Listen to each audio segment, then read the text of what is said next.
Amidst a dense forest, a man adorned with a Leaf Village ninja headband was swiftly pursued by enemy forces, only to be struck down moments later, collapsing into a pool of blood. Suddenly, a system notification jolted Mu-chan awake from his blood-soaked stupor. Shakily rising to his feet, he found his wounds miraculously healed, yet the bewildering circumstances left him in a daze.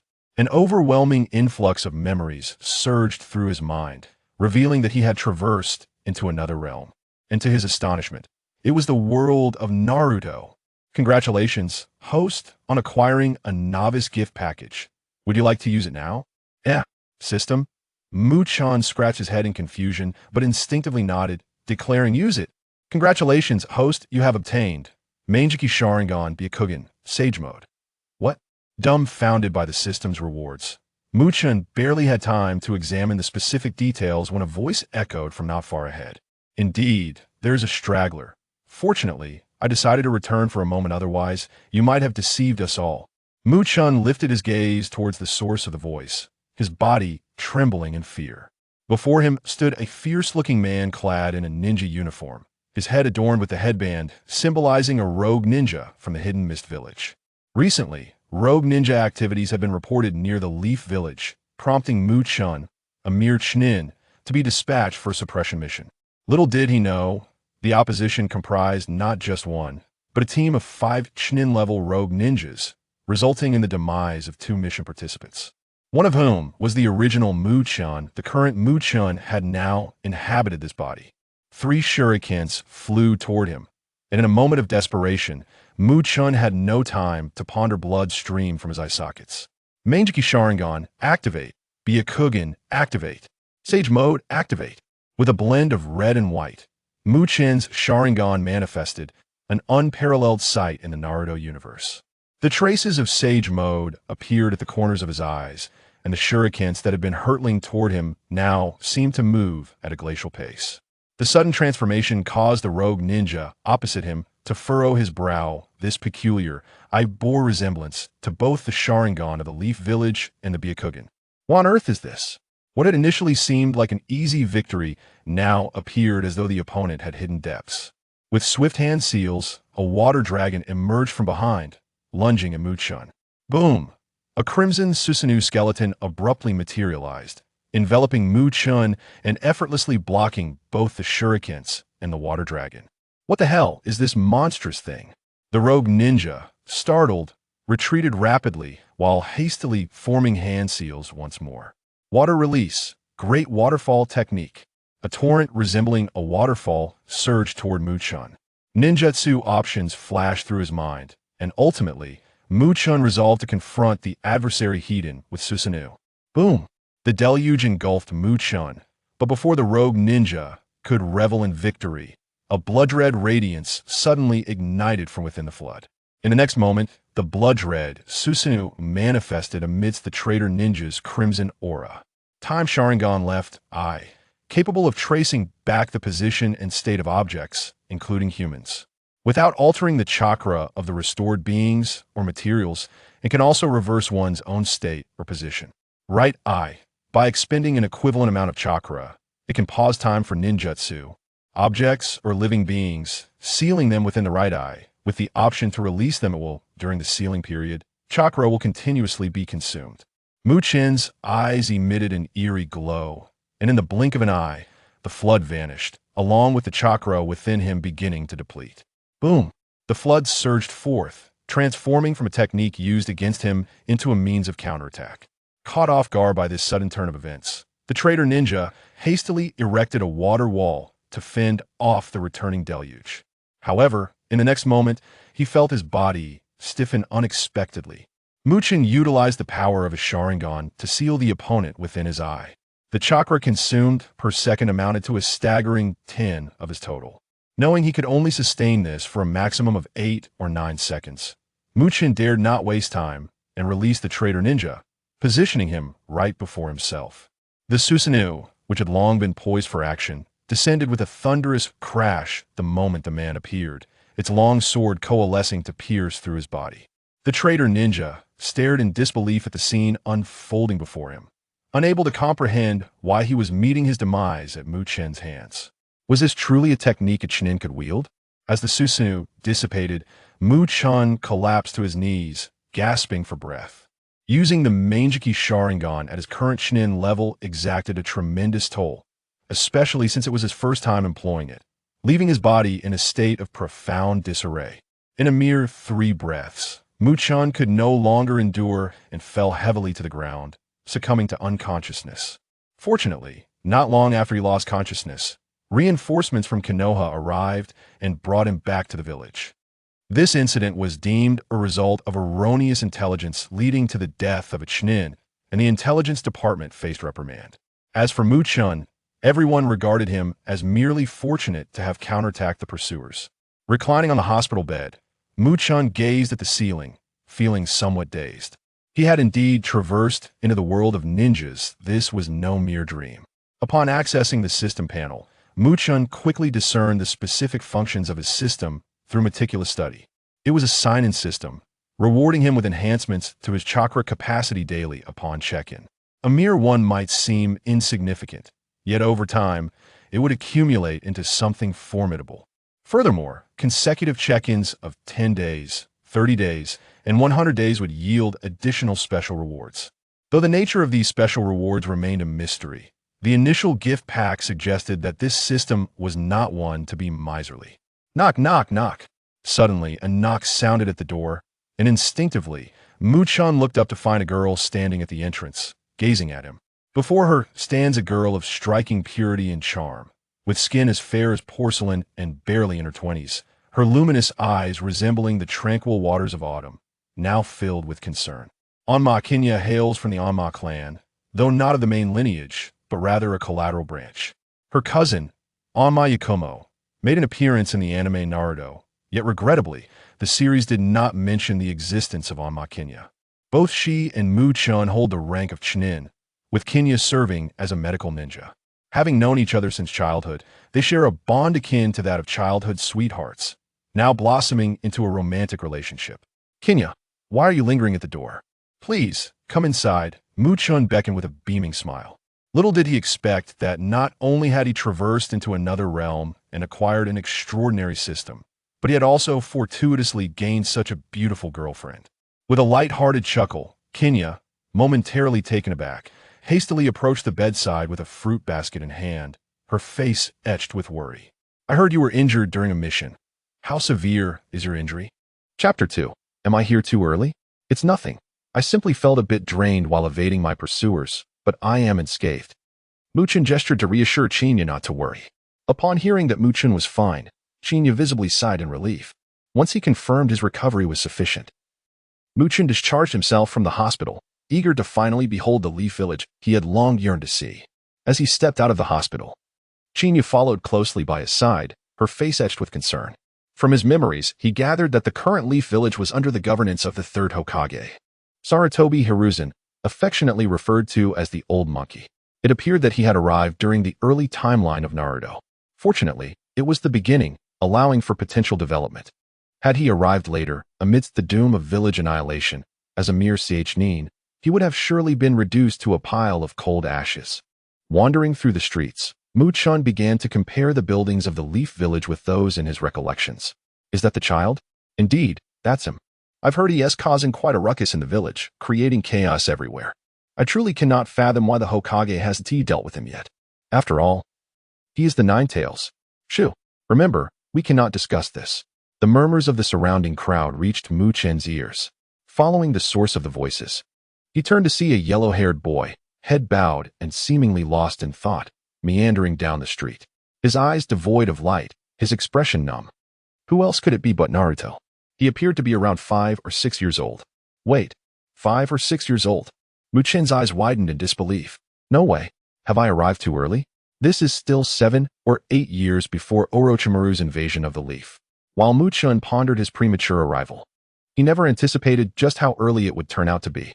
Thankfully, if he had arrived even earlier, he might have found himself amidst the chaos of Obito controlling the Ninetales' assault on the village, perhaps even reincarnated in the process. The voices around him continued to berate Naruto, and as a fellow ninja, Chen could not simply stand idly by. At this juncture, Naruto was suffering immensely, yet it was fortunate that his mental resilience was strong. Had he been even slightly more introverted, he would have become the archetype of a tragic villain in a Naruto narrative. Chen took a step towards the direction where Naruto had departed, intent on offering him some comfort, but was suddenly halted by Chinya's outstretched hand. Chen, what are you planning to do?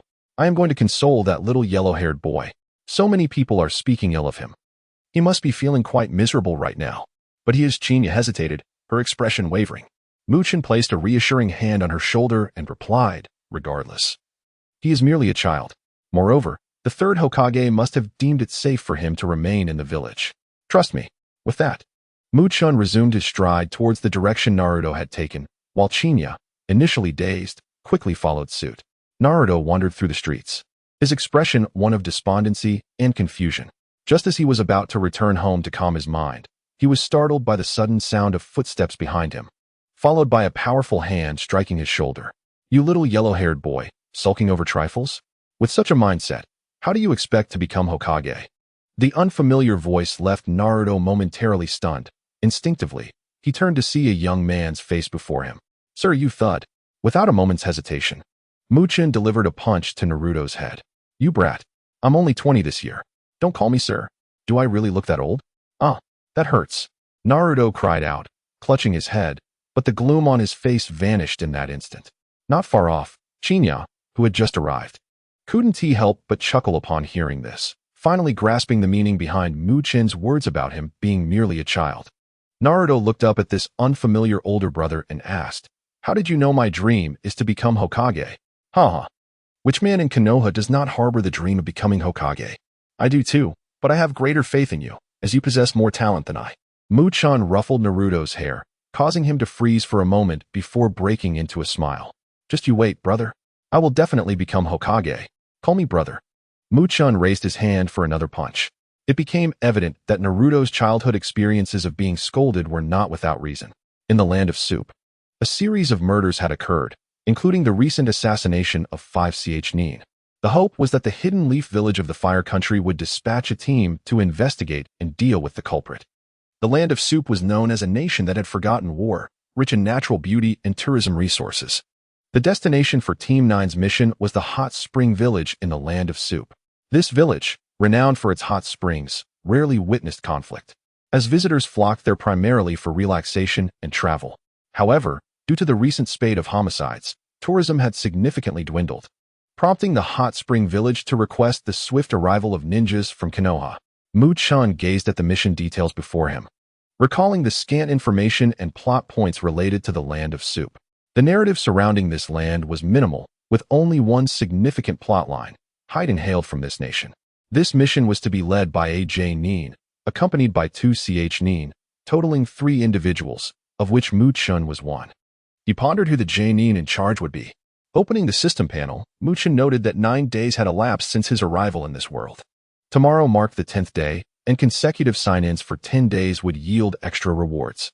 Perhaps he would receive a practical ninjutsu, as that was precisely what he lacked at this moment. This body possessed chakra with both fire and lightning attributes. Yet the original owner's memories contained only knowledge of basic ninjutsu. Neither bloodline techniques nor forbidden arts were present. Chinya is a medical ninja who primarily works in a hospital, occasionally venturing out to tend to the wounded. Compared to Chen, a combat ninja who frequently embarks on missions, her role is considerably more relaxed and secure. In Konoha village, within a certain house, Kakashi stretched as he perused the mission details in his hands. This marked his first assignment since leaving the Umbu and assuming the role of AJ Nin, and he wondered if anything intriguing might transpire during its execution. Indeed, the leader of this mission was none other than Kakashi himself, who had recently transitioned from the Umbu. Upon awakening, Chen's first task was to sign in. Congratulations, host, on a successful sign-in. Chakra limit increased by 1. Congratulations, host, on successfully signing in for 10 consecutive days and receiving an additional reward. Congratulations, host, you have obtained the bloodline limit. Would release, startled, Chen exclaimed, Oh my, I am the one turned into a vegetable. Chapter 3. The Tragedy After Leaving the Training Ground. Feng-Yi headed to Ichiraku Ramen to replenish his nutrition, accompanied by Xiang Chuan and Qin Nai. Feng-Yi, you were incredibly impressive today. I will never forget Teacher Jifeng's astonished expression. Qin Nai gazed at Feng Yi with adoration, while Xiang Chuan echoed her admiration. Feng Yi's performance today had undoubtedly captivated them, and it was clear that from now on, he would be the leader of their trio. Ha ha ha, it was just luck, Feng Yi replied modestly, though internally he couldn't help but scoff. I must conceal my true abilities, otherwise I might attract too much trouble. If I were to unleash Susanoo, Teacher Jifeng would surely be left dumbfounded. The three engaged in light-hearted conversation while dining. Their curiosity piqued about the missions they would undertake the following day. Their bond had clearly strengthened after collaboratively dealing with Teacher Jifeng, which was precisely the outcome that Tsukikage Jifeng had desired. As Tsukikage Jifeng exited the school, a purple-haired girl appeared beside him, linking her arm with his. How does it feel to teach? Asked Oyu Xian, with a playful smile. Tsukikage Jifeng responded with a grin. It's quite enjoyable, especially with Donya Feng Yi. He truly exceeded my expectations. It was worth my efforts to apply for the position of the 9th class's teacher. Though Tsukikage Jifeng's physical condition was not ideally suited for teaching, he had a connection with Donya Feng Yi's parents, who were once members of the Umbu, but tragically lost their lives during a mission. This connection prompted Tsukikage Jifeng to specifically request to teach the 9th class, leading to this moment. To receive such praise from you, it seems Feng Yi performed exceptionally well? Oyu Xian inquired with curiosity. Tsukikage Jifeng shook his head, clarifying, not just well, but remarkably so. His intellect is sharp, and his application of ninjutsu surpasses that of his peers. His chakra reserves are extraordinarily vast. Even the simultaneous use of the earth flow wall thrice has not led to any excessive chakra consumption. At times, I even find myself doubting whether this individual possesses a greater chakra reservoir than myself. As Moonlight Gale furrowed his brow, an inexplicable intuition persistently whispered to him that Feng Yi was undoubtedly concealing something. Yet, despite his keen observations, he could not uncover any deceit. What could a mere 12-year-old possibly hide? Noticing the expression of concern on his beloved's face, Yuzuki Yukaina hastily inquired, "What troubles you?" "Nothing," he replied. "Tomorrow, I shall escort the three of them on a mission. You need not worry about me. My condition is not so dire." Moonlight Gale deftly shifted the subject, and Yuzuki Yukaina refrained from pressing further, simply urging him to prioritize his safety and avoid overexertion. Their love needed no embellishment. It was initially a bittersweet affair, and it remained uncertain whether the arrival of Feng Yi would alter or dissolve their unfulfilled yearnings. Multiple homicides had recently emerged within the land of hot water, where 5ch Nin had fallen victim to foul play. The Land of Fire's Konoha village was expected to dispatch a team to investigate and apprehend the perpetrator. Known as the nation that had forgotten war, the Land of Hot Water was rich in natural beauty and tourist attractions. The 9th Squad's destination was the hot spring village of the Land of Hot Water, renowned for its thermal springs, which typically attracted visitors seeking relaxation and leisure, resulting in scarce conflicts.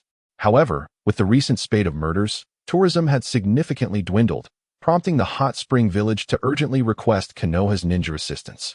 After reviewing the mission details, Feng Yi began to recall the narrative surrounding the Land of Hot Water, only to uncover a chilling realization. The Land of Hot Water? Deaths? Could it possibly be the work of Haydn? Feng Yi, clutching his head, found himself bewildered, and the more he contemplated it, the more plausible it seemed. As it appeared that Haydn had yet to join the Akatsuki at this juncture. Just as Feng Yi was engulfed in a mental maelstrom, Moonlight Gale suddenly interjected. "This is your first mission. Do not be afraid. With my protection, all will be well."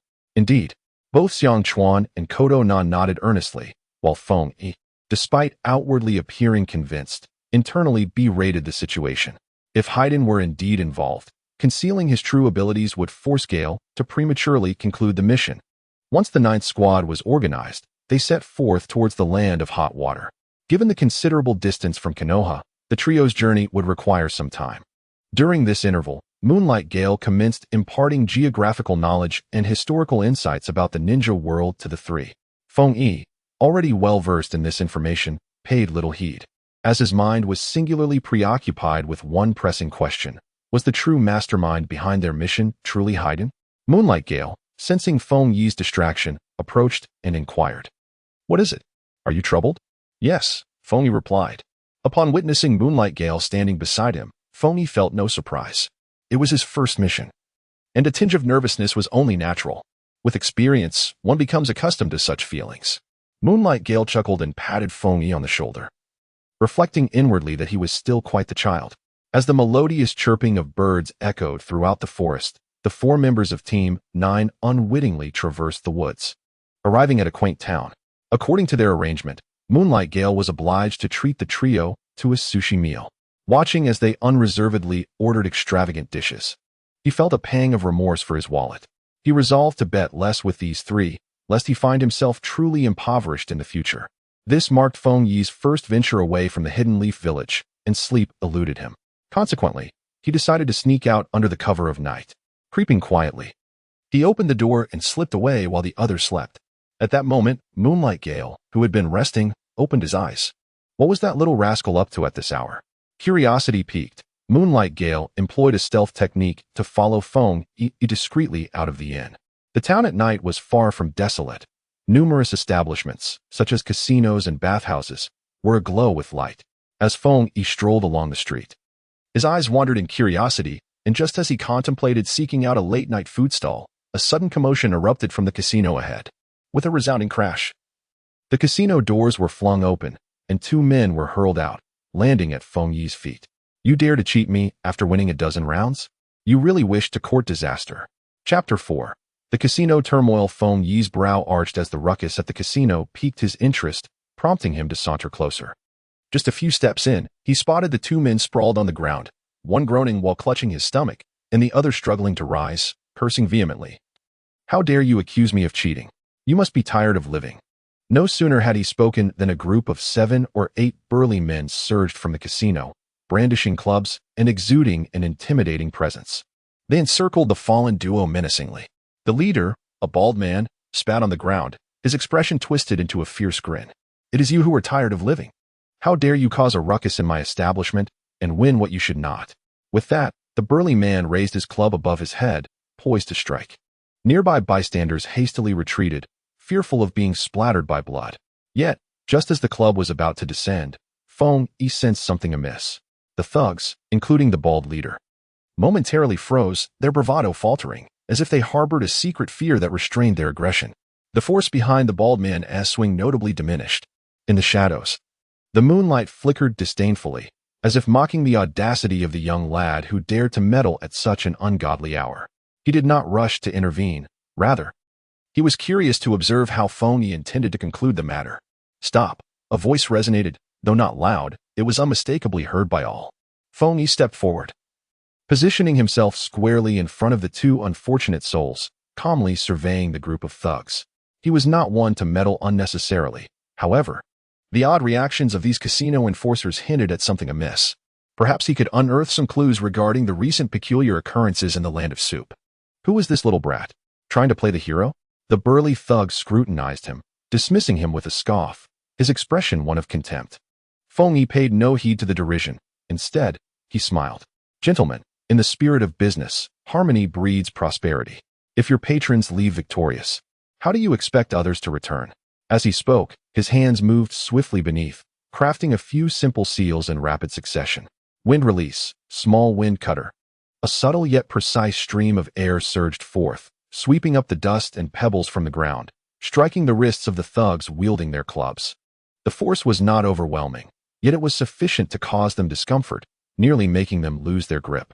The burly thug hesitated, a flicker of surprise crossing his face.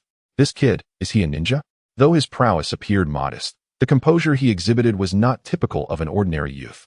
Feng Yi's voice, though soft, was distinctly clear. It seems, esteemed gentlemen, that you harbor some unspoken grievances. The recent unrest in Hot Spring Village has not gone unnoticed. I trust you do not wish to escalate matters unnecessarily? Perhaps we could all take a step back and let this issue rest. Feng Yi's words struck a chord, revealing their vulnerabilities. The thug's expression shifted, exchanging a glance with his companion. Indeed, they harbored fears. Well, it seems you are somewhat sensible, the burly thug grunted, ultimately lowering his weapon. Today, I shall grant you a favor. But heed my warning, do not pry into matters beyond your understanding. The waters here run deep. With that, he spat at the ground, near the 2 still groaning on the floor, turning with his men to return to the casino. Just before entering, he tossed one last caution. Some individuals are not to be trifled with. The warning was unmistakably clear. Once the thugs had distanced themselves, Feng Yi crouched down to inquire of the two still sprawled on the ground. Are you both all right? One man grimaced, rubbing his chest, still shaken. Thank you, young brother, for rescuing us from those brigands. They are nothing short of thieves. The other, recovering somewhat, added nervously, indeed, the village has been far from peaceful lately. People have been disappearing without a trace, and now the casino operates with utter impunity. Life has become unbearable. Disappearing? Feng Yi's heart sank at the revelation, prompting him to ponder the gravity of the situation. We're not sure. The man shook his head, his face etched with trepidation. I've heard that several people went out at night and never returned. The authorities have been unable to uncover any leads. It's rumored that they were taken by something sinister. As he recounted this, his voice trembled, clearly shaken. Feng Yi understood that the murky waters of Hot Spring Village were far deeper than what was inscribed on the mission scroll.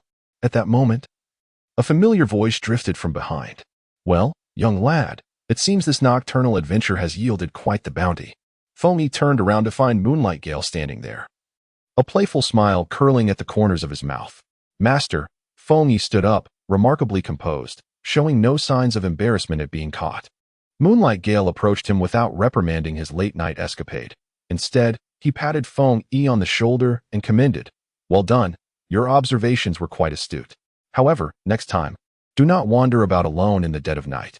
While he spoke those words, his mind was busy contemplating Feng Yi's performance tonight.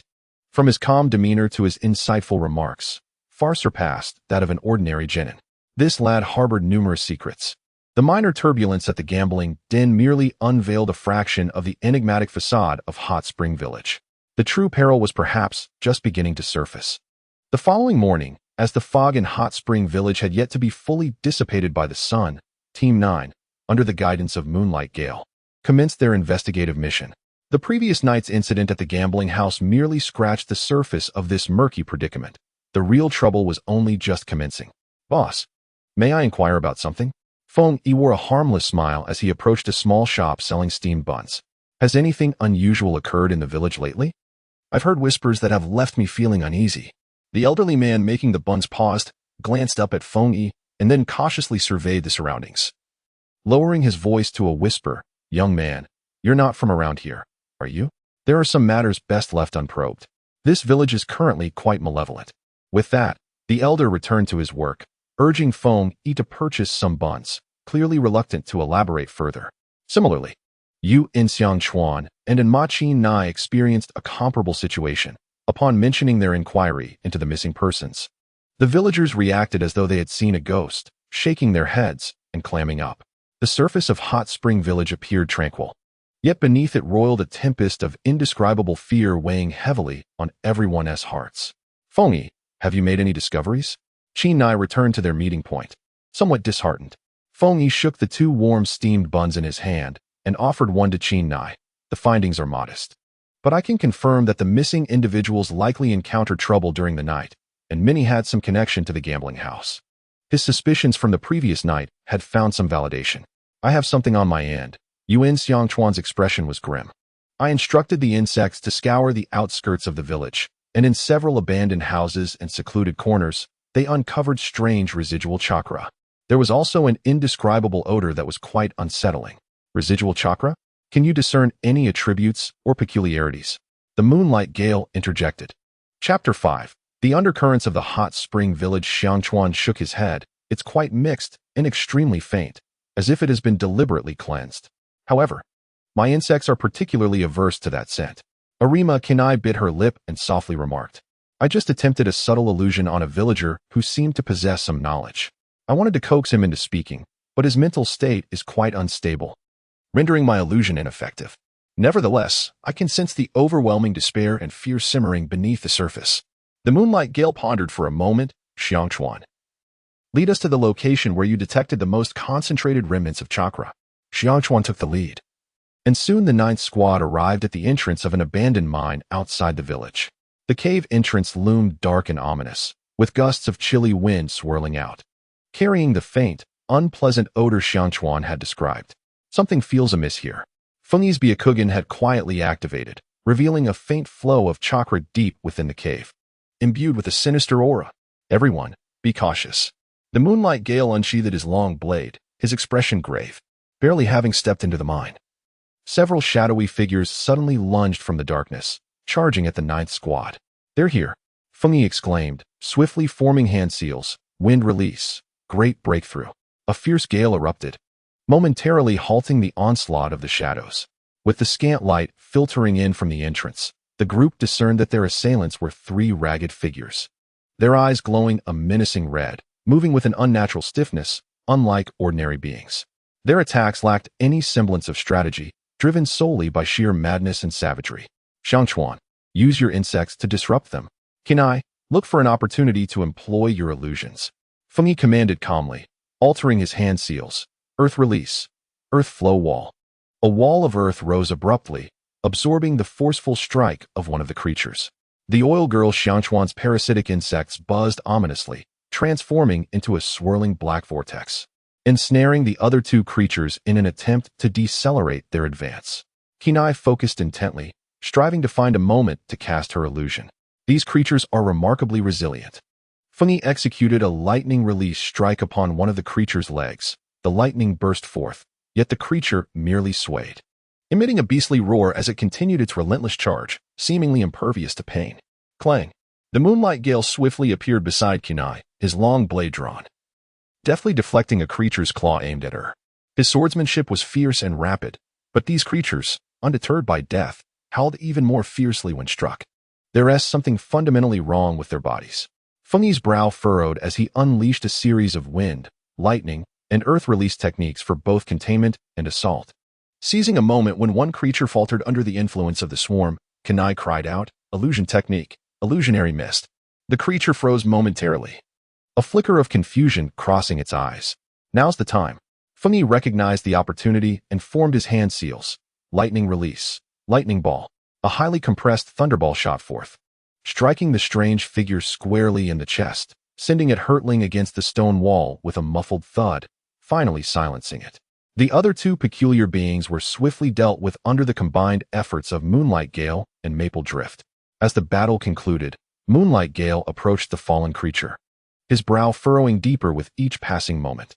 "Teacher, look at the unnatural skin color and the distorted expressions of these beings," Maple Drift remarked, a sense of dread creeping over him.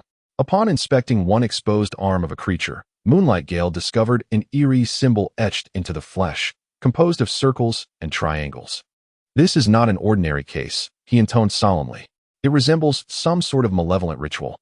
As Maple Drift beheld the symbol, his pupils constricted sharply. He had caught a fleeting glimpse of this design in a forgotten corner of the documents on Naruto before his transmigration. Coupled with the spate of bizarre incidents in the land of hot water, the characteristics of the victims, and the fanatical demeanor of these creatures, a name thundered through his mind like a bolt from the blue. Haiden, the cult of the evil god. "Maple Drift, your complexion appears rather off," Moonlight Gale noted, sensing the subtle shift in his expression. "Have you recalled something?" Taking a deep breath to quell the tumult within, Maple Drift forced a grave expression onto his face.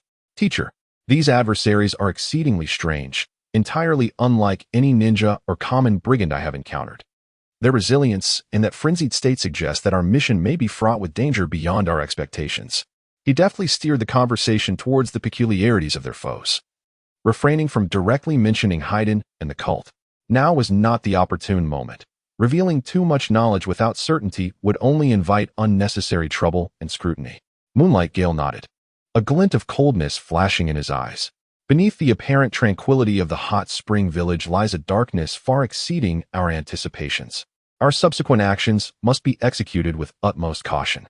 He gazed into the depths of the mine, where it felt as though a predatory beast lurked, poised to strike, the aura of danger encroaching step by step. Inside the mine, the air was damp and chilly, the faint yet pungent odor intensifying, provoking a sense of nausea. Oil Woman Maple Drift led the way, her insects dispersing into the darkness, serving as her eyes. "The residual chakra is increasing, and it feels off," he said, his voice taut. The insects reported a strong chakra fluctuation ahead, intertwined with a curse energy that made them uncomfortable. He halted, several reconnaissance insects returning to his hand, their findings deepening his frown. "Cursed energy?" Moonlight Gale placed his hand on the hilt of his blade, sensing they had indeed reached the right location. "Kurumakina. My chest is heaving, she said. Teacher, Maple Drift, I will use Jinjutsu to probe ahead. She began to form hand seals. Kina, be cautious, Maple Drift cautioned her.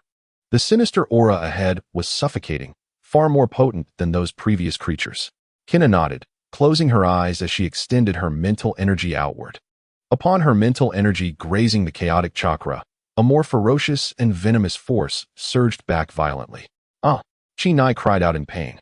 Her body swaying as her face drained of color, cold sweat beading on her forehead. It felt as though countless distorted shadows were screaming within her mind, each echoing with bloodshed and despair. Chinai. Fengyi quickly steadied her. That terrifying chakra, Chinai stuttered, her voice trembling, left her in a state of shock. The interference was overwhelming, rendering everything unclear. Although she barely managed to articulate her thoughts, the peril was unmistakable. Do not force yourself. Moonlight Gale spoke, his tone laden with gravity, indicating that the enemy was more formidable than anticipated. Chapter 6. The shadow of the evil god. Fengyi furrowed his brow in concern. This bizarre entity could not be confronted head-on. He surveyed the surroundings, swiftly calculating. Teacher, Xiangchuan, we cannot proceed directly. Xiangchuan, continue to use your insects to scout. Ascertain the internal structure and the whereabouts of the enemy. First, we must determine their numbers, their approximate strength, and importantly, find a means of retreat. Moonlight Gale nodded in agreement. Fengyi is correct. Reconnaissance is paramount. Class 9 stealthily advanced deeper into the mine, proceeding with utmost caution. Xiangchuan dispatched his insects, which silently converged, relaying information back. Approximately 50 meters ahead, there was a fork in the path. The left passage contained 3 sources of chakra, while the right was more spacious but exhibited stronger chakra fluctuations, with at least 5 present, and they appeared significantly more formidable than the earlier adversaries. Xiangchuan whispered urgently, "We shall take the left path and eliminate the isolated ones." Fengyi decisively instructed. The group held their breath, inching along the wall to the entrance of the left passage. Just as they turned the corner, they spotted 3 figures cloaked in tattered black robes, seemingly engaged in some ritual, muttering incoherently with raspy, eerie voices.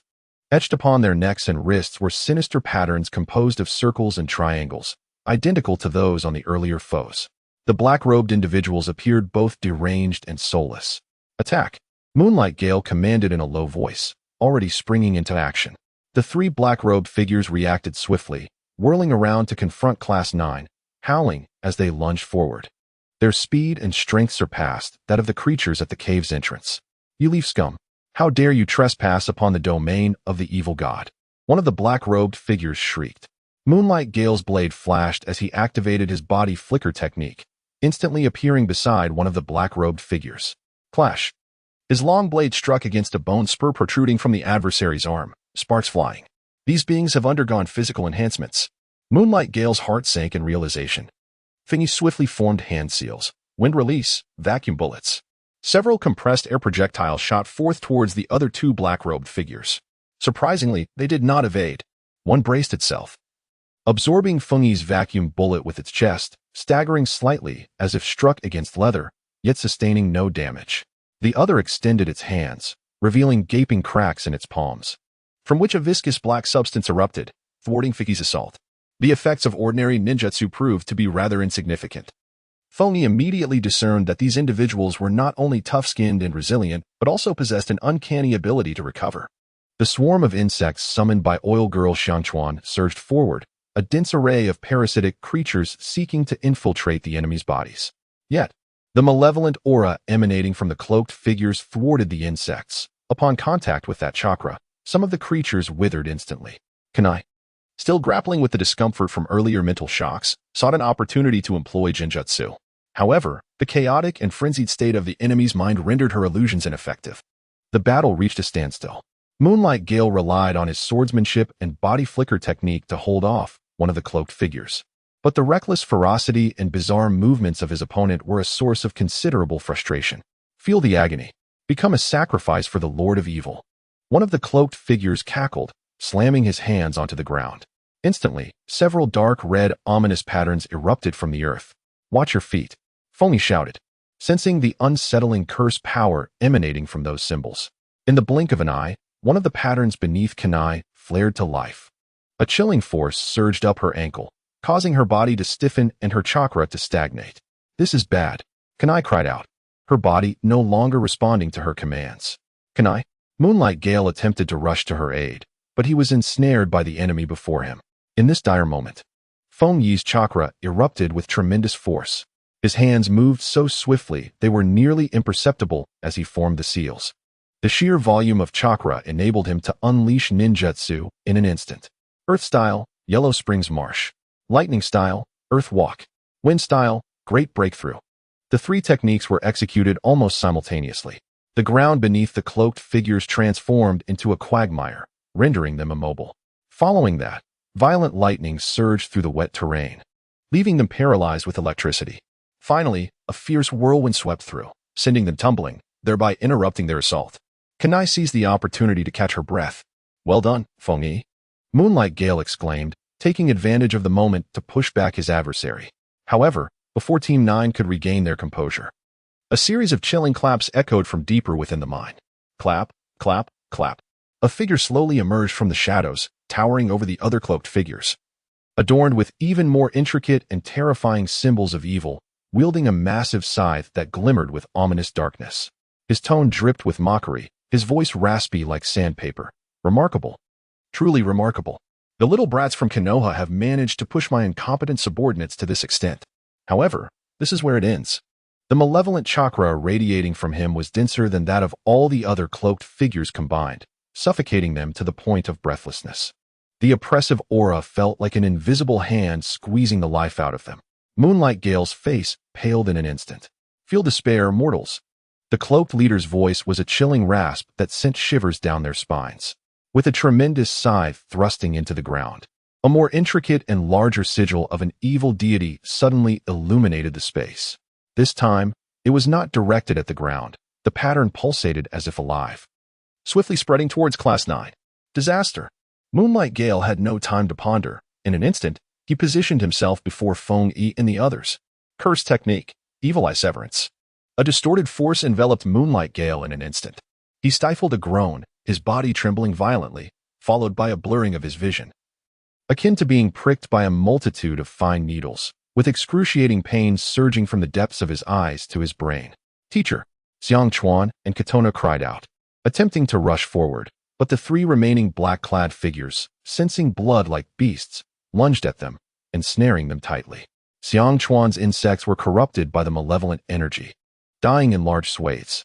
Katona's illusionary technique began to take effect, but was instantly shattered by the surging manic chakra from the black-clad figures. "Are you blind after just one encounter? Even the Jonin of Konoha are no better," sneered the black-clad leader, his scythe ominously directed at Feng Yi and the others. Moonlight Gale gritted his teeth, kneeling on the ground while covering his eyes, beads of sweat trickling down his pale cheeks. He could hear the desperate cries of his students. His heart filled with urgency, yet curse be it, his eyes were utterly useless. Damn it. Feng Yi's mind was a chaotic whirlwind. Byakugan? Sharingan? Which one would suffice? What if he exposed too much? But if he didn't reveal anything, both his teacher and teammates would perish. He gazed at the monsters entangling Xiang Chuan and Katona, and at Moonlight Gale, who knelt in agony, and his heart felt as if it were being violently torn apart. An unprecedented surge of rage and unwillingness ignited the dormant power within him. Chapter 7. The eruption in desperation. A roar, unlike any human sound, erupted from Feng Yi's throat. In that moment, his body unleashed an astonishing speed. It was not an ordinary body flicker technique. It transcended comprehension. So swift that the black-clad figures beside him merely perceived a blur as a shadow darted past them. What speed is this? The black-clad leader's sinister grin froze on his face. Feng Yi's velocity reached its zenith, transforming him into a streak of light, darting and weaving through the narrow confines of the cavern. He did not perform hand seals. Instead, relying solely on instinct and explosive power, he evaded the attacks of the black-clad figures with an uncanny martial technique. Each dodge was impeccably timed, as if he had anticipated his enemy's movements. Impossible. One of the black-clad figures entangled with Xiang Chuan swung a fist, but Feng Yi's figure flickered, the punch grazing the tip of his nose. In that fleeting moment, Feng Yi's eyes briefly flickered with an imperceptible white glow in the darkness, faint veins evident at the corners of his eyes. It was merely an instant, Yet it was sufficient for him to evade a treacherous ambush from the black-clad leader launching from the side. This did not resemble mere prediction. It felt as if he had glimpsed a fraction of a second into the future. By the gods, the black-clad leader gasped. This boy's speed and perception of danger utterly exceeded his comprehension. Now is the time. Xiang Chuan. Feng Yi's voice rang out abruptly, startled by Feng Yi's sudden outburst. The two cloaked figures besieging Xiang Chuan momentarily lost their focus. Seizing the opportunity, a multitude of parasitic insects surged towards one of the black-clad men, invading his mouth and ears. A piercing scream erupted from him as he writhed in agony on the ground. Simultaneously, Tsunade regained her composure, suppressing her discomfort as she rapidly formed hand seals. Illusionary tree bind kill. Despite the mental turmoil, she successfully detected a flaw in the other cloaked figure, and a phantom tree materialized, ensnaring him. Damn it! The leader of the black robes roared, his massive side slicing through the air toward Feng Yi. Rather than retreating, Feng Yi charged forward, his right fist clenched as chakra coalesced instantaneously. He did not employ elemental chakra. Instead, he relied solely on the pure essence of chakra martial arts. Get away from me. With a powerful punch, he struck the blade of the enormous scythe. A resounding crash echoed through the cavern. An unimaginable force radiated from Feng Yi's fist, causing the black-robed leader to feel a violent tremor in his arm as the massive scythe was forcefully deflected. This is impossible. You little brat. The black-robed leader exclaimed, a mixture of shock and fury in his eyes. How could a mere genin possess such brute strength? Feng Yi, propelled backward by the recoil, gasped for breath. That last punch had nearly drained his explosive energy, yet he understood it was still insufficient.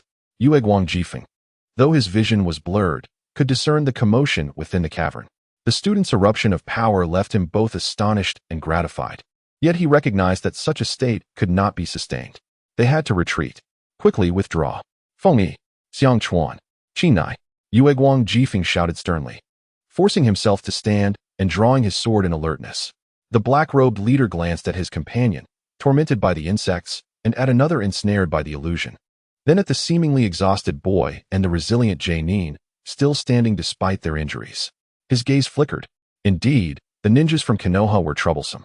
It seemed today he would not be able to eliminate them completely. Further delay would only attract more reinforcements from Konoha.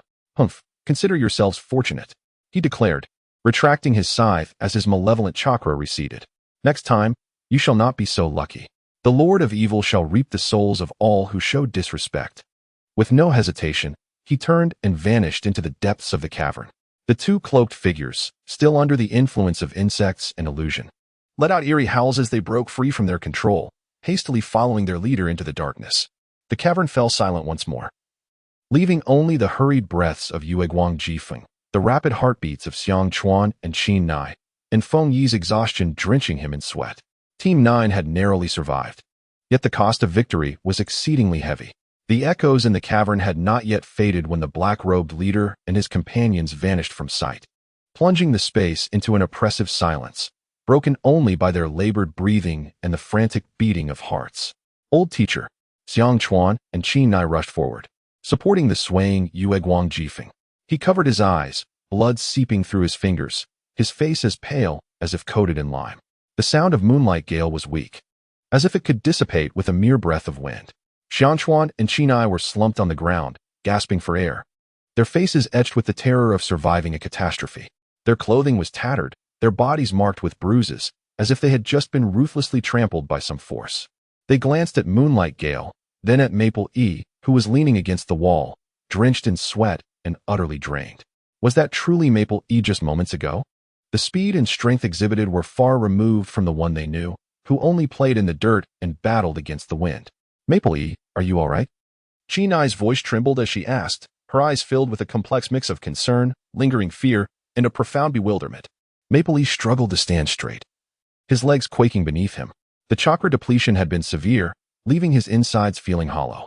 Yet, he understood that this was not the time to collapse. He swiftly approached Moonlight Gale and crouched down. Teacher, let me take a look. He deftly began to examine Moonlight Gale's injuries. The eyes had been cursed, a condition beyond his ability to heal. First, he needed to staunch the bleeding and bandage the wounds, at least to provide some comfort to his teacher. During his prior training, He had casually acquired basic medical knowledge and some commonly used remedies, which now proved invaluable. I have some hemostatic medicine and clean bandages. Maple Lee rummaged through his ninja tool pouch, treating Moonlight Gale's wounds while his mind raced. How could he explain what had just transpired? The brief glimpse of the Byakugan? The sudden surge in strength and speed? If he failed to articulate this clearly, he would undoubtedly be subjected to dissection by the third Hokage upon returning to the village. What was that earlier with Maple Lee? Xiangchuan crawled closer, his insect forces having suffered tremendous losses, causing him considerable distress. Yet, what shocked him more was Maple Lee. He scrutinized Maple Lee's eyes, searching for any hint of the truth.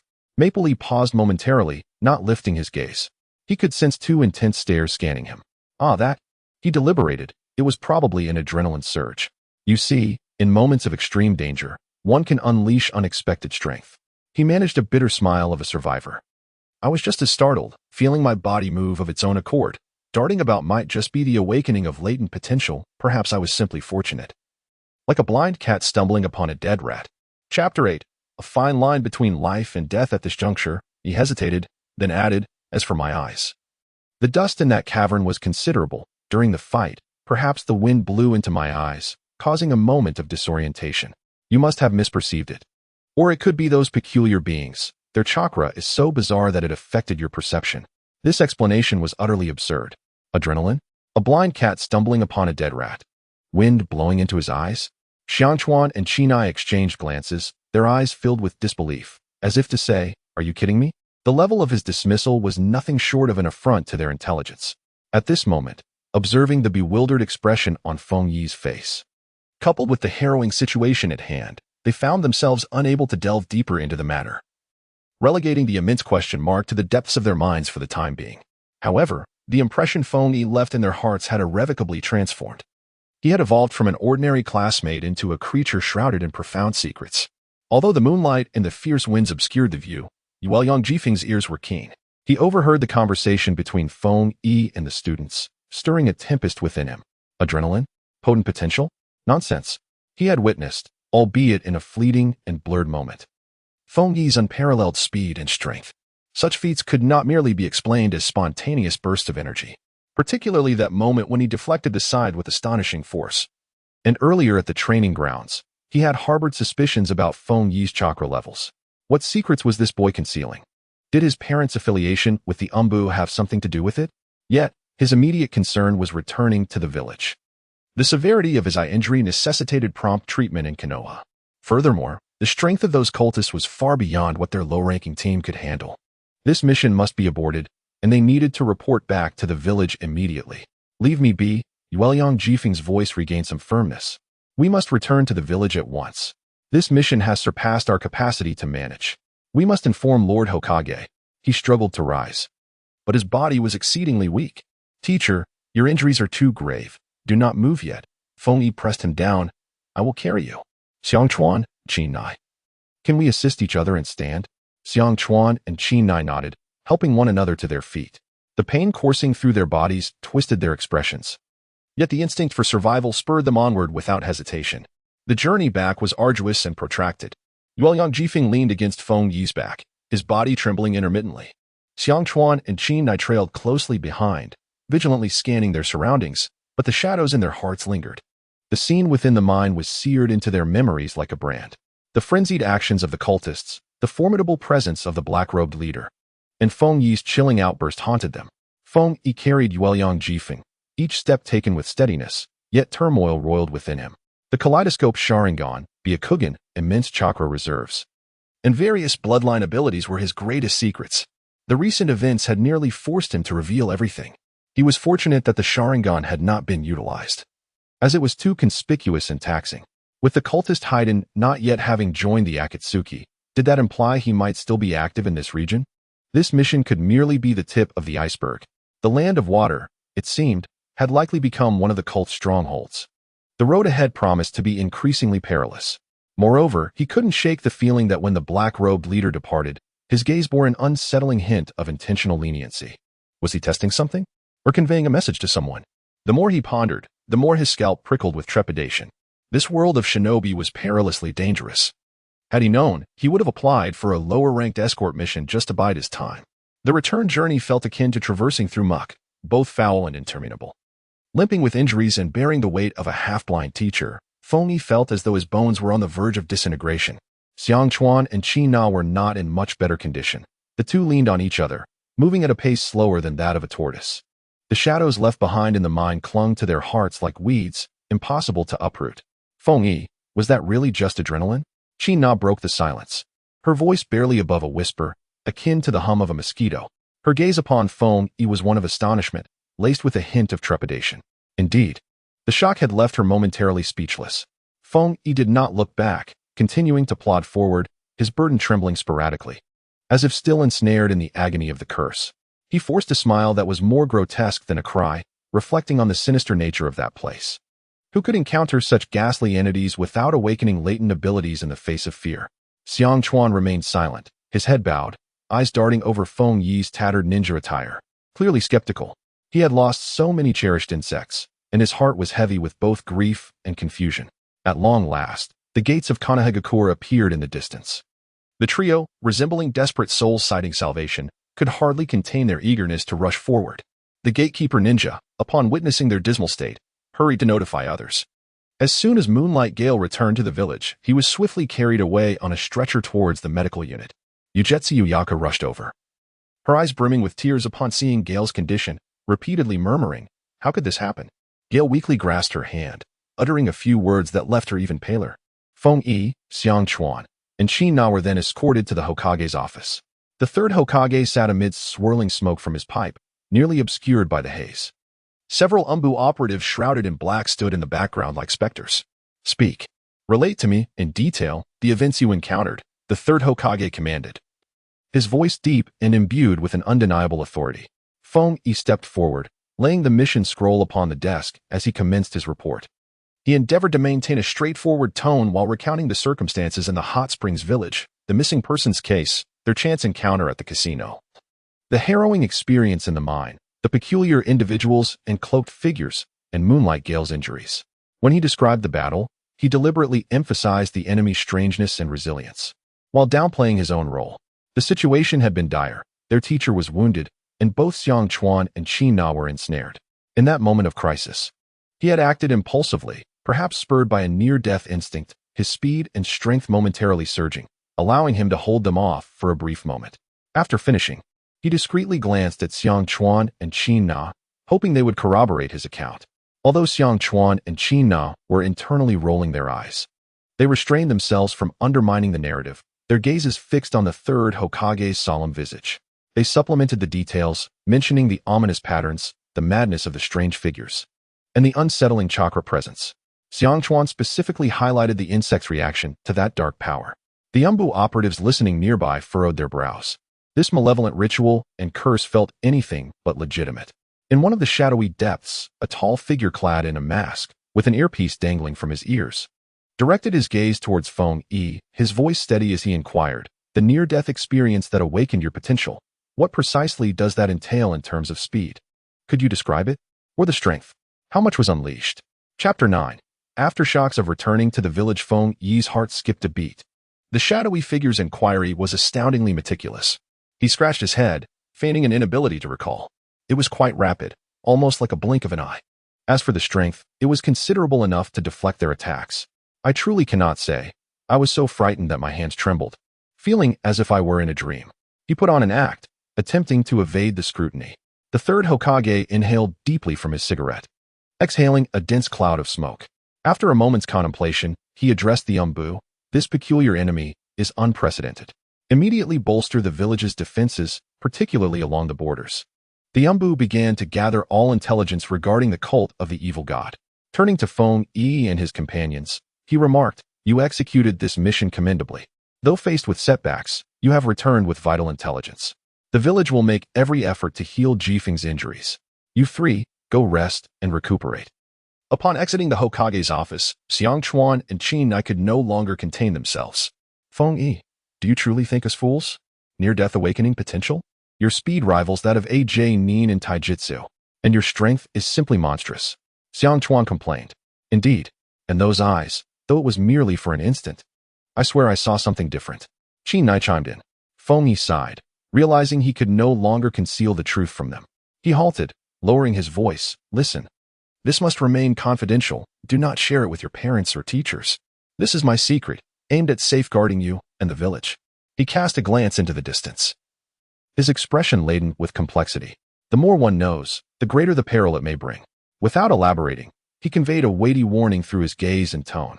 Returning to his modest apartment, Feng Yi collapsed onto his bed, feeling as though his entire being was no longer his own. At that moment, the system notification chimed. Ding. Host has completed a phase task. First encounter and reconnaissance of the cult of the evil god. Reward. Phase sign-in gift package. Shall it be opened immediately? Open. Feng Yi thought with excitement. This was a lifeline. Congratulations. Host has received Chakra Recovery Potion, Ultra, X3, Taijutsu Recovery Potion, Ultra, X3, Basic Medical Scroll, Continuation, X1. Fragment of Intelligence on the Cult of the Evil God, X1. Ultra Recovery Potions. Feng Yi's eyes lit up as he hurriedly grasped a potion and consumed it. A warm current surged throughout his body, quickly dispelling the sense of exhaustion, as his chakra and stamina rapidly replenished. A fragment of intelligence on the cult of the evil god? He unfurled the scroll, which bore only a few scattered words and symbols. Immortality, living sacrifice, curse, bloody rituals. Outposts in the remote regions of the land of soup. Though scant, this information corroborated his suspicions. The cult of the evil god was indeed active in the land of soup, and their bizarre physical conditions were likely linked to immortality and living sacrifices. Feng Yi sat up, rubbing his temples. He understood that although this exposure was forced upon him, it had sown seeds of doubt in the minds of Moonlight, Jifeng, and his teammates, especially teacher Jifeng. He would undoubtedly not easily relinquish his pursuit of the truth. However, compared to the imminent dangers, Feng Yi pondered another matter. The Chunin exams were soon to commence, he murmured to himself. This event, which gathered the elite of the new generation of Konoha's ninjas, also marked the beginning of a series of significant events. His prowess was sufficient to shine in this arena. Yet the greatest challenge ahead would be how to display his strength without revealing his trump cards. Meanwhile, the cult of the evil god from the land of water resembled a ticking time bomb, ready to detonate at any moment. Under the full medical attention of Konoha's healing team, the injuries of Moonlight Jifeng had been temporarily stabilized. However, the damage inflicted by the curse on his eyes was exceptionally troublesome. The medical ninjas privately shook their heads, indicating that even with Lord Orochimaru's direct intervention, complete restoration would likely be improbable, and he would probably have to live a life devoid of bright light. In the hospital room, Yuzuki Yuki stood vigil without removing her belt, her once bright smile replaced by a cloud of sorrow, which was disheartening for Feng Yi and the others. With the absence of their guiding Jonin, the training of Team 9 could not come to a halt. The village's higher-ups, perhaps considering that they had just escaped from the harrowing land of water, allowed a rare respite by not immediately appointing a new Jonin, permitting Feng Yi, the acting captain, to continue leading the team in foundational drills. Feng Yi welcomed this development. Without the ever-watchful eye scrutinizing his every move, he felt liberated to express himself more freely. In the third training ground, Feng Yi no longer demonstrated the earth-shattering speed and strength he exhibited in the cavern, but instead diligently directed Xiangquan and Qina. Xiangquan dispersed the swarm, expanding its reach by another 30%. Do not merely think of clustering the insects to attack. Your task is reconnaissance and harassment. Use your intellect. Refrain from mimicking certain simple-minded creatures.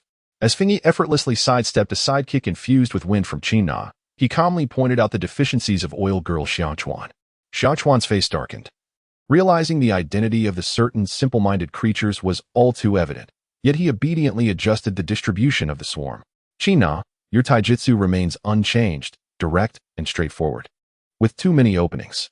Before your next strike, attempt to incorporate a couple of hand seals for genjutsu to confuse your opponent, or simply feint and target their lower regions.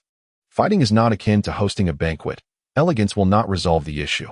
While speaking, Feng Yi executed a deft counter-movement, redirecting Qina's determined punch into empty space, simultaneously delivering a light kick to her calf. Qina winced, her face paling, puffing her cheeks and glaring at Feng Yi, her suspicions about the cavern incident resurfacing. Was this guy truly relying on an adrenaline surge? Such nonsense. Yet, Feng Yi's performance over the following days was impeccable, as steady as a seasoned veteran, coupled with his implausible explanations for his exceptional feats, leaving her and Xiangquan no choice but to suppress their myriad doubts for the time being. After all, No one wished to acknowledge that their teammate was a monster treating them like fools. It was too damaging to their pride. Fengyi, meanwhile, quietly breathed a sigh of relief. The depths of Konoha's waters were far murkier than those of the Land of Water, and concealing one's true abilities was the true path to mastery. The daily system check-in is never late. Ding. Daily check-in successful. Obtained. A slight increase in chakra limit. Obtained. Fragment of Konoha's flowing willow. Ding. Daily check-in successful. Obtained. A slight increase in chakra limit. Obtained. A low-level perception blocking talisman. The continuous growth of his chakra limit brings joy to Fengyi, signifying enhanced endurance and greater confidence when utilizing the reversal Sharingan. Although the Konoha flowing willow is merely a fragment, it embodies a sophisticated martial art that emphasizes yielding strength with softness and redirecting force. This perfectly compensates for his current reliance on raw power and speed, diversifying his combat style. As for the perception blocking talisman, while it is of low grade, it may prove useful in critical moments, allowing him to obscure his chakra level that far exceeds that of his peers, thus avoiding the attention of certain cunning individuals. Time flows like sand slipping through fingers. An unusual restlessness gradually permeates the air of Konoha village. In the streets and alleys, energetic young ninjas gather in small groups, their discussions shifting from the scenery of training grounds to the impending joint selection examination for the Chunin. Chapter 10. Preparing for the Chunin examination. Fengyi certainly did not remain idle. He does not believe that merely relying on the system's check-in can ensure victory. His theoretical knowledge, accumulated from 2 lifetimes and reinforced by the foundation laid in ninja school, is more than sufficient for the written exam. As for outdoor survival, the basic medical scrolls rewarded by the system contain practical knowledge, and his past experiences watching various survival shows provide adequate preparation. However, his primary concern lies with teamwork. Although Team 9 has faced adversity together once, they are still far from achieving true synergy. Fengyi consciously intensified their training in this area, designing various small-scale simulated confrontations and task drills, even drawing inspiration from classic tactical collaborations from his previous life, intending to surprise certain individuals during the Chunin examination. On this day, after a training session, the trio of Team 9 collapsed onto the ground, panting, when they suddenly heard a commotion nearby, accompanied by a cloud of dust and loud shouts. "Damn it! Sasuke, you bastard, stop right there." A figure with striking golden hair and a spiky hairstyle bounced about, Naruto Uzumaki. Behind him, Sasuke Uchiha, hands in pockets, wore an expression of annoyance, leisurely jogging away. Sakura trailed behind, gasping for breath as she called out, "Sasuke-kun, wait for me." Oh. The daily antics of Team 7. Does Naruto have an endless supply of chakra? Xianchuan wiped the sweat from his forehead, somewhat speechless. That guy's energy is more abundant than his insects. Hina's gaze inadvertently drifted toward Sasuke. Her cheeks subtly flushed, and she quickly lowered her head, fidgeting with the hem of her clothing, as if scalded. Fengyi's gaze lingered on Naruto for a few extra moments. This future savior of the ninja world is currently just a noisy underdog, yet his tenacity, which refuses to retreat until it hits a wall, is precisely what he admires most. The Chunin examination will undoubtedly be the starting point for this individual to shine. "Let us go. I'm off to have ramen," Naruto exclaimed, having just completed a training task assigned by Kakashi. His gaze swept across the training ground and landed on Kid and his companions, his eyes brightening instantly. "Hey, Kid, you finished training too? Perfect, let us go eat at Ichiraku Ramen. It's on me." After declaring this, he instinctively patted his frog wallet at his waist, only to freeze momentarily, his expression faltering as he awkwardly scratched his head. Well, it seems I might still need to save up."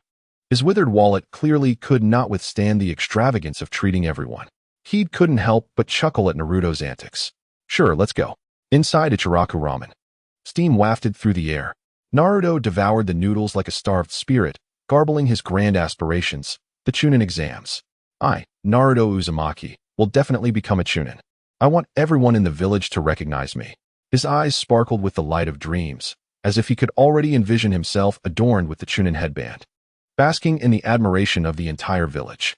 Sitting across from him, Sasuke let out a disdainful snort, ignoring his foolish companion, yet his grip on the chopsticks tightened, his eyes reflecting an intense, burning desire for power.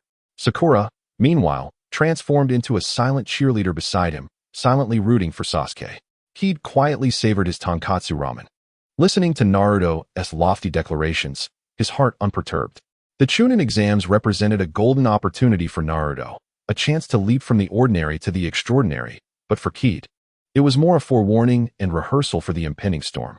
He needed to protect his team and achieve a respectable score while ensuring that his hidden cards remained concealed from prying eyes.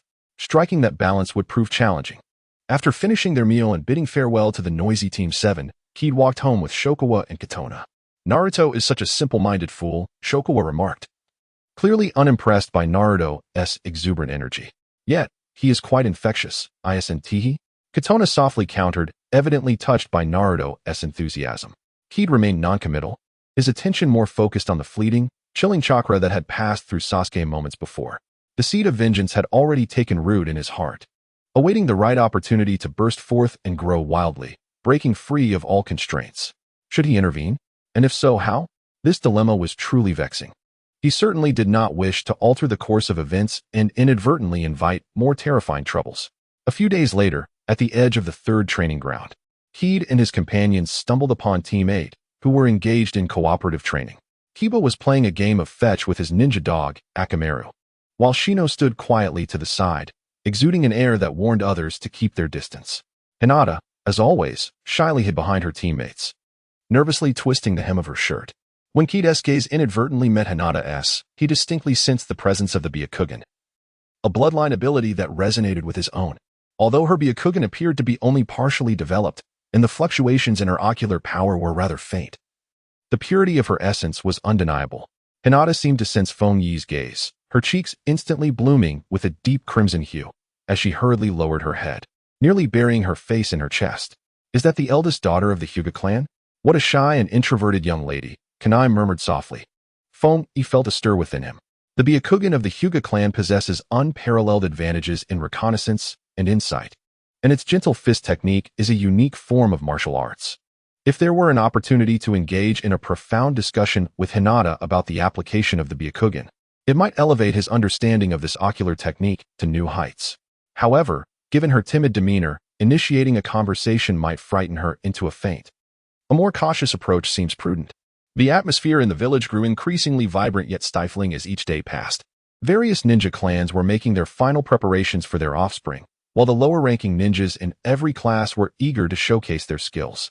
The training grounds were filled with figures drenched in sweat, and the air seemed to carry a faint scent of gunpowder.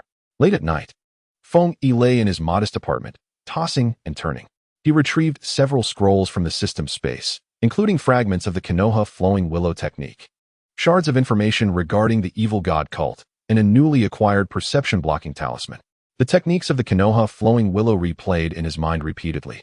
This skill-oriented martial art emphasizes counterattacks and leveraging strength, which, when combined with his extraordinary chakra control, could potentially yield unexpected combinations. The information on the evil god cult remained fragmented, yet terms such as immortality, life sacrifice, and cursed rituals underscored the organization's sinister and brutal nature. The calamity that befell the land of water was evidently just the beginning. Chapter 11. The opening of the Chunin exams. The Chunin exams were a source of great anxiety for him. The Sharingan, the true abilities of the Byakugan, none of these could be revealed. How would he navigate the treacherous waters of this exam alongside Team 9? He needed to achieve a satisfactory performance, one that would not attract undue attention while still allowing both himself and his teammates to maintain their credibility. This task was indeed daunting. Should he shine too brightly? The third Hokage, that cunning fox, along with Danzo, that scheming old man, would surely set their sights on him. He could find himself frequently summoned for tea, possibly even dragged into the depths of the laboratory for extensive study. Conversely, if he performed poorly, he would not only betray his own formidable enhancements, but also disappoint the expectations of the swift moonlight, as well as let down his teammates, Xiangchuan and Kanai, with whom he had labored to build trust. Orochimaru and the Akatsuki. Feng Yi's thoughts drifted far. The Chunin exams were not merely a stage for lower-ranking ninjas to shine. They were a prelude to the appearance of various formidable and nefarious entities. The Konoha collapse plan, Gaara's rampage, the sacrifice of the third Hokage, these heavy narratives weighed heavily on his heart. With his current strength, should he encounter a genuine Kage-level adversary, he feared he would not withstand even a single blow. He must elevate his power swiftly and devise a method to conceal his trump cards flawlessly. Feng Yi clenched his fists tightly. The moonlight outside is chilling, casting a serene glow upon the furrowed brow of the youth. The chime of the Chunin exam resonates faintly in the air, a harbinger of the trials that lie ahead, shrouded in a veil of uncertainty and challenge. The atmosphere in Konoha is akin to a pebble thrown into a tranquil lake, creating ripples that herald the upcoming Chunin joint selection exam. Upon the announcement, the village stirred with a palpable excitement as young ninjas eagerly prepared for the contest. In the hospital room, the moonlight streamed in, illuminating the figure of the ailing Moonlight Shurdin, whose pallor remained strikingly white, yet his spirit appeared commendable. Mitsuki Sagan was delicately peeling an apple, listening to his gravelly voice as he advised the visiting members of Team 9. The Chunin exam presents both an opportunity and a challenge for you. Do not burden yourselves with excessive pressure, simply do your best. He cast a lingering glance at Keed, particularly emphasizing, especially you, Keed, ensure their safety. Rest assured, teacher. Keed replied calmly, his tone imbued with a reassuring steadiness. Oil Girl S.H. Kawa adjusted his sunglasses, a rare flicker of emotion betraying him beneath the lenses. We will exercise caution. Kanai Arima nodded vigorously, affirming, yes. We will not bring shame upon our teacher. The registration venue was set in the auditorium of the Ninja Academy, a space that typically felt expansive, now teeming with people, buzzing with energy. The air was thick with the sense of sweat, herbs, and various chakra signatures, alongside an intangible tension that permeated the atmosphere. A subtle hint of competitive rivalry among the lower ninjas from different villages. Hey, you over there, from Konoha? A raspy voice pierced through the hubbub. Team 9 turned to see 3 ninjas from Tsunade blocking their path. The leader, burdened by a massive scroll and wrapped in bandages, scrutinized them with a sullen demeanor, akin to a merchant appraising goods. Looks like Konoha is lacking talent this year, remarked another hooded sand ninja with a mocking grin. Kanai clenched her fists nervously, while S.H. Kawa's insect stirred restlessly within his sleeves. Keed stepped forward, donning an innocent smile. Welcome, esteemed visitors. Your journey must have been arduous. The true measure of Konoha's strength will be revealed in the exam. Speaking too much now could sour the atmosphere. It would be unwise to jeopardize our performance. His tone was neither subservient nor confrontational, conveying a lightness that still bore an undertone of defiance. The sand ninja leader narrowed his eyes, seemingly attempting to glean something from Keed's expression before ultimately dismissing them with a scoff. I hope your prowess reflects at least half of your verbal bravado. With that, he turned away, departing with his companions, leaving behind an unfriendly aura. This minor skirmish spread like oil and water, signaling that the forthcoming exam would not be without turbulence. The first examination was to be held in the largest classroom of the Ninja Academy, where hundreds of lower ninjas from various regions were packed, and the atmosphere was stifling, suffocating even, as the proctor, Ibiki Marino, entered the classroom with his signature visage marked by scars and an aura capable of overwhelming anyone. The temperature within the room seemed to drop several degrees. Silence. Ibiki's voice, though not raised, carried an undeniable authority that instantly quelled the surrounding din. He surveyed the room, and the palpable pressure sliced through the faces of every candidate like a blade, causing many of the less resilient genin to break into a nervous sweat. The first examination was a written test. The rules were straightforward. There were 10 questions, each worth 1 point. And the final score would be determined by the total of the team's points. Should any member of the team fail to score, the entire team would be disqualified. Ibiki paused, a cruel smile creeping across his lips, adding, moreover, any act of cheating discovered during the examination will result in immediate disqualification, and the entire team will forever forfeit their eligibility to participate in the Chunin exams. A wave of murmurs erupted among the crowd. These regulations were excessively harsh, leaving no room for survival. Feng Yi raised an eyebrow. This classic opening speech had remained unchanged. He swiftly glanced at the questions on the paper, confirming his suspicions that they were unusually tricky and bizarre, far beyond the capabilities of an ordinary genin. This examination was not merely a test of knowledge. It was an assessment of how one could acquire information under the pressure of strict regulations. He cast a sidelong glance at his companions, Xiang Chuan and Qin Nai. Xiang Chuan maintained his usual stoic demeanor, yet his fingers rhythmically tapped beneath the desk, clearly formulating a strategy.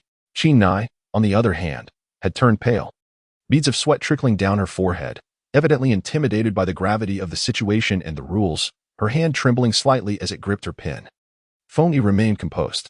He certainly could have jotted down the answers directly, but that was not what Ibiki wished to witness. He needed a plausible method to gather intelligence while assisting his teammates, all the while ensuring he did not expose himself. As the bell signaling the start of the examination rang, an oppressive silence enveloped the classroom, broken only by the soft scratching of pens against paper and the sharp footsteps of the proctors, akin to hawks.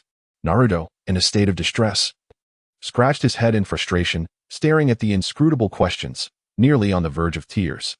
Sasuke, his brow furrowed, seemed deep in thought, searching for a solution to break the impasse. Shikamaru had already slumped over his desk, wearing an expression of exasperation, seemingly resigned to his fate. Yet his seemingly listless eyes discreetly scanned the surroundings, gathering any useful information. Feigning concentration on the questions, Feng Yi's mental acuity, aided by the system, quietly expanded. This was neither the inside of the Byakugan nor a deliberately employed sensory technique. Rather, it was a keen perception of chakra flow and subtle environmental changes. He noticed a ninja from the Rain Village diagonally ahead, tapping out a specific rhythm on the desk, possibly conveying a coded message. Meanwhile, a girl from the Grass Village was reflecting the paper of a distant companion using specially crafted lenses. Chapter 12. The second examination. What a spectacle. Each showcasing their unique talents, Feng Yi mused. He took a deep breath, aligning the index and middle fingers of his right hand, the tips coalescing with an imperceptible trace of chakra, which he rhythmically tapped against the table. The sound was faint, blending seamlessly with the myriad of subtle noises surrounding him. This was a simple code from his past life, encoding the question number and answer choices, discreetly conveying information to Xiangchuan and Qina. Xiangchuan's body momentarily stilled. Then he began to write. Qina, too, seemed to have received some form of signal. The bewilderment in her eyes gradually sharpened into focus. Her talent for illusion made her sensitive to the fluctuations of the mind, and although Feng Yi's movements were exceedingly subtle, she nonetheless detected a faint, elusive guidance. As time ticked away, the atmosphere in the examination hall grew increasingly tense. Occasionally, candidates were discovered cheating and were expelled, resulting in the disqualification of their entire team. Each announcement struck like a heavy hammer upon the hearts of all present. Finally, Ibiki's voice rang out. Time's up. Everyone, put down your pens. Now, I shall announce the 10th question. All heads lifted nervously. Ibiki's demeanor deepened. For the 10th question, you may choose to answer or not. Should you choose not to answer, you will receive 0 points, while the scores of your teammates will remain unchanged. However, should you choose to answer and answer incorrectly, that candidate will forever lose the opportunity to participate in the Chunin exam. What? Even Sasuke's expression shifted in alarm. This was a decision that could jeopardize a ninja's entire career. Naruto gritted his teeth, veins bulging on his forehead, internally waging a fierce battle. Feng Yi regarded Ibiki with understanding.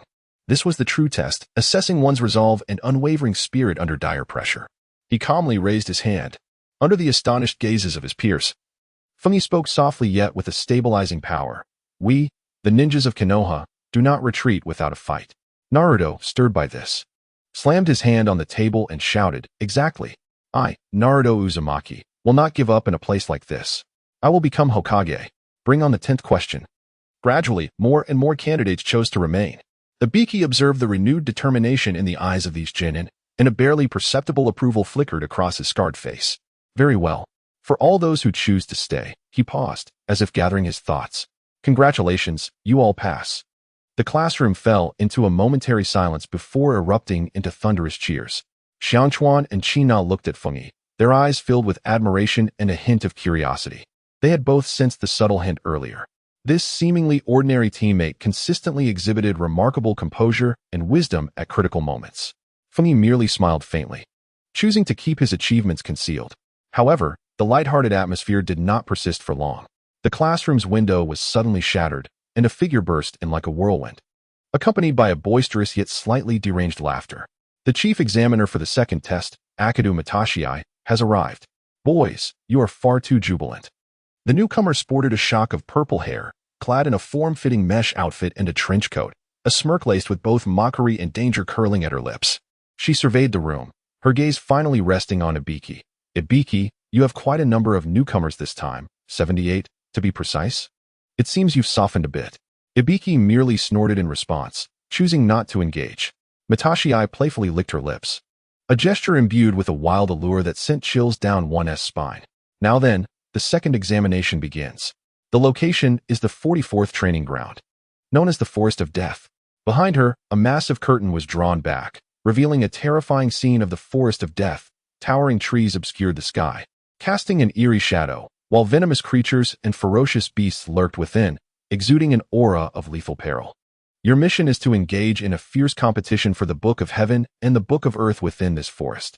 You have 5 days to gather both volumes and reach the central tower alive. Only then will you pass. Matashi's voice trembled with excitement. Oh, and I almost forgot to mention, you must sign a death waiver before entering the Forest of Death.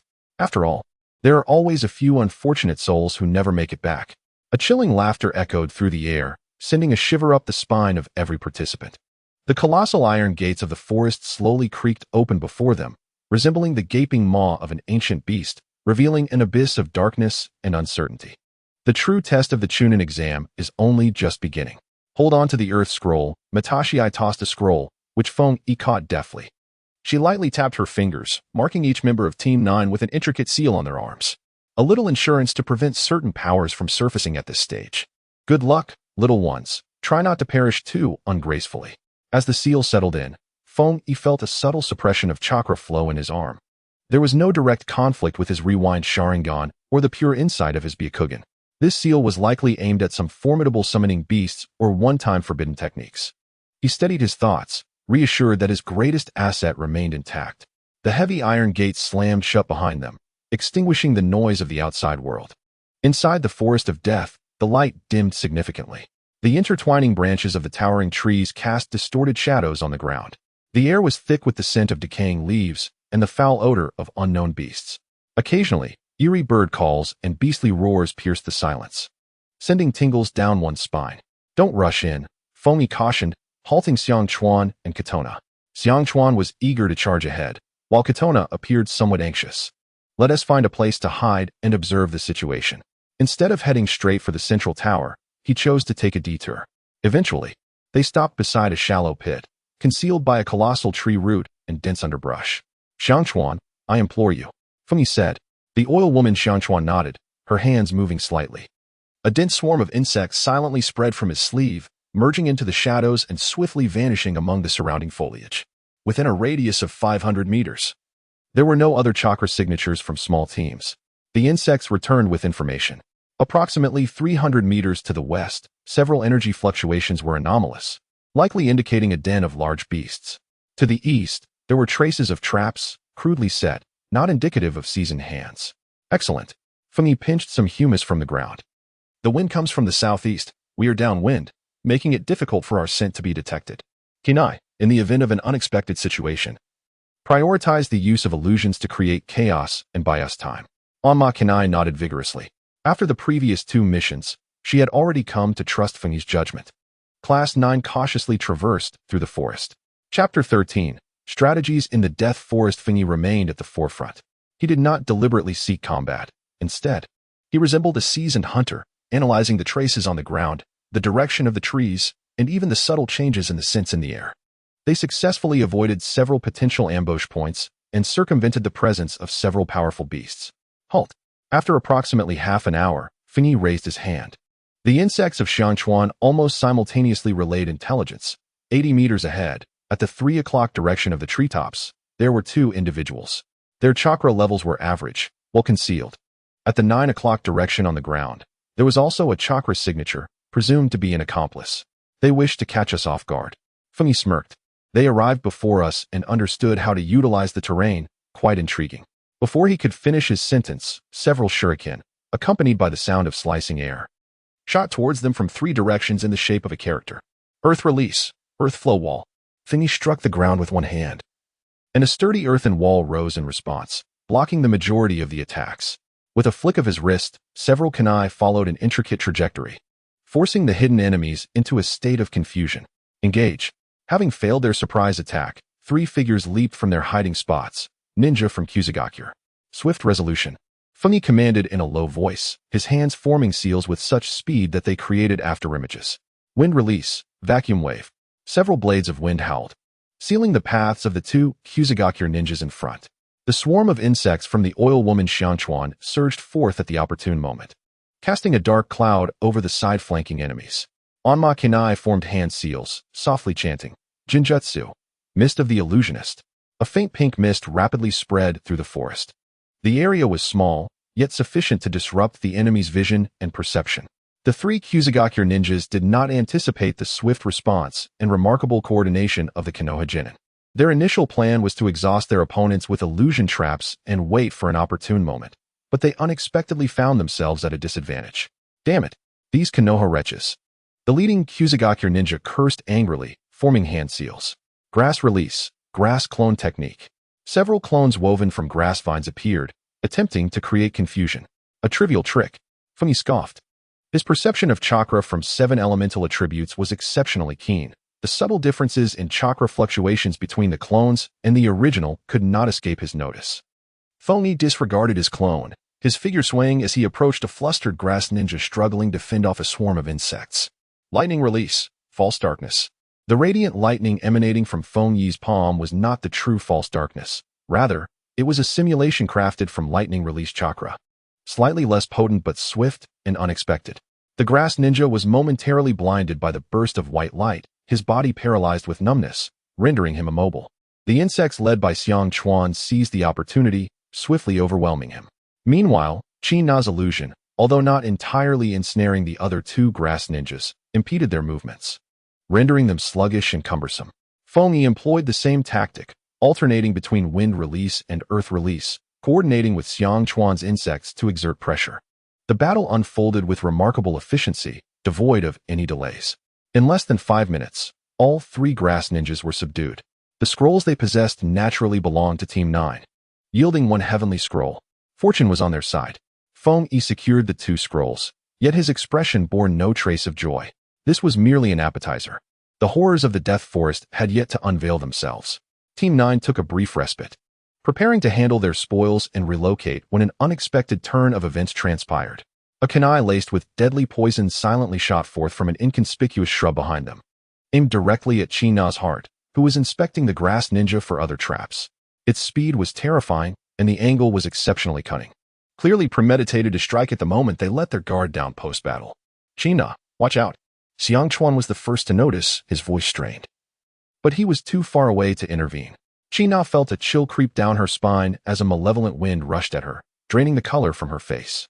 She attempted to evade, but the exertion from the recent battle had left her body unresponsive, her movements momentarily stiff. Feng Yi's pupils constricted sharply. In that instant, everything around him seemed to slow down. His mind raced. Should he expose his Byakugan or activate his Sharingan to forcibly alter the trajectory of the kunai? Such actions would undoubtedly invite grave trouble. There was no time to hesitate. In a flash, Feng Yi stumbled as if tripped by something on the ground, colliding awkwardly with the trunk of a nearby tree. At the moment of impact, his right hand discreetly emitted a nearly invisible thread of chakra. The thread was so swift that the naked eye could scarcely perceive it, and its angle was exceptionally peculiar, gently nudging the tail feather of the lethal kunai. PFF. The kunai grazed past China's shoulder, severing a few strands of hair and drawing a trickle of blood, before embedding itself firmly in the mud before her. The venom began to corrode the earth, producing a faint hissing sound. All of this transpired in the blink of an eye. To onlookers, it appeared as though China had reacted with remarkable speed, executing a narrow escape. As for Feng Yi, he merely appeared to be an unfortunate soul who had stumbled in panic. Who? Feng Yi scrambled to his feet, his face a perfect blend of shock and anger. His gaze slicing through the air towards the direction from which the kunai had been launched. A ninja clad in a misty mask emerged from the thicket. Upon realizing his ambush had failed, he swiftly retreated into the depths of the forest without hesitation, vanishing in the blink of an eye. Kunai, clutching her bleeding shoulder, felt her heart racing like a drum. Her pale face turned towards Keed. Keed-kun, I'm fine. How about you? Keed brushed the dirt off his clothes, his tone urgent and filled with the relief of having escaped a dire situation. Fortunately, you managed to evade him quickly. That fellow is truly insidious. S.H. Kawa approached with haste, his gaze fixed on the kunai still emitting dark fumes on the ground, his brow furrowed tightly. It's a technique of the mist hidden, laced with deadly poison. It seems we have attracted attention. Kunai glanced down at her shoulder wound, relieved it was merely superficial. Yet, the brush with death left her limbs feeling somewhat weak. Reflecting on the previous moment, she couldn't shake the feeling that Keed's stumble had been too fortuitous. However, the expression of fright on Keed's face quelled her suspicion. Perhaps it was merely a stroke of luck. Yet, Keed's heart felt as cold as ice. The subtle manipulation he had executed had drained a considerable amount of his mental energy. The brief moment of trajectory reversal, albeit for only a fraction of a second, caused a dull throb at his temples. Thankfully, it was a limited control that did not provoke a violent chakra disturbance. We should not linger here. Kida's voice grew somber. Tend to your wound. We must relocate immediately. In this forest, aside from the candidates, there are likely more perilous hunters. He deliberately emphasized the word hunters. He understood that Orochimaru's serpent might have already slithered into this forest. The mist-hidden ninja they had encountered could very well have been mere cannon fodder, while the true threat lurked in the shadows, observing them. They needed to be increasingly cautious. Every step must be calculated. Their trump cards should remain concealed unless absolutely necessary. Chapter 14. Deep in the forest, the air in the Death Forest grew increasingly thick. Sunlight was shattered by the layers of tree canopies, casting shifting patches of light on the ground that unsettled the mind. Team 9 trudged onward, their steps uneven, surrounded by an eerie silence, broken only by their own breaths and the occasional snap of dry twigs beneath their feet. This cursed place felt utterly sinister. Kawa wiped the sweat from his brow and lowered his voice, as if he had entered the belly of some great beast, the atmosphere stifling. Kinaya's cheeks remained pale. Although she had tended to her shoulder wound, every movement still caused her brow to furrow slightly. She gripped her kunai tightly, vigilantly scanning the dense foliage around them. Stay alert. I have an unsettling feeling that something is watching us from the shadows. Keed led the way, his senses sharper than those of his companions, and he too perceived the faint malice permeating the forest. This was not the first wave of troubles they had encountered. Earlier, I encountered two groups of candidates. One group, cloaked in sand, spotted 3 individuals among them. After a moment of contemplation, they assessed the situation and deemed their opponents formidable, opting instead to circumvent the confrontation. The other group, concealed in grass, brazenly charged forward, intent on seizing the scroll, only to be swiftly dispatched by Feng Yi, who employed agile martial arts in conjunction with shurikens, leaving them in tears and retreating in disarray. Feng Yi refrained from using excessive force, disinterested in pursuing them. His objective was clear: conserve energy, discreetly gather supplies, locate the heavenly scroll, and swiftly extricate himself from this tumultuous arena. His own scroll was of the earthly variety. Suddenly, he heard commotion ahead, reminiscent of a skirmish. Feng Yi halted, straining to listen. Faint sounds of metal clashing and muffled shouts drifted from not far ahead. Should he investigate? Xiang Chuan seemed unable to contain his eagerness, pondering the potential for a fortunate discovery. Feng Yi shot him a sidelong glance. Do you think this is a market where one casually picks vegetables? In a forest that could produce such a ruckus, the opponents are unlikely to be soft targets. He surmised that the commotion was either a fierce clash between capable teams or a brutal assault on a resilient adversary. In either scenario, recklessly approaching would yield no advantage. He swiftly decided to avoid the confrontation. There was no need for unnecessary conflict. This was not the time for bravado. Yet, trouble has a peculiar way of finding those who seek to evade it. Just as they altered their course and had not traveled far, 3 figures sprang forth from the shadows, effectively blocking their path. The leader, a tall and gaunt Rain Village ninja, wore the distinctive breathing mask of his village, exuding an air of foreboding. His companions flanking him were one stocky and robust, the other comparatively slender and agile, both radiating significant chakra fluctuations. Ah, little sprouts from Konoha. In such a hurry to wear, the tall Rain ninja cackled, his voice raspy as if scraped by sandpaper. Hand over the scroll, and perhaps we can spare you some suffering. Xiang Chuan spat defiantly. Such bravado. If you want the scroll, come and take it yourself. No sooner had he spoken than he began to move. There was no point in engaging in idle chatter. It was time for swift resolution. The stocky Rain ninja, evidently impatient, let out a roar and drew 2 sides connected by chains from his ninja tool pouch, swinging them with a fierce whoosh towards Xiang Chuan. Meanwhile, the slender Rain ninja flickered and vanished, clearly plotting a stealthy ambush. Chinai promptly positioned herself against Feng Yi, alert to the concealed enemy. Feng Yi-kun, be cautious. Feng Yi frowned. These 3 Rain ninjas were undoubtedly stronger than the previous group of grass ninjas he had encountered, particularly the leader, whose chakra reserves were substantial, indicating he would be a formidable opponent. His mind raced. Face them head-on? That would likely reveal secrets he preferred to keep hidden. Yet, given their aggressive stance, avoiding a fight seemed increasingly implausible. Utilizing basic ninjutsu for a swift victory? That appeared unlikely as well. The 3 individuals demonstrated a remarkable level of coordination, particularly with the presence of one adept at concealment. Relying solely on fundamental ninjutsu, it would be all too easy for them to expose any vulnerabilities. Making swift resolution a challenge, it was imperative to disrupt their formation and identify an opening. Xiangchuan, the one on the left is yours. Kina, keep a close watch. Do not let them approach. Feng Yi's voice was notably subdued, his body slightly crouched in a standard martial stance. He intended to first gauge the opponent's capabilities with his fist and feet. The tall, slender Rain ninja observed Feng Yi's lack of hand seals. A smirk curling at the corners of his mouth, tinged with disdain. Martial arts? It seems Konoha is not as impressive as they once were. Swiftly, he brought his hands together and exclaimed, Rain ninja technique. Mist rain arrows. The moisture in the surrounding air rapidly coalesced, forming dozens of sharp water arrows before him. With a flick of his wrist, the arrows surged toward Feng Yi like an overwhelming tempest. Such flamboyance. Feng Yi felt a subtle tremor of chakra beneath his feet. This was not the reckless burst of a body flicker technique, but an exquisitely refined footwork, his body twisting and weaving like willow branches swaying in the wind, deftly navigating through the dense barrage of arrows. Whenever he found himself unable to evade, he would block with his arms or sidestep with minimal movement. The arrows embedded themselves into tree trunks, penetrating deeply with a soft hissing sound. Such piercing power was formidable. A soft grunt escaped the throat of the tall, slender Rain ninja. This technique, a typical lower-ranking ninja, could never evade with such finesse. This boy is concealing something. Meanwhile, Xiangchuan had engaged with the stocky Rain ninja. Fire release, Phoenix fire technique. Xiangchuan unleashed a torrent of fireballs, attempting to drive back the stocky Rain ninja wielding dual sickles. However, the latter responded with a sinister laugh. His dual sickles spinning like wheels of fire, deflecting most of the fireballs with ease. Your flames are insufficient.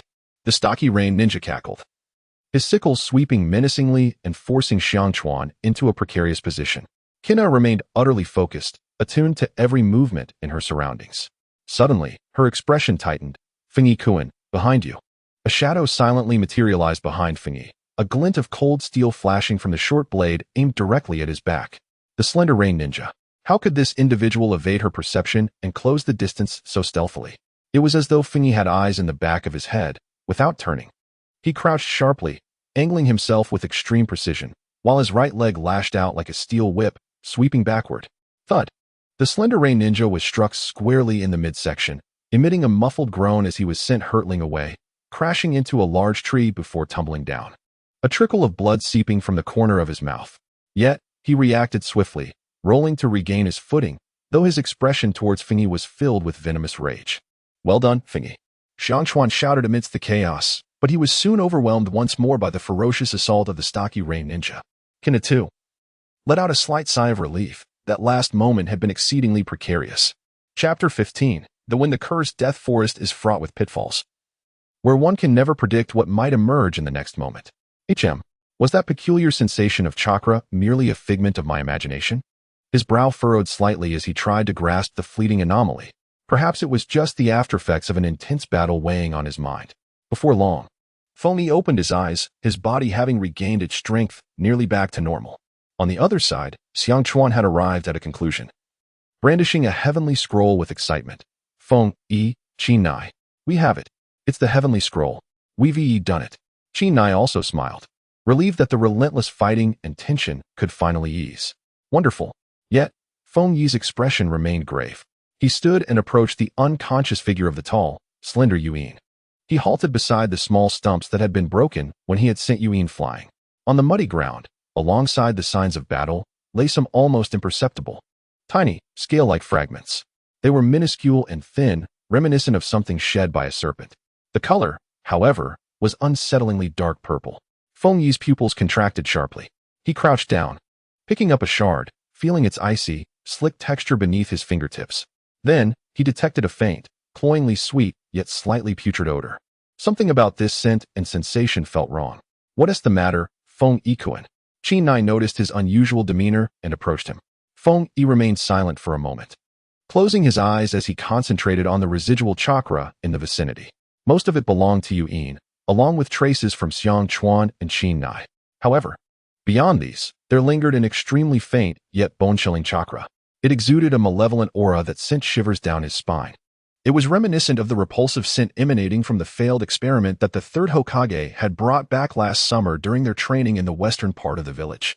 Orochimaru. Feng Yi almost spat the name through gritted teeth. His eyes flew open. There was no mistake. This sensation, this chakra signature, was undoubtedly Orochimaru. Had he ventured into the Death Forest? Why? For the Chunin exams? Or perhaps for some nefarious purpose? Sasuke. A name exploded in his mind like lightning. In the original narrative, Orochimaru had bestowed the cursed seal upon Sasuke during the second phase of the Chunin exams within this very Death Forest. Could it be that he had already set his sights on Sasuke? At this realization, a cold sweat broke out on Feng Yi's back. This was a formidable figure of shadow-level prowess. Should they encounter him now, it would undoubtedly spell doom for them. They wouldn't even be sufficient to serve as fodder. No, they had to change their course immediately. Xiang Chuan, Chinai, we are in grave trouble. Feng Yi's voice had never sounded so serious. Pack your things right away. We must take another route and leave this place at once. Huh, what trouble? Xiang Chuan remained somewhat bewildered, the exhilaration of having secured the scroll still evident on his face. Do not question me, just listen. Feng Yi barked, urgency lacing his voice. If you wish to survive, move swiftly. We may have attracted the attention of a profoundly dangerous individual. He seized Chinai by the arm and urged Xiang Chuan, hurry. We must head towards the tower at full speed and avoid confrontation at all costs. Though Xiang Chuan did not comprehend the source of Feng Yi's sudden trepidation, the gravity of his demeanor suggested that something was amiss. Without hesitation, they sprang into action. The signs of their recent skirmish were too conspicuous. This place had become perilous. The trio quickly gathered their belongings, binding the two Rain Village ninjas to a tree before plunging into the depths of the forest without looking back. As Feng Yi forged the path ahead, he remained acutely attuned to the chakra surrounding them. The faint yet unsettling presence of Orochimaru's chakra sent shivers down his spine. They had to distance themselves as swiftly as possible. A fleeting thought crossed his mind. Should he send out insects to scout? However, if the insects alerted Orochimaru, would they not inadvertently disclose their location? It was indeed a dilemma. Perhaps the most primal solution was simply to flee. The faster, the better. Navigating through the forest, the sound of crunching leaves accompanied their hurried steps. The trees around them grew increasingly towering, casting deeper shadows. Occasionally, they stumbled upon remnants of battle, charred trees, broken shurikens, and even congealed blood. The harsh reality of the Death Forest revealed itself in these details. Feng Yi, what exactly are we evading? Chinai panted, unable to contain her curiosity any longer. Feng Yi, without turning, lowered his voice significantly, a monster we cannot possibly contend with. Now, refrain from speaking and concentrate on moving. His sense of unease intensified, the feeling of being watched clung to him like a shadow. It was akin to traversing through a pitch-black night. The haunting sensation of unseen eyes fixed upon him. At that moment, Feng Yi abruptly halted, raising a hand in a silent gesture. Shoo! Xiang Chuan and Chinai immediately stifled their breaths. Hearts racing. A rustling sound emanated from the nearby thicket. Were they other candidates? Feng Yi's heart raced to his throat. He cautiously parted the branches before him. Straining to see, 3 ninjas from the grass village stood with their backs to them, furtively inspecting something.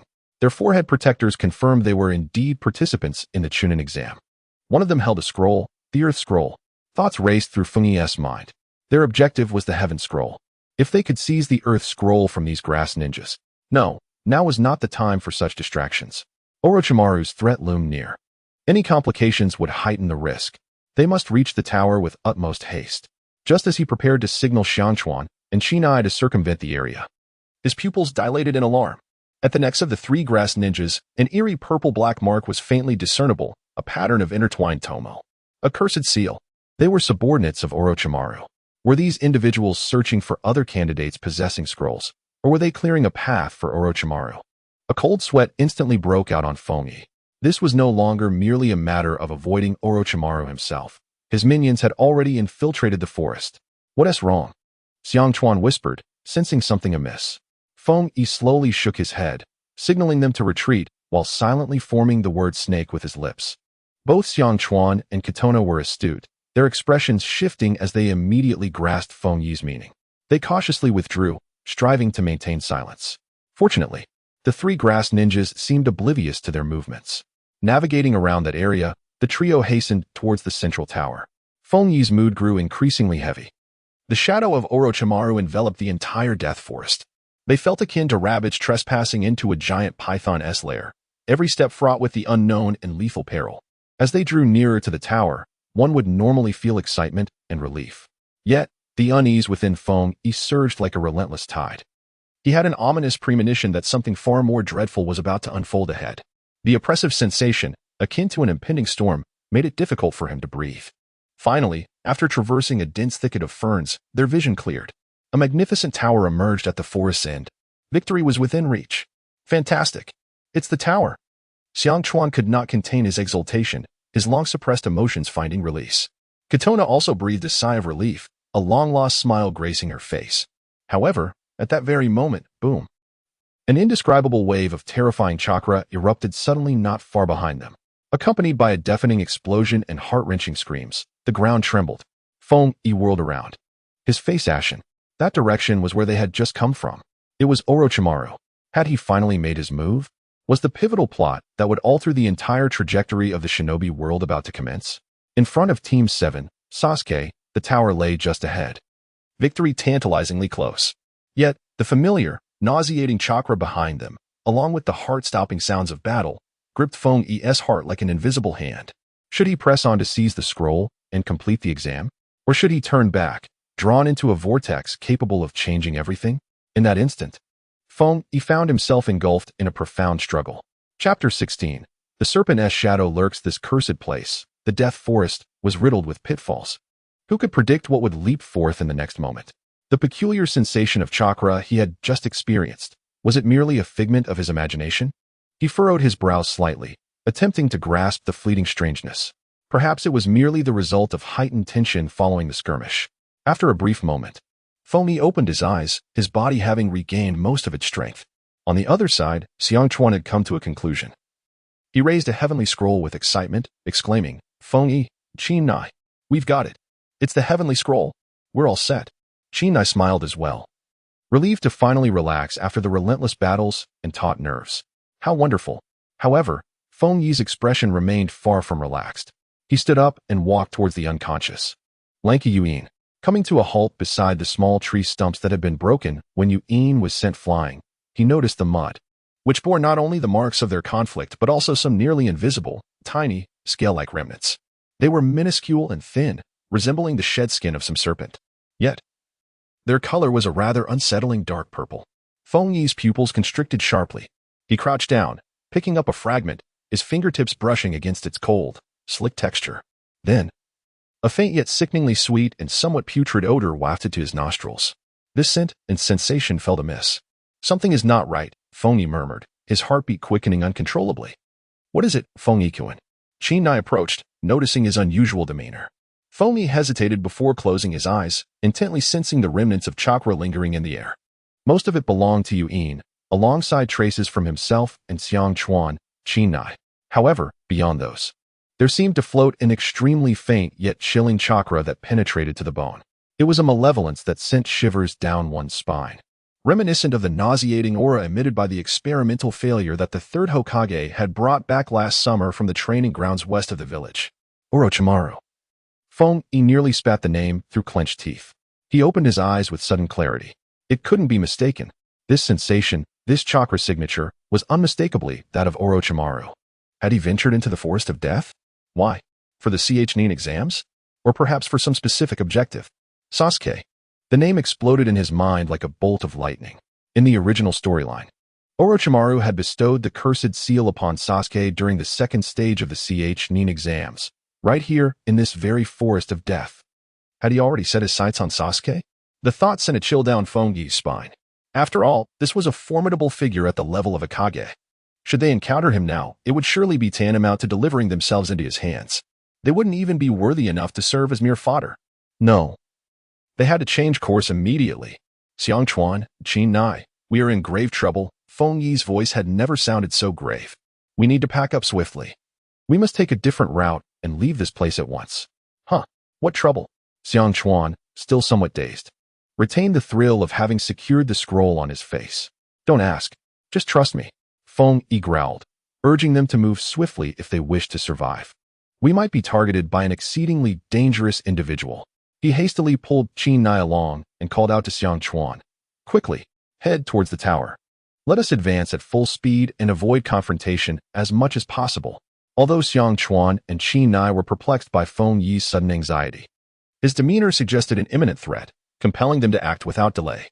The remnants of their previous skirmish were too conspicuous. This place was no longer safe. The trio quickly gathered their belongings, binding the two Rain Village ninjas to a tree before plunging into the depths of the forest without a backward glance. As Feng Yi forged ahead, he remained acutely aware of the chakra surrounding them. The ominous presence of Orochimaru's chakra sent shivers down his spine. They had to distance themselves as rapidly as possible. A fleeting thought crossed his mind. Should he send insects to scout? But what if the insects alerted Orochimaru, inadvertently revealing their position? It was indeed a dilemma. Perhaps the most primal solution was simply to run. The faster, the better. They wove through the forest. The crunch of dry leaves beneath their feet echoing around them. The trees grew taller, casting increasingly dense shadows. Occasionally, they encountered signs of past battles, scorched trees, broken shuriken, and even congealed blood.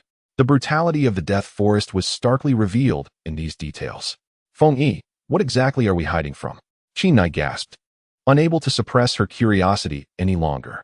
Feng Yi did not glance back, his voice low and urgent. A monster we cannot afford to provoke. Now, no more talking. Focus on moving. His unease intensified, the sensation of being watched clinging to him like a shadow. It felt like walking in the pitch-black night. A sense of unseen eyes fixed upon him. At that moment, Feng Yi abruptly halted, raising a hand in a commanding gesture. Shoo! Xiang Chuan and Qi Nai immediately held their breath, their hearts racing. Not far ahead, a rustling noise emanated from the thicket. Were they other examinees? Feng Yi's heart raced. He quietly parted the branches before him, straining to see. 3 ninjas from the grass village stood with their backs to them, furtively inspecting something. Their headbands confirmed they were participants in the Chunin exam. One of them held a scroll, a land scroll. Thoughts raced through Feng Yi's mind. Their objective was the Heaven Scroll. If they could seize the land scroll from these grass ninjas, no, this was not the time. Orochimaru's threat loomed too close. Any deviation would only heighten the danger. They had to reach the tower as swiftly as possible. Just as he prepared to signal to Xiang Chuan and Qi Nai to take a detour, his pupils dilated in alarm.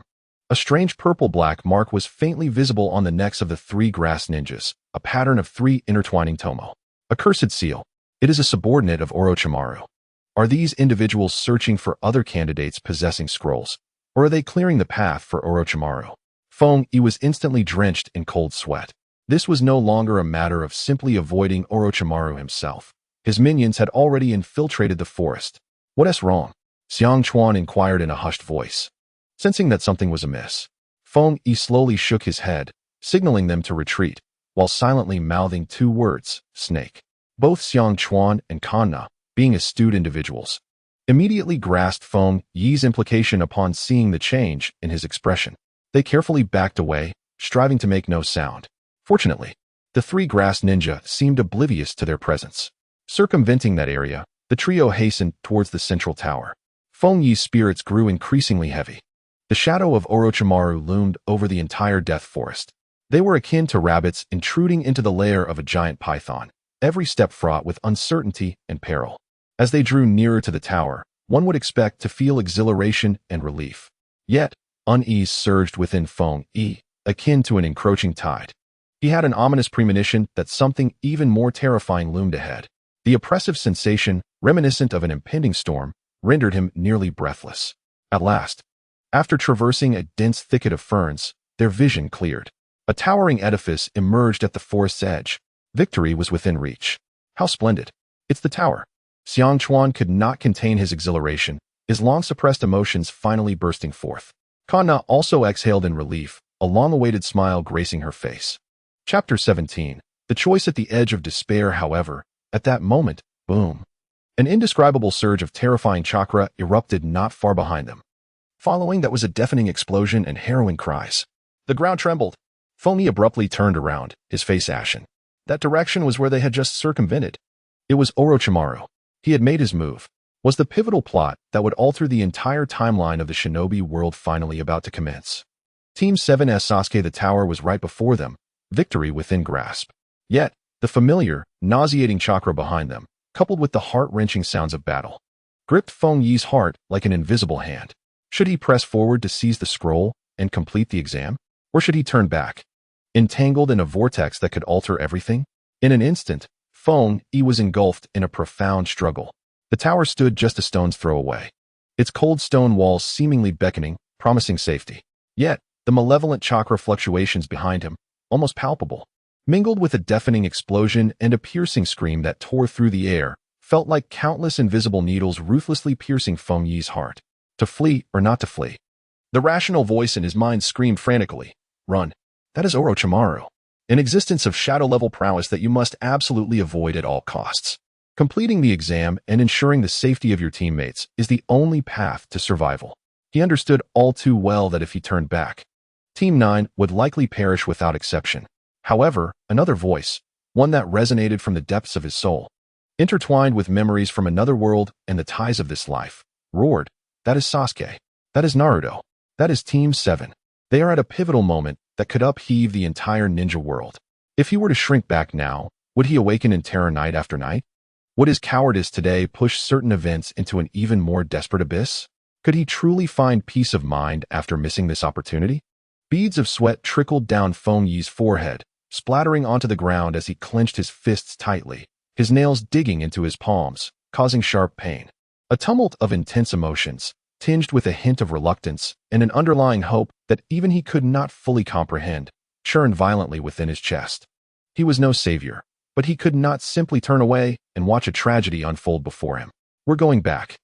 The three words felt like they were forcefully squeezed out from between Feng Yi's clenched teeth. His voice, though not loud, carried the weight to shatter the ground beneath him. "What?" Xiang Chuan nearly thought his ears were malfunctioning. His eyes bulged in disbelief as he stared at Feng Yi's profile, wearing an expression of utter incredulity. "Are you out of your mind? With the commotion behind us, going there is tantamount to delivering ourselves as offerings." Chinai's face turned pale, her lips trembling.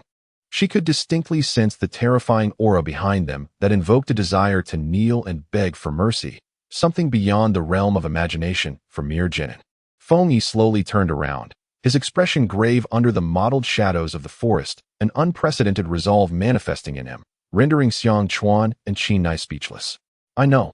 The odds are grim. No, perhaps tenfold against survival." Feng Yi's voice was hoarse yet resolute, "But some things cannot be evaded. Trust me just this once. I will give it my all." Xiang Chuan opened his mouth, intending to scold him, but ultimately, he merely sighed heavily, instinctively adjusting his sunglasses. "I'm truly at a loss with you. Since you've lost your senses, I might as well accompany you to your demise." Despite his words, his hand discreetly moved towards his ninja tool pouch, gripping it tightly. Chinai took a deep breath, forcibly suppressing the fear that surged in her throat, and nodded vigorously. "Yes, Feng Yi-kun, we're in this together." She chose to believe in this teammate who always managed to bring unexpected outcomes in dire situations, without a single superfluous word. The three of them abruptly changed direction, charging once more into the darker, far more perilous depths of the forest, heading towards the source of that terrifying chakra explosion. This time, their spirits were weighed down with a gravity unprecedented in their previous ventures into this forest, marked by an irrevocable determination. The sights along the way resembled a depiction of hell itself. What was once a relatively intact woodland now appeared as though it had been savagely ravaged by some ancient behemoth. Trees, as thick as water buckets, had been severed with uniform precision, their cut surfaces smooth enough to serve as mirrors, exuding an eerie scent of charred remnants. The ground was riddled with colossal craters and horrifyingly twisted fissures, as if it had just endured a terrifying minor earthquake. Several corpses of ninjas clad in the garb of various villages lay sprawled in pools of blood, contorted into unimaginable poses. The expressions frozen on their faces in their final moments were those of profound, indescribable terror and agony. Some bodies were even cloaked in a thin layer of dark purple slime, emitting a putrid stench as it sizzled, devouring their flesh and blood. The brutality of the death forest was, at this moment, brutally unveiled, stripped of all pretense, leaving no remnants of disguise. As they approached, the pulsating chakra that nearly seized their hearts with dread became increasingly palpable, wild, chilling, and suffused with ominous malevolence destined to annihilate all. The hissing of serpents was sharp and piercing, seemingly capable of penetrating the eardrum to reach the very depths of the soul, instilling a profound chill. Furthermore, there was Naruto's unique chakra, imbued with a wild tenacity and an indomitable spirit. Though its presence was exceedingly faint, like a flickering candle in the wind, it stubbornly continued to blaze, refusing to extinguish. However, it was quickly subdued by a far more potent, colder, and malevolent chakra, threatening to consume it entirely. Maple's heart sank gradually, plummeting into the abyss. They halted behind a dense thicket, cautiously parting the layers of branches and leaves, only to be met with a sight that chilled them to the bone. In the center of the clearing stood Orochimaru, the very architect of their harrowing flight. Wearing a cruel and mocking smile, toying with the 3 members of Team 7 like a cat with a mouse. His form was erratic, and each seemingly casual movement emanated a chilling, lethal threat. Sasuke knelt agonizingly on one knee, his left shoulder and collarbone a gruesome mess, blood staining his garments. While beads of sweat rolled down his pallid forehead, devoid of color, his teeth grinding in a manifestation of unyielding fury and righteous indignation. Naruto was ensnared by a colossal purple serpent, its size terrifying, each constriction eliciting a muffled groan of pain from him. The ferocious chakra of the Nine Tails had just begun to surface, only to be forcefully suppressed by a flicker of strange golden light reflected in Orochimaru's eyes, causing the curse seals on the massive serpent to pulse with frenzied brightness, amplifying its binding strength. Chapter 18. The glimmer beneath the serpent's mouth. Sakura sat nearby, her face streaked with tears, embodying despair and profound terror. She yearned to rush forward to assist, yet was paralyzed by the suffocating aura exuded by Orochimaru. Unable to move even a finger, only able to helplessly scream the names of her comrades. Ha ha ha, what tenacious little brats you are, Orochimaru chuckled, his voice deep and hoarse. His inhuman golden serpent eyes were now keenly observing Sasuke, who writhed in agony. Your gaze is quite remarkable. It brims with a thirst for power and an intense loathing for someone. He slowly extended his long, snake-like tongue, licking his lips, and advanced towards Sasuke with an elegance that concealed deadly peril. Come now, accept my gift. It will bestow upon you the power you so desperately desire, granting you the means for revenge. Orochimaru's voice was imbued with a beguiling enchantment as chakra began to coalesce on his fingertips, emanating an ominous purple-black glow that sent a chill down one's spine. Never. I refuse to accept anything from a repugnant creature like you. Sasuke managed to force out through clenched teeth, desperately attempting to resist, yet his body felt as heavy as lead, utterly unresponsive. Let go of Sasuke, you bastard. Naruto cried out, struggling fiercely to break free from the serpent's iron grip, but all his efforts were in vain, only causing the constrictor to tighten its hold further. Sakura's voice was hoarse from shouting, Sasuke-kun. Naruto. Yet, Orochimaru paid no heed to their cries, his focus entirely fixated on Sasuke. The fingers, glinting with foreboding light, drew ever closer to Sasuke's pale neck. Cursed seal. Feng Yi's pupils constricted to their utmost. He understood that once that seal was inscribed, Sasuke's fate would irrevocably spiral down the thorny and shadowy path depicted in the original narrative. I cannot allow him to succeed. This is the final opportunity. The air within Feng Yi's chest felt as though it had been siphoned away. In the next moment, he inhaled sharply, his chakra surging forth like a flood unleashed from a dam, no longer restrained or suppressed. The 7 elemental chakras whirled within him in a manner unfathomable to outsiders, compressing and merging rapidly. Now is the time. Feng Yi bellowed, his figure bursting forth from the thicket like an arrow released from a bow. His hands moved with astonishing speed, forming intricate seals that flashed in rapid succession, almost too swift to perceive. Wind release, vacuous gale. Earth release, earth dragon flip. The furious wind elements and the dense earth elements converged between his palms, compressing into a torrent of terrifying energy visible to the naked eye, interspersed with countless tiny wind blades and fragments of earth and stone. This technique was not merely a simple amalgamation of ninjutsu. It was a nascent form of a high-level combined ninjutsu, born from Feng Yi's mastery of the system's reward features and his profound understanding of chakra nature transformations. Its power far exceeds any single ninjutsu that a lower-ranked ninja can unleash. The sharp, piercing howl of that torrent of energy momentarily overshadowed the terrifying aura radiating from Orochimaru. Huh? Just as Orochimaru prepared to strike at Sasuke, a genuine look of surprise flickered in his cold, serpent-like eyes for the first time. He could distinctly sense that this sudden attack far surpassed the capabilities of an ordinary lower ninja, posing a significant threat even to a typical upper ninja. He was compelled to halt his incantation on Sasuke, retreating like a specter. The violent energy torrent barely grazed his clothing, crashing forcefully into the ground where he had previously stood. Boom! A deafening roar erupted, causing the earth to tremble violently. Dust filled the air, and debris scattered, making it difficult to see. A colossal pit appeared in the ground, Xiangchuan and Qina stood transfixed in the background, their hearts nearly leaping from their throats. Was this truly an attack unleashed by Fengyi? Meanwhile, Naruto, ensnared by the giant serpent, and the incapacitated Sasuke and Sakura momentarily forgot their pain and fear, staring blankly at the center of the dust cloud. As the dust began to settle, Orochimaru's face emerged, a blend of amusement and coldness.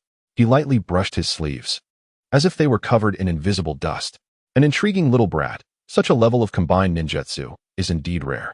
Orochimaru's voice was hoarse, laced with a serpentine hiss. But unfortunately, it lacked sufficient potency. No sooner had he spoken than he casually flicked his fingers. The ground suddenly fractured. Several massive serpent phantoms, as thick as barrels, roared forth, their bodies pitch black, scales shimmering with an ominous purple light, a foul wind rushing towards him, brazenly entangling the formidable torrent of earth and wind energy unleashed by Fengyi. Crack! Crack! The energy torrent wailed under the constriction of the serpent phantoms. Countless wind blades and stones were pulverized, the brilliance rapidly dimmed, ultimately disintegrating into nothingness. But that was not the end. The moment the serpent phantoms appeared, a razor-thin, chilling wind blade, sharp beyond compare, silently sliced toward Fengyi's neck from an exceedingly cunning angle. Swift, incredibly swift, the wind blade almost melded with the air. Were it not for Fengyi's mental acuity being at its peak, he would have been utterly oblivious. Fengyi! Fengyi! Xiangchuan and Qi now were paralyzed with terror, screaming in horror. They wished to rush forward, yet the palpable, oppressive aura emanating from Orochimaru weighed heavily upon them, rendering their movements sluggish, even their breaths becoming laborious. It was over. A cacophony of alarms blared in Fengyi's mind, his body's hair standing on end. This strike was unavoidable. The scent of death felt so tangible. On the precipice of life and death, the deepest recesses of Fengyi's eyes ignited with a strange crimson glow. 3 pitch-black Magatama spun rapidly, coalescing into a singular form. In the throes of an extreme life and death crisis, he was compelled to activate his unique kaleidoscopic Sharingan. Time, in Fengyi's perception, appeared to warp for a fleeting moment. The razor-like wind blade, capable of cleaving through steel, seemed to momentarily freeze and retreat in his view, almost imperceptibly. A mere 0.1 seconds. Perhaps even less. Yet this insignificant rewind caused the trajectory of the lethal wind blade to deviate ever so slightly. With a sharp hiss, the wind blade narrowly grazed Fengyi's cheek, leaving a deep gash on his cheekbone that exposed bone, igniting a searing pain. Several strands of hair drifted down gently. To onlookers, it appeared as if Fengyi had evaded this deadly strike through an animalistic instinct and an extraordinary reflex, maneuvering at an incredible angle. Orochimaru's golden snake-like eyes narrowed slightly, a barely discernible sense of peculiarity flickering within. Was that an illusion of spatial distortion just now? He murmured to himself, scrutinizing Fengyi as if seeking to uncover something. Chapter 19. The tower's breath. Fengyi gritted his teeth against the piercing pain in his head, his vision darkening and blurring. The immense strain of forcibly activating the Sharingan, even if only to rewind the trajectory slightly, was an overwhelming burden. Yet he dared not pause for even an instant. Seizing the moment while Orochimaru's attention was diverted, still pondering the earlier anomaly, Fengyi exerted every ounce of strength to signal a discreet retreat towards Xiangchuan and Qinai. Go, quickly. Xiangchuan and Qinai were perplexed by how Fengyi had evaded that fatal blow, but the resoluteness and urgency in his gesture were unmistakable. This could be their only and final opportunity. Go, Xiangchuan growled, no longer hesitating. He unleashed his chakra, swiftly pulling the nearly unconscious Naruto, ensnared by the giant serpent. With one hand, while grasping the trembling Sakura with the other, Qinai reacted promptly, suppressing her fear to assist the struggling Sasuke on the ground. Let go of me. You bastard. Naruto bellowed, despite his situation. Sasuke-kun. Sakura cried out. Damn it. Sasuke gritted his teeth, humiliation and rage nearly consuming him. Yet the pain from his injuries and the curse mark rendered him barely able to stand. Orochimaru cast a glance at the fleeing group, a playful smirk emerging on his pale visage. He had little concern for the lives of those young ones. What truly intrigued him was the dark-haired boy before him, who had repeatedly interrupted him and seemed to harbor certain secrets, especially that strange sensation from earlier. Nevertheless, he ultimately chose not to pursue. Sasuke was the primary target of this endeavor. The rest were merely inconsequential distractions. Fengyi. Xiangchuan turned back, his voice laced with urgency and concern. Don't worry about me. Hurry! To the tower!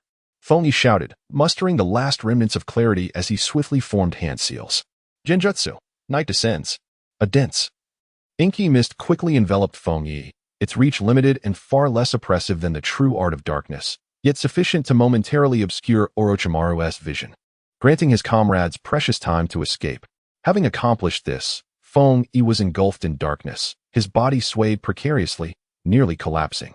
He bit down hard on his tongue, using the sharp pain to keep himself alert, then staggered away, following Xiang Chuan and the others in their flight without a backward glance. Behind him, the black fog began to dissipate. Orochimaru gazed at the anguished Sasuke, now revealed on the ground, his golden serpent-like eyes rekindling a cold, excited gleam. Hee. It seems your companions care for you more than you realize, he taunted, advancing slowly toward Sasuke. But it is futile. No one can thwart me. His fingers coalesced once more into ominous purple-black chakra, the eerie pattern of the three-tomo curse mark flickering into view. Ah! Sasuke's agonizing scream pierced through the forest mist, echoing in the stillness of the woods. That sound struck deep into the hearts of Feng Yi, Xiang Chuan, and China as they fled. An irreversible wheel of fate began to turn, accompanied by blood and darkness. The young members of Team 9, along with the burdened trio of Team 7, stumbled and crawled, their spirits nearly extinguished. They could not tell how long they had run, only feeling as if their legs were filled with lead, each step akin to walking on blades. It was only when the nauseating scent of snake and the despair-inducing aura of chakra vanished from their senses that they dared to collapse onto the ground with a thud. Panting heavily, each breath was labored and chaotic, leaving them in a state of utter disarray. The weight of survival pressed heavily upon their hearts. Naruto, blood trickling from the corner of his mouth and bruises marring his face, managed to regain some composure, though his voice still trembled with residual terror. What on earth is that creature? He exclaimed. Sakura's tears flowed unceasingly, her sobs echoing as she gazed at the unconscious Sasuke, her heart shattered. Sasuke's condition was dire, the peculiar curse mark of three-tomo at his neck dark and emanating an unsettling aura that chilled the soul. He had completely succumbed to unconsciousness, unaware of his surroundings. Yamanaka Xiang Chuan adjusted his nearly dislodged sunglasses, his expression grave as he turned to the equally disheveled Feng Yi beside him. Kuruma China bit her lip, her gaze fixed on Feng Yi. The swift and terrifying spectacle they had just witnessed was beyond comprehension. The mere presence of a being like Orochimaru had nearly suffocated them with its overwhelming pressure. How could Feng Yi have reacted at all to an attack from such a formidable entity? Xiang Chuan's voice carried a dryness he was unaware of as he inquired. How did you evade that just now? As the question arose, both Naruto and Sakura momentarily suppressed their fear and sorrow, turning their gazes in unison. Feng Yi's complexion was paler than snow, his forehead glistening with fine beads of cold sweat, and he blinked vigorously, his vision still somewhat blurred. The after-effects of the rewind Sharingan had yet to dissipate, leaving his mind in a chaotic disarray, buzzing incessantly. He forced a smile that was more grotesque than tears, his voice fragile as if it might falter at any moment. Perhaps fortune favored the bold, as his body seemed to move on its own accord amidst the heat of the moment. Coupled with the rudimentary taijutsu techniques taught by his teacher, he had managed to dodge just in time. He spoke evasively, deliberately downplaying the gravity of the situation, avoiding any mention of the potential changes in his pupils. In such dire circumstances, one could err by speaking too much, but speaking too little could also lead to errors. Thus, silence felt the safest option.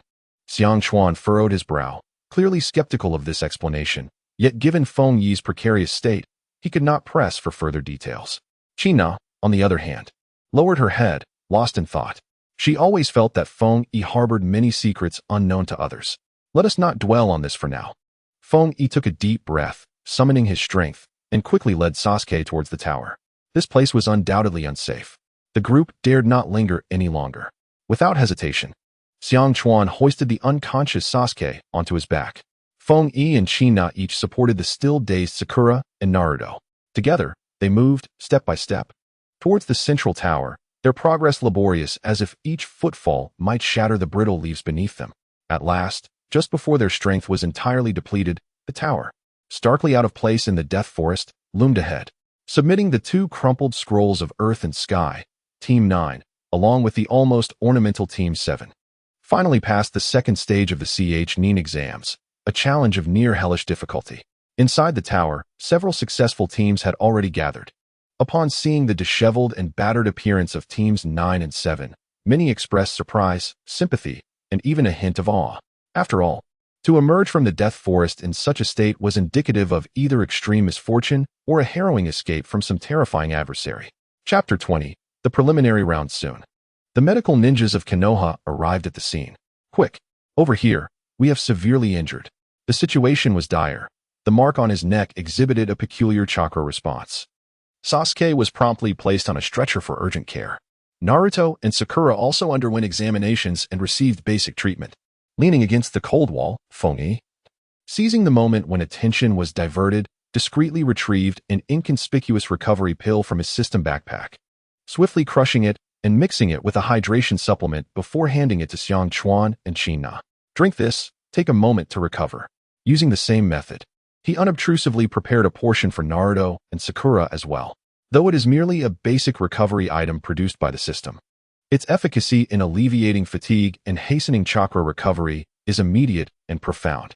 He hastily consumed one himself, feeling the agonizing headache that threatened to tear his soul apart gradually subside. Soon, Moonlight Gale received the news. Upon learning from other examiners that Team 9 had successfully escaped from the clutches of Orochimaru alongside Team 7, though the details of the battle were shrouded in vagueness. With no one daring to elaborate on such high-level combat, the usually pallid Jonin displayed a rare expression of disbelief. After the initial shock, a deep sense of concern set in. Orochimaru is a notorious rogue ninja. While Fongi indeed possesses considerable strength, one might even say he surpasses his peers among the lower ninjas. It is quite another matter to escape with so many individuals from the grasp of such a formidable entity. Moonlight Gale coughed lightly, sensing that this matter was likely more complex than it appeared. The secrets surrounding Fongi seemed to exceed his initial expectations and harbor greater dangers. This stirred within him a mixture of curiosity and an inexplicable sense of unease. The atmosphere within the tower, after a brief moment of relief at having survived, did not linger for long. Soon, a new and more palpable tension began to permeate the air. A chief examiner cleared his throat, successfully capturing the attention of all those who had passed. Congratulations to all for passing the second round of the Chunin selection exam. However, do not celebrate too soon.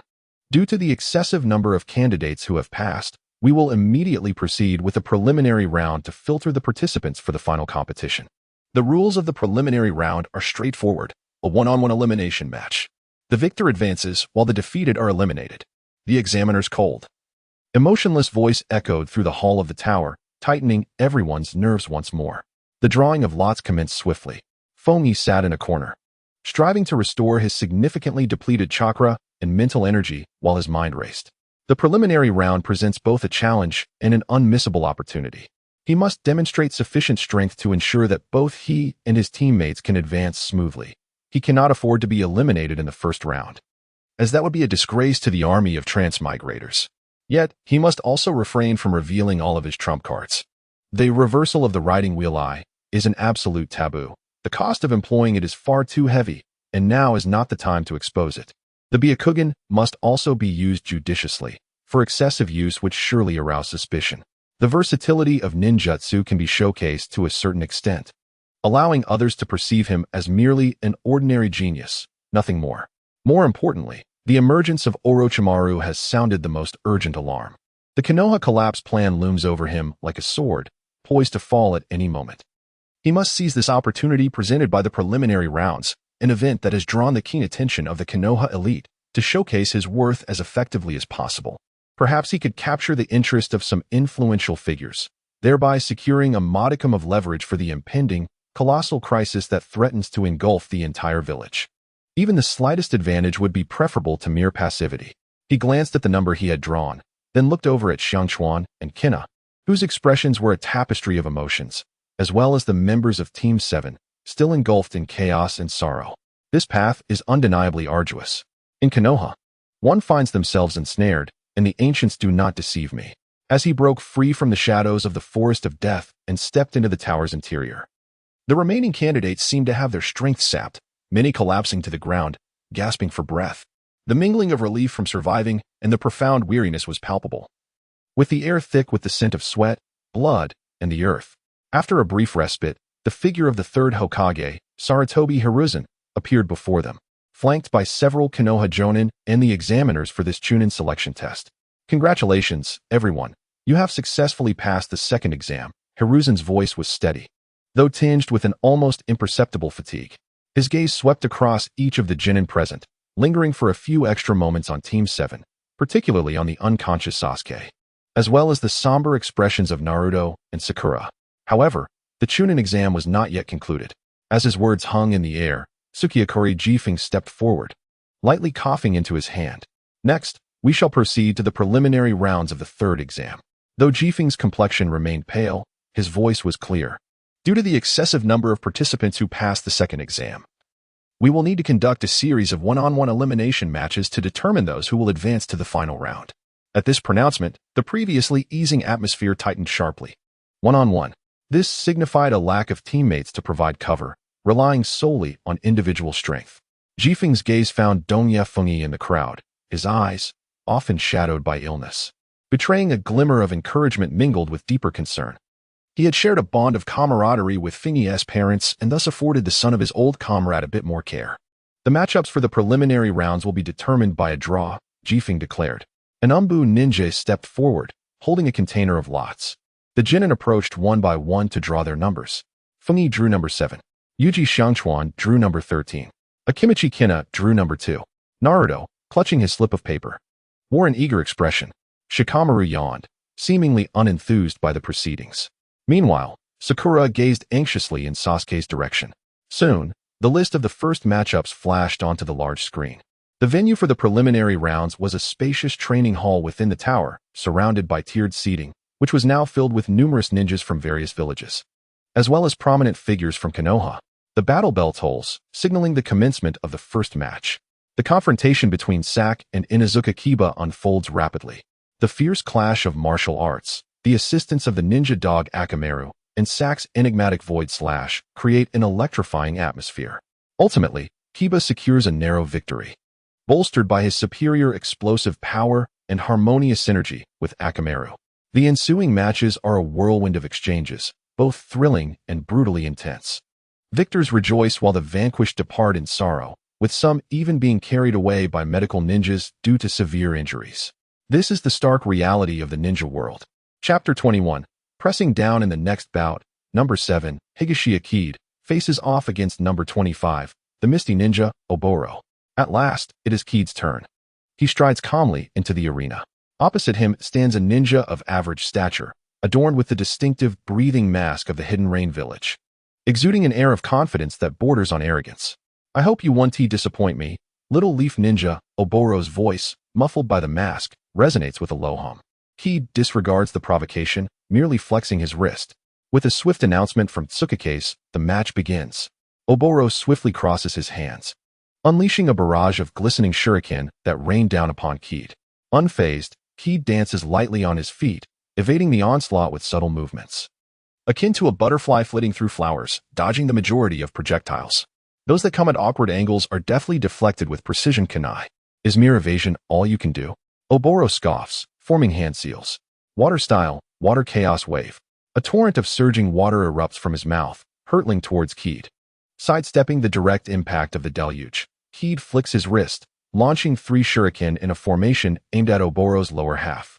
He refrains from employing more potent ninjutsu, instead relying on his exquisite foundational taijutsu and perfectly timed wind-release short blades to engage in the fray.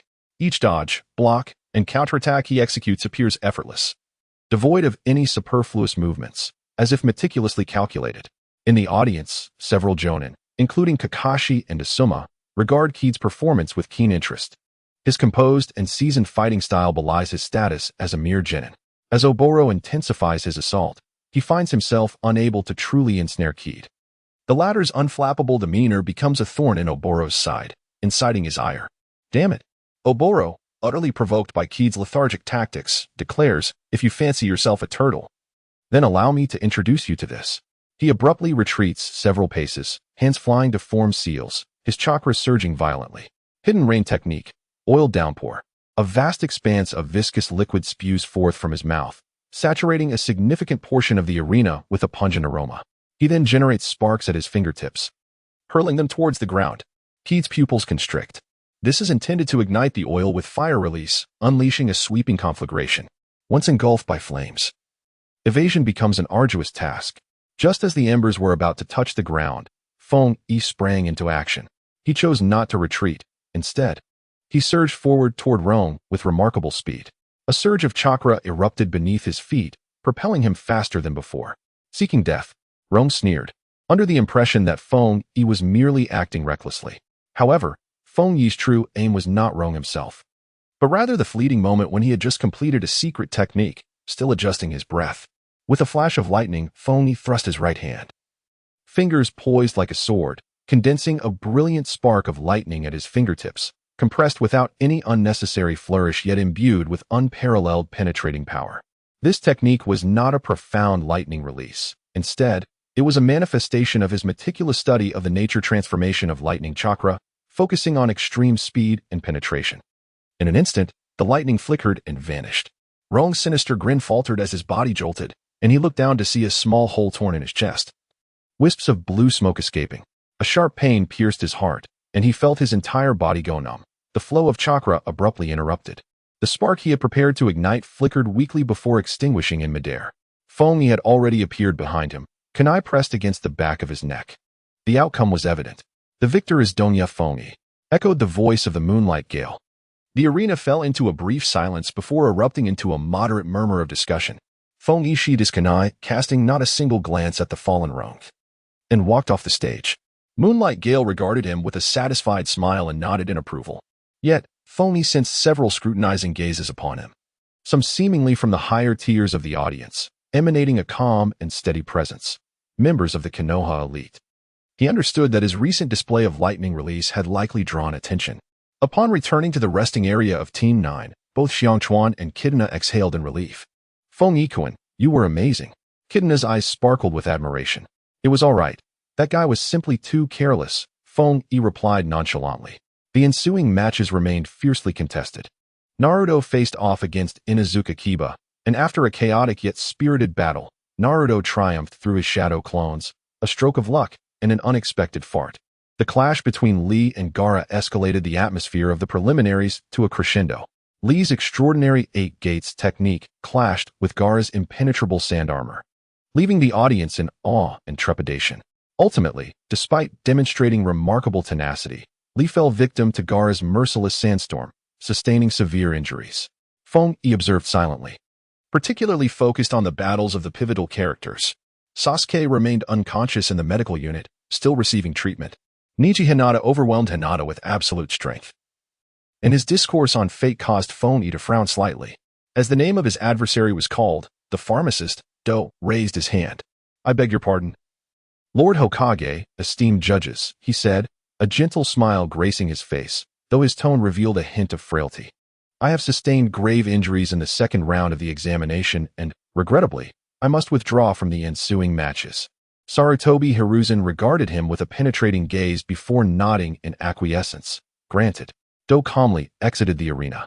Feng Yi observed Do's retreating figure, noting the stark contrast between his tranquility and the exhaustion he displayed following the conclusion of the second exam. He was acutely aware that this was merely a cog in Orochimaru's grand design. The encounters in the forest had heightened his vigilance regarding the impending upheaval. Next, it was Yunyu Xiangchuan's turn to compete.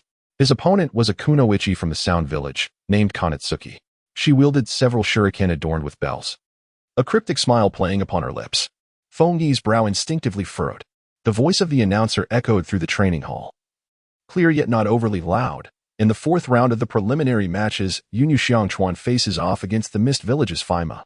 Xiangchuan adjusted his sunglasses, his expression inscrutable as he stepped onto the stage. Opposite him stood Faima, a robust ninja from the Mist Village, muscles rippling under his skin. He cracked his knuckles, the sound echoing ominously, and grinned, revealing a set of white teeth. A scion of the Yunyu clan? I hope your insects provide some amusement. Don't be too fragile. With that, the match commenced. No sooner had the words left the announcer's lips than the ground trembled beneath Faima's feet, propelling him toward Xiangchuan like a cannonball, speed unparalleled, accompanied by a fierce gust of wind. He had no intention of employing ninjutsu, opting instead to unleash the full extent of his brute strength. Xiangchuan subtly angled his body, narrowly evading Faima's earth-shattering punch. The wind from the strike whipped past him, stinging his cheek. He made no significant movements, Yet nearly invisible parasitic insects had already dispersed silently. Is that all you can do? Faima scoffed, intensifying his onslaught, his fists raining down like a torrential storm, the sound of his kicks howling through the air. Xiangquan maneuvered gracefully within the arena, employing the unique footwork of the Yunyu clan, deftly avoiding Faima's frontal assaults time and again. He commanded his swarm of insects. Some tiny creatures persistently harassed Faima, disrupting his vision and rhythm, while others stealthily discerned the opponent's habitual movements and chakra flow. At the edge of the arena, Feng Yi observed the unfolding battle. He had previously warned Xiangquan that confronting a powerhouse like Faima head-on would be tantamount to suicide. He needed to exploit the gaps in his opponent's offense and utilize the Yunyu clan's strategic advantages. As Faima's attacks grew increasingly frenzied, his stamina dwindled. He roared in frustration, yet failed to graze even the hem of Xiangquan's garment, instead becoming infuriated by the incessantly darting insects. Now was the moment. Xiangquan seized the opportunity. As Faima's heavy punch missed its mark, his strength waned, and before he could recover, Xiangquan crouched low and surged forward. At the same moment, a vast swarm of parasitic insects, long concealed in the shadows beneath Faima's feet, surged toward his legs with an ominous density. What on earth? Faima was taken aback, feeling a sudden numbness in his legs, which caused his speed to diminish instantly. These insects not only bit him, but also siphoned his chakra.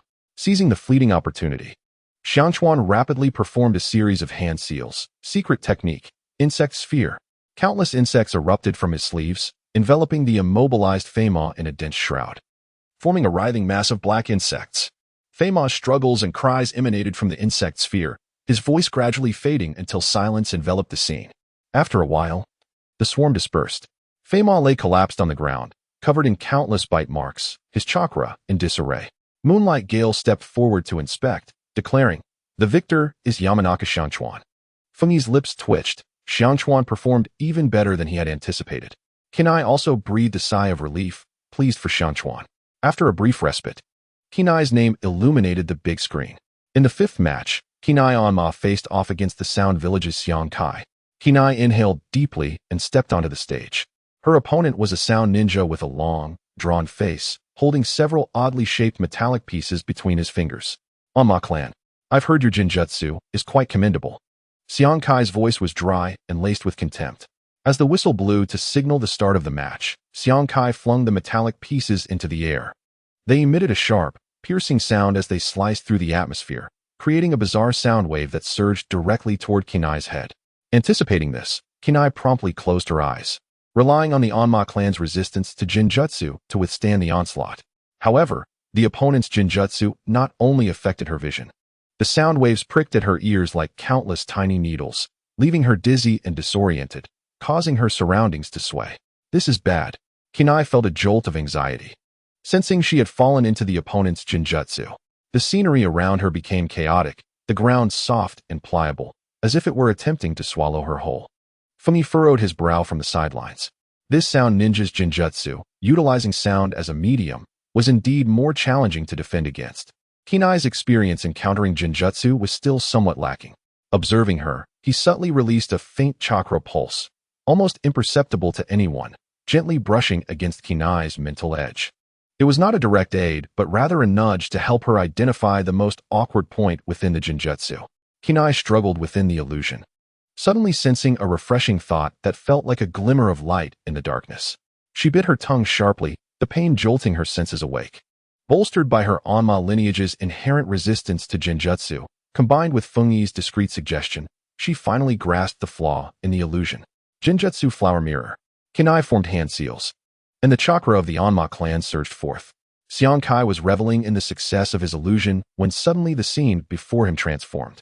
Countless beautiful yet perilous flowers emerged, encircling him completely. The edges of the petals were sharp, spinning menacingly toward him. What? A counter-illusion? Xiang Kai's expression darkened as he hastily retreated, attempting to evade this unforeseen retaliation. Seizing the opportunity, Tsunade, aware of her opponent's momentary disarray, concentrated her chakra and shouted, "Release!" She successfully broke free from his sound wave illusion, and simultaneously, her counter-illusion sent Xiang Kai into a flurry of confusion. Although Tsunade's illusion lacked sufficient strength to completely ensnare him, it effectively disrupted Xiang Kai's rhythm. Just like that, Tsunade, Feng Yi thought, with renewed vigor. Chinai launched several kunai imbued with a faint hypnotic effect towards Xiang Kai. He clumsily dodged, no longer underestimating this seemingly demure young girl. Ultimately, during a close-quarters clash, Chinai's reflexes proved swifter, and a kunai pressed against Xiang Kai's neck. "The victor is Arima Chinai," announced Moonlight Gale. Chinai let out a long breath, her joy nearly overflowing. She glanced at Feng Yi, her gratitude unmistakable. Thus, Class 9 advanced to the next round of the preliminaries. Moonlight Gale approached the trio, a rare smile gracing his face. "Feng Yi, Xiang Chuan, Chinai, you performed admirably. However, your upcoming opponents will only be more formidable. Do not let it go to your heads." "Yes, Teacher Gale." The three responded in unison, excitement evident in their voices. During the intermission, Feng Yi's attention drifted to Gaara at the other end of the spectator area. The chakra fluctuations radiating from that sand village boy were increasingly unsettling, the aura of brutality tightening his chest. Beside him, Kankuro and Temari wore expressions of barely concealed concern, occasionally huddling together to whisper anxiously. "This guy is indeed a walking powder keg," Feng Yi mused. He approached Naruto, who still appeared dejected. Feng Yi patted his shoulder. "How is Sasuke?" Naruto lifted his head, his blue eyes bloodshot and his voice hoarse. "The medical team said they're still observing. That damned seal is quite troublesome." He clenched his fists tightly, resolute. "But I will never give up on Sasuke. Once I grow stronger, I will bring him back." Feng Yi nodded in acknowledgement. Naruto's stubbornness was both his strength and, at times, a source of exasperation. At that moment, Feng Yi's senses suddenly heightened. A faint yet familiar cold chakra presence infiltrated his awareness. No matter how subtle, he would never mistake this aura. Chapter 23. Rock Lee, Gaara, Orochimaru. His chakra was still lurking in some corner of Konoha. It had not been completely eradicated by the events in the Forest of Death. A sense of dread enveloped Feng Yi as he realized the situation was far more complicated and perilous than he had anticipated. He scanned the inconspicuous corners of the tower with a stoic demeanor, striving to discern the source of that chakra. Suddenly, from the periphery of his vision, he caught sight of a shadowy gathering in a more obscure section of the audience, where several sound ninjas and high-ranking members from the Sand Village were clandestinely conversing with a mysterious figure whose face remained shrouded. A chill ran down Feng Yi's spine. Byakugan. The veins around his eyes subtly pulsated, and his pupils momentarily turned pale, but this transformation lasted less than a fraction of a blink before reverting to their original state. Those near him remained oblivious to this brief anomaly. In that fleeting moment, he distinctly observed the grave expressions on the faces of the Sand Village officials, as well as a fleeting glimpse of a hand adorned with peculiar scales beneath the mysterious figure's cloak. Indeed, something was amiss. A sense of foreboding enveloped Feng Yi. It seemed that the Sand Village and Orochimaru had long been in collusion. The shadow of the plan to collapse Konoha was inching ever closer. The preliminary rounds continued unabated, with fierce bouts unfolding in succession, revealing the true champions. Hinata Niji effortlessly dispatched his opponent, while Nara Shikamaru, employing his extraordinary intellect, managed to turn the tide in what appeared to be a losing scenario. As the slots for advancement dwindled, the atmosphere within the tower grew increasingly tense, suffocating in its intensity. Each contestant preparing to enter the arena wore expressions etched with anxiety and resolute determination. Feng Yi understood that the climax of the preliminaries was approaching. Furthermore, a greater storm was quietly gathering strength beneath the oppressive calm. He cast a glance at Naruto, who was still fretting over Sasuke, pondering what surprises this underdog might conjure next, or perhaps what fright might await. The tumult within the training hall surged, each successive duel elevating the atmosphere of tension and fervor to its zenith. Next up was Uzumaki Naruto versus Inuzuka Kiba. Upon hearing his name, Naruto's previous lethargy vanished, and he exuberantly bounded to the center of the arena. At last, it's my turn to shine. Kiba, alongside Akamaru, flashed a confident grin. Naruto, with your meager skills, you're hardly a challenge for me. As the battle commenced, Naruto quickly found himself at a disadvantage. Kiba and Akamaru's coordination was impeccable, executing the beast clone technique and relentless assaults that forced Naruto into a frantic retreat. Cursed be it. Akamaru, go, bite him. Kiba shouted. Woof. Akamaru transformed into a white blur, flanking Naruto from both sides. Struggling to defend himself, Naruto soon bore several claw marks on his body. This fool, still relying on the same old tactics. Shikamaru yawned languidly from the spectator stands, as if everything transpiring was entirely within his expectations. Feng Yi observed the arena, where Naruto, despite his frantic leaps and apparent disarray, remained tenaciously defiant. Just when everyone presumed he could endure no longer, he executed a deft roll, evading yet another fierce onslaught from Kiba and Akamaru. Without warning, he let out an unexpectedly thunderous fart, unleashing an indescribable stench that rapidly spread from his core. Kiba's keen nose was no match for this sudden gaseous assault, leaving his mind reeling and nearly causing him to faint. Akamaru emitted a pitiful yelp, scampering away with his tail tucked, sneezing uncontrollably. Seizing this fortuitous moment, Naruto summoned his shadow clones with a resounding pop, and both his original self and the clones unleashed a flurry of punches, decisively knocking the dazed Kiba to the ground. Moonlight Gale, struggling to suppress his laughter, proclaimed the result: victory. The winner is Naruto Uzumaki. The arena fell silent for a fleeting moment before erupting in uproarious laughter. Naruto, hands on his hips, paid no heed to the surrounding amusement. To him, victory was the ultimate truth. Next came Gaara's match, facing an underling from the hidden rain village. The rain ninja visibly quaked at the sight of the sand within Gaara's gourd, attempting to create distance to prepare for a water jutsu. Yet Gaara remained cold and still, exuding an unsettling aura. With a chilling command, "Sand Coffin," the sand surged forth from his gourd, moving with such speed that it was nearly imperceptible, enveloping the rain ninja in an unyielding embrace. A sharp scream pierced the air, lasting less than half a second. "Sand Funeral," Gaara's voice devoid of warmth, commanded the sand to constrict violently. A sickening splatter of dark red liquid oozed through the grains, its hue sending shivers down the spines of the observing shinobi, including several jonin nearby, as a wave of dread washed over them. The utter disregard for life and the sheer brutality displayed was chilling. Moonlight Gale's expression darkened as he hastily ordered the medical team to remove the oblivious rain ninja. Feng Yi's brow furrowed deeper. Gaara's strength and ruthlessness surpassed his expectations. This was no mere ninja contest, it was a one-sided slaughter. Soon, the large screen displayed the new matchups, and one in particular captured everyone's attention: Rock Lee versus Gaara. Clad in his striking green jumpsuit, Lee entered the arena radiating a fervent spirit. "At last, I've waited for you, Gaara." Lee's voice brimmed with anticipation. "Allow me to defeat your impenetrable defense with my taijutsu." Gaara maintained his indifferent demeanor, seemingly unperturbed. As the battle commenced, Lee's form became a blur, leaving behind only fleeting green afterimages in the arena. His fists and feet struck with immense force, launching a tempestuous assault upon Gaara.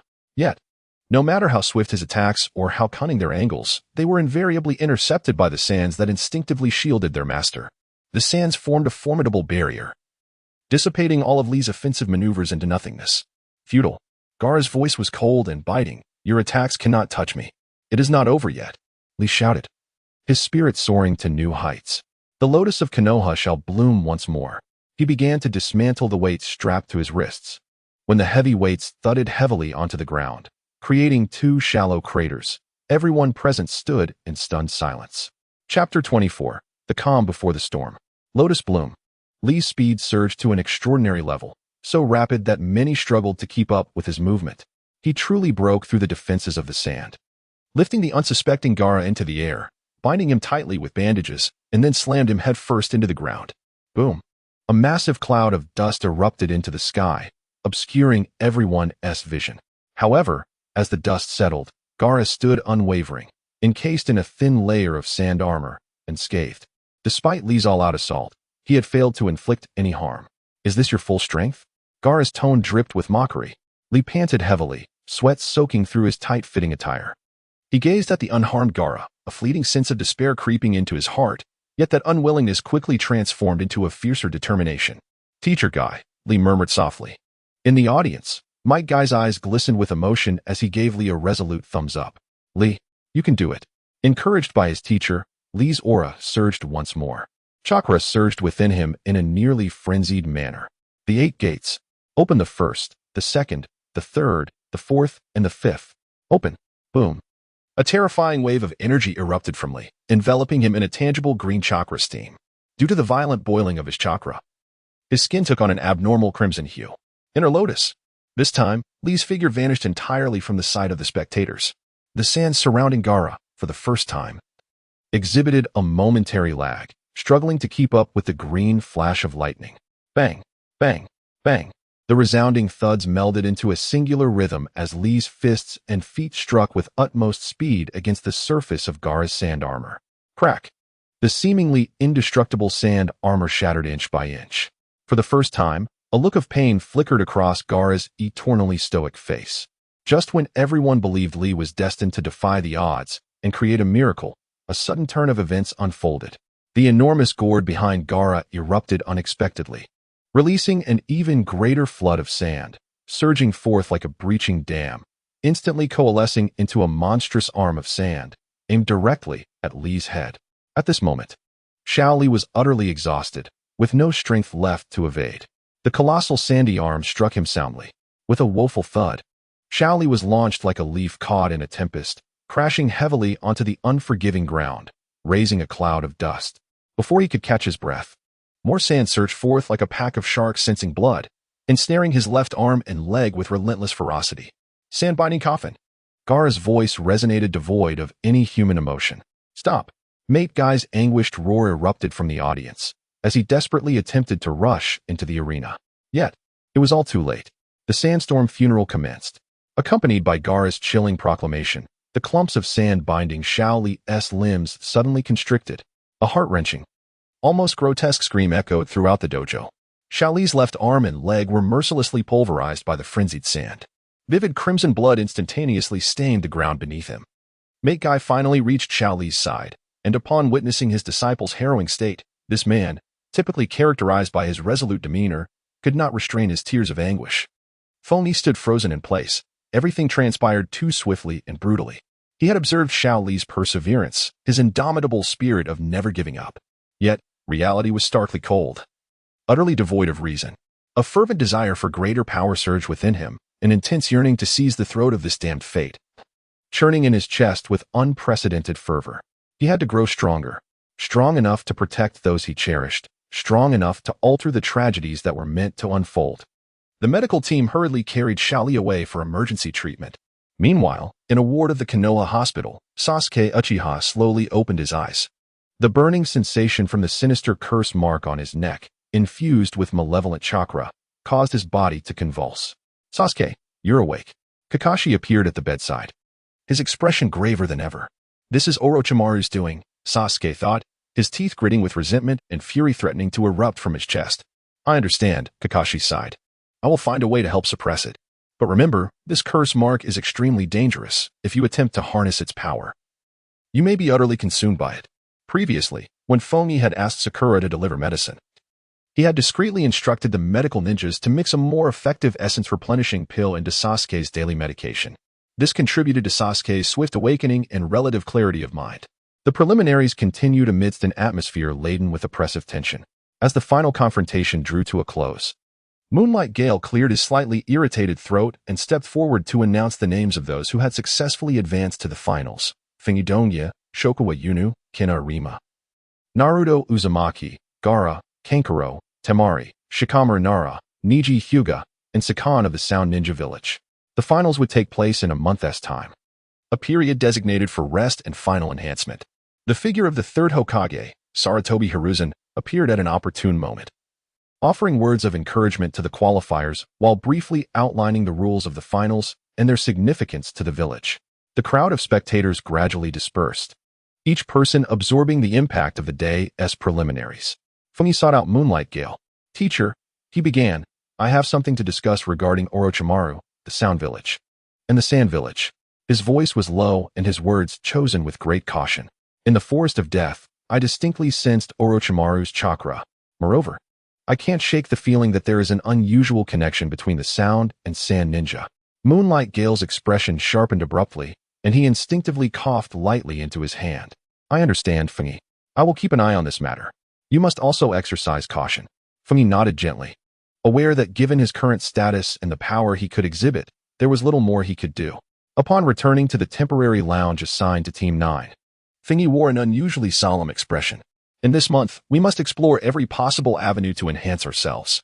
The Leaf Village will likely not remain tranquil for much longer, he stated to Shokawa and Kina. Chapter 25. The Commencement of the Finals. Shokawa adjusted his sunglasses, remarking, Orochimaru, huh? That guy is indeed a colossal nuisance. Kina nodded vigorously. her small face etched with concern. Fengyi-kun, we will strive with all our might. Fengyi began to meticulously assess the ninjutsu he had mastered, as well as the special items he had accumulated in his inventory but had yet to utilize. He aimed to prepare thoroughly for the finals a month hence, particularly for the impending collapse of the Leaf Village that seemed almost inevitable. He needed more hidden cards, more formidable strength.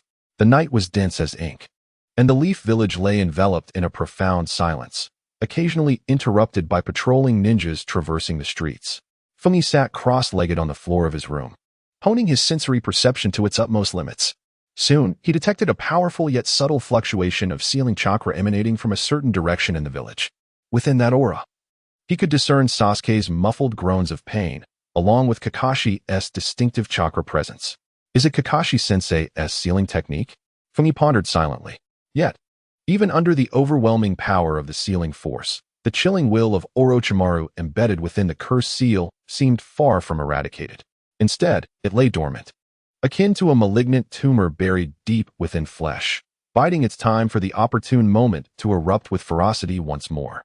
Fengyi slowly opened his eyes, a deep-seated gravity reflecting upon his brow. Sasuke's cursed seal remained a colossal, ticking time bomb, while Orochimaru, that venomous serpent lurking in the shadows of Konoha, would undoubtedly not relent so easily.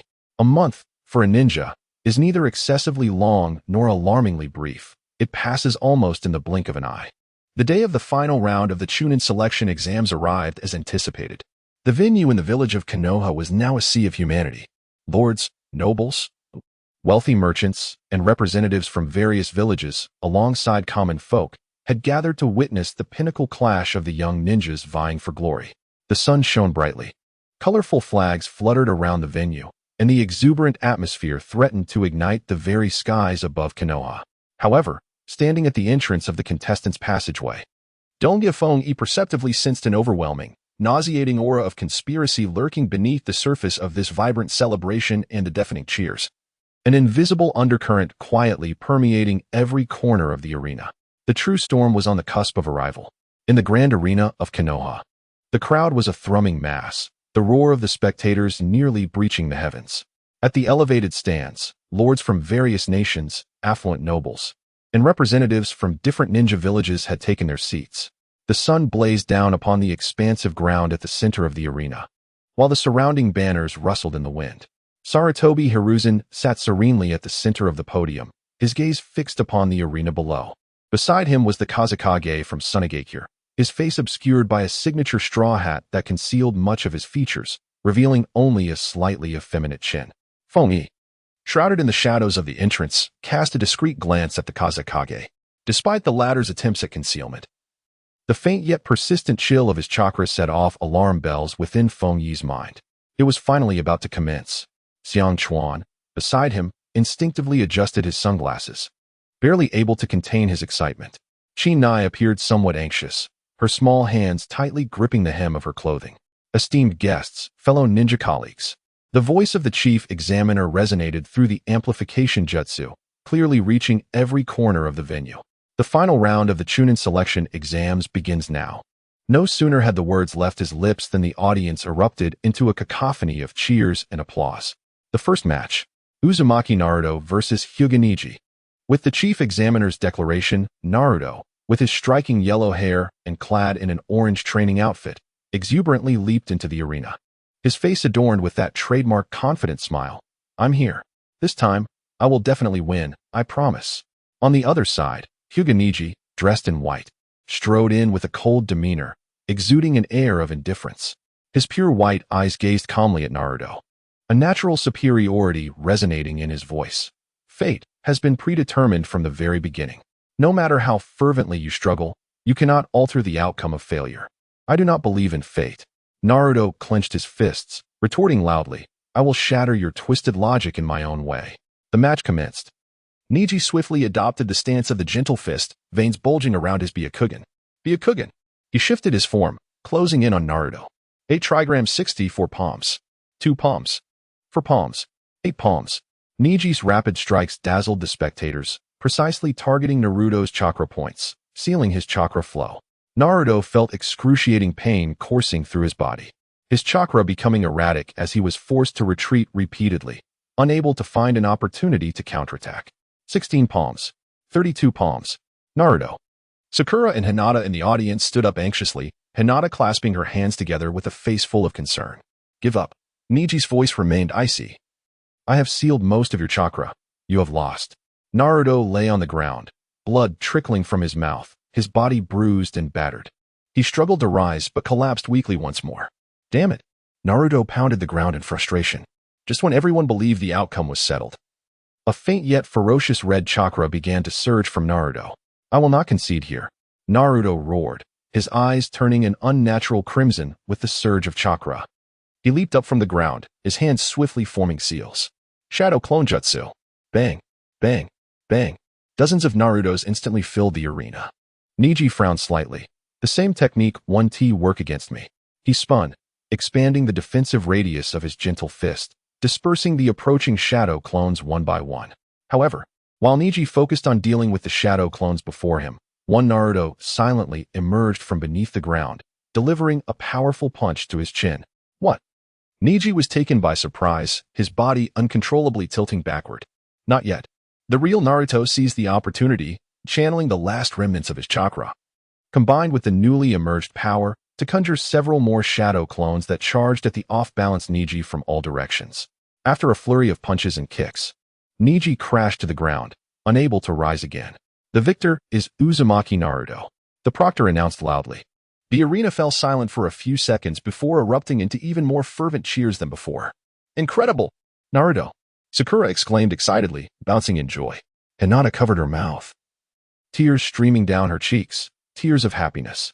Niji lay on the ground, gazing up at the azure sky. Naruto's words, I will shatter your twisted logic in my own way, echoed in his ears. Chapter 26. Fierce Battle. The collision of geniuses, the destiny he had steadfastly believed in seemed, at this moment, to waver ever so slightly.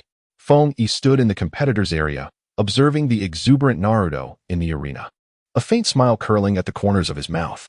His attention shifted once again to the Kazekage on the dais. At the instant of Naruto's victory, he distinctly sensed a subtle disturbance in the malevolent chakra emanating from the Kazekage, as if it had been stirred. Alarm bells rang in Feng-yi's mind. Not far away, concealed in the shadows, Moonlight Gale stifled a cough, his eyes similarly fixed on the Kazekage, his typically weary gaze now laden with gravity and suspicion. It seemed he too had sensed something amiss. What a thrilling duel! The proctor's voice resonated once more, announcing, next, we shall proceed to the second match. Feng-yi from Konoha against Sakudu from the Sound Village. Upon hearing his name, Feng-yi inhaled deeply, maintaining a serene demeanor as he stepped forward. Opposite him, the Sound Ninja Sakuda stood in the arena, hands casually tucked into his pockets, wearing a blatant expression of arrogance and disdain as he cast a scornful glance at Feng-yi. Hope you can last longer than that pathetic loser from before. Don't make this too dull for me. Feng-yi chose to disregard the provocation, silently flexing his wrist. He understood that this might be the last moment of tranquility before the storm. On the dais, a faint, enigmatic smile surfaced at the corners of the Kazekage's mouth beneath his hat. The voice of Moonlight Gale broke the brief silence in the arena, announcing, the match begins. Sakudu let out a menacing laugh, abruptly withdrawing his hands from his pockets, palms directed at Feng-yi, compressing the air violently. Let us see how you handle this. Air slash. A piercing sonic boom erupted, and an invisible shockwave tore through the air, aimed directly at Feng-yi's face. With a deft movement, Feng-yi pivoted as he leapt forward, narrowly evading the impact of the shockwave. He swiftly formed hand seals. Wind release, vacuum sphere. Several highly condensed air bullets erupted from Feng-yi's mouth, spiraling towards the follow-up air slashes initiated by Sakudu. Bang, bang, bang. The air bullets and the air slashes collided fiercely mid-air, producing a deep, resounding explosion as the airflow scattered in all directions. Humph, is that all you've got? Sakudu's eyes glinted with malice as he sensed his attack was futile. He formed hand seals once more, declaring, now, witness the true power of sound waves. Sonic boom. He brought his palms together forcefully, releasing a more concentrated and sharper wave of sound energy that surged forth, aiming directly at Feng-yi's forehead, jarring the very core of one's being. Feng-yi's brow twitched imperceptibly. This sound wave attack was indeed far more cunning than the previous air slashes, directly affecting the internal organs. He chose not to withstand it head-on. Instead, he crouched low, pressing his hands against the ground. Earth release, earth flow wall. A sturdy earthen wall surged up, standing resolutely between him and Sak. The sharp sound waves collided with the wall, producing an agonizingly grating noise as the surface trembled, sending sand and stones cascading down, yet ultimately failing to breach it. Did he truly believe that hiding behind this shell would suffice? Sak scoffed disdainfully, pushing off the ground, abandoning ranged attacks in favor of closing the distance to confront Feng Yi with his physical prowess. He was confident that his skills were among the finest among the Chunin. However, just as Sak rounded the earthen barrier, poised to charge at Feng Yi, the latter's figure vanished from sight. What? Sak gasped, a sense of foreboding creeping into his mind. In the next instant, a fierce gust of wind surged from his left. Sak sensed an ominous presence and found Feng Yi had materialized beside him, executing a swift and precise kick, accompanied by a sharp rush of wind, aimed squarely at his ribs. In a moment of panic, Sak raised his arm to block. Bang! A dull thud echoed, and Sak felt an excruciating pain shoot through his arm as he was propelled sideways by the tremendous force, crashing heavily to the ground and stirring up a cloud of dust. Before he could rise, Feng Yi had already closed in, a glinting kunai poised menacingly against his throat. The icy touch rendered Sak motionless, cold sweat beading on his forehead. He hadn't even seen how Feng Yi had moved. The victor, Dongya Feng Yi. The voice of the announcer, carried by the moonlit winds, resonated with a hint of barely perceptible admiration. A hush fell over the audience, rapidly followed by an eruption of fervent discussion. What astonishing speed! That boy from Konoha. The sound ninja didn't even have time to react. So clean and decisive. Truly impressive. Feng Yi sheathed his kunai, casting a calm glance at the crumpled Sak before turning to exit the arena. On the podium, the third Hokage Sarutobi Hiruzen's eyes glimmered with satisfaction. The gaze of the Kazekage beneath his hat lingered on Feng Yi for a moment longer, inscrutable in intent. Feng Yi-kun. Splendid performance. Kinai approached, her small face alight with excitement and admiration. Hikawa pushed up his sunglasses, breaking into a rare smile. Well done, that fellow lost fairly. The next match featured Temari against Nara Shikamaru. Temari wielded her massive 3-star fan, summoning fierce winds and launching a relentless assault. Shikamaru, appearing lethargic and disinterested, evaded her attacks while muttering complaints about the troubles women bring. Just when everyone thought Shikamaru was about to be overwhelmed by Temari's fierce onslaught, he cleverly employed the shadow imitation technique, successfully binding Temari at a critical moment. However, just as the proctor was about to announce the result, Shikamaru raised his hand. I forfeit. What? A wave of astonishment rippled through the crowd. Temari was left speechless, bewildered by his unexpected decision. This guy was clearly poised to win. What was he thinking? I'm out of chakra. Continuing would be such a hassle, Shikamaru yawned, swaying slightly as he made his way off the stage. The handball remained there, a plethora of questions etched upon its surface, while the audience buzzed with confusion. Feng Yi gazed at Shikamaru's languid silhouette, his lips subconsciously curling into a smile. This fellow was still the same. After a brief silence, the atmosphere in the venue erupted once more. Next match. Uchiha Sasuke versus Gaara of the Sand Village. The mere mention of these names sent shockwaves through the crowd. The sole heir of the Uchiha clan from Konoha, a prodigy awaited by all. The other, a trump card from the Sand Village, ruthless in the preliminaries, almost inhuman. Sasuke donned a deep blue combat uniform, his countenance as frigid as ice, as he stepped into the arena. The cursed seal upon his neck was subdued by Kakashi's sealing technique. Yet the ominous energy still rendered him uneasy. Gaara remained unchanged, his massive gourd slung over his back, an aura of emptiness surrounding him, exuding a clear do not provoke me, or face dire consequences sentiment. Chapter 27. The collapse plan of Konoha commences. Sasuke-kun, give it your all, Sakura shouted from the audience, her voice piercing the air. Naruto clenched his fists tightly. Sasuke, you must win for us. The match commenced. No sooner had the referee's words left his lips than Sasuke vanished in a flash. Quick! In the stands, several Jonin's expressions shifted dramatically. Sand surged forth before Gaara, attempting to shield him. Yet Sasuke's speed surpassed that of anyone he had encountered before. Chidori! A shrill, piercing cry echoed as lightning crackled around Sasuke's right hand. A cacophony that sent chills down spines. In the blink of an eye, he materialized beside Gaara, that electrified hand thrusting towards Gaara's sand armor. With a resounding crack, the rigid sand armor crumbled before Chidori, as if it were mere paper, leaving a gaping wound. What? Gaara's previously expressionless face finally betrayed shock and pain. Crimson blood seeped through the fissure in his sand armor. Remarkable. Kakashi on the stands finally exhaled in relief. So powerful. Sasuke-kun. Sakura was nearly bouncing with excitement. Gaara lowered his gaze to the gaping hole in his chest, a searing pain coursing through him, blood slowly creeping into his pupils as a feral rage began to surface. My blood. He felt it stirring within him like a bellows, his chakra starting to spiral out of control. You dare to harm me? You will regret this. Boom. More sand erupted from his gourd, animated as if alive, transforming into several massive sand arms that lunged towards Sasuke. Sasuke's reflexes were swift, narrowly evading the onslaught. The scene erupted into chaos. Sasuke was fast, Chidori was fierce, but Gaara's sand was no pushover, more frenzied, more brutal, as sand and lightning clashed throughout the arena. The sounds of their fierce confrontation echoed endlessly. Feng stood in the contestant area, his brows knitted in a tight knot.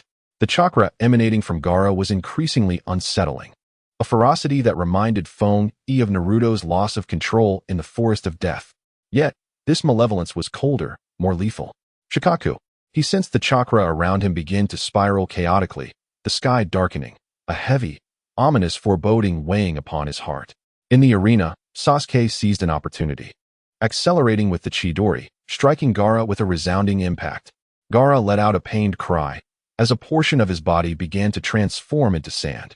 A colossal sand arm, inscribed with ominous symbols, surged forth from his back, aiming a crushing blow at Sasuke. Sasuke's pupils constricted. He attempted to evade. But it was too late. At that very moment, an unexpected turn of events unfolded. From the heavens, a flurry of white feathers descended without warning. Huh? Almost everyone instinctively gazed upward. The feathers floated gracefully, a sight that was deceptively beautiful, yet imbued with an insidious, hypnotic aura. An alarm blared in Feng Yi's mind. A dire premonition surging forth. Almost immediately, spectators began to collapse one after another, as if their souls had been extracted, falling into a deep slumber. Even the dignitaries on the platform were not spared. Illusionary techniques. The third Hokage, Hiruzen Sarutobi, paled, springing to his feet with a shout. Beside him, the Kazekage slowly lifted his head, a sinister and triumphant grin spreading beneath his hat. His eyes gleamed with a chilling, golden serpentine gaze. Ah, Hiruzen-sensei, how lovely to see you again. The raspy yet familiar voice sent a shiver down Sarutobi's spine. Orochimaru, the plan for Konoha's downfall has officially commenced. The feathers gently descended, enveloping the arena in an eerie tranquility. What is this? Some in the audience reached out in confusion. At that moment, Feng Yi's foreboding reached its zenith, and he urgently commanded, "Hold your breath. Do not gaze at those feathers. It is an illusion." Before his words could fully resonate, Xiang Chuan and Qin Na instinctively stifled their breaths and swiftly shut their eyes. Feng Yi, in turn, immediately channeled his chakra, forcefully dispelling the minuscule traces of hypnotic essence that had infiltrated his body. However, for the vast majority of unprepared civilians and some lower-ranking ninjas present, it was far too late. Ugh, so sleepy figures began to topple like harvested wheat, softly collapsing, their faces etched in confusion, instantly succumbing to slumber. The once boisterous venue fell into a profound silence within mere seconds, leaving only a few resilient ninjas and those quick to react still awake. On the platform, Hiruzen Sarutobi's expression turned ashen, his chakra swelling as he dispelled the intrusive effects of the illusion. Who is it? Beside him, the Kazekage slowly lifted his head, the shadows beneath his hat dissipating to reveal a pale, handsome face, coupled with those chilling golden slit pupils. Ah, Hiruzen-sensei, it has been quite some time. You appear as spirited as ever. A hoarse and sticky voice emanated from that familiar face. Sarutobi Hiruzen's pupils suddenly constricted, an incredulous fury erupting from his aged eyes. Orochimaru. Before his words could fully escape his lips, for figures materialized like phantoms at the corners of the rooftop, hands forming seals. Ninja technique. 4 purple flames formation. A violet chakra barrier surged skyward, creating a massive square enclosure that ensnared both Sarutobi Hiruzen and Orochimaru atop the roof. Attack. Orochimaru's lips curled into a cruel arc boom, Boom, boom. At several entrances of the venue and beyond the walls of Konoha, a cacophony of explosions erupted almost simultaneously. Countless ninjas clad in the garb of the sound and sand villages surged into Konoha like a relentless tide, their eyes glinting with a bloodthirsty gleam, mercilessly wielding their weapons against the leaf ninjas and civilians in their path. An enemy assault. It is the sound and sand ninjas. Protect the civilians. Quickly. Kakashi, Asuma, and other jonin broke free from the Jinjutsu almost instantaneously, their expressions grave as they swiftly organized the remaining capable leaf ninjas to mount a defense. Guy? Kakashi shouted. Evacuate the audience. Leave it to me. Might Guy's brows furrowed fiercely, a powerful aura emanating from him as he sent several advancing sound ninjas flying with a single kick. Chaos, utter chaos. The air was filled with screams, the clash of battle, the thunderous sounds of ninjutsu, and the rumble of collapsing buildings, dragging this once peaceful and prosperous village into the abyss of blood and fire. Gaara, move quickly. In the stands, Kankuro and Temari's faces paled as they hastily pulled Gaara, who had been injured by Sasuke's Chidori and was clutching his chest, his gaze beginning to turn frenzied. That bastard, I will kill him, Gaara growled, the sand around him swirling uncontrollably. Now is not the time. Our mission, Temari urged, and the three took advantage of the chaos to swiftly retreat from the venue. Chapter 28. The Battlefield of Team 9. Sasuke-kun. Sakura shook Sasuke, who had succumbed to unconsciousness due to the previous battle in Jinjutsu, with all her might. Naruto, having freed himself from the Jinjutsu, seethed with rage at the hellish scene before him and the abducted Gaara. Damn it. Stop. Shikamaru shook his slightly dazed head, observing the fleeing Gaara and his companions, then glancing at the chaos around him, muttering, what a bother. At that moment, Sasuke's eyes snapped open, the cursed seal on his neck stirring restlessly in response to Orochimaru's chakra, bringing waves of pain. What is happening? His voice was hoarse. Sasuke-kun, thank goodness you're awake. Sakura exclaimed in a flurry. Orochimaru, she stammered. Pursue. Naruto had already bolted after Gaara's departing figure. Shikamaru sighed and followed suit. Clenching his teeth, Sasuke endured the discomfort in his body and struggled to rise. In the contestant area, Kaido, Shokawa, and Katona stood back to back, vigilantly watching their surroundings. Feng Ijun. Your reminder came at a most opportune moment. Chinai, still haunted by recent events, had narrowly escaped a dire fate. Behind the sunglasses of Xiang Chuan, his gaze was as frigid as ice. These scoundrels truly dare to strike. The parasitic bug beside him had begun to writhe restlessly. Moonlight Gale swiftly appeared before them, clutching his mouth as he coughed violently, his complexion more pallid than usual, yet his eyes gleamed with a razor-sharp intensity. Feng Yi Xiang Chuan, Chinai, he exclaimed urgently. The situation is dire. Orochimaru's target is Lord Hokage. The main forces of Tsunade and Otoge have already infiltrated the village. He swept his gaze over the three. Your task is to immediately deploy defenses at the civilian refuge area on the western side of the village. It is one of the enemy's primary attack vectors, and intelligence indicates that elite sound ninjas are advancing in that direction. We cannot allow them to succeed. Within the village, flames soared skyward. The once familiar streets now lay in ruins, enveloped in smoke. The cries of the innocent and the lamentations of dying ninjas intertwined to form a symphony of despair. Feng Yi beheld this scene. The images he had once seen on a screen now starkly contrasting with the grim reality he faced, striking a profound blow to his very soul. A cold fury surged within him, boiling like lava in his chest. He clenched his fists, his nails digging deep into his palms. Within the confines of the barrier atop the roof, Orochimaru laughed with increasing audacity. Sarutobi-sensei, I have long awaited this day. He formed hand seals, declaring, let me present to you the special gift I have prepared. Edo-tensei. Two coffins slowly rose from the ground, their lids creaking open to reveal two figures.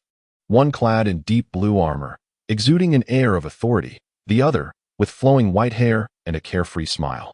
The first Hokage, Hashirama Senju. The second Hokage, Tobirama Senju. Sarutobi Hiruzen gazed upon his former mentors, now puppets in the hands of the enemy, his aged face betraying boundless sorrow and resolve. Orochimaru, you traitor. The earth-shattering battle was on the verge of erupting atop the roofs of Konoha. Yes, Gale-sensei.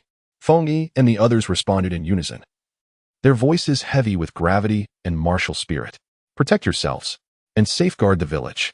Moonlight Gale cast a deep glance at them, his figure flickering away as he plunged into the fray on the other side. Suppressing the tumult within, Feng Yi urged, "Let us go." To the west. The trio no longer hesitated, their forms merging into three fleeting shadows as they raced towards the civilian refuge in the western sector. There, a far grimmer encounter awaited them. "Yes, Gale-sensei," they echoed, their voices resolute and unwavering. Moonlight Gale looked upon them once more, his ever-ailing eyes now ablaze with fervor. "Protect yourselves, and safeguard the village." Before his words could dissipate, he vanished into the chaotic battlefield, engaging in the slaughter anew. "Let us go." To the west. Feng Yi subdued the tumultuous emotions within and barked out the command. The trio cast aside any lingering hesitation, their forms blurring into mere shadows as they sped along the ravaged streets towards the civilian refuge on the western outskirts of the village. The air was rife with the cacophony of explosions and battle cries, thick plumes of smoke billowing forth, while flames painted the sky in a vivid crimson. "Enemies ahead," Xiangchuan hissed, his gaze, shielded by sunglasses, fixated on several sound ninjas surging forth from an alleyway. The adversaries, upon spotting them, grinned wickedly and charged. "Chinai, the two on the left are yours. Ensnare them with your illusions," Xiangchuan commanded.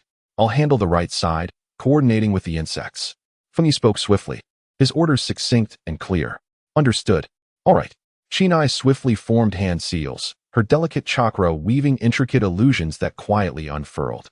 The two sound ninjas on the far left suddenly halted, their surroundings warping into a bewildering distortion, leaving them momentarily disoriented. In that fleeting moment, Feng Yi and Xiangchuan sprang into action simultaneously.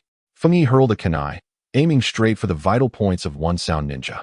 Concurrently, Xiangchuan's sleeve released a swarm of insects. Some so minuscule, they silently infiltrated the nostrils and mouth of another foe. "Wind release, wind cutter technique," Feng Yi shouted, the sharpened wind blade slicing past the neck of the affected sound ninja. With simultaneous precision, the remaining sound ninjas fell prey to the onslaught of Xiangchuan's insects and Feng Yi's subsequent attacks. "Do not linger, press onward," Feng Yi urged solemnly. The trio continued their relentless advance towards the western district. The closer they drew to the west, the more harrowing the traces of battle became. At last, they reached the periphery of the civilian refuge, and the sight before them weighed heavily on their hearts. What was once an open square lay in ruins. Scattered debris marred the landscape. The Leaf Ninja squad tasked with guarding this area lay strewn about in pools of blood. Those still alive were grievously wounded, barely holding the line, which appeared on the verge of collapse. At the entrance of the refuge, civilians huddled together, their faces etched with terror and despair. Children wept. Women sobbed, a heart-wrenching symphony of anguish. Before them, a dozen elite sound ninjas, led by a towering, menacing sound Jonin, relentlessly assaulted the crumbling defense. The Jonin wielded a uniquely crafted broad-bladed sword, each swing unleashing a fierce gust that tore through the defenses of the Leaf Ninjas. "Ha! The Leaf-S wretches shall meet their end. Capture these civilians and escalate the chaos." The sound Jonin cackled, his assault growing increasingly ferocious. "Damn it!" A surviving Leaf Chunin roared, only to be sent flying by a brutal kick, crashing against a crumbling wall, blood spilling from his mouth. "They must not breach," Feng Yi declared decisively. "Xiangchuan, Chinai now. Form a triangle and secure this position." "Understood." Xiangchuan adjusted his sunglasses, his gaze icy. Indeed, Chinai tightened her grip on her kunai, her face set with determination. With no further hesitation, the trio surged into the fray. Chapter 29. The tumult within the village insect swarm. Disperse, scout, and disrupt their ranks. With a sweeping gesture, Xiangchuan summoned forth countless minuscule parasitic insects, some burrowing into the earth while others ascended into the air, rapidly enveloping the battlefield. Those sound shinobi who attempted to approach were instantly besieged by an unbearable itch, their vision obscured by the swarming shadows of the insects, causing their movements to falter. Meanwhile, Chinai formed hand seals, the guidance she received from Feng Yi regarding illusionary techniques after the preliminary rounds vividly resurfacing in her mind. Instead of deploying a broad and overpowering illusion, she concentrated her chakra and unleashed a targeted release. Illusionary sound of confusion. The foremost sound shinobi were suddenly assailed by indistinct and disconcerting sounds that were both piercing and ominous, unsettling their minds and severely impairing their judgment. One shinobi even misinterpreted the command, swinging his blade towards his own comrade. "Well done, Chinai," Feng Yi praised, as he engaged the sound shinobi J-Nin head-on. Wind release, vacuum wave. He unleashed several sharp blades of wind, effectively obstructing the J-Nin's offensive route. "Humph, little brat, you have some skill," sneered the J-Nin, twirling his broad-bladed sword with such finesse that it deflected the wind blades effortlessly. With a sudden thrust against the ground, he propelled himself toward Feng Yi like a cannonball, his sword poised to strike down with tremendous force. Earth release, hardening technique. Feng Yi roared, his arms instantly encased in a rock-like shell, crossed defensively before him. The clang of metal against stone resounded, reverberating painfully in the ears. A colossal force crashed against his arms, eliciting a muffled groan as he felt his bones protest. Sliding uncontrollably several steps back, the ground beneath him furrowed deeply by his feet. This J-Nin possessed formidable strength. His combat experience was equally seasoned, proving to be more challenging than any foe encountered previously. "I cannot win through brute force," Feng Yi thought. Redirecting his chakra, he shouted, "Lightning release, body flicker." Crackling sounds erupted as numerous slender blue serpents of electricity ignited beneath his feet, racing towards the J-Nin with astonishing speed. However, the J-Nin was already aware, stamping his foot down with ferocity. A surge of even more potent chakra erupted from beneath him, shaking the ground, and the advancing electric serpents were forcefully dispelled, dissipating into nothingness. "Little brat, your tricks are futile against me," the J-Nin bellowed, advancing once more, his sword glinting ominously. Feng Yi remained resolute, advancing rather than retreating. The sharp cutting of wind release, the robust defense of earth release, and the swift assault of lightning release flowed seamlessly from his hands. In that moment, blades of light and various ninjutsu illuminated the scene. The two engaged in a fiercely balanced duel. Each clash and each narrow evasion deepened Feng Yi's understanding of chakra control and the rhythm of battle. This J-Nin proved to be an excellent sharpening stone. On the opposite side of the battlefield, the trio of the 9th Squad coordinated flawlessly, their movements synchronized to perfection. In Xiangchuan, the relentless swarm of insects infiltrated every crevice, burrowing into the earth and scaling walls, driving the sound ninjas to the brink of madness. Occasionally, one would fall victim, succumbing to an unbearable itch or suffering the agonizing intrusion of a bug into their ears or nostrils. Although Chinai's illusions lacked the potency for widespread devastation, she consistently managed to disrupt the judgment of one or two adversaries at critical moments, causing their movements to falter or their strikes to miss, thus providing Feng Yi and Xiangchuan with splendid opportunities. The trio steadfastly resisted the relentless assaults of the elite Sound Ninja Squad. Suddenly, a cunning Sound Ninja seized upon an opening, enduring the stings of several insects as he maneuvered past Xiangchuan's barrier of bugs. With a sinister grin, he brandished a kunai that glimmered ominously, aiming directly at a young mother trembling in fear while cradling her child. The infant, terrified, had been rendered silent, his pale face betraying his fear. "Be careful," Chinai, positioned closest, instinctively screamed as she darted forward, her petite figure leaping to shield the mother and child with outstretched arms.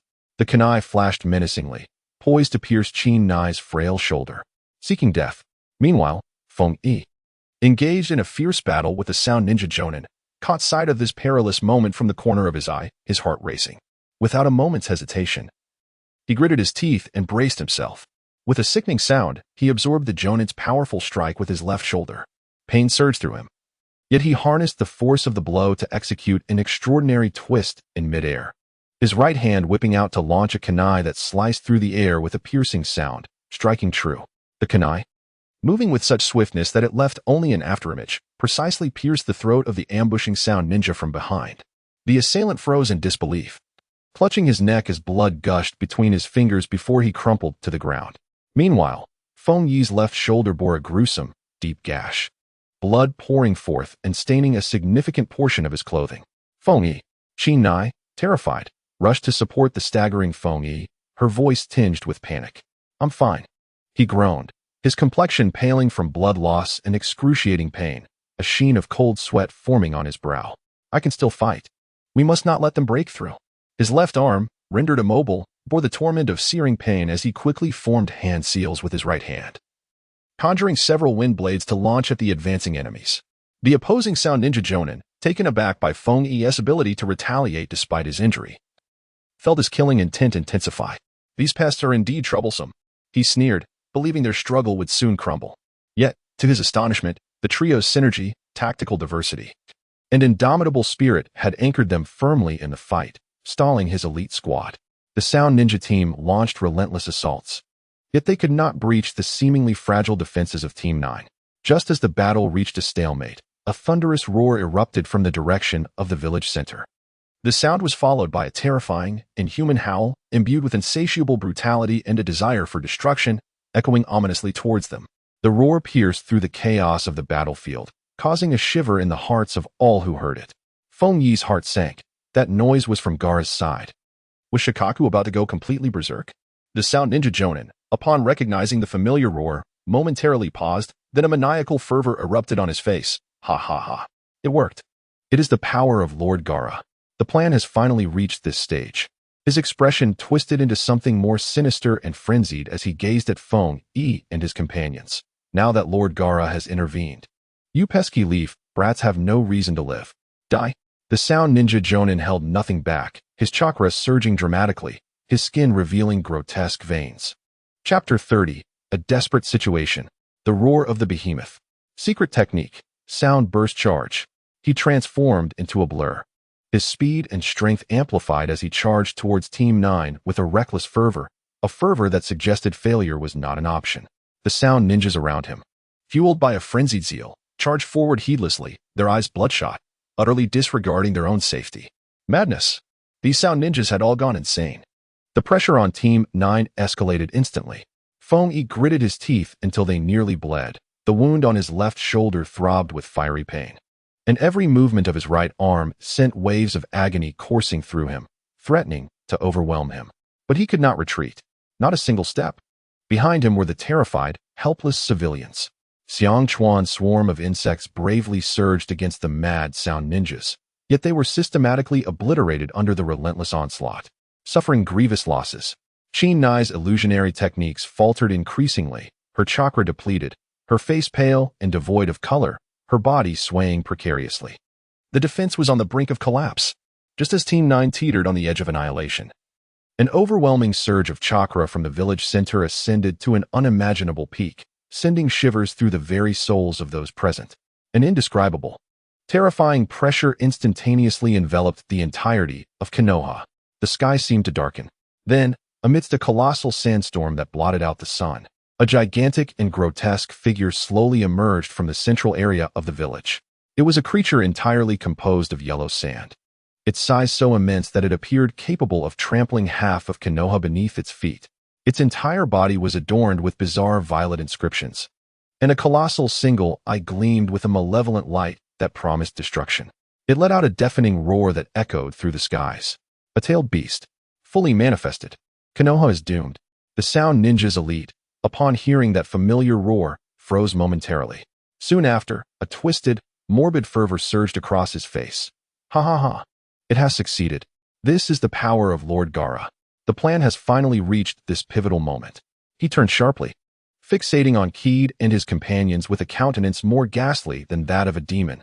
Since Lord Gaara has taken action, you pesky little Konoha brats have no reason to live. Die. The Sound Ninjas elite unleashed his full power, his chakra surging violently, veins bulging ominously beneath his skin, radiating an aura of foreboding.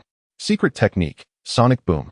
He transformed into a blur of darkness, his speed and strength amplified to an extraordinary degree. Charging towards Team 9 with a frenzy that suggested mutual destruction, the Sound Ninjas beside him, invigorated as if by a potent elixir, had eyes ablaze with madness, screeching wildly, disregarding their own lives as they launched suicidal assaults. Madness. These Sound Ninjas had completely lost their sanity. The pressure on Team 9 escalated to an unbearable peak. He bit down hard, blood seeping from his gums, the wound on his left shoulder burning with excruciating pain. Each movement of his right arm invoked a tearing agony that blurred his vision. But he could not retreat. Not a single step. Behind him were the trembling, terrified civilians. Shoshuan's swarm of insects bravely charged at the frenzied Sound Ninjas, yet they were slaughtered in droves under the relentless attacks, their bodies falling like rain, resulting in heavy losses. His complexion grew increasingly pale. Kinai's genjutsu effects waned, her chakra severely depleted, her face devoid of color, her body swaying precariously, sustained only by an indomitable will. The defenses were on the brink of complete collapse. Just as Team 9 was about to be overwhelmed by the crazed sound ninjas, a surge of brutal chakra emanating from the village's center suddenly escalated to a level that sent shivers through the very soul. An indescribable aura of terror spread instantaneously, weighing heavily on every heart, enveloping the entirety of Konoha. The sky darkened abruptly. Then, amidst a colossal sandstorm that blotted out the sun, a monstrous figure of despairing proportions gradually emerged from the heart of the village. It was a gigantic beast composed entirely of yellow sand, its size so immense that it seemed poised to trample half of Konoha underfoot. Its body was adorned with eerie violet inscriptions, and a single gigantic eye glimmered with a devastating light, letting out a thunderous roar. Roar! A tailed beast, fully manifested. What manner of monster is this? At the entrance of the shelter, civilians gasped in horror, their faces drained of color, their legs trembling in weakness. Is this the end of Konoha? The atmosphere of despair spread through the crowd like an insidious plague. Every movement of Shikaku caused the ground to tremble violently. With a mere swipe of its claw, vast swathes of buildings were reduced to rubble, sending plumes of dust skyward and obscuring the heavens.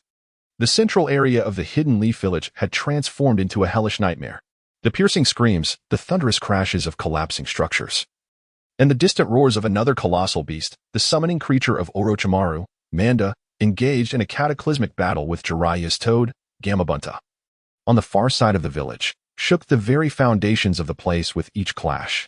How could that monstrosity appear here? Xianchuan's sunglasses slipped down his nose, revealing eyes wide with incredulity and terror. Qi Nai's delicate face turned as pale as a sheet, her gaze fixed on the earth-shattering beast of sand, her body trembling uncontrollably, almost unable to stand. In the western district where Team 9 was located, although still some distance from the village center, they could distinctly feel the overwhelming force of destruction and the suffocating pressure it exerted. Suddenly, the fully realized Shikaku seemed to sense something, its massive head turning slightly, that single eye glinting with malevolence sweeping towards their direction. This is bad. A warning bell rang loudly in Feng Yi's mind. He watched in horror as Shikaku opened its enormous mouth, an unimaginable amount of chakra rapidly coalescing within. Wind release, vacuum bullets, accompanied by a deafening howl, massive, compressed air projectiles, each the size of a house, shot forth with long trails behind them, hurtling toward the civilian shelter in the western district. Get out of the way. Feng Yi screamed, his voice a desperate cry. However, the area covered by the vacuum bullets was far too vast, and their speed was too swift. Earth release, earth flow wall. Despite the searing pain radiating from his left shoulder, Feng Yi slammed his hand onto the ground with all his might. Boom, boom. Thick earthen walls erupted from the ground, attempting to shield against the apocalyptic onslaught. Yet these hastily formed barriers crumbled before the onslaught of Shikaku's vacuum bullets. As fragile as paper, shattered in an instant, a violent wave of air, mixed with countless shards of stone, surged forth. Chapter 31. The Moment of Reversal. On the periphery of the shelter, several Konoha Chunin, tasked with covering the retreat and guiding civilians to safety, had no time to even scream before they were struck directly by the residual force of a vacuum bullet, their bodies instantly torn apart by the ferocious energy. Blood and flesh scattering. Feng Yi could only watch in horror as familiar faces exploded before him, warm blood seemingly splattering across his face, staining his vision crimson. Damn it! His eyes burned with fury, an indescribable rage and helplessness surged within him, nearly consuming his reason. A multitude of leaf ninjas surged toward the rampaging beast of sand, akin to moths drawn to a flame, unwavering in their resolve. They were sacrificing their very lives to grant the civilians in the rear even a fleeting moment to flee. A myriad of ninjutsu illuminated the colossal form of Shikaku, yet it was as if stones had sunk into the abyss, failing to shake it in the slightest. In the heart of the village, atop the rooftops, the battle between the third Hokage and the reanimated first and second Hokages had reached a fever pitch. Each cataclysmic clash of their jutsu threatened to bring the entire Konoha village to its knees. The howling of the adamantine staff, the roar of the water dragon bullet, and the rampage of wood release intertwined to create a symphony of destruction. The members of Team 9 struggled to maintain their footing amidst the residual shockwaves of the jutsu.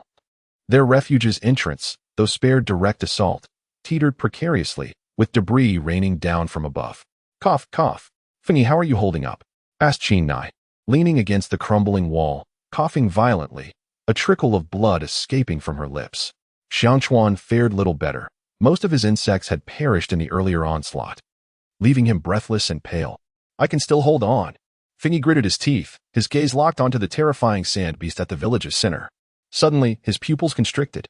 He beheld a makeshift medical tent nearby, now leaning perilously due to the recent tremors and impacts, on the verge of collapse.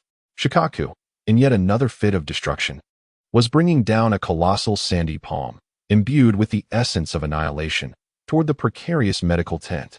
Within the tent, a few frantic medical ninjas were discernible, along with injured patients lying motionless on rudimentary beds. Fengyi even recognized one of the medical ninjas. She was the kind-hearted female healer who had tended to little Li's injuries following the Chunin preliminaries. "No." Fengyi's heart erupted in a cry of despair. "It's over," Xiangchuan rasped, his voice hoarse and laden with a profound sense of helplessness as he gazed at the descending giant palm. They were too far away, and with their current strength, it was utterly impossible to thwart such a calamity. Tsunade, in utter desperation, shut her eyes, unable to bear witness to the impending tragedy, tears cascading silently down her cheeks. In Fengyi's mind, the tragic scenes from the Naruto anime intertwined chaotically with the looming devastation before him. The bonds he had forged in this world, the familiar faces, the laughter and struggles of yesteryears, transformed into piercing shards of ice, stabbing mercilessly at his heart, rendering him breathless. He could not stand idly by and watch it all unfold. He could not. The devastating sandy palm, shrouded in an oppressive aura, drew ever closer, inexorably advancing toward the faltering medical tent. Fengyi's teeth ground together, blood dripping from the clenched fist that bore his resolve. "No, they must not perish," he shouted, his voice echoing with urgency. In the depths of his heart, Fengyi unleashed a silent roar, an unprecedented determination exploding within his chest. Just as the sandy palm was about to make contact with the tent's apex, 3 pitch-black tomo suddenly whirled frantically in Fengyi's bloodshot eyes.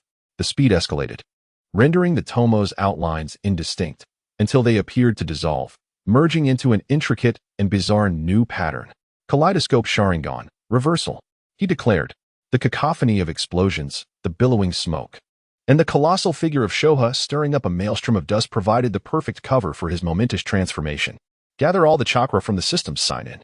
Fengyi roared inwardly, as the immense chakra he had accumulated, far surpassing that of his peers, surged toward his transformed eyes like a torrential flood. He fixated on the area poised for annihilation, the extraordinary kaleidoscopic pattern in his eyes seemingly igniting with fervor. Reversal.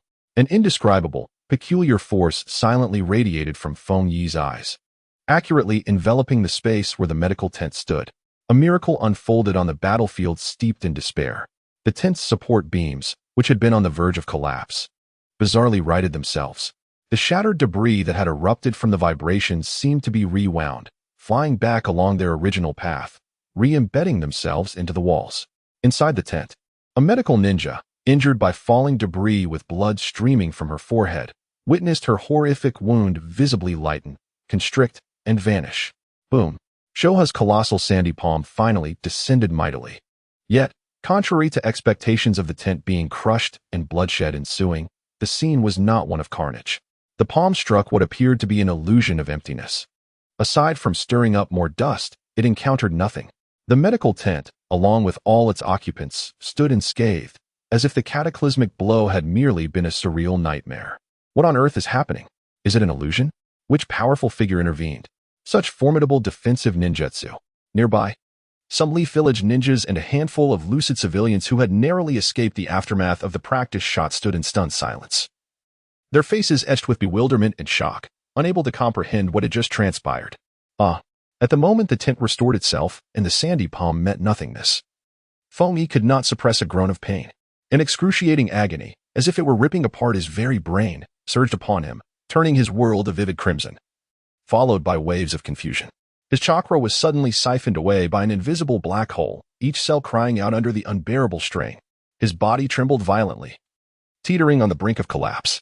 In the distance, at the other end of Konoha village, as Jiraiya engaged in a fierce battle with the colossal spirit beasts, his brow twitched abruptly.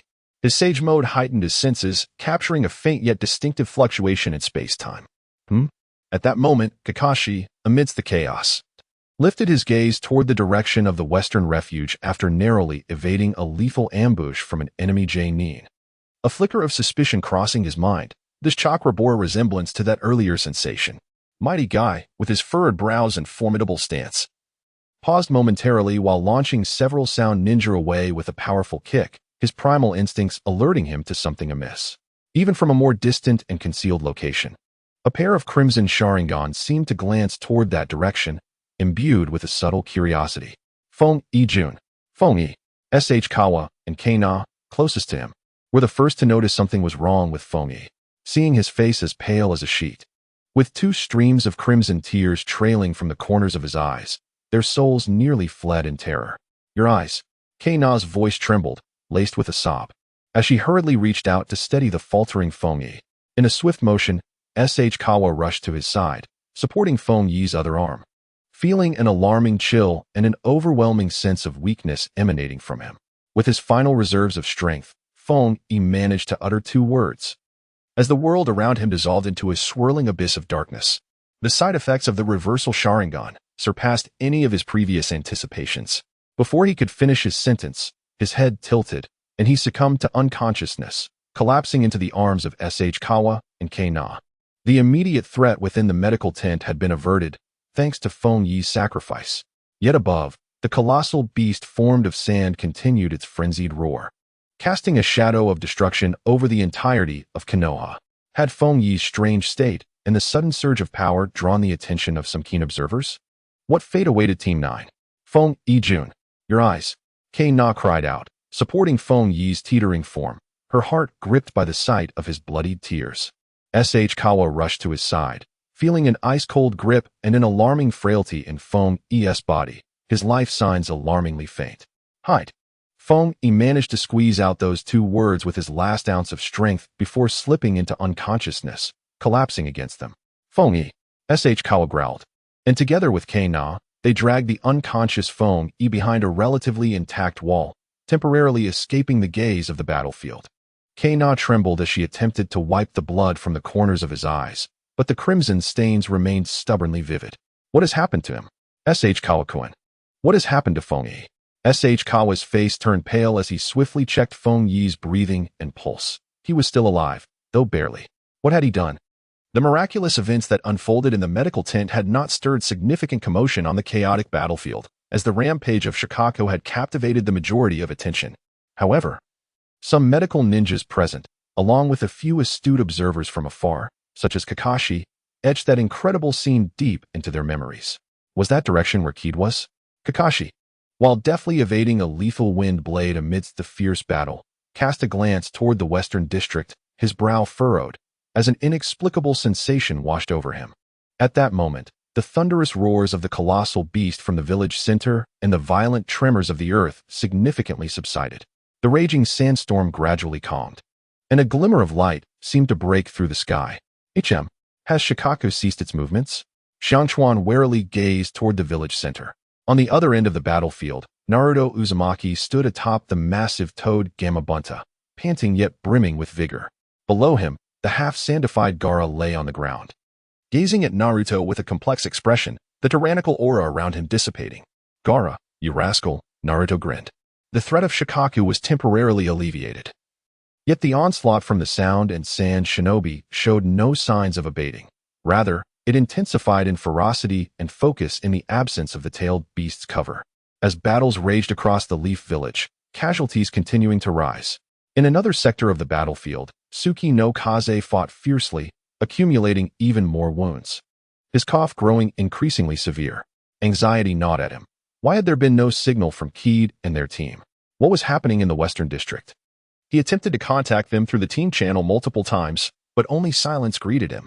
Beyond the broken wall, Xiangchuan and Katona guarded the unconscious Kid.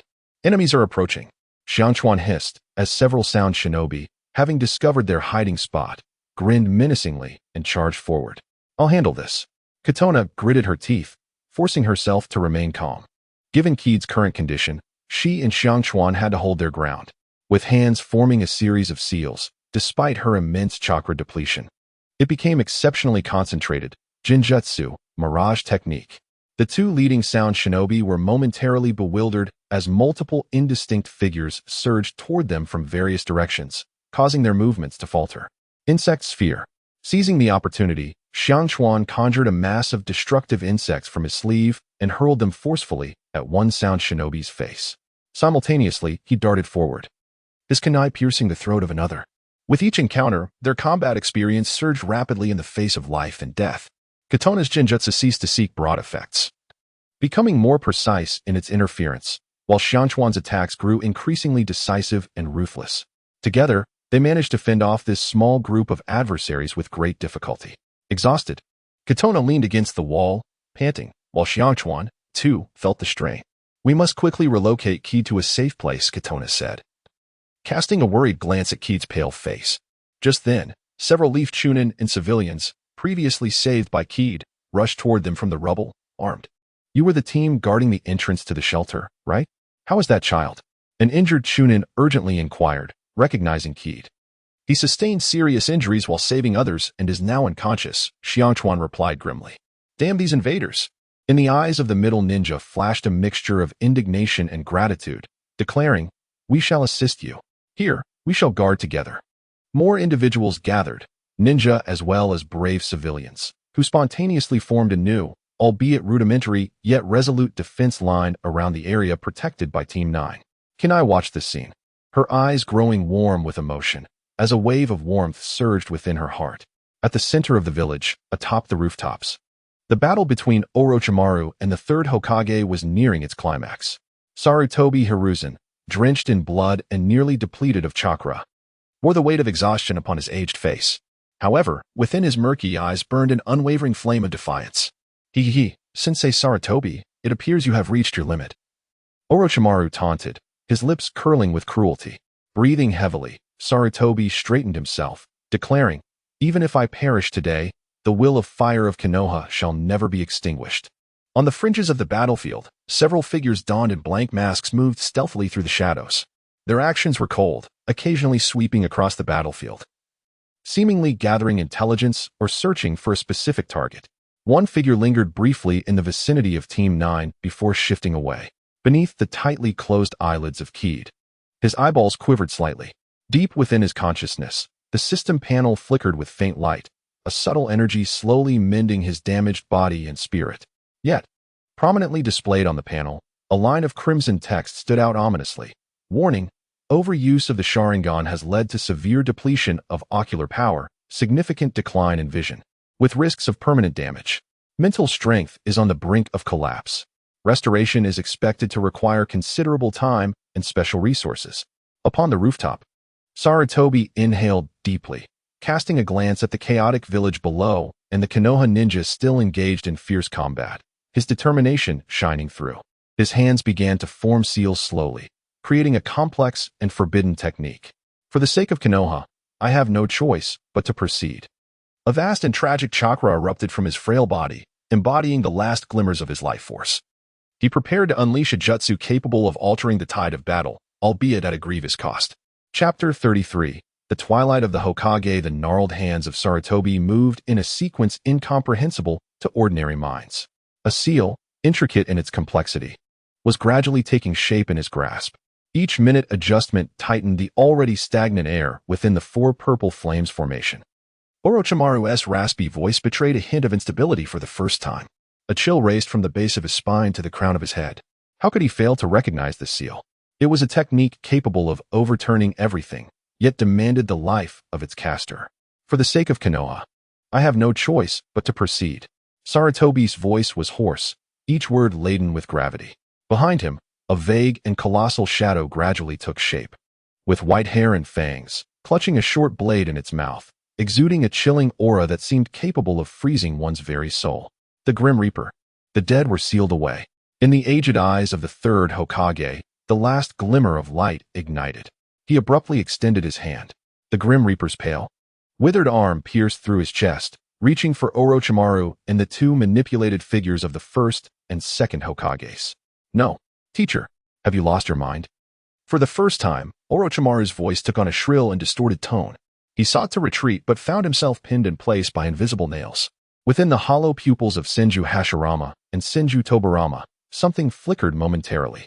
Their souls were ensnared by the Grim Reaper's enormous hand, transforming into motes of light, slowly being extricated from their impure reincarnated bodies, ultimately consumed by the Grim Reaper. The two puppet-like bodies lost their support, disintegrating into ashes that scattered with the wind. "My teacher, how could you?" Orochimaru beheld this scene, his heart swirling with indescribable emotions, yet predominantly filled with a profound fear of death and the fury of his plans unraveling. "Next, it is your turn, Orochimaru." Sarutobi Hiruzen's life force was rapidly waning, yet the light in his eyes shone with terrifying intensity. The Grim Reaper's arm, imbued with irresistible power, reached for Orochimaru's soul. "You shall not succeed." Orochimaru unleashed a wretched scream, his chakra surging wildly in an attempt to resist. However, before the inevitability of death, his power appeared laughably feeble. Orochimaru emitted a cry that resembled nothing human. He distinctly felt his soul being gradually drawn away. In the final moment, he summoned an unknown strength, managing to narrowly escape the complete extraction of his essence. The cost, however, was catastrophic. The short blade in the Grim Reaper's hand struck down with a sudden ferocity. Thud! Thud! Orochimaru's arms were severed at the shoulders. Blood spattered everywhere. Those arms, once capable of performing countless forbidden techniques, now hung limply, covered in a layer of ashen cursed seals, emanating an ominous aura. My hands! My hands! Orochimaru gazed at his motionless, numb hands, a profound agony, rage, and resentment nearly engulfing him. Without hands, how could he form seals? Was not his pride in ninjutsu reduced to mere waste? This pain surpassed death itself. Sarutobi-sensei, how ruthless you are.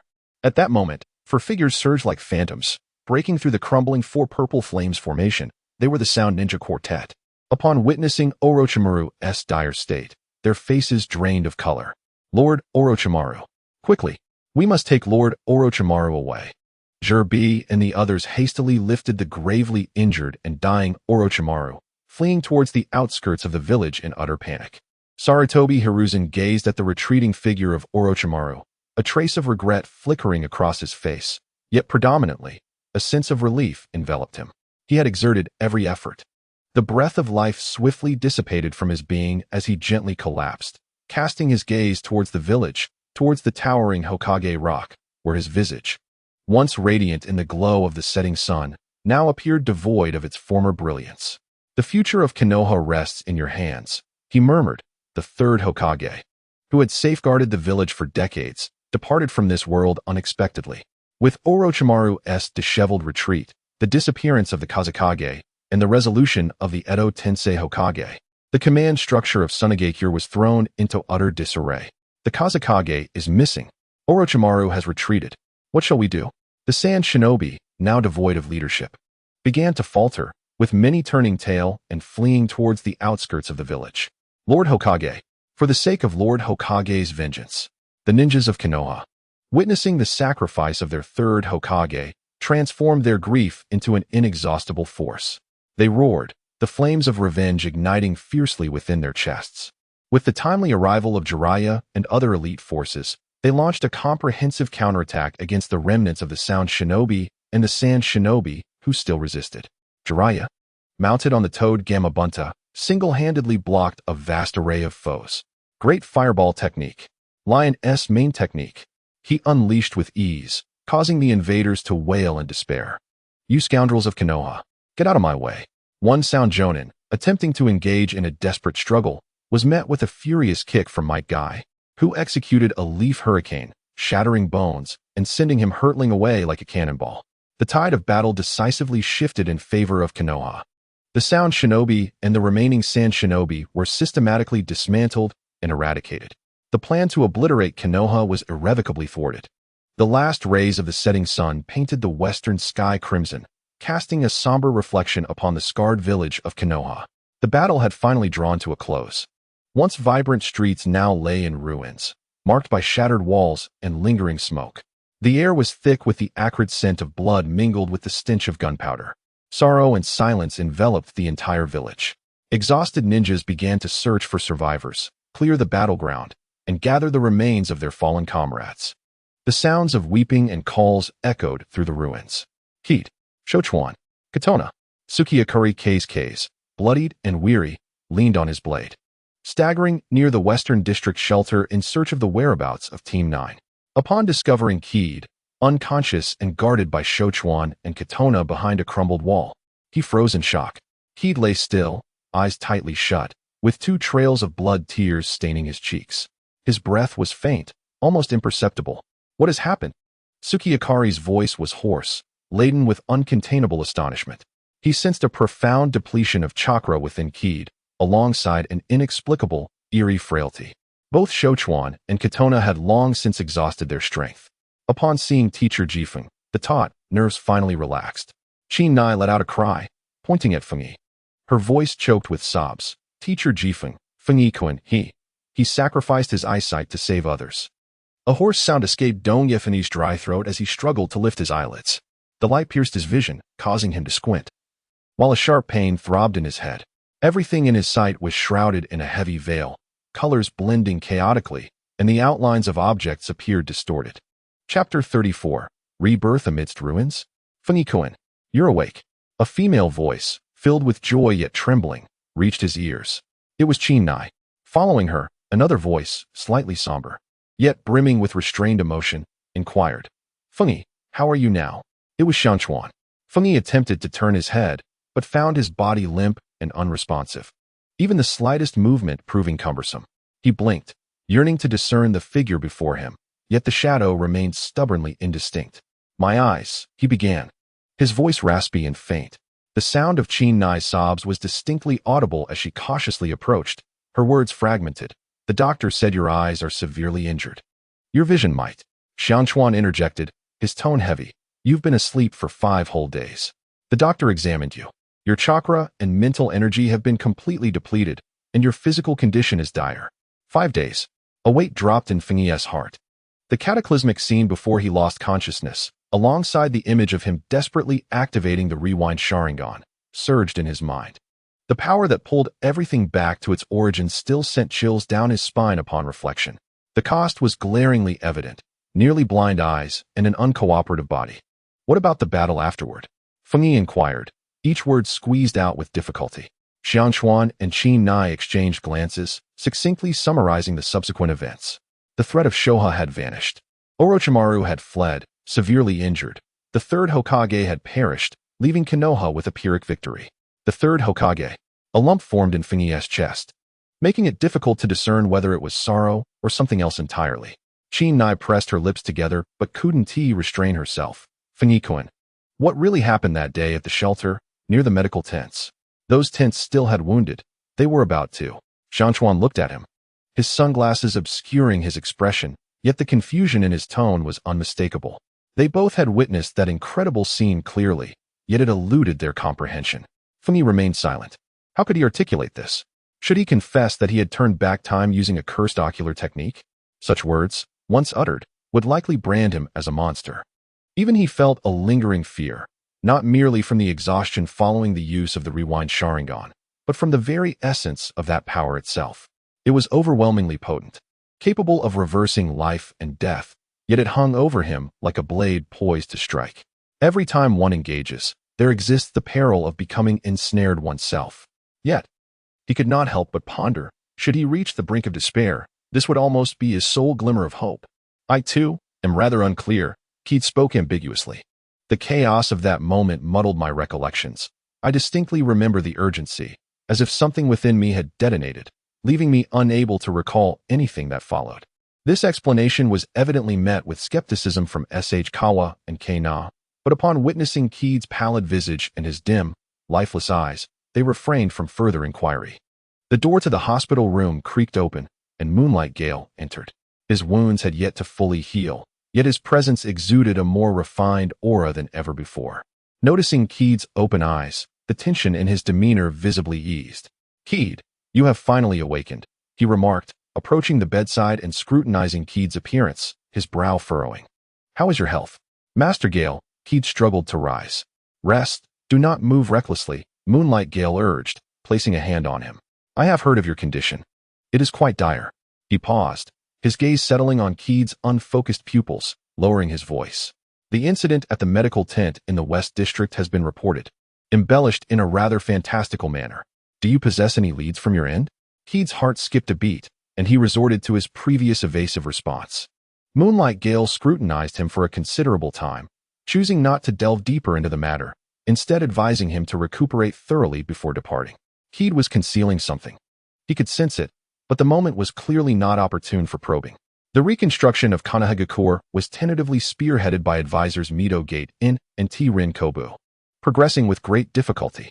The departure of the third Hokage left the position vacant, and the matter of electing a new Hokage swiftly came to the forefront. Meanwhile, in the shadows, the leader of the Root organization, Shimura Danzo, began to maneuver frequently, seeking to seize more power during this transitional period. In a flash, the village's higher echelons were rife with turbulence. He lay in his hospital bed for several more days, the sense of exhaustion gradually receding.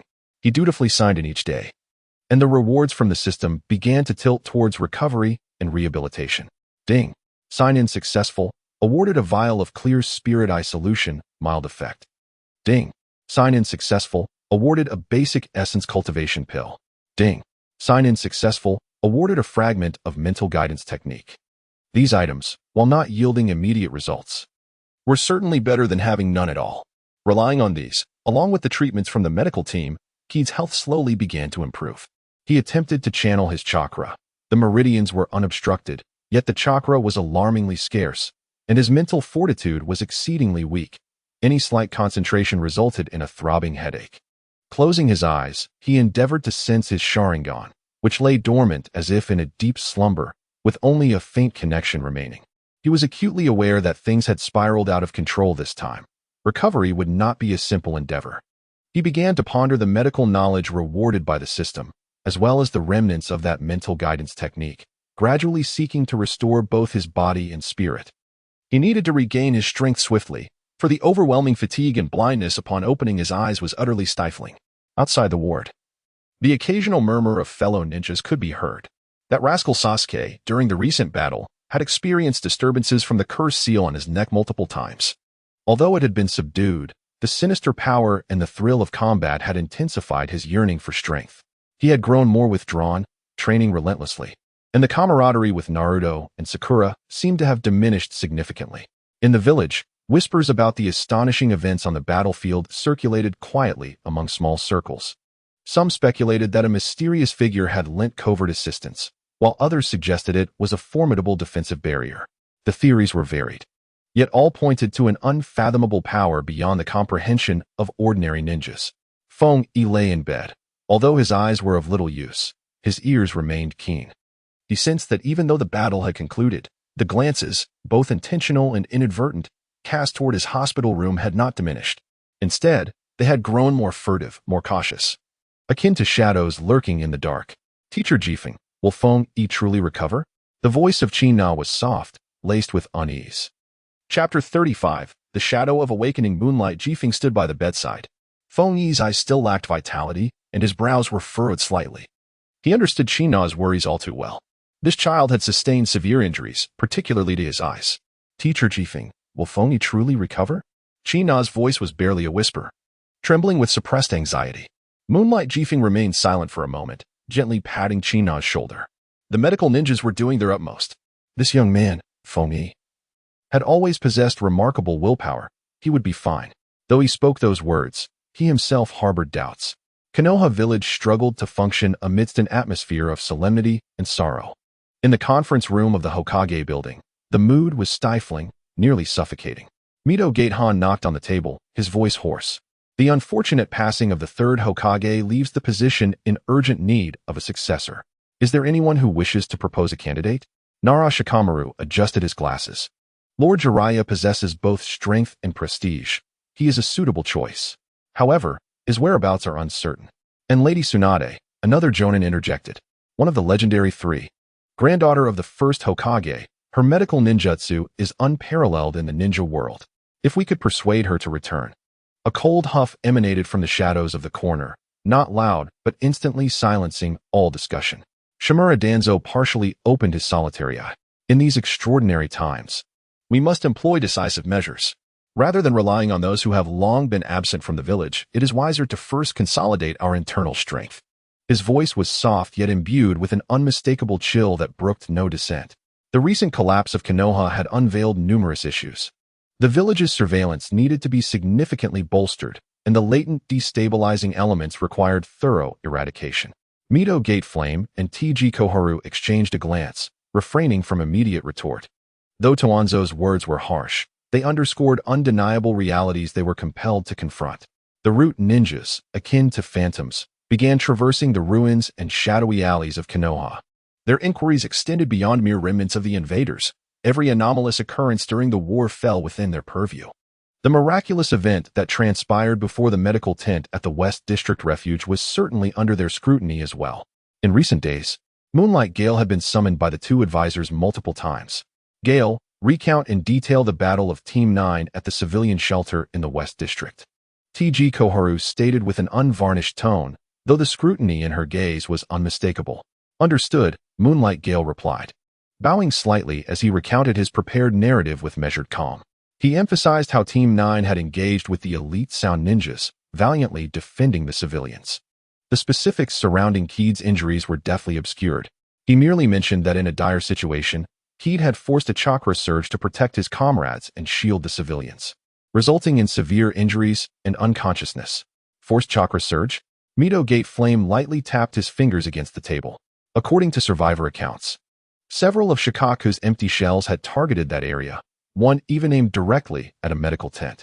Yet, ultimately, both the tent and its occupants emerged unscathed. A chill ran down Moonlight Gale's spine, though his expression remained inscrutable. The battlefield had been chaotic, shrouded in dust and disarray. It was conceivable that other arriving Jonin had intervened with adept defensive techniques to protect them, given the limited visibility. The lower ninja squad had managed to safeguard themselves against overwhelming odds. Although the advisors maintained some skepticism, they could not pinpoint any glaring inconsistencies in his account. Nevertheless, Toanzo's hidden gaze behind the bandages seemed less than satisfied with the explanation. In the hospital room, Keed's body was gradually recovering, nourished by the daily rewards from the system, including the spirit-soothing tea and the vitality-enhancing pill. His vision, once shrouded in a haze, began to discern the outlines of objects, albeit still obscured as if viewed through frosted glass. He consciously chose to feign greater weakness than he truly felt, spending most of his time with closed eyes, speaking weakly as though on the verge of slipping back into slumber. This display of vulnerability was the best means of self-preservation he could conceive. His instincts warned him that the troubles stemming from that miraculous event were likely only beginning. On this particular afternoon, the door to the ward was gently pushed open. Entering were not the familiar medical shinobi, nor the Moonlight Gale or his comrades, but two ninjas clad in the standard attire of Konoha Zumbu, their faces obscured by animal masks. Their presence exuded a more subdued yet frigid aura than the typical Umbu. Feng-yi spoke, one of the Umbu, his voice as flat and lifeless as a still pond, devoid of any emotional inflection. There are certain matters that require your cooperation in an investigation. Alarm bells rang in Feng-yi's mind, yet he maintained an appearance of frailty. Slowly, he opened his eyes, his voice hoarse. What is it? The other Umbu, designated as Xiao, stepped closer. On the day of the Konoha collapse planned, you were at the civilian shelter in the Western District. Please recount in detail what you experienced. I don't quite remember. Feng-yi feigned recollection, his voice wavering. It was chaotic, with explosions and sand everywhere. The voice beneath the Itachi mask grew colder. Someone reported that in the area your team was guarding, a medical tent bizarrely restored itself just before being destroyed by the attack of the... Do you have any insight into this? Restored itself? Feng-yi's mind raced. Yet he adeptly displayed a suitable blend of confusion and bewilderment on his face. I'm not sure. I remember a blinding light. And then I was lost to everything. He pointed to his eyes, his voice faint. The doctor said my eyes were likely injured at that moment. Zhao's voice remained unyielding as he pressed on urgently. What was that light like? Was it the result of a jutsu? Who cast it? Feng-yi shook his head gently, his tone laced with a hint of fear and helplessness. I don't know. It happened too quickly. I truly can't recall. He coughed a few times, his complexion growing increasingly pallid. The two root ninjas exchanged subtle signals. From Feng-yi's nearly flawless yet highly reasonable amnesia, they could extract no concrete evidence. This boy was either genuinely terrified into a stupor, knowing nothing, or possessed a depth of cunning that was somewhat unsettling. We will return. The voice behind the Itachi mask remained unperturbed, and with that, he turned to leave alongside Xiao, without any hesitation. Chapter 36. The summons of Tsunade. Only after the unsettling chill of their presence completely dissipated down the corridor did Feng Yi slowly exhale a breath of relief. Cold sweat had soaked through his back without his notice. He was almost certain these individuals were dispatched by that old schemer, Danzo. It seemed he had become a target for that cunning old fox. A profound sense of crisis gripped him, wrapping around him like a relentless parasite, robbing him of peace and rest. Within a few days, a rumor, neither too large nor too small, quietly spread throughout the village. Jiraiya-sama has accepted the special mission to locate Tsunade and invite her to assume the position of the 5th Hokage, and has already departed the village with Naruto Uzumaki. This news weighed heavily on Feng Yi's heart. The narrative, after all, continues to unfold along its predetermined path, progressing step by step. Thus, it is likely that Sasuke's defection and the subsequent movements of the Akatsuki organization are not far off either. He must expedite the restoration of his strength. No. He must become even more formidable. This sensation of being ensnared by fate is utterly disheartening. In the stillness of the night, Feng Yi sat cross-legged on the hospital bed. His eyes tightly shut, his spirit delving within. He cautiously endeavored to decipher the dormant, reversal Sharingan. The excruciating pain of having forcibly activated it that day, akin to having his very soul torn asunder and an all-encompassing weakness settling in his bones, still sent shivers down his spine at the mere recollection. With the gradual recovery of his mental strength over the past few days, he faintly sensed that the chakra and mental energy consumed by the reversal Sharingan seemed to bear a direct proportional relationship with the significance of the object or life being reverted, as well as the temporal span of the reversal. The more crucial the target and the greater the temporal distance, the more terrifying the consumption. What troubled him deeply was that each extreme use of this appeared to impose an ineffable burden upon the essence of his soul. This soul-level strain, derived from such profound depths, rendered the restorative pills and methods provided by the system all but ineffective, akin to a mere drop in the bucket. This while his ultimate trump card, also dangled precariously above him like a double-edged sword, ready to descend at any moment. If wielded wisely, it could defy fate. If misused, it could lead to irreparable ruin. Within the dim and damp secret base of Root in the Hokage building, Itachi and Shursui knelt respectfully before Danzo, meticulously reporting the results of their inquiries regarding Dongye Feng Yi. The subject had spoken with great caution, revealing no apparent flaws. Yet, the bewilderment and frailty he exhibited seemed almost too perfect. Shursui's voice carried a hint of hesitation.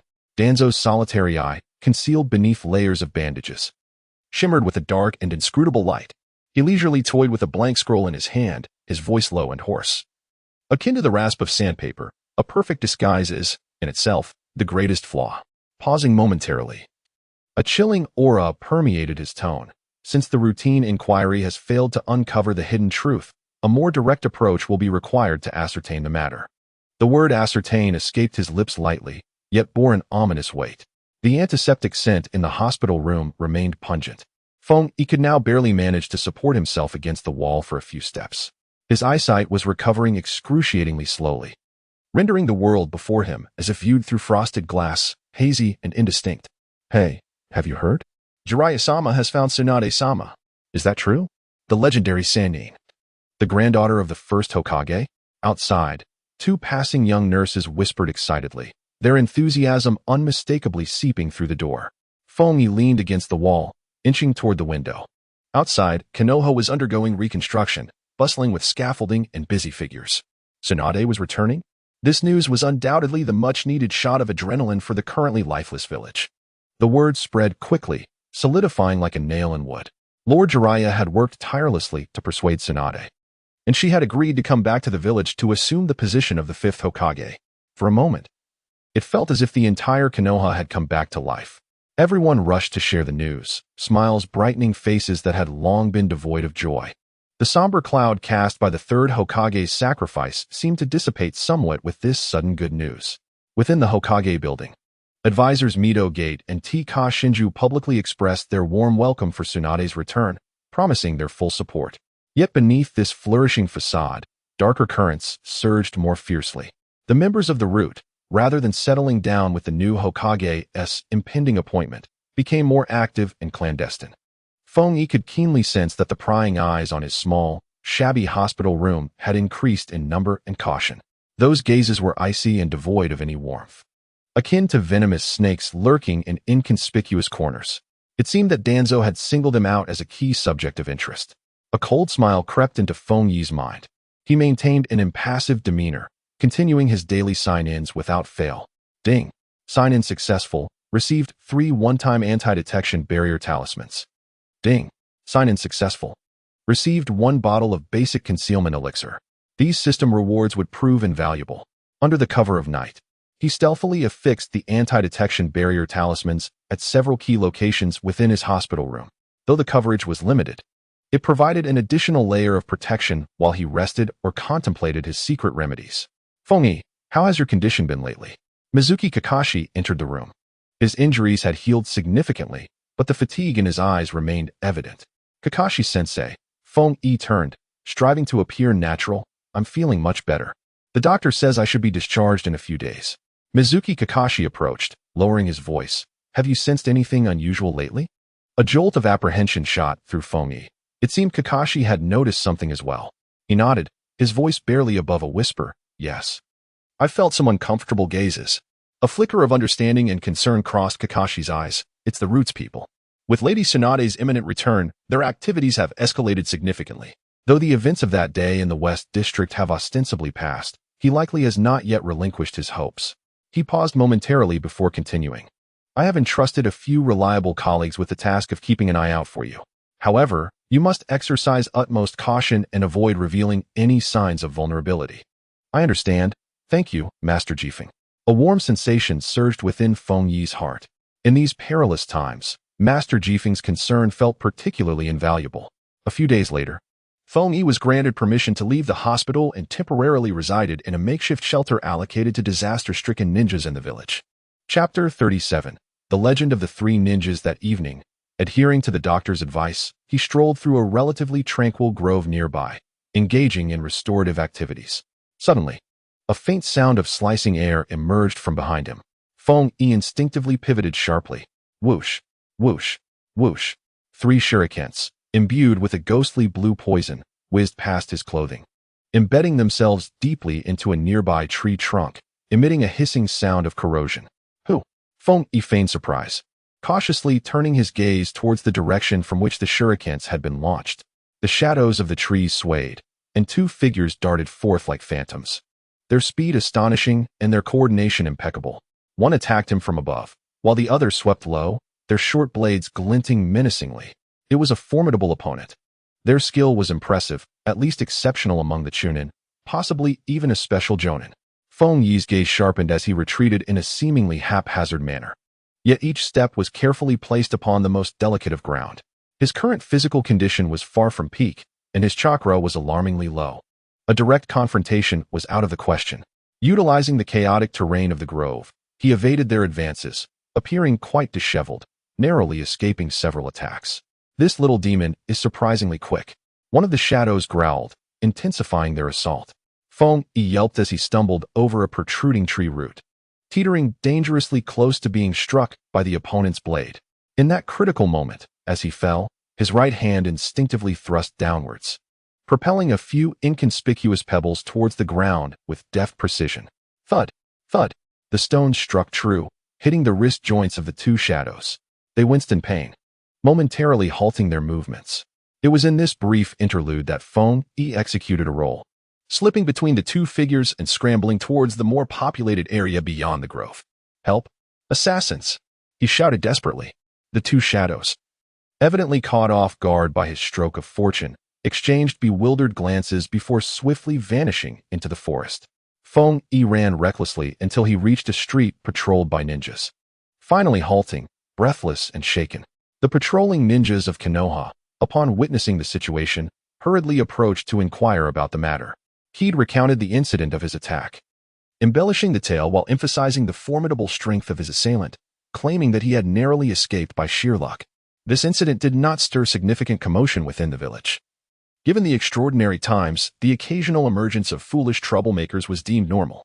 However, Keed was acutely aware that this was undoubtedly another probing by Danzo.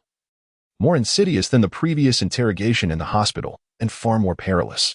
Had it not been for his extensive combat experience and the slight enhancement in his physical control afforded by the activation of the Rewind Sharingan, he might have faced dire consequences. It was imperative that he rapidly augment his strength. Simultaneously, he needed to secure a formidable ally. Upon returning to his temporary residence, his gaze grew resolutely steadfast. That old dog Danzo would not relinquish his pursuit easily. Tsunade's return to Konoha was drawing near, day by day. The atmosphere in the village was rife with anticipation, yet interlaced with a subtle tension that was not easily discernible. Keed was quietly preparing. He resolved that once Tsunade officially assumed office, he would seek an opportune moment to disclose a portion of his abilities to the future 5th Hokage. Particularly his extensive medical ninjutsu knowledge acquired through system sign-ins, which far surpassed what one of his age should possess. Tsunade herself was a master of medical ninjutsu. Following the Great War in Konoha, the medical system was in dire need of revitalization, lacking sufficient personnel. If he could demonstrate sufficient value in this regard, he might earn her favor and protection. This was undoubtedly a high-stakes gamble, yet the current circumstances left no room for hesitation. Finally, amid the gaze of countless onlookers, the chariot carrying Hope slowly approached the gates of Konoha. The first to emerge was none other than Jiraiya, one of the legendary Sannin. Beside him was an exuberant blonde boy, naturally Naruto Uzumaki. However, it was the woman who descended from the chariot who instantly captivated everyone's attention. Tall and graceful, with cascading golden hair draped casually behind her, adorned with a rhombus-shaped purple mark on her forehead, she was none other than Tsunade. She initially surveyed the welcoming crowd, her gaze sweeping over the war-torn remnants of houses, finally resting upon the Hokage mountain, lingering on the familiar visage of Hiruzen Sarutobi. Her face betrayed little emotion, perhaps sadness, perhaps nostalgia, but more so a weighty heaviness that was almost suffocating. At long last, this troublesome woman had returned. Jiraiya muttered softly, only to be met with a sharp glare from Tsunade. A few days later, beneath the Hokage mountain, on a hastily erected platform, Tsunade donned a brand new Hokage ceremonial robe, which, despite its grandeur, accentuated her commanding presence. She officially assumed the position of the 5th Hokage. I am Tsunade. From this day forth, we shall inherit the will of the 3rd Hokage and protect the village of Konoha. Though her voice was not particularly loud, it resonated throughout the square like a stone cast into water, imbued with an undeniable strength. The crowd, shrouded in darkness, fell into a profound silence. War has taken our loved ones and shattered our homes, yet it cannot extinguish the fiery will of Konoha. Tsunade raised her tone, each word resonating with conviction. As long as this spirit continues to burn, Konoha shall never fall. Though her words were not adorned with grandiloquence, to the ears of the survivors among the villagers and ninjas, they rang with undeniable authenticity, uplifting their spirits. Gradually, amidst the crowd, muffled sobs emerged, soon followed by thunderous applause. Hope, it seems, sometimes holds greater significance than anything else. Tsunade assumed her position with remarkable decisiveness. Under her leadership, the village's affairs were organized with clarity, akin to the effortless weaving of braids. The reconstruction of the medical system was of paramount importance, for it is this very resource that is most desperately needed in times of war. She unflinchingly addressed the command chaos exposed by the conflict, silencing several individuals who typically wielded their seniority as a shield against scrutiny. Her commanding presence and resolute demeanor compelled even those who initially came to spectate to harbor genuine admiration. This woman possesses remarkable prowess, murmured a shinobi from a distant corner. Following this, commendations were bestowed upon the young ninjas who had excelled during the plan to dismantle Konoha. Team 9. One of the last squads to hold the Western District shelter was prominently acknowledged, listed among the foremost. Chapter 38. The Prologue of Farewell Team 9. Under the guidance of Jonin Moonlight Breeze, comprised of members Eastfield Fungi, Yuna Shokawa, and Arima Kina, displayed remarkable valor during the battle at the civilian shelter in the Western District, effectively delaying the enemy and protecting numerous civilians. Tsunade's voice echoed with a unique authority throughout the assembly. Shokawa and Kina stood in formation, their faces betraying their excitement and pride. Kina's cheeks flushed as she surreptitiously glanced at Fungi beside her. Fungi, positioned between them, appeared somewhat pallid, his spirit evidently lacking. He strained his eyes to discern the features of the new Hokage upon the high platform, yet all that met his gaze was an infuriating blur. barely able to identify a figure with radiant golden hair. Curse these wretched eyes. When will they recover? Eastfield Fungi, exhausted and gravely injured in battle, remains in a period of recuperation and is hereby permitted to rest assuredly.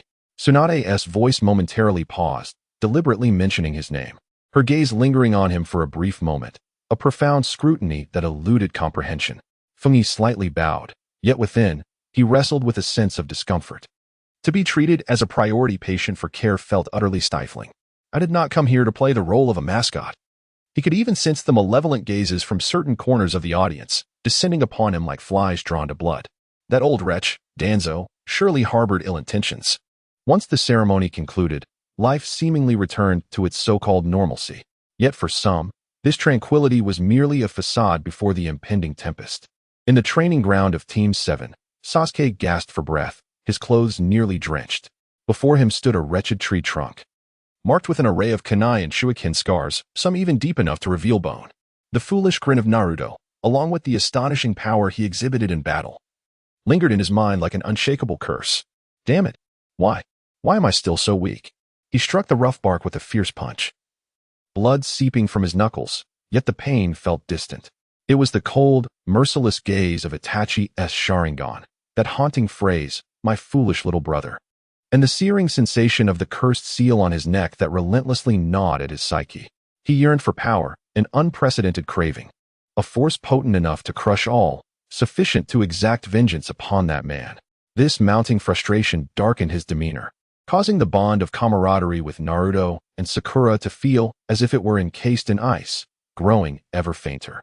The night enveloped him, as dark as spilled ink, rendering visibility non-existent. Four eerie figures, like shadows merging with the darkness, silently infiltrated the hidden leaf village. They were none other than the elite subordinates of Orochimaru. The Sound Four, the corpulent Jirobo, the six-eyed Kidomaru, the flutist Sakan, and his twin brother Yukon, who shared a single body. Their singular target was none other than Uchiha Sasuke. Uchiha Sasuke, Lord Orochimaru beckons you to obtain true power. Beneath the moonlight, Kidomaru's 6 eyes shimmered with an otherworldly gleam, his voice laced with an irresistible allure. Sasuke stood in the shadows, observing these unwelcome guests, his gaze flickering. Struggle, desire. Ultimately, all these complex emotions crystallized into a cold resolve. Power, he murmured, his voice hoarse. Indeed, power sufficient to avenge the Uchiha Itachi. As Sakan ceased playing the eerie flute, its melody lingered in the air, stirring the most profound desires within. Come with us. The hidden leaf is but a cage that stifles your true potential. Yukon grinned, revealing a cruel smile. In that moment, Sasuke's heart surrendered completely to the enticing darkness. This village could never grant him what he sought. Sasuke-kun. A tearful voice suddenly pierced through the air. Sakura had appeared, her face etched with anxiety and fear, her eyes brimming with tears. Where are you going? Please, don't leave us. I beg you. She rushed forward, attempting to grasp his arm. Sasuke turned around, gazing at Sakura's tear-streaked face, his expression a complex tapestry that even he could not decipher. He believed he had severed these trivial ties long ago, yet at this moment, his heart felt as if it had been gently pricked by something, stirring a faint ripple of emotion he was reluctant to acknowledge. However, this insignificant tremor was swiftly engulfed by an overwhelming thirst for power. Sakura, he spoke, his voice chillingly calm. Thank you. Before his words fully registered, Sasuke's figure appeared behind Sakura like a wraith, delivering a swift and decisive strike to the nape of her neck. Sakura did not have time to utter a gasp before she crumpled to the ground, her tears still fresh upon her cheeks. Sasuke cast one last glance at the village he had called home for 12 years, his gaze filled with inscrutable emotions. Then, without a backward glance, he vanished into the boundless darkness alongside the 4 sound ninjas. The next day, as dawn broke, the news of Uchiha Sasuke's defection struck the village of Konoha like a thunderclap, reverberating throughout. What the hell? That bastard Sasuke ran away. When Naruto heard this news, his mind exploded with disbelief, a surge of rage coursing through him. But even more so, he struggled to accept the reality. How dare he? What does he think of me? Without a moment's hesitation, he stormed into the Hokage's office, disregarding the presence of others, and shouted at Tsunade, tears streaming down his face like pearls from a broken string. Tsunade-bachan, you must send someone. Quickly, send someone to bring Sasuke back. He is my most important brother.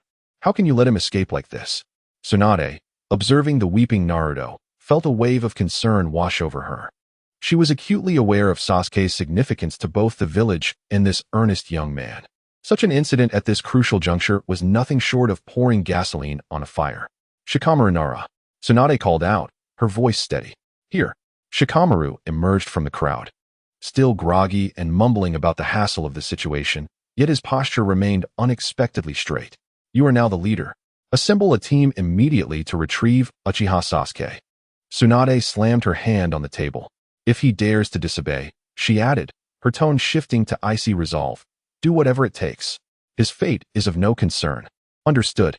Shikamaru yawned, responding lazily, while his mind raced with calculations. He swiftly named Naruto as his first choice, along with Hyuga Neji, Akimichi Choji, Inazuka Kiba, and his Ninkan. Akamaru. Chapter 39. The Fangs of the Umbu. This motley crew of lower-ranked ninjas, seemingly unreliable, set forth with the hopes of the entire village resting upon their shoulders. In a makeshift shelter, Kaze sat cross-legged on a hard bed, his expression grave enough to draw water from stone. The insects of Xiangchuan had long since reported to him the entire sequence of events regarding Sasuke's escape, including the appearances and approximate strengths of the four sound ninjas. Damn. It truly is inescapable. Thingy cursed inwardly, feeling quite disturbed. This wretched plot unfolds like a relentless chain, akin to a death warrant. With Sasuke's departure, the ensuing troubles would, at the very least, take a year and a half to unfold. He had contemplated whether to intervene. Yet as he moved his still somewhat weak wrist and felt the meager chakra within him, akin to squeezing toothpaste, he recalled his eyes, which remained shrouded in a haze. And a wave of frustration washed over him. The most infuriating part was that old schemer Danzo, who watched him like a fly in a latrine. Any slightest movement on his part would likely jeopardize his life. To rush out now? Don't be ridiculous. The risks are simply astronomical. Given his current frail condition, not only would he struggle to confront those four formidable sound ninjas, but even returning unscathed would be a monumental question mark. He might end up sacrificing himself before he could play the hero. Knock, knock, knock. A sound of knocking echoed from outside. Come in. Moonlight Shippo entered, his expression grim, and got straight to the point. Thingy, Sasuke has fled, you must have heard. Thingy nodded, not surprised. Lady Tsunade has already dispatched a pursuit team. Naruto and the others just left the village. Shippo paused, his gaze lingering on Thingy with a hint of exploration and barely perceptible hope. I know your physical condition is poor, he lowered his voice. But, in the event, hypothetically, if Naruto and the others cannot hold on, I hope you can serve as a backup. Lending a hand at a critical moment. Thingy remained silent. He understood all too well what weighed on Shippu's mind. This mission for Naruto and his team was perilous beyond measure. The four sound ninjas were formidable, and in the original narrative, an even more twisted character, Kimimaro, emerged later. None of them were easy opponents. To be frank, given Naruto's current capabilities, the odds were slim. Yet, his own situation. Shippo-sensei, Thingy said, his throat dry. Managing a wry smile, you see my frail body. I truly find myself lacking in strength despite my resolve. Moreover, that old fellow Danzo had been unusually attentive to him lately. He implied that if he were to leave the village recklessly now, the implications were clear, even if unspoken. Moonlight Shippo let out a heavy sigh, the flicker of hope in his eyes dimming. He did not press further. Merely placed a hand on Thingy's shoulder with a bit more force than usual. All right, I understand. Take care of yourself. Moonlight Shippo closed the door behind him. The air in the room felt heavy. Thingy knew well that Shippu's concerns were not mere words. With Sasuke's flight, the troubles were only just beginning. Indeed, as Tsunade ascended to the position of Hokage, the very essence of Konoha transformed dramatically. Within the confines of the Hokage Tower, her voice resonated daily with an unwavering authority. The medical team is understaffed. Immediately summon personnel from every corner. All those with potential must be gathered for my training. Conduct a thorough inventory of the village's medical supplies. Anyone who dares to overreach will face my wrath. Intelligence Division. You have 3 days. Root out every suspicious individual in the village. No one exhibiting peculiar behavior during the battle shall escape scrutiny. Her commands sliced through the air with lethal precision, aimed squarely at the entrenched issues plaguing Konoha. This fierce determination brought a sense of satisfaction to many, yet it also disrupted the status quo for some. In the ominous depths of the root, Shimura Danzo listened to his subordinate's report, his face betraying no emotion, though a chilling aura emanated from his singular eye. Tsunade, this woman, is swift and cunning. Does she dare to extend her reach into my territory? She is woefully unqualified. His voice was hoarse, laced with barely concealed fury. My lord. The root ninja Dongyefengi has approached, one of his subordinates whispered, lowering his voice. Danzo grunted, his tone icy. The Uchiha brat has fled. Jiraiya and that blonde girl have left the village, and now Tsunade is in disarray. Now is the opportune moment to deal with that imp. His solitary eye fixed intently on the ninja. Do not bring me any more troubles. Keep your actions discreet. Leave no traces. Understood? A few days later, Team 9 received a new assignment. Routine patrols in the Forest Zone Number 3 to investigate any suspicious individuals and any hazardous remnants left from the battle. The elite shinobi who dispatched the mission maintained a stern expression, his tone devoid of any particular emotion. Fumi clutched the mission scroll, an inexplicable sense of unease stirring within him. This task felt alarmingly mundane, too ordinary to be entirely trustworthy. Understood, replied Moonlight Ship. Tsunade was restructuring the village, and he too bore a heavy burden, recently overwhelmed with tasks. Team 9 set forth towards their designated forest area. The early autumn sun filtered through the leaves, casting flickering shadows upon the ground. Fengikuan, how is your vision? Hinata inquired softly, her voice laced with concern as she drew closer. Fengi forced a smile. Yes, I can see, but it's still a bit blurry. He withheld the truth, as the haze before his eyes clung stubbornly, refusing to dissipate. Kawa remained silent, urging his insects to scout the surroundings. Everything appeared deceptively tranquil. Not long after entering the forest, merely 15 minutes had passed, when a figure from the Umbu emerged like a specter before Moonlight Ship.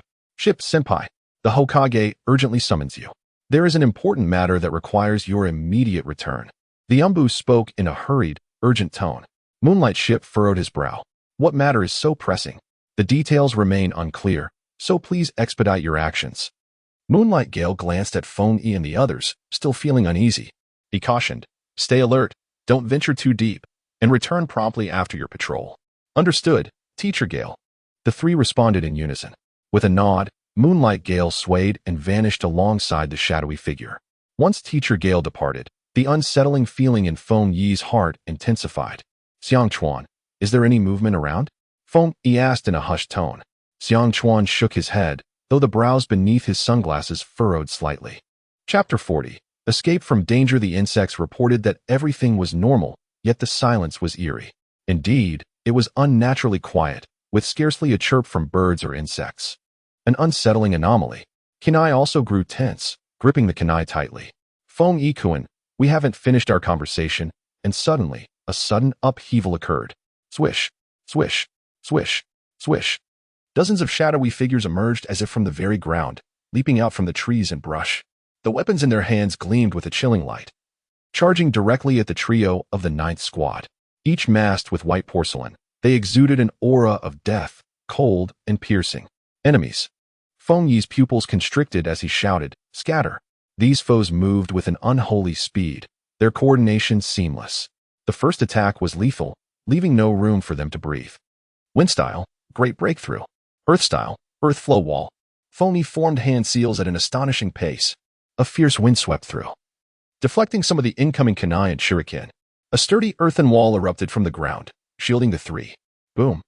The wall was immediately met with a barrage of powerful strikes, shattering it to pieces. Puff. Kunai staggered from the impact, a grunt escaping her lips as she felt a trickle of blood at her mouth. Kunai, Xiang Chuan shouted, instantly positioning himself in front of her. The parasites hidden in his sleeve surged forth like a tide, transforming into waves of black insects that charged at the advancing enemies. Do you think a few pests can stop us?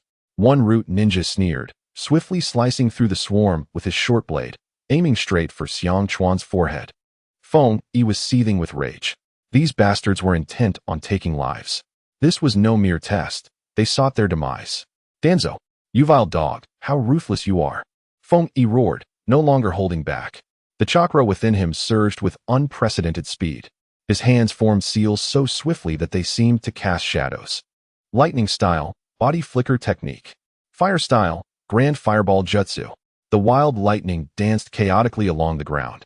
The searing fireball hurtled forward with a fierce whoosh. The two ninja arts detonated nearly simultaneously. The root ninjas clearly did not anticipate that this seemingly frail young boy could unleash such formidable power in an instant. The momentum of the assault had slowed, but one should not let their guard down. The intelligence was flawed. This young one possesses all attributes. A leading elite from the root, wearing a wolf mask, spoke in a low, commanding tone. Feng Yi's eyes widened in shock. In an instant, the world before him became strikingly clear. Every movement of the root ninjas, the flow of their chakra, was laid bare to his sight. Byakugan, at this critical juncture, there was no room for concealment. Xiangchuan, 3 to the left front. Use the insect ball to blind them. Chinai, 2 to the right rear. Use Jinjutsu to hold them off. Feng Yi's voice was cold and precise, carrying an undeniable authority. Understood. Xiangchuan and Chinai immediately set to work as instructed. Jinjutsu, Mirage Technique. Secret Art, Insect Ball. The two collaborated hastily, still a bit rough around the edges. Yet, under Feng Yi's meticulous command, they managed to disrupt the formations of those root ninjas somewhat. Feng Yi, like a shadow, darted across the battlefield. Wind release severed foes, earth release blocked attacks. Lightning release paralyzed, fire release exploded, and water release entangled.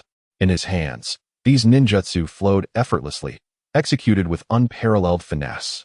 He was like a seasoned veteran, adept at navigating the chaos of battle. Each strike was impeccably timed, each evasion executed just narrowly enough to provoke anxiety. What on earth is happening with this kid? The wolf-masked captain's heart raced. They had received word that this Feng Yi was merely a talented child with abundant chakra, adept in wind, earth, and lightning techniques. Yet, the current situation belied that notion entirely.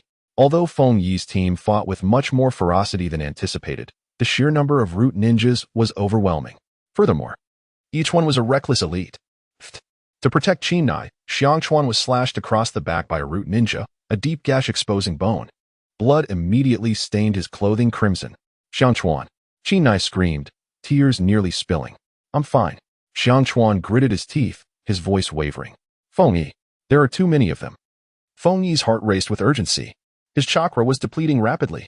His eyes began to throb with pain. Focus all firepower. First, incapacitate that brat. The wolf-masked captain discerned that Feng Yi was the linchpin and immediately issued a lethal command. Several root ninjas abandoned Xiangchuan and Chinai without a second thought. Lunging towards Feng Yi, from behind the wolf mask, the aura of killing intent was nearly palpable. A short blade sliced through the air, whistling ominously, aimed directly at Feng Yi's throat. This strike was infused with the determination of the elite of root. Swift, precise, lethal, leaving no chance for survival. Under Feng Yi's Byakugan, the subtle tremors of his opponent's muscles and the flow of chakra were utterly exposed. To endure, his chakra was nearly depleted. He could not withstand it. As soon as the thought arose, Feng Yi's hands transformed into mere shadows, performing intricate and complex seals. The secret technique of multiple overlapping barriers. With a low shout, the residual chakra within him was squeezed to its utmost limit, surging forth. The elemental chakras of wind, earth, and water intertwined in an instant, forming 3 slender yet resilient energy barriers before him, stacked protectively around his body. The wind barrier absorbed the impact, the earth barrier obstructed, and the water barrier eroded. Crack. Hiss. Boom. The captain of the wolf-faced team wielded his short blade with unmatched ferocity, shattering the wind and earth barriers. And the blade tip scraped sharply against the water barrier, its remaining force being gradually dissipated, ultimately halting just half an inch from Feng Yi's neck. The chilling aura of the blade caused Feng Yi's skin to tighten. What? The captain of the wolf-faced team froze, his face a mask of disbelief. A momentary multi-element composite defensive ninjutsu? Unheard of. This little brat is hiding far too much. Seizing the opportunity presented by his opponent's brief daze, Feng Yi exerted force beneath his feet, suddenly retreating with great haste, urgently calling out, "We can't afford to stall. Xiangchuan, unleash the insects in their faces and disrupt their formation. Chinai, cast a wide-range illusion. Just nauseate them. Don't think about trapping them." Understood. Xiangchuan and Chinai responded immediately. Secret technique. Insect clone. Xiangchuan clapped his hands, and a swarm of parasitic insects erupted from his sleeves, swiftly forming several clones identical to him, rushing towards different directions with a roar. Illusion, floral tree realm. Chinai formed hand seals, and an invisible wave radiated from her center. The pursuing root ninjas felt the scenery before them twist abruptly, bizarre flower fields continuously blooming and withering. Although they recognized it as an illusion, the disorientation in vision and perception still caused their assault to falter. Do not be deceived by these flower tricks. Focus. Eliminate Donya Feng Yi first. The captain of the wolf-faced team bellowed in rage, realizing that this seemingly weakest little brat was, in fact, the true commander. Chapter 41. The underground dark river. Feng Yi took a deep breath, his Byakugan veins bulging as he imprinted the intricate structure of the surrounding forest into his mind. His figure moved with agility, utilizing the cover of trees and rocks to dart swiftly through the woods. Occasionally, he would seize the moment when a root ninja was isolated or when a flaw appeared in their coordination, launching a sudden attack. Wind release, vacuum sphere. A highly compressed air projectile silently shot forth, striking a root ninja squarely in the back. The ninja let out a blood-curdling scream, blood gushing forth, collapsing straight down. Earth release, earth spear. The ground beneath another root ninja suddenly erupted with sharp earthen spikes without warning.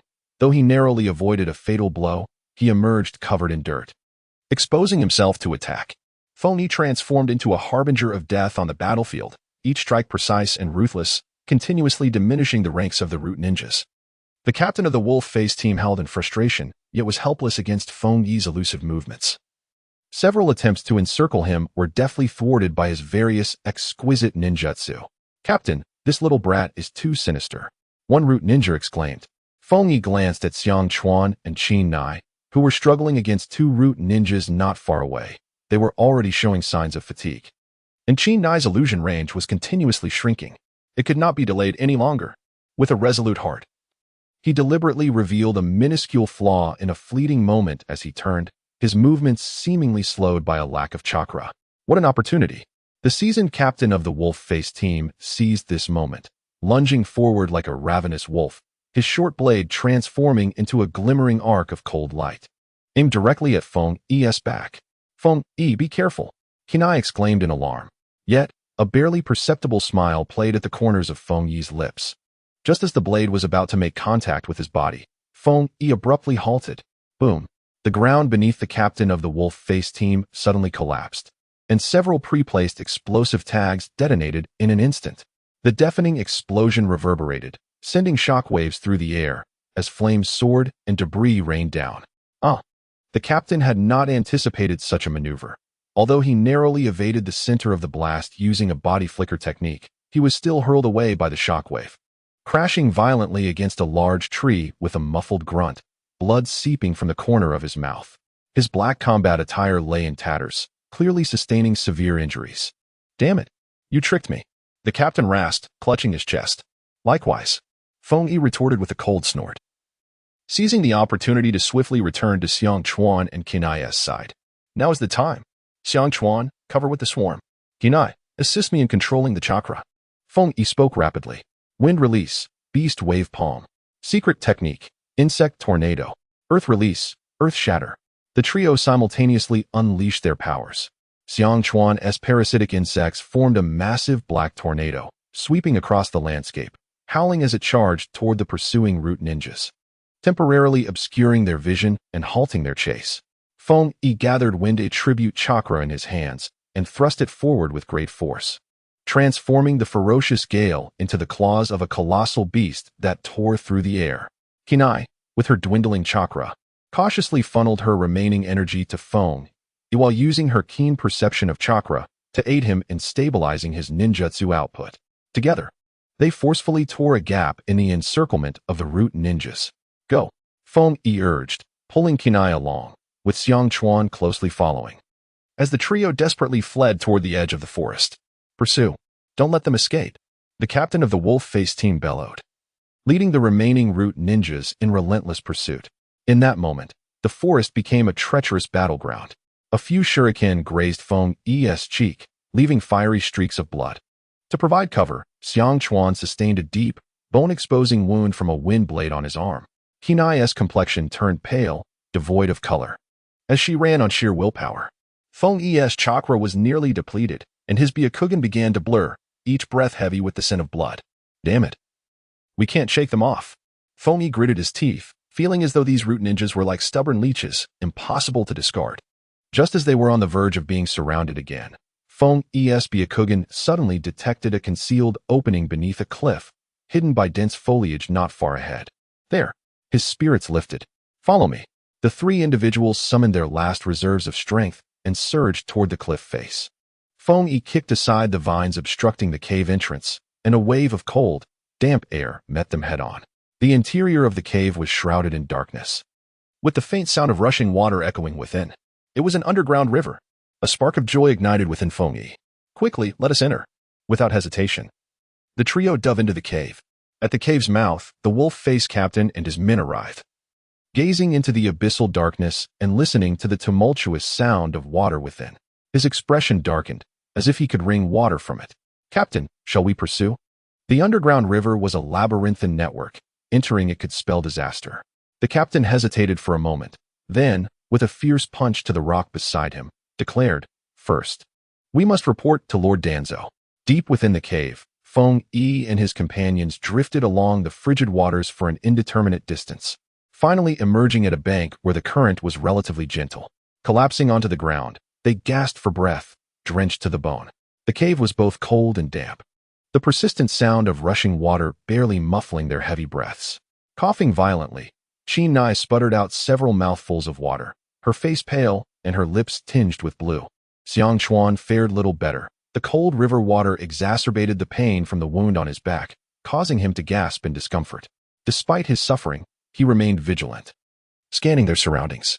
Once Feng Yi caught his breath, he promptly assessed the injuries of his companions. Tsunade appeared to be primarily fatigued, with some minor bruising. However, Xiangchuan's injury was considerably more severe, as he had lost a significant amount of blood. We must move quickly and find a safe location to tend to these wounds.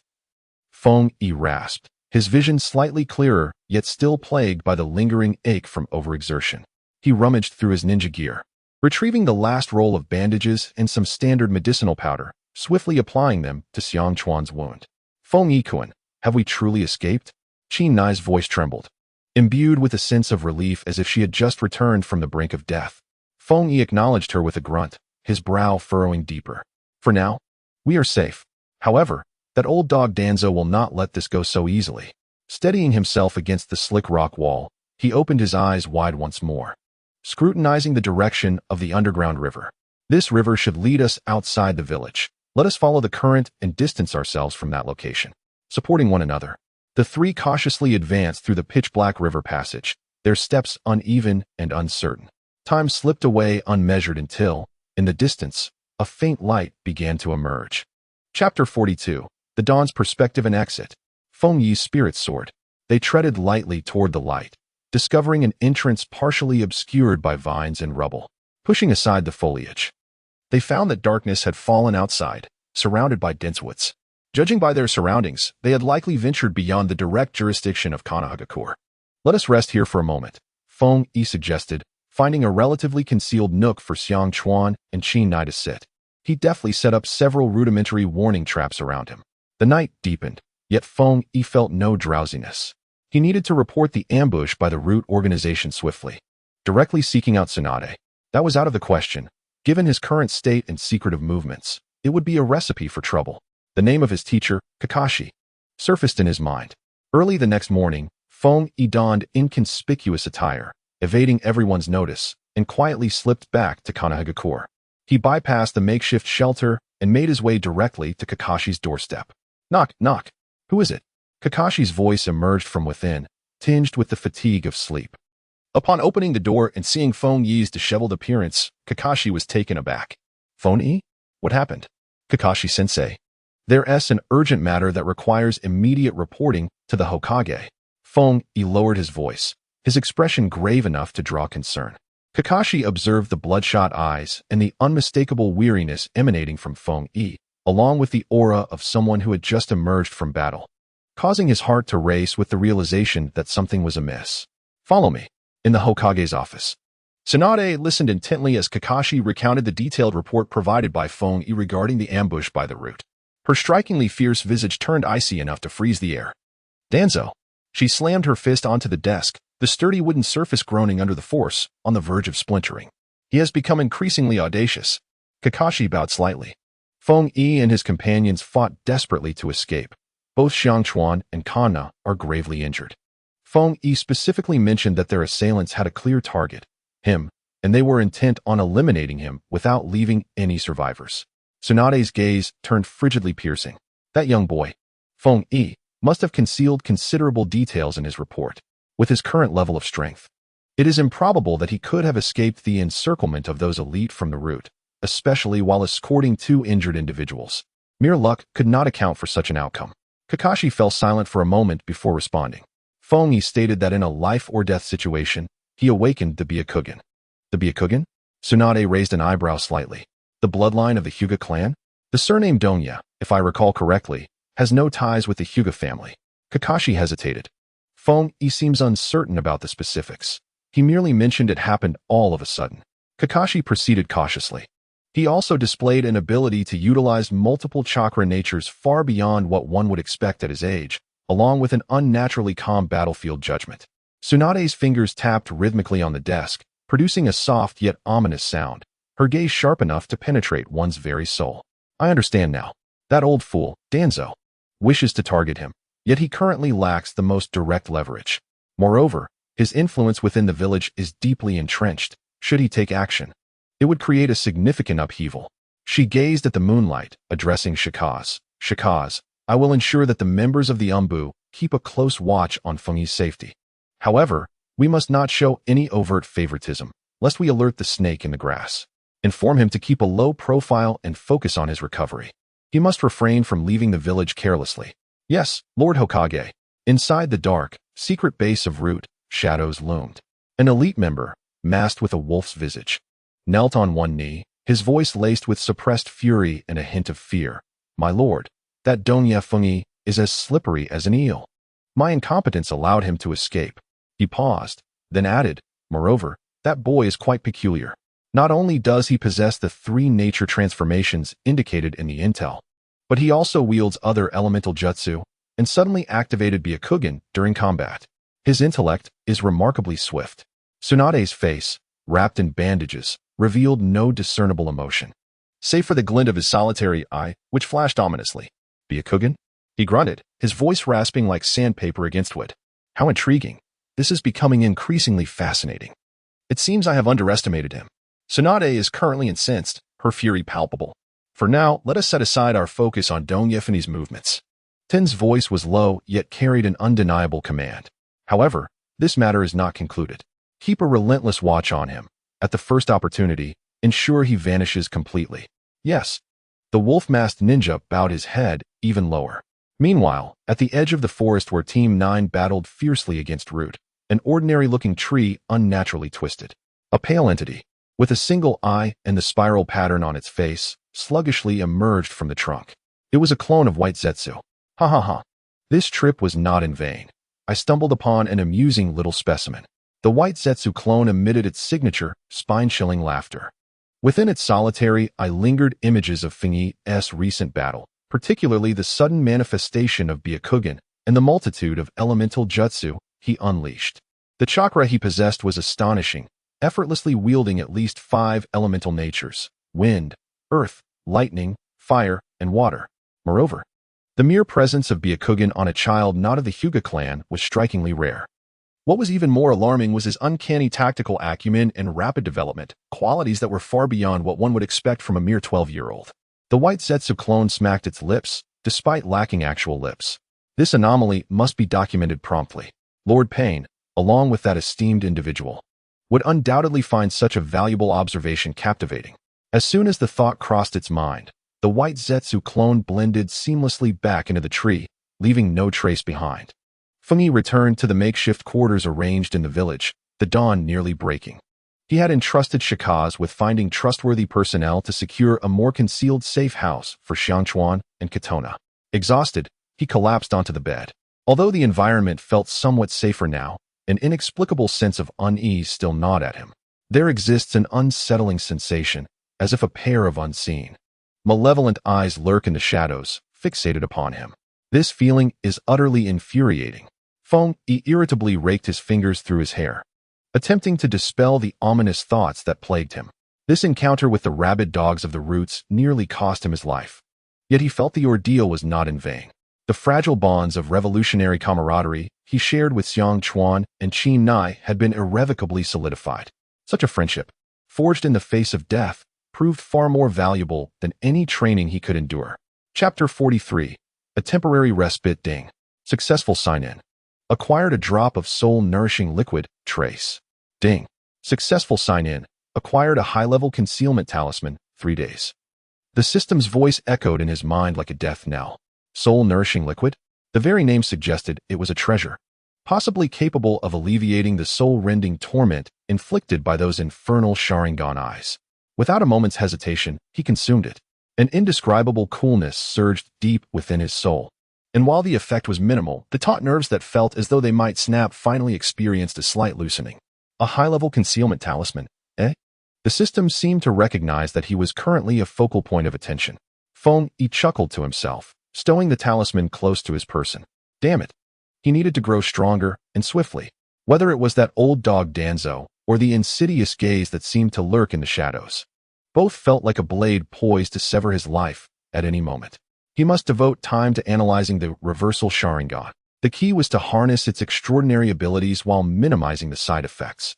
Within a few days, a piece of news more distressing than the death of a beloved father spread through Konoha like an epidemic. Nara Shikamaru had led a team to pursue that wretched Sasuke. But the mission had faltered. Uzumaki Naruto, Hyuga Niji, Akimichi Choji, and Izuka Kiba, every single one of them had been gravely injured, returned to Konoha like deadweights. On the brink of death, Uchiha Sasuke, that boy was steadfast in his resolve to become a rogue ninja, plunging headfirst into the twisted embrace of Orochimaru. The atmosphere in Konoha had become as heavy as a funeral, saturated with despair. It was said that when Tsunade learned of this news, her face darkened like a soot-covered pot, and she remained silent for an extended period. Feng Yi stood by the window, gazing at the familiar faces etched into the Hokage rock in the distance, feeling a bitterness in his heart that was more repugnant than swallowing a fly. The relentless wheels of this wretched narrative continued to grind forward, unchanged, as if he were but a small butterfly, flapping his wings in vain, stirring only a bit of dust, far from altering the course of the storm. The Akatsuki, those deranged individuals, would likely have taken notice of him by now. Feng Yi murmured softly. His ominous premonition intensified. A new storm was surely on the horizon. In the conference room of the Hokage Tower, the atmosphere felt oppressively tense. Tsunade occupied the seat of authority, her fingers absent-mindedly tapping against the table.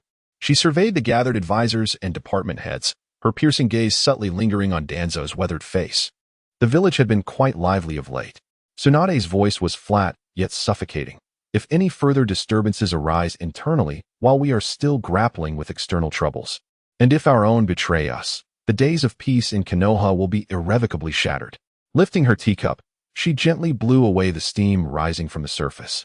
Yet the chill in her words remained undiminished. How things were before is of no concern to me. Starting today, anyone who dares to disrupt the hard-won stability of our village will find themselves facing my wrath. I'll uproot them entirely. Some should keep their ambitions in check. It would be for the best for everyone. Though she did not name anyone specifically, her words struck like a resounding slap across the faces of those present. Under the tightly wrapped bandages of Danzo's aged visage, his single eye narrowed slightly, and the knuckles of his hands resting on his knees turned pale from pressure. He remained silent, yet the air in the conference room grew even colder. As the meeting adjourned, a directive quietly spread through the ranks. Team 9. Having navigated the internal turmoil while safeguarding themselves and providing crucial intelligence, received a special commendation. In addition to the customary supplies and leave for recuperation, Tsunade also approved an allocation of training resources that were typically the stuff of dreams for the lower-ranked shinobi teams. The accolades were grandly framed as a means to encourage excellence and cultivate pillars of the village. What particularly caught Keed's attention was that the earlier prying gazes directed at him had suddenly diminished significantly, although some residual scrutiny lingered. The pressing sense of imminent danger that felt akin to a venomous serpent lurking nearby had indeed lessened considerably. He was aware that this was likely Tsunade's doing. The fifth Hokage was evidently unwilling to see this intriguing young man disappear without a trace into the shadows. For now, he felt a semblance of safety. Keed exhaled, yet the tension within him remained taut. That old dog Danzo would certainly not let this matter rest so easily. The current calm was merely a fleeting breath before the storm. He devoted himself to his training with even greater fervor. The effects of the soul-nourishing liquid were indeed limited. The soul-rending sensation brought on by the reversed Sharingan remained intense. His vision barely returned to the point where he could discern the outlines of nearby objects, while anything farther away remained a blur. Nonetheless, this did not hinder his meticulous control over chakra, allowing for deeper refinement of his abilities. Daily system sign-ins continued to be a part of his routine, occasionally yielding peculiar and unexpected items. For example, a temporary enhancement scroll for chakra affinity that allowed him to achieve a qualitative leap in his understanding and application of a particular attribute within a short span of time. He began to ponder how to achieve a more profound fusion of the various attributes of chakra, no longer content with mere combinations of ninjutsu. The wind would aid the flames, water would complement the earth, and lightning would enhance the subterfuge. These theories, once confined to the recesses of his mind, gradually took on a semblance of form in his hands.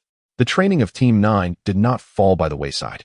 Following their harrowing escape, both Xianquan and Chinai seemed to have transformed entirely. Xianquan's control over insects became far more sophisticated. He no longer relied solely on sheer numbers, but learned to utilize swarms, engaging in increasingly intricate tactical combinations. Chinai's illusion techniques advanced rapidly, although she still could not rival the seasoned veterans of her clan. Her unpredictability often allowed her to play a crucial role in dire situations. Fengyi's guidance became more earnest as well. He no longer withheld knowledge, generously imparting battle experiences and techniques acquired through the system that would not expose his own origins. Xianquan, your insects can do more than just bite. They can serve as eyes and ears, even relay simple messages. Try scattering them over a wider area, but remember to keep them hidden, lest they be discovered. Chinai, the essence of illusion is to deceive the senses, disorienting the opponent's mind. Rather than striving for grand displays, sometimes a seemingly insignificant detail can ensnare the enemy more effectively. During training breaks, the three often gathered at a small food stall in the village to share dinner, steaming bowls of ramen paired with sizzling skewers of grilled meat. Chapter 44. A new mission under the dim light. The faces of the young men and women bore the fatigue of training, yet radiated a simple and genuine joy. Fengyi-kun, is your eye really all right? Chinai asked, taking small bites of her dumplings, unable to restrain her concern. Fengyi slurped his noodles, replying indistinctly, it's manageable. It won't hinder my ability to fight. Xianquan remained silent, quietly offering his slice of char siu to Fengyi.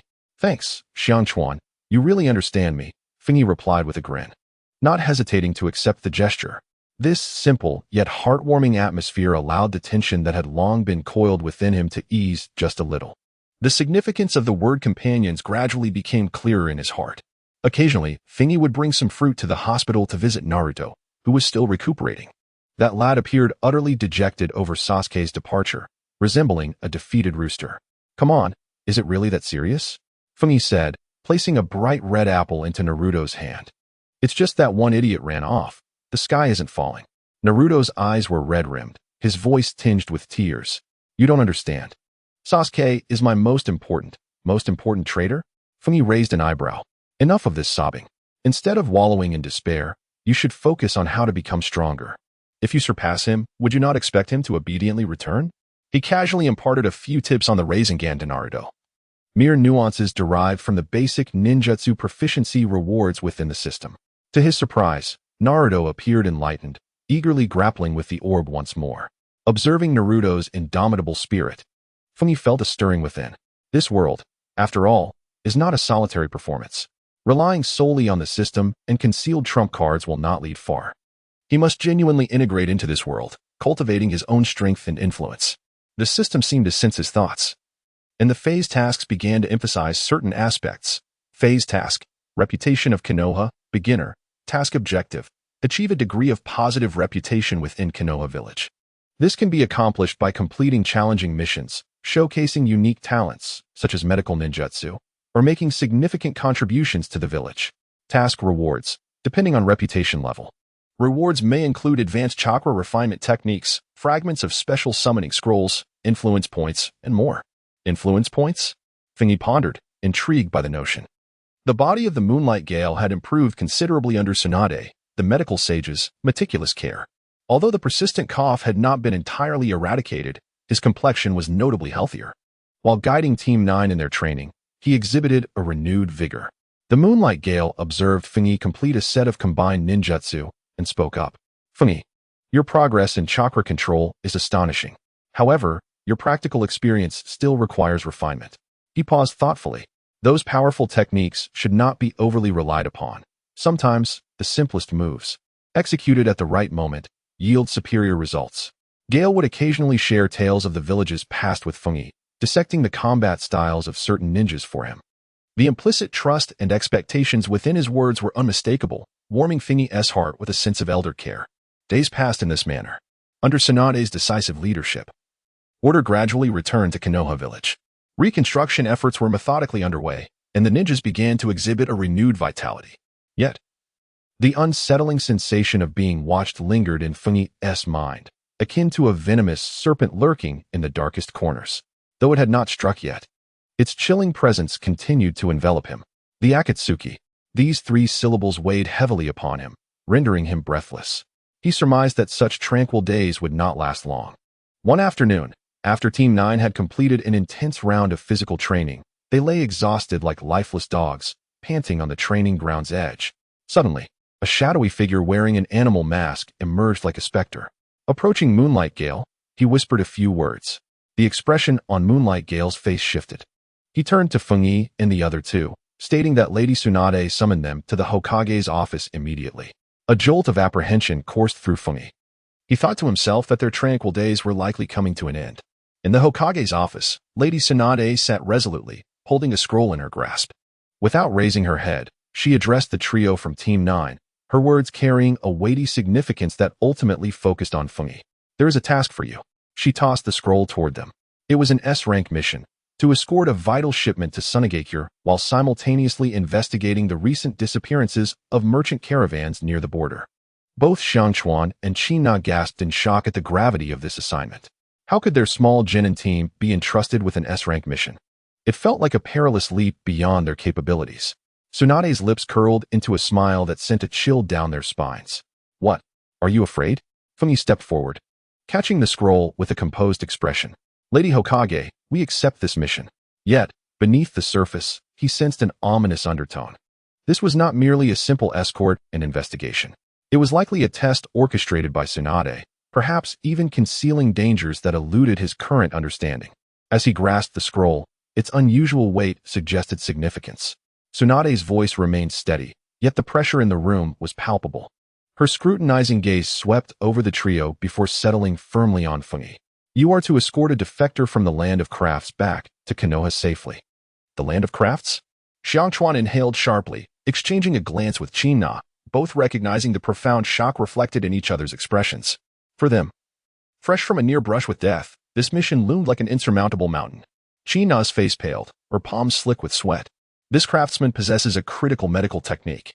Tsunade tapped her fingers on the table, each sound resonating with gravity. This technique holds immense strategic importance for Konoha's future medical system and the village as a whole. She paused, her tone turning icy. Thus, this mission is classified at an exceptionally high level of secrecy. Along the way, you are likely to encounter pursuers from the Land of Crafts or other forces coveting this technique. Ensure the target is secured without fail. Chapter 45. Xiao Fengyi swiftly unfurled the scroll, the intelligence within racing through his mind. Mission objective: the defector artisan from the Land of Crafts, codename Kite. Meeting location: an abandoned relay station on the border of the Land of Crafts. Escort route: planned, yet adjustments may be made according to actual circumstances. That rascal Jifeng is still recovering, so he won't be accompanying you this time. Tsunade added, I have dispatched another special jonin, Shikamaru's father, the cousin of Yamashiro Kaichi. Yamashiro Kaze, as the temporary leader for this mission. He is experienced and reasonably composed. Yamashiro Kaze? Fengyi quickly searched his mind, finding no recognition of this individual. It seemed he was not renowned for exceptional combat prowess. However, having someone is better than having no one at all. Lord Hokage. Fengyi closed the scroll and raised his gaze. The medical techniques possessed by this artisan are likely more complex than mere healing, aren't they? Tsunade's lips curled into a subtle smile, concealing something profound within that curve. You sharp-nosed brat. Some matters cannot be elaborated upon in writing. In any case, ensure the safe return of the individual, and your merits will be duly acknowledged. There was a hidden meaning in her words, and Fengyi understood perfectly. This so-called medical technique was likely intertwined with some taboo research seldom seen in the light of day. It could even touch upon deeper secrets. Otherwise, there would be no need for Tsunade to treat the mission with such gravity, sending this squad, fresh from a bloody battle, to undertake it. Xiangchuan, Kina. Fengyi turned to his two companions, who were evidently still reeling from shock. Steady yourselves. This high-level mission is also a test for us. Indeed. Xiangchuan nodded emphatically. Determination etched on his face. Kina inhaled deeply, clenching her fists. We won't hold anyone back. Excellent. Tsunade nodded in satisfaction. You have one day to prepare. Tomorrow morning, we depart on schedule. Exiting the Hokage building, Fengyi felt a weight on his heart. This mission exuded an inexplicable eeriness from beginning to end. Fengyi-kun, do you think we can truly manage this? Kina's voice trembled slightly, laced with uncertainty. What are you afraid of? Fengyi attempted to lighten the mood, forcing a smile. If the sky falls, someone tall will hold it up. Our temporary leader from the Yamashiro clan surely possesses keen perception and can sound an alarm at a critical moment. Though he said this, his heart remained clear. When it came to the real battle, they would have to rely on themselves. Upon returning to their dilapidated shelter, Fengyi immediately connected with the system. System store refresh, advanced reconnaissance insect eggs, set of 3, priced at 500 sign-in points. Substitution straw doll, fine, priced at 800 sign-in points. Chakra concealment cloak, single use, priced at 300 sign-in points. Reconnaissance insect eggs? This item is quite remarkable, significantly more discreet than Xiangchuan's insects. Fengyi's eyes sparkled with interest, and without a moment's hesitation, he proceeded to exchange for them. The substitution straw doll is also an excellent lifesaver. Capable of taking a fatal blow in a critical moment, this must be acquired. As for the concealment cloak, it may be of little consequence. Yet it might prove useful in a critical situation. After exhausting a considerable portion of his hard-earned sign-in points, the weight that had been pressing upon Fengyi's heart finally eased, albeit slightly. The following morning, the 3 members of Team 9 met with a special J-nin named Yamanokaze at the village entrance. Yamanokaze appeared to be in his early 30s, with an unremarkable appearance lacking distinct features, but his demeanor was notably calm. His neatly cropped hair and standard Konoha J-nin vest marked his presence. He spoke little, merely outlining a few task protocols before leading Team 9 on their journey toward the border of the Land of Crafts. As they approached the border, the air grew increasingly thick with a subtle yet palpable tension. The towns and villages they passed were eerily quiet, with scant pedestrians. Occasionally, hurried merchant caravans could be glimpsed, their members on high alert, exuding an atmosphere of vigilance. Fengyi maintained his Byakugan at its lowest activation, constantly attuned to the movements around him. Xiangchuan's insects silently dispersed nearby, serving as mobile sentinels. Meanwhile, Chen appeared preoccupied, casting furtive glances at both Fengyi and Yamanokaze. That evening, the group arrived at a moderately sized town, intending to rest for the night. Everyone heightened their vigilance. Aware that this place was rife with both friends and foes, trouble should be avoided. Yamanokaze cautioned them in a low voice. They found an inconspicuous inn to stay at. Lying on the hard bed, Fengyi tossed and turned, unable to find solace in sleep. He felt as though countless unseen eyes were scrutinizing them, a sensation that left him profoundly uneasy. Suddenly, his eyelids twitched violently. A faint yet extraordinarily potent chakra fluctuation flickered from a corner of the town, vanishing almost instantaneously, too swift to grasp. That wave of energy was chilling, sinister, and carried an oppressive weight that constricted the heart. Fengyi bolted upright, activating his Byakugan to its fullest extent. What is wrong, Fengyi? Xiangchuan, startled by the commotion from the adjacent bed, inquired. There was a powerful chakra fluctuation just now, Fengyi whispered, his expression grave enough to suggest a downpour. A familiar sensation washed over him, reminiscent of the eerie visage of the white absolute that flickered through his mind. Akatsuki. Indeed, it was Akatsuki. That chilling chakra, penetrating to the very marrow, was unmistakable. How could they possibly appear in such a desolate place? Could it be that their target was also the craftsman? Fengyi's heart sank gradually. If the Akatsuki organization intervened, this mission might spiral into chaos. He remained silent, discreetly heightening his vigilance to the utmost. The following day, the group continued their relentless journey. At last, As the sun dipped towards the horizon, they arrived at the rendezvous point indicated in the intelligence, a dilapidated and nestled in a desolate mountainous region. The inn was in a lamentable state, its walls crumbling, webs strewn about, and an overpowering stench of decay pervaded the air. Mr. Yuan should be inside. Mountain Wind gestured for everyone to remain alert. Taking the lead, he cautiously pushed open the rickety door, which appeared on the verge of collapse. The creaking sound was sharp and jarring, echoing eerily in the stillness of the valley. Inside the inn, darkness enveloped the space, where a figure cloaked in a large mantle, hunched and silhouetted against the window, seemed to be gazing into the void. Chapter 46. Mission Objective: A figure from Konoha?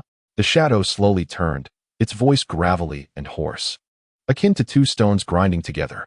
The cloak obscured most of its face, revealing only a pointed chin and tightly pressed thin lips.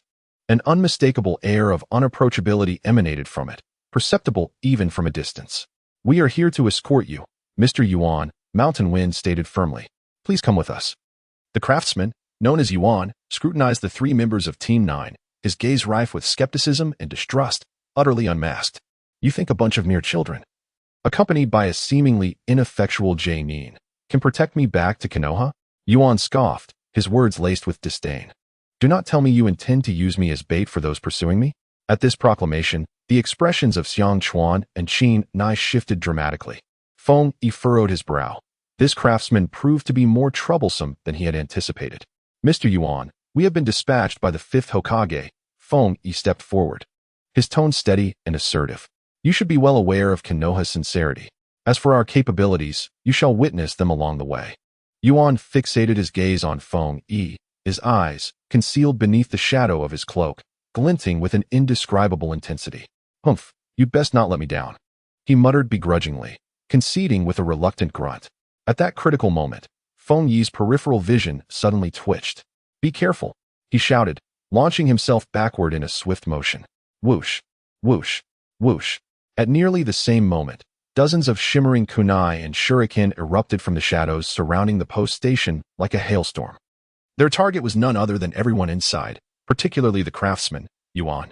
Following this onslaught, a dozen mysterious ninjas clad in identical black bodysuits and grotesque masks descended like phantoms, completely surrounding the dilapidated post station.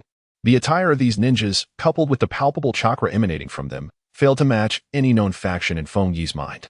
Leading the charge was the largest ninja, whose bloodthirsty gaze gleamed from beneath his mask. His katana pointed directly at Yuan, his voice icy enough to freeze the very air. "Yuan, come with us or perish here." In an instant, battle erupted. "Seek death," roared Yamashita Keisuke, as hand seals flew before his chest. Body flicker technique, prepare. With a swift movement, he positioned himself in front of craftsman Yuan. "Feng Yi, protect the target. Sh. Kawa, assess the enemy. Determine their numbers and positions. Kina, use illusion. Distract them and buy us time." Yamashita Keisuke's speech was rapid, his commands clear and resolute. "Understood." The three members of Team 9 responded almost in unison, their bodies moving before their minds could catch up, instantly adopting combat stances. Secret technique. Insect sphere. Sh. Kawa bellowed. Insects concealed within his sleeves surged forth like soldiers responding to orders, a dark tide pouring out. Some quietly dispersed, blending into the surrounding shadows to gather intelligence, while others rapidly coalesced into hardened black spheres, crashing directly into the incoming kunai. Clang. A series of metallic impacts erupted as the insect spheres barely intercepted the majority of the projectiles. Illusion technique, Mirage. Kina's hands formed seals with equal swiftness. Invisible waves of illusion spread like ripples, attempting to disrupt the assailant's perception. However, the masked ninjas appeared to be prepared for such illusions, their assault pausing only briefly. Feng Yi's pupils sharpened to a terrifying degree, his Byakugan flashing momentarily, too quick for most to perceive. His vision shifted instantly, locking onto the chakra signature of the lead. Demon Masked Ninja, at least 15 in total. The chakra signatures were varied, clearly not affiliated with any of the 5 great nations. Feng Yi relayed his findings at breakneck speed, simultaneously warning Yamashita Keisuke. "Wind release, great breakthrough."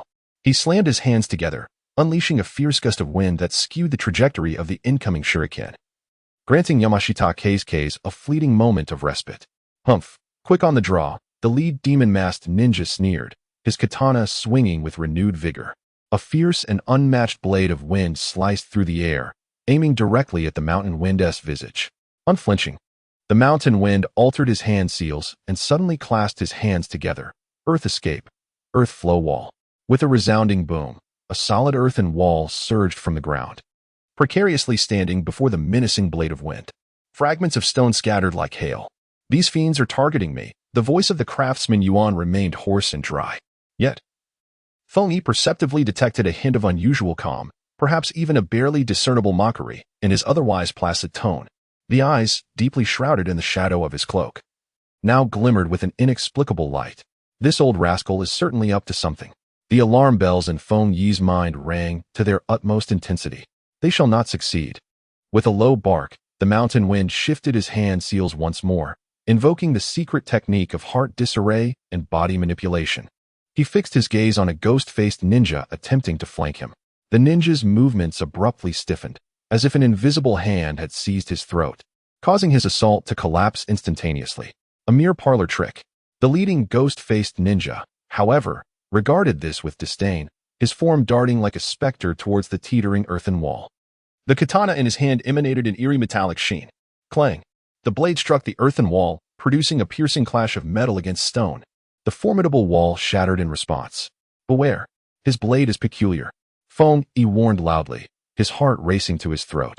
Through a fleeting observation, he had discerned a subtle metallic powder clinging to the blade at the moment it swung, significantly augmenting its destructive potential. Earth escape, earth cracking technique. Without hesitation, Feng Yi slammed his hands onto the ground. Crack! Crack! The already dilapidated surface of the station fractured like a spider's web. Several sinister fissures spread rapidly towards the ghost-faced ninjas, resembling venomous snakes poised to strike. A few unsuspecting ninjas stumbled, their previously tight formation showing the slightest hint of chaos. Chapter 47, Blood Battle. The Mysterious Pursuers. Feng Yi, splendidly executed. Taking advantage of this rare opportunity, Tsunade unleashed her illusion once more. This time, she precisely focused her target on the few disoriented foes. A ghost-faced ninja suddenly let out a piercing scream, clutching his head as he writhed on the ground. Evidently ensnared by her spell, Xiangchuan's parasitic bugs also played a crucial role at this moment. They silently latched onto the garments of several enemies, continuously relaying their movements and potential attack angles to every member of Team 9. 3 on the left. Prepare for fire escape. Xiangchuan shouted urgently, his voice slightly cracking. Wind escape, wind cutting technique. With a swift motion, Feng Yi formed hand seals as if conjuring an illusion, unleashing a flurry of razor-sharp wind blades that whistled through the air, in conjunction with the powerful and rhythmic movements of the mountain winds. His formidable physical techniques momentarily subdued the onslaught of several demon-masked ninjas. The combat experience of Mountain Wind was indeed alarmingly rich. His vigorous and domineering physical prowess complemented Feng Yi's agile and versatile ninjutsu perfectly. For a fleeting moment, they managed to repel the first wave of relentless attacks from the demon-masked ninjas with sheer determination. "You incompetent fools!" roared the leader of the demon-masked ninjas, his voice echoing like thunder as he witnessed the setback of their assault. In an instant, his chakra surged dramatically, emanating an overwhelming and suffocating pressure that felt almost tangible. Bloodline limit? Feng Yi's heart skipped a beat as he distinctly sensed the unique and oppressive nature of the opponent's chakra. Before him, the head of the demon-masked ninjas clenched his hands in a phantom grip, and the air around him shimmered with flickering metallic points of light. These glimmering orbs rapidly coalesced, forming 2 gleaming metal short blades within his palm in the blink of an eye. Die! The demon-masked leader howled with a feral roar, his form suddenly blurring into several indistinguishable afterimages, all rushing towards Mountain Wind and Feng Yi simultaneously. In this critical moment, when tension hung palpably in the air, the craftsman, Yan, who had been closely guarded in the rear, displayed a flicker of resolute determination that was almost imperceptible to others. Silently, he retrieved a peculiar metallic object, roughly the size of his palm, from his ample robes. The item was entirely black, its surface intricately adorned with delicate patterns, exuding an ominous aura that sent chills down one's spine in the dim light. He gripped the metallic artifact tightly in his hand, his lips moving slightly as if silently chanting an incantation. Feng Yi caught a glimpse of this minuscule yet significant action from the corner of his eye.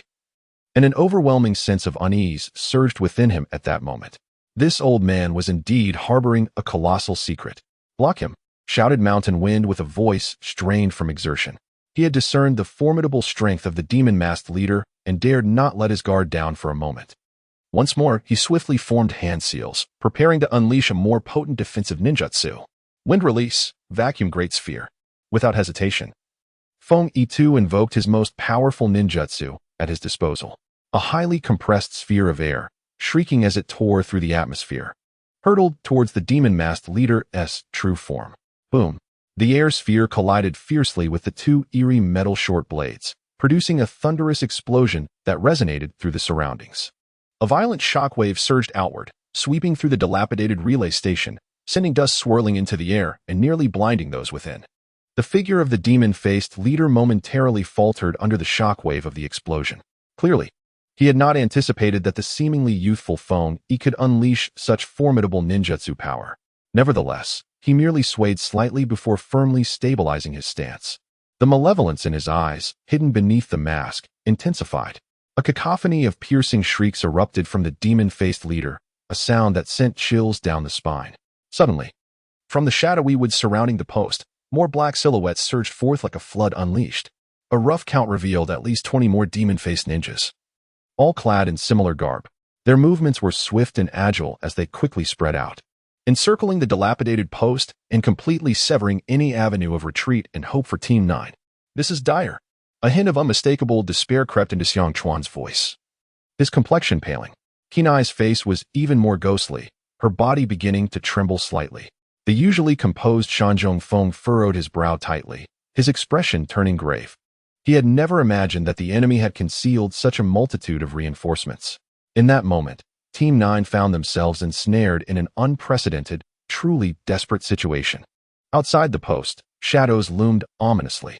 The demon-faced ninjas descended like a storm, swiftly engulfing the desolate area.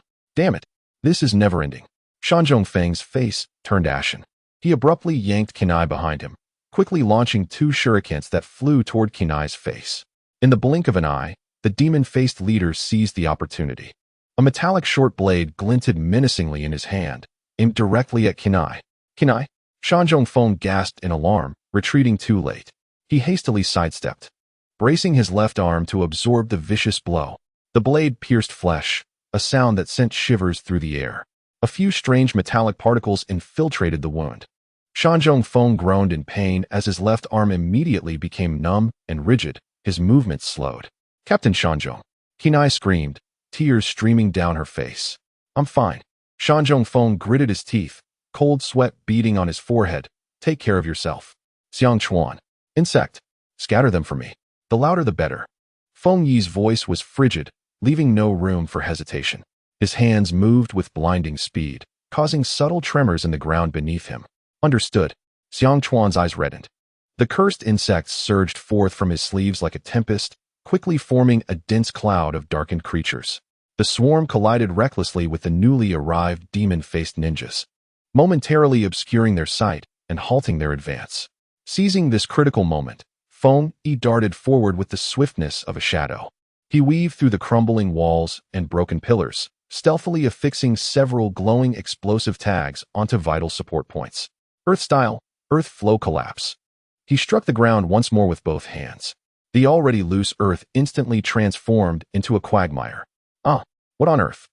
The two most relentless ghost-faced ninjas slipped beneath their feet, their bodies swaying as they inadvertently stepped upon the explosive talismans buried by Feng Yi. Bang, bang. Two resounding explosions erupted. Flames soared towards the heavens, and debris scattered chaotically. The two ghost-faced ninjas were hurled away with anguished cries. Though they did not perish on the spot, they were rendered incapable of rising again.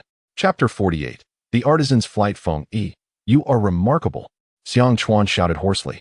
His voice strained. Many of his insects had been eliminated by the enemy, yet he remained steadfast. Amidst the chaos, the artisan Yuan appeared unervingly calm. He hunched over, deftly weaving through the flying projectiles and ninjutsu. His agility was astonishing, narrowly evading lethal strikes on several occasions. He seemed to possess an intimate knowledge of the nuances within this dilapidated relay station. Feng Yi cast a glance at Yuan, and his suspicions deepened. However, There was no time to ponder such matters now. The wound on his arm was deep enough to expose bone. Tsunade and Xiang Chuan were also on the verge of collapse. A surge of malevolence erupted from the depths of Feng Yi's heart. Lightning release, lightning pillar. He formed hand seals with both hands. The blinding lightning coalesced in his palms, more radiant and ferocious than ever before. A lightning pillar, as thick as a barrel, shot forth with a resounding crash. Its target was a ghost-faced ninja attempting to launch a surprise attack on Xiang Chuan from behind. The ninja did not even have time to utter a sound before he was skewered by the lightning pillar, his entire being rendered frigid. He convulsed and fell to the ground, his black attire singed in large patches, and a piece of his ghost mask shattered away. As the remnants of the mask fell, a small yet terrifying tattoo became visible on his cheek, a twisted scorpion's tail. This emblem sent a jolt through Feng Yi's mind. By all that is sacred. It resembled a mark associated with a defunct rogue ninja village. He recalled encountering something similar in the rogue ninja archives of Konoha. Tsunade, don't falter. Use Jinjutsu against them. Clear the way for Xiang Chuan. Feng Yi shouted to Tsunade while fending off the enemy's fierce onslaught. I understand. Tsunade took a deep breath, forcibly suppressing her fear. She gazed at Feng Yi, drenched in blood, yet fighting valiantly, and at Xiang Chuan, risking everything to protect his insects. A surge of determination welled up from within her heart. She formed hand seals, and an invisible wave emanated from her. Jinjutsu, illusory blossoms. As several ghost-faced ninjas prepared to deliver lethal blows to Xiang Chuan, their vision suddenly blurred. Countless blood-red petals cascaded from above, obstructing their sight and slowing their movements by a fraction of a second. In that fleeting moment, Xiang Chuan managed to catch his breath. Where on earth did these scoundrels come from? In the depths of the mountains, Yamashita struggled to shield his injured arm from the merciless strikes of a ghost-masked ninja, his voice hoarse from exertion. Humph! A swarm of ants unaware of their insignificance. The leader of the ghost-faced band sneered, his gaze fixed on Feng Yi, particularly drawn to the boy's swift and brutal use of lightning release. A flicker of uncontainable astonishment flashed in the single eye beneath the grotesque mask. Well now, Konoha has such a little brat among its ranks. There was a hint of amusement in the leader's voice, acknowledging the boy's formidable technique. He abruptly waved his hand, his voice chilling enough to freeze the air. Listen up. That craftsman and the brat with lightning release must be captured alive. As for the rest, leave not a single one. Eliminate them all. The command echoed with a murderous intent that seemed to solidify in the air. Out of the corner of his eye, Feng Yi noticed the unassuming metal lump in the craftsman Yui's hand, now glaringly prominent. With a flash of his Byakugan, he sensed the erratic and unstable flow of chakra within it. Old man, Feng Yi barely managed to deflect a blade aimed at his forehead, his voice low and rapid like a barrage of bullets. Can that broken thing in your hand be of any use? Yui's hunched frame quivered violently, and the face beneath his cloak seemed to twitch. This little brat, somehow aware of his well-concealed treasure. It can. Yui's voice was hoarse, yet laced with determination. However, it will require some effort, and we must turn this place upside down. It has to be a complete upheaval. A fierce grin spread across Feng Yi's face. Follow my lead, damn it. His chest heaved as he bellowed to the beleaguered Yamashita and his companions. Captain Yamashita, Akikawa, Kina, prepare to flee. We will break through to the east. Feng Yi-kun? Kina screamed, but the east is where the enemy reinforcements are most concentrated. Trust me. Feng Yi's voice brooked no dissent. The ghost-faced leader, observing their posture, assumed they were cornered and smirked maliciously. Trying to escape? Not on my watch. He transformed into a blur. His metal dagger aimed directly at Feng Yi. Attack! Feng Yi roared. Yui abruptly raised the pitch-black metal object above his head, muttering rapidly under his breath, his withered lips moving with haste. Buzz! An indescribable wave of energy erupted from the metal object, instantly engulfing the entire station. Everyone present felt their hearts seize in terror. Ah! My head. The ghost-faced ninjas at the forefront staggered as if struck by an invisible hammer, their movements freezing. Their senses were thrown into chaos. Even the ninjutsu they had just prepared began to slip from their control, threatening to unravel. What is this? The ghost-faced leader too was caught off guard. His assault on Feng Yi abruptly halting, his expression concealed, but likely as grim as the situation warranted. This wretched contraption is capable of directly disrupting the stability of chakra. Now's the moment. Feng Yi seized this fleeting opportunity, his hands forming seals with remarkable speed. Wind release, vacuum wave. Several razor-sharp wind blades, honed to perfection, sliced through the formation of the ghost-faced ninjas as effortlessly as cutting tofu, tearing their ranks asunder in mere moments. Earth release, yellow spring marsh. Yama Zhongfeng gritted his teeth against the searing pain in his arm, forming seals with one hand. In the blink of an eye, the ground at the station's entrance transformed into a quagmire, causing the pursuing ghost-faced ninjas to sink, their speed immediately hampered. Secret technique. Insect tornado. Xiang Chuan did not hesitate. The remaining cursed insects swiftly coalesced into a small black tornado, whipping up debris and dust from the ground, obscuring the enemy's vision in utter chaos. China also gritted her teeth, directing her illusions towards several ghost-faced ninjas attempting to flank them. Those few individuals were momentarily disoriented, lost in a haze. "Let us go," Fengyi shouted, grasping artisan yuan and leading the charge through the breach created by the wind blades. Following Yama Zhongfeng SQ, the trio of Team 9 executed their maneuvers with seamless synergy, carving a bloody path through the ironclad encirclement of the ghost-faced ninjas. "You useless fools. Chase them down. Leave no one behind." The leader of the ghost-faced ninjas, recovering from the discomfort, bellowed furiously.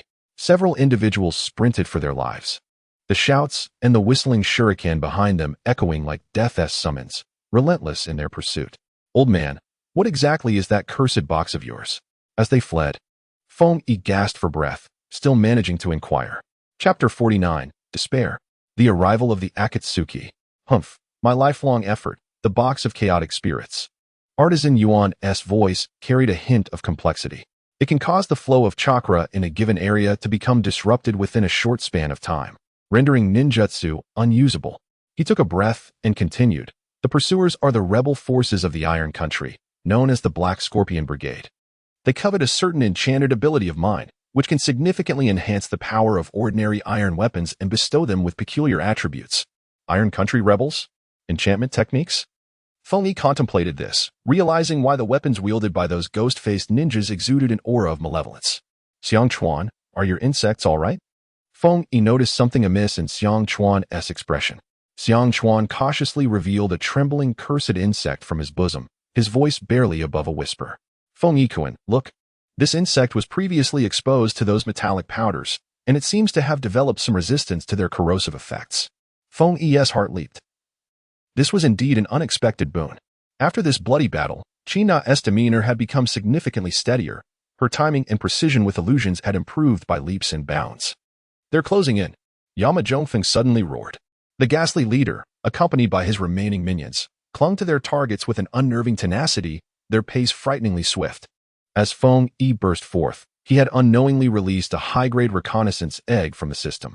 This minuscule egg, invisible to the naked eye, trailed the pursuers from a distance, observing their every movement with crystal clarity.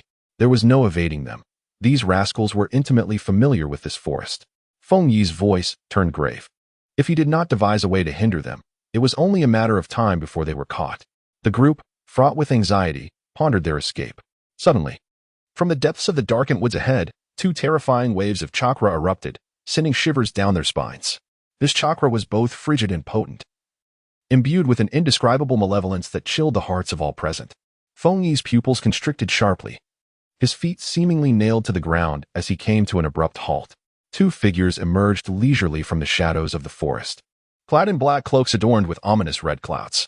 Their attire was unmistakably eye-catching. A sense of dread enveloped Fengyi, as if his heart had plummeted into his very core. Akatsuki. The two silhouettes stood silently amidst the trees, one tall and one short, their cloaks stained with what appeared to be congealed blood in the dim light. The atmosphere became suffocating, as if the very air had been drained away. Both the fleeing Fengyi and his companions, as well as the relentless Black Scorpion Brigade, found their movements frozen in place, as if ensnared by an invisible hand gripping their throats. It was a primal fear, rooted in the essence of life itself. Shanzhong's face turned ashen, his lips quivering, each word escaping his mouth like a frantic whisper. "Akatsuki. Oh, there are those who recognize us." The shorter figure, adorned with a peculiar forehead protector and necklace, ambled forward, shouldering an enormous triple-bladed scythe. He surveyed the scene with a gleam of manic delight in his crimson eyes. Indeed, such a plethora of lively offerings. The Lord of the Evil God would surely be pleased today. That individual was Haydn. "Humph, A bunch of oblivious fools dare to obstruct our path. After the initial shock, the leader of the Black Scorpion Brigade was consumed by a tidal wave of fury. He likely mistook these two for mere bounty hunters passing through. Eliminate them, he bellowed. The remaining ghost-faced ninjas obeyed without hesitation, unleashing a torrent of projectiles and ninjutsu upon the unwelcome guests. Such bothersome flies, remarked the other towering figure, his face obscured by a scarf, revealing only a pair of glistening green eyes as he spoke coldly. He was too lethargic even to form hand signs. With a swift motion, his coat billowed outward, countless black tendrils erupting from its folds with blinding speed, too swift for the eye to follow. It was a massacre, scarcely deserving the term battle. The ghost-faced ninjas, who once posed a significant challenge in Fengyi's eyes, crumbled under the black tendrils as if made of mere paper. Their screams echoed for less than 3 seconds before abruptly ceasing. Blood and flesh stained the forest floor, a vivid scarlet. The once mighty ghost-faced leader, his visage frozen in a mask of disbelief and terror, hung lifelessly in the air, skewered by multiple black tendrils. In a mere breath, the Black Scorpion Brigade was annihilated. Kakuzu, you acted too swiftly. I hadn't even had the chance to let them experience pain or beseech the Dark God. Haiden exclaimed in dissatisfaction. Silence, Haiden. Kakuzu's voice was as frigid as ice. We have business to attend to. His gaze traversed the stunned members of Team 9, landing directly on the craftsman, Quan. You are Quan? I hear your enchanting techniques can fetch a handsome price in the black market. Quan's face, obscured beneath his cloak, had drained of color. He understood better than anyone the fate that awaited him if he fell into the hands of the Black Scorpion Brigade. It would merely mean the loss of his skills and possibly his life. However, succumbing to the Akatsuki, a band of lunatics, would lead to a fate infinitely worse than death. You three, take the target and flee. Yamamoto's voice suddenly roared through the mountains, imbued with resolve and tragic nobility. I will hold them back. He was acutely aware that against 2 rogue ninjas of this caliber, even with another team of Jounin, that would merely be fodder. Yet retreat was not an option. He was the leader of this mission, the protector of these children. Flee. Where to? Fengyi felt as though his blood had frozen. For the first time, he truly comprehended the shadow of death. The mere presence of those 2 men radiated a terrifying pressure that rendered him nearly breathless. His once proud calmness had evaporated, leaving his mind in utter blankness. The chakra within him felt immobilized, its flow becoming agonizingly sluggish. Warning. Fatal threat detected. Warning. Target's strength far exceeds host's current level. Resistance is futile. System suggests, immediately, at once, abandon everything and flee with all your might. In his mind, the system's alerts had transformed into a deafening alarm, bombarding what little rationality he had left. Xianchuan and Chinai could barely stand, their legs trembling uncontrollably. Xianchuan's arms quivered violently, while the fearless parasitic insects lay silent within his sleeves, too afraid to stir. Chinai's tears streamed down her face, her once enchanting eyes, adept at conjuring illusions, now reflected only pure terror and despair. In the face of such overwhelming power, every scheme and ounce of courage seemed utterly ludicrous and powerless. Oh! Haiden's gaze shifted from the resolute Yamamoto to Fengyi. He observed that although the young boy trembled and his complexion was ashen, deep within his eyes lingered an indomitable ferocity akin to that of a wolf cub, a fierce and unyielding spirit. Hee, Kakuzu, take a look at this boy's gaze. It is quite intriguing, Haiden remarked, extending his tongue to moisten his cracked lips, revealing a bloodthirsty grin. Offering him as a sacrifice to the Lord of Evil will surely delight him immensely. Kakuzu disregarded Haiden's ramblings, having seemingly exhausted all patience. There was no time for idle chatter. No sooner had he spoken than, whoosh. The dark tendrils that had just dispatched the Black Scorpion Brigade shrieked as they shot forth toward the foremost artisan, Fengyi, who stood valiantly in his path. Death loomed ominously close. Chapter 50, Blood-Red Dusk. The blood-soaked black tendrils loomed ominously before Fengyi, expanding rapidly. The chilling aura of death enveloped him like frigid ocean waters, invading his mouth and flooding his lungs. Time itself felt suspended, thickened like viscous syrup. Clang. A crisp, almost otherworldly clang of a blade shattered the enveloping silence. A silver crescent, swift as an illusion, materialized out of thin air. Thud, thud, thud. The seemingly unstoppable black tendrils, poised to pierce through Fengyi's body, were abruptly severed by the gleaming arc. The severed tendrils writhed on the ground, convulsing like dying black serpents. A slender yet upright figure appeared, ghost-like, shielding the entire ninth squad. Clad in a familiar Chunin vest, pallid yet unmistakable, with the signature purple short hair, he wielded a sword with one hand. Its tip angled toward the ground, a drop of foreign black blood sliding down the sharp blade. Cough, cough. A fit of violent coughing disrupted the imposing aura of his entrance. Moonlight Gale, sensei? Kinai's voice trembled, tinged with disbelief and the raw edge of tears. The sheer incredulity of survival ringing clear. Oh, another one unafraid of death. Kakuzu's green eyes flashed with impatience. Haydn, on the other hand, excitedly brandished his blood scythe, erupting into maniacal laughter. Splendid. Another offering. The Lord of Evil will be exceptionally pleased today. Fengyi. Moonlight Gale did not glance back.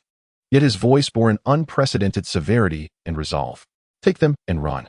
This is the captain's order. Fengyi's mind buzzed, blanketed by confusion. Run?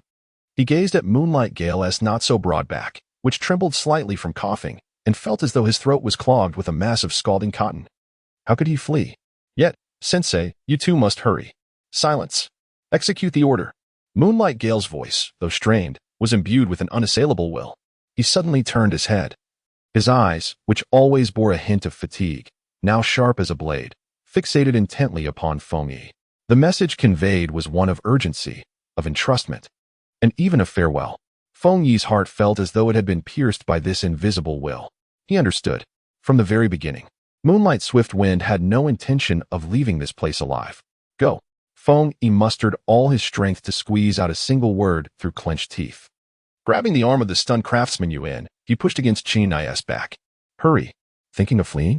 Jiaodu scoffed coldly, dismissing Moonlight Swiftwind entirely. The dark figures behind him surged once more, additional tendrils reaching out like demonic claws from the depths of hell, ensnaring the fleeing individuals from all sides. Your opponent is me.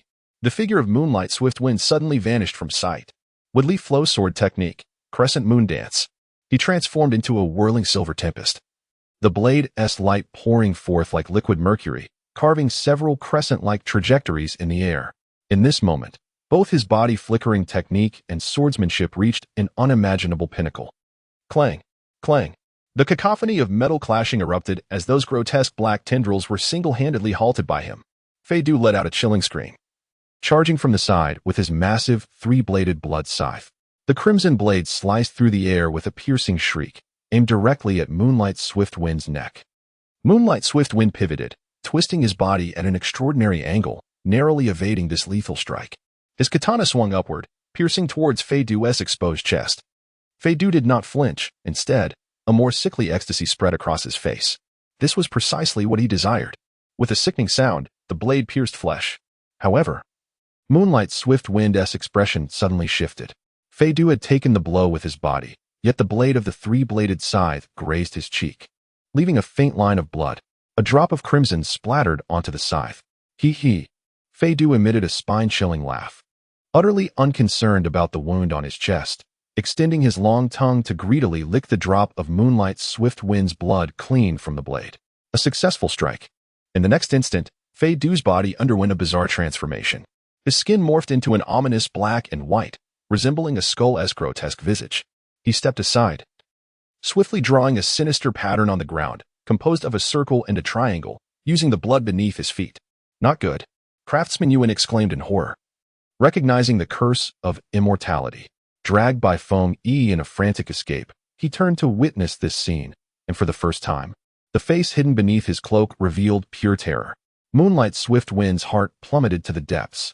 He realized he had fallen into a trap, yet there was no retreat. Fire release, fire severing technique. Wind release, pressure damage. The two heart masks of Kakuzu detached from his back, mercilessly unleashing a cataclysmic combination of ninjutsu. The colossal sea of flames, driven by the wind, roared forth like a ferocious beast, instantly engulfing the position where Moonlight Gale stood. Cough, cough, cough. Amidst the inferno, Moonlight Gale staggered out, his garments charred beyond recognition. Old wounds flared anew, and he coughed violently, his complexion as pale as parchment.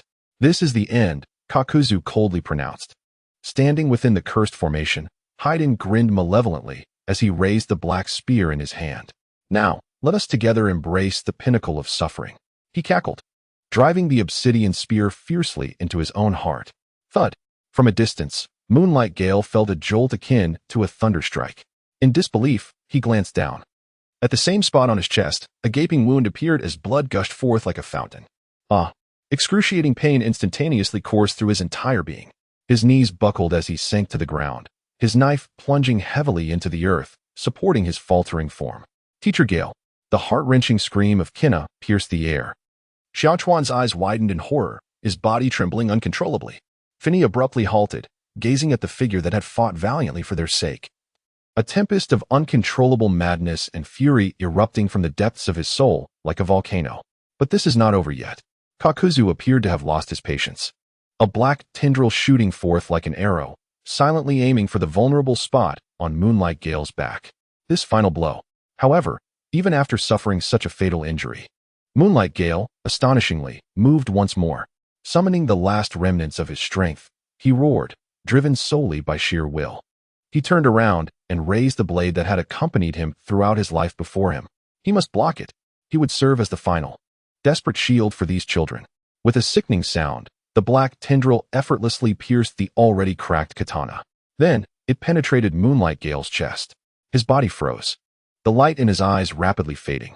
He collapsed helplessly, his final consciousness traversing past Kakuzu's cold figure, across this bloody dusk, landing on Fengyi's face. Within that lingering will was a heavy, unspoken entrustment. Chapter 51. The Cost of Reversal. Scalding blood smeared Fengyi's face, carrying with it the last warmth of that fallen hero. Moonlight Gale had succumbed. Those eyes, always reflecting weariness, were losing their brilliance at an alarming rate. The final thought pierced through the sanguine twilight, striking Fengyi with tremendous force. There was no pain, no resentment, only the weighty burden of unuttered words. Run. Run swiftly. Fengyi's mind, with a deafening buzz, shattered completely. He felt something deep within his soul snap, like a brittle twig. Run? How could I possibly run? How could I possibly flee? Teacher Jifeng. Chen Nai's scream was caught in her throat, a heart-wrenching cry that echoed far and wide. Xiang Chuan's eyes threatened to burst with anguish, his body trembling violently as fear and fury collided within him. Oh, still have the strength to stand. Jiao Du's voice was as cold as ice, pronouncing a death sentence. The black tendril that had just pierced through Moonlight Jifeng slowly retracted, leaving a trail of warm blood in its wake. Next. It will be the one with the fiercest gaze, that little brat. Fei Duan, dragging his ghastly appearance, approached step by step, a perverse excitement etched across his face. I shall make you truly feel the agony, and then perfectly offer you as a sacrifice to the great evil god. Feng Yi could not hear. He heard nothing at all. In his world, there remained only that slender back, lying in a pool of blood. The man who had taught him the art of the blade, shared village gossip, quietly cared for him, and risked his life to buy them time. An uncontrollable madness and wrath exploded from the deepest recesses of his heart. Feng Yi howled skyward, his voice no longer human. In his eyes, 3 black magatama spun wildly. Blood vessels instantaneously crept across the whites of his eyes, spinning, accelerating, merging, under the intense sorrow and rage. The 3 magatama transformed into an entirely new, never-before-seen, bizarre and intricate crimson pattern. Kaleidoscope Sharingan. Activate. Rewind Sharingan. An overwhelming chakra surged forth, akin to a flood breaching its dam, madly pouring into his newly transformed eyes. The entire world, in Feng Yi's vision, suddenly lost its color, leaving only black and white. He fixated intensely on the fallen Moonlight Jifeng, summoning all his will to unleash his unique, forbidden power. Target, Moonlight Jifeng. State, rewind. Time, before the injury. Buzz. A peculiar, indescribable wave radiated outward from Feng Yi, causing time in this small area to warp dramatically. The first to change was Moonlight Jifeng. The gaping wound in his chest, still oozing blood, visibly began to heal in reverse. The blood that had spurted forth transformed into tiny streams, flowing irrationally back into his body. The broken blade reassembled, the fractures disappearing. Even the small cut on his face, inflicted by Fei Duan, vanished. What? This scene left everyone dumbfounded. Craftsman Yuan's mouth, hidden beneath his cloak, gaped wide enough to fit an egg. Xiangchuan and Chen Nai, having forgotten their fear, simply stared in awe at this divine maneuver, their minds rendered blank. What in the world is happening?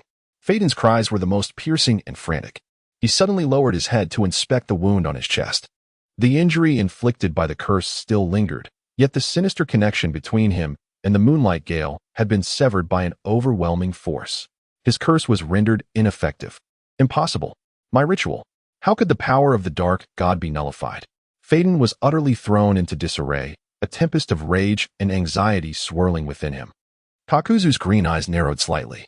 He distinctly sensed that something was amiss with the flow of time just moments ago. Such a phenomenon was unheard of. His gaze traversed past the resurrected Moonlight Gale, fixating intently on the trembling youth. He saw it. When the boy looked up, a strange pattern flickered within his crimson eyes. For the first time, Kakuzu's voice bore a hint of astonishment, mingled with insatiable greed. The injuries on Moonlight Gale had reverted to their state from mere seconds prior. Though still weak, his life had been preserved just in that moment. Ugh! Fingy let out a painful groan. An invisible hammer struck forcefully against his forehead. An indescribable agony erupted from the depths of his eyes, radiating throughout his entire being. Blood tears streamed uncontrollably from the corners of his eyes. The world before him shifted from stark black and white to a haze of indistinctness. His body felt drained, unsteady, swaying precariously.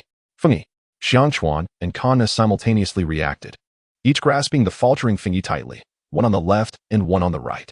Quick! Get Teacher Gale and Mr. Tsubaim. We must flee. Xiangchuan's voice, hoarse with urgency, barely managed to contain his shock. Moonlight Gale also emerged from his daze, glancing between his unharmed body and Fingy's pitiful state. A tumult of emotions surged within him.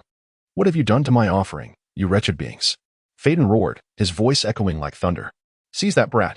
Kakuzu's tone was frigid, his eyes fixated with a predatory intensity. Once again, dark tendrils surged forth, enveloping the surroundings. Go!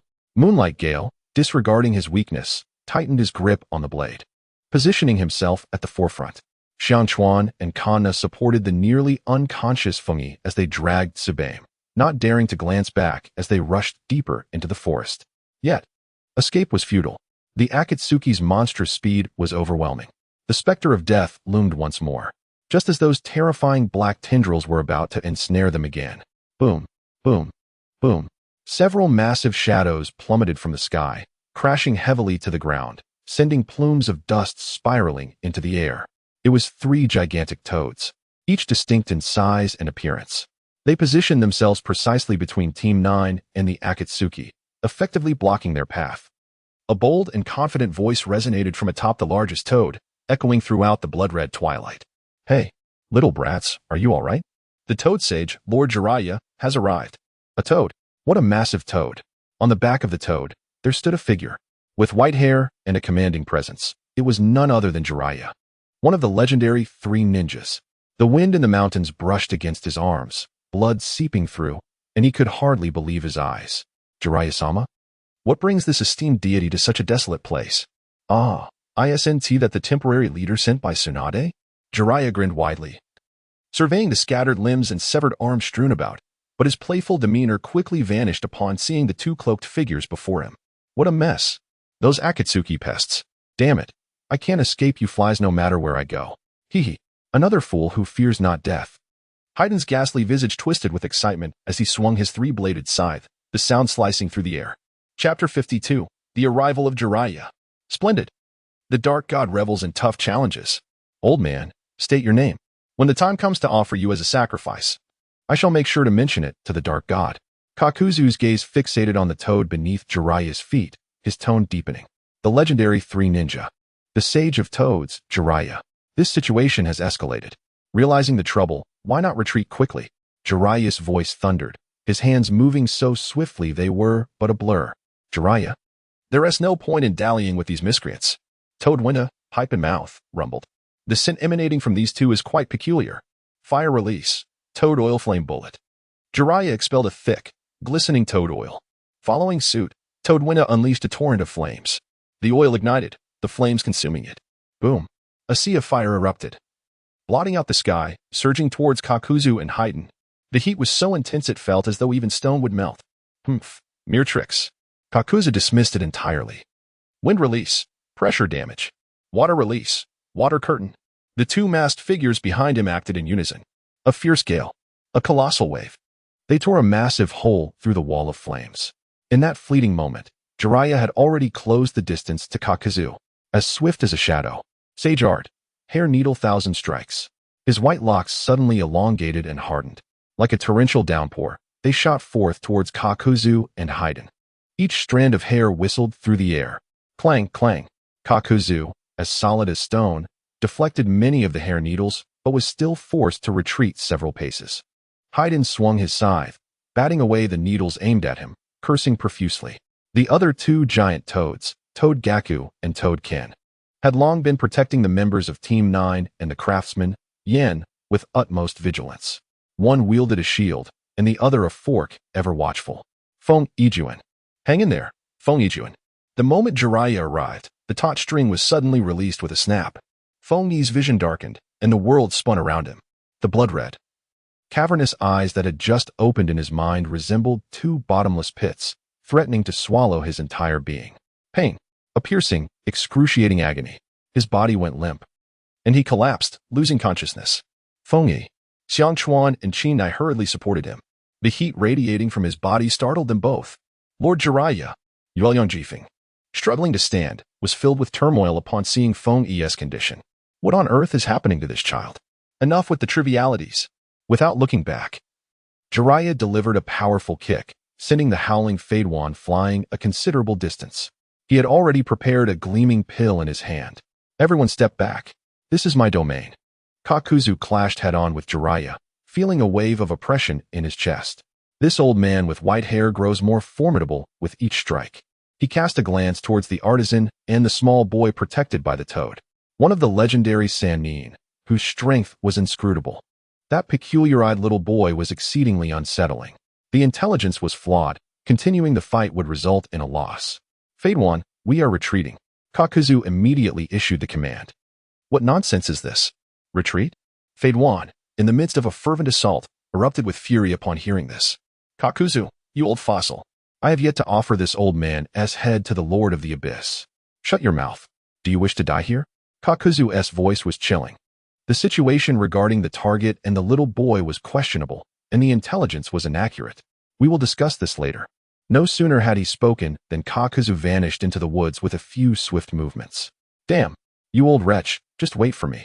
Fadewan was immensely displeased but recognized the truth in Kakuzu's words. He spat in Jiraiya's direction and cast a sinister glance at the unconscious Feng Yi. Your lives will soon be claimed by the Lord of the Abyss. With a menacing remark, he too fled swiftly. Once the two harbingers of calamity from Akatsuki departed, the oppressive atmosphere lifted. The toads, Fumita, and the others vanished in a puff of white smoke. Jiraiya let out a long breath and quickly approached Team 9. Are you all right? He first glanced at Yuelyang Jifeng, then knelt to examine Feng Yi. Placing his hand on Feng Yi's forehead, his brow immediately furrowed in concern.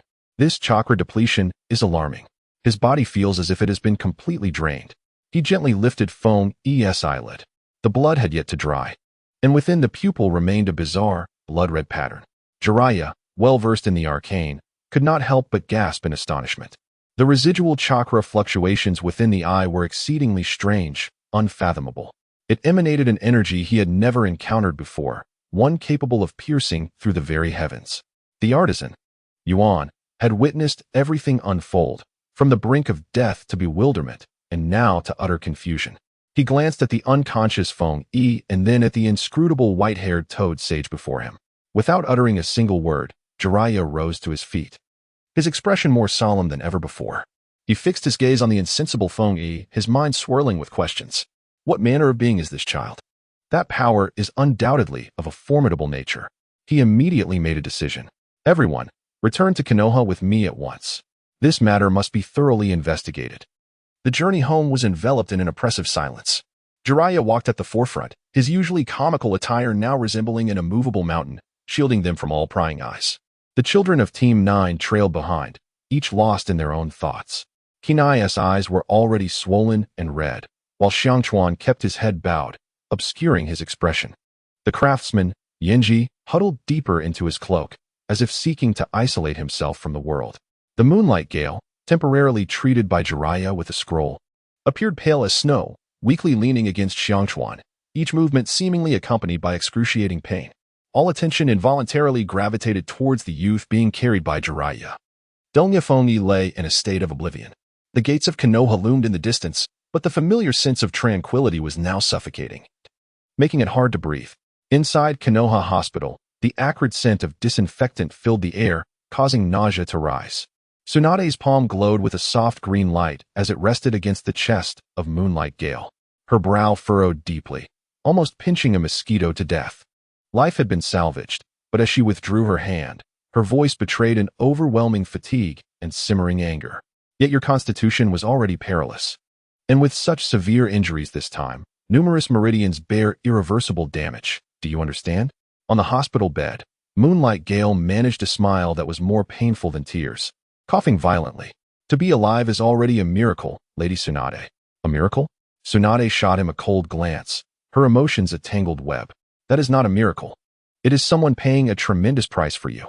She abruptly stood, her gaze shifting to Xiangquan and Kinai, who lingered by the door. He requires an extended period of rest, very, very long. Henceforth, he will have to bid farewell to frontline combat missions. Do you comprehend what this entails? Her words struck Xiangquan and Kinai like a 1,000-pound hammer, leaving them breathless. Teacher Gale, Kinai's tears fell once more, her voice choked with emotion. I'm so sorry. So sorry. It is our inadequacy that has harmed you. Xiangquan's fist was clenched tightly, his nails digging deeply into his palm, drawing forth beads of blood. Yet he remained utterly oblivious, silent as the grave.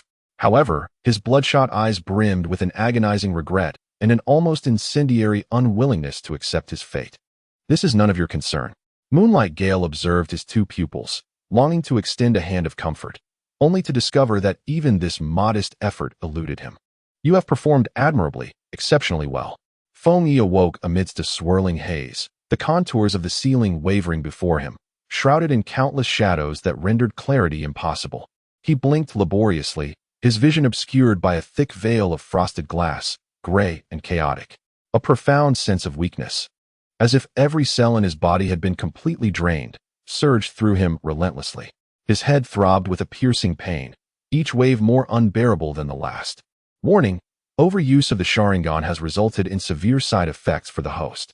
Current status: vision severely impaired, temporary, mental capacity drastically diminished, chakra source compromised. System repair protocols have been initiated. The restoration process will be exceedingly slow. Caution: there exists a risk of permanent damage. Please be advised, host. The chilling and piercing notification reverberated in his mind, plunging his heart into an abyss of despair. You're awake? A voice, slightly hoarse yet strikingly familiar, echoed nearby. Fengyi strained to turn his head, managing only to glimpse a tall, white silhouette standing before him. It was Jiraiya. Lord Jiraiya, Fengyi rasped. His throat parched like sandpaper, a searing pain accompanying each word.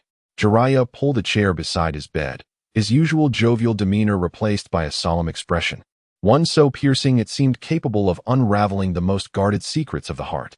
How do you feel? Still alive, Fengyi replied, his voice rough. Not just alive. Jiraiya's tone was laden with meaning, each word striking Fengyi's heart as if it were a small stone. You've pulled a near-dead person back from the brink of death. That is no small feat. Leaning slightly forward, he lowered his voice, as though disclosing a closely guarded secret. Tell me, what exactly did you do in that forest? That was not any known healing technique of Konoha. In fact, it wasn't even a jutsu, was it? Fengyi's heart lurched, nearly leaping from his throat. He had long rehearsed his response, practicing it countless times. I don't know. He lowered his gaze, evading Jiraiya's penetrating scrutiny, his voice tinged with a carefully measured bewilderment and the lingering terror of survival. At that moment, I saw Teacher Jifeng fall, and my mind went blank. I couldn't think of anything but the fact that he must not die. Absolutely must not. Then it felt as if something inside me exploded. My eyes were in excruciating pain, and after that, I remember nothing. A latent potential unleashed in the face of death. This is the only and most impeccable explanation he can offer. Jiraiya gazed at him for an extended period, long enough for Fengyi's palms to begin sweating coldly.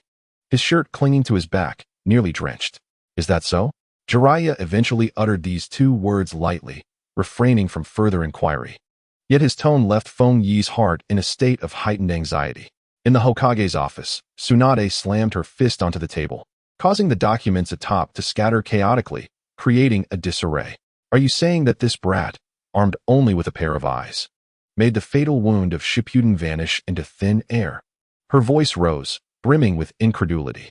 I witnessed it with my own eyes. It is absolutely true, Jiraiya replied, his expression profoundly grave, devoid of any jest. The attack from Kakazu had pierced through Shippuden's heart, a wound that was undoubtedly fatal, beyond divine salvation. Yet, in the next moment, when that boy named Feng Yi unleashed his powers, everything reversed, as if time itself had rewound. He paused, his voice growing heavier. I examined the boy's eyes while he was unconscious. I beheld a novel pattern within his kaleidoscopic Sharingan, one that I had never encountered before. Kaleidoscopic Sharingan? Tsunade's complexion changed drastically as she exclaimed, "Isn't the Uchiha clan already? That is precisely what makes it strange and troublesome." Jiraiya interjected solemnly. This child bears the surname Donya, with no ties to the Uchiha whatsoever. Moreover, the ability of his eyes is neither offensive nor illusionary, but something far more outrageous and incomprehensible. He recalled that eerily incredible scene, still feeling a chill along his spine. Tsunade, do you remember how this boy survived under the monstrous Gaara during the Konoha collapse plan? Tsunade's pupils contracted sharply, a bolt of realization striking her mind. Of course, she remembered. At that time, everyone believed the child was doomed, destined for a gruesome end. Yet he miraculously emerged alive, vibrant, and full of life. Reflecting on it now, that so-called miracle was likely never a miracle from the start. Jiraiya. Tsunade's expression turned gravely serious, each word laden with immense weight. Immediately classify Donya Feng Yi's file as top secret. The likelihood that he has attracted the attention of the Akatsuki organization is exceedingly high. Perhaps they are already watching him.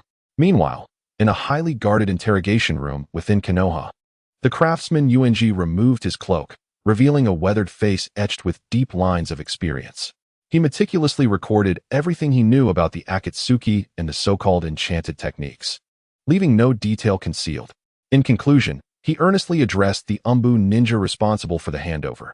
Please convey my deepest gratitude to Team 9, especially to the child named Donya Feng Yi. This life-saving grace, I, Ung, shall never forget, nor shall it fade from my memory. Feng Yi lay upon the hospital bed, his blurred vision falling upon the indistinct greenery outside the window. Master Jifeng has sustained grave injuries, rendering him nearly incapacitated, unable to fight alongside his comrades as he once did. Both Shanchuan and Kana have also been profoundly affected, their minds burdened by an overwhelming sense of fear and helplessness that will likely linger as a haunting shadow in their hearts. This predicament stems entirely from a lack of strength, an unequivocal deficiency in power. For the first time, he clearly comprehended that possessing the reversal Sharingan, an unparalleled trump card, is simply insufficient, far from enough. In the face of the overpowering might wielded by Kakuzu and Haiden, he found himself bereft of any opportunity to retaliate. Utterly powerless against their onslaught, his conventional combat abilities must be enhanced immediately and drastically. The desire for strength burned within him like an unquenchable inferno, consuming every fiber of his being and scorching his very nerves. Chapter 54. Jiraiya's assessment. At that moment, the door to the hospital room was gently pushed open. Shizen entered, her expression grave and resolute. "Higashiya Kaori, are you feeling any better?"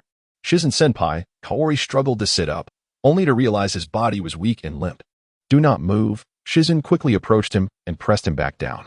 "The Hokage wishes to see you immediately." Upon re-entering the Hokage's office, Kaori found Jiraiya already present. The two pillars of Konoha loomed over him, their scrutinizing gazes heavy and suffocating. Tsunade crossed her arms, resting them on the table, her tone devoid of emotion. "Higashiya Kaori, we require an explanation regarding your unique abilities." The air in the Hokage's office was so dense it felt as if it could be wrung out for water. Tsunade's piercing eyes functioned like invisible scalpels, attempting to dissect every layer of Kaori's pretense. "An explanation?" Kaori echoed, his voice raspy, tinged with just the right amount of frailty and confusion. "Tsunade-sama, Jiraiya-sama, I." He lowered his head, instinctively clenching the seams of his trousers. "I truly do not understand what transpired. I only remember witnessing Master Jifeng fall, and in that moment, my mind was consumed by a singular thought. He must not die. Absolutely must not. Then, everything went dark, and when I awoke, I found myself in the hospital." He uttered his premeditated words with utmost sincerity and helplessness.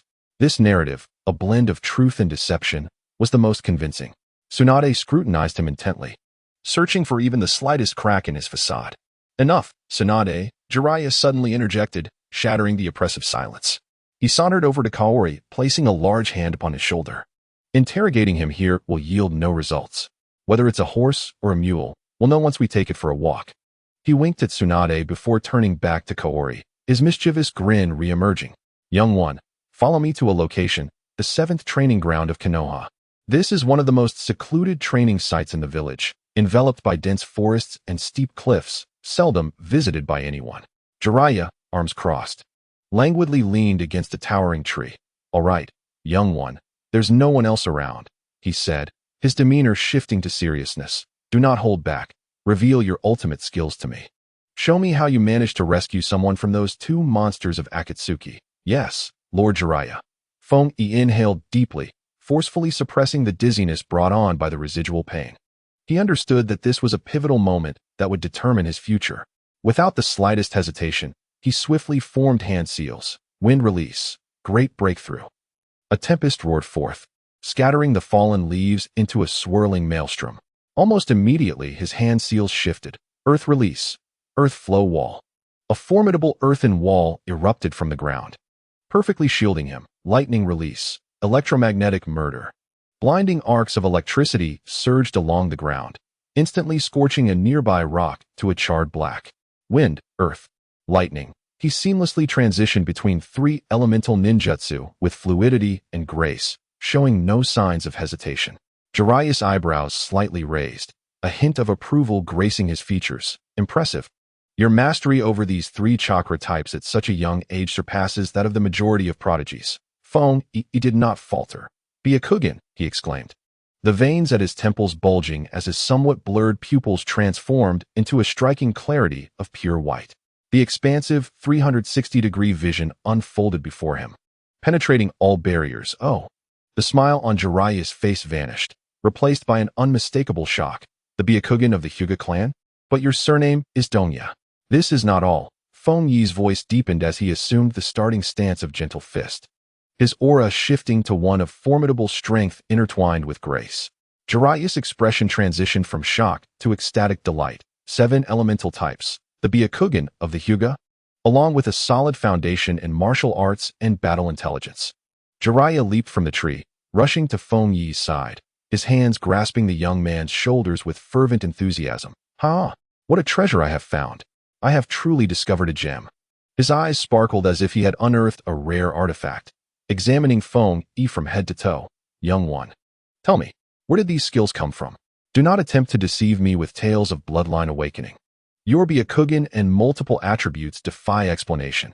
Feng-yi endured the immense force on his shoulders, managing a wry smile. Lord Jiraiya, I speak the truth. In my early years, I once encountered an extraordinary individual who imparted some invaluable lessons to me.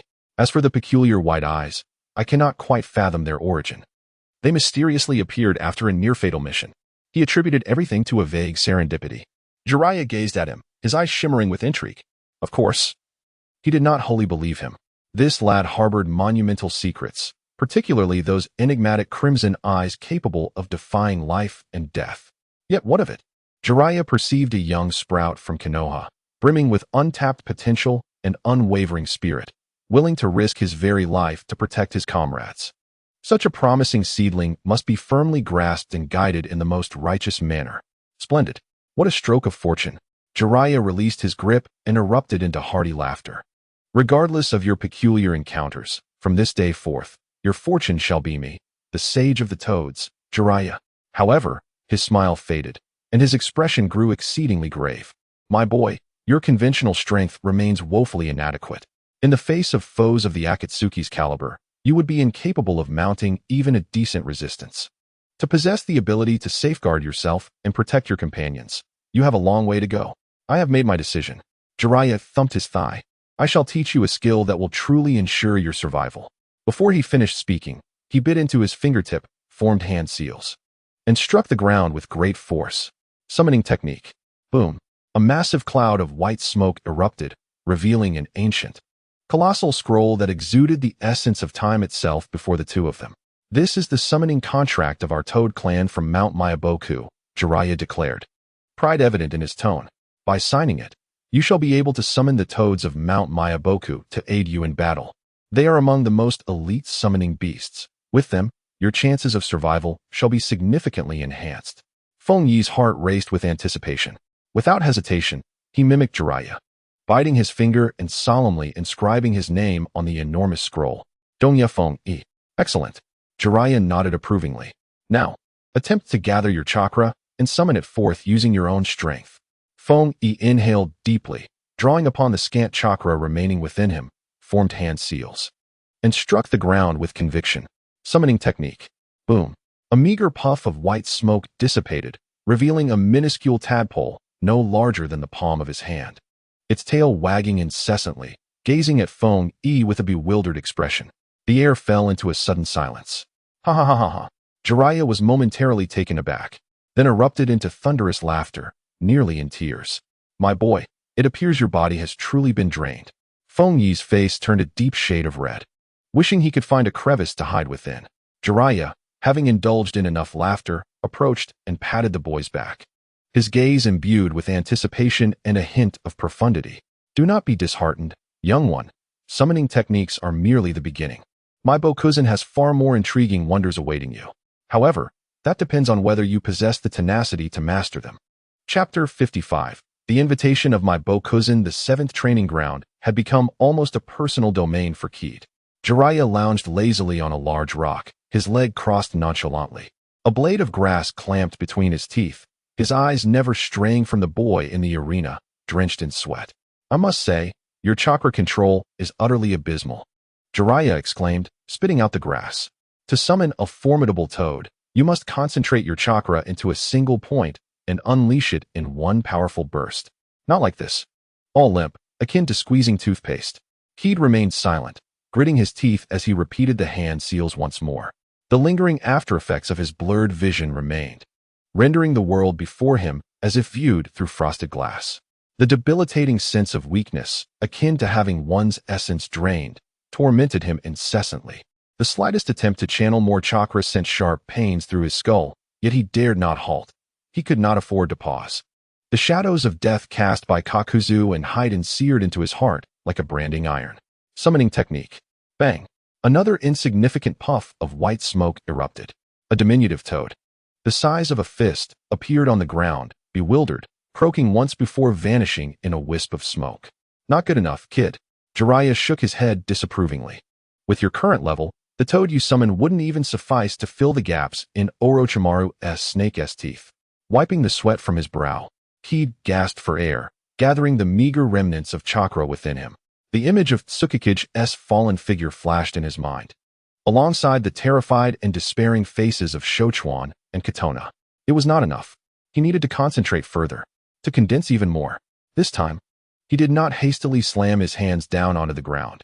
Instead, he closed his eyes, utilizing the Byakugan to observe the flow of chakra within his body. He forced that power to compress, tighter and tighter. Summoning technique. Boom. A plume of white smoke erupted, far more dense than any prior attempt. As the smoke dissipated, a toad, taller than a man, adorned with two katana and exuding a slight air of arrogance, appeared in the arena. Who dares summon the great Toad Gigi?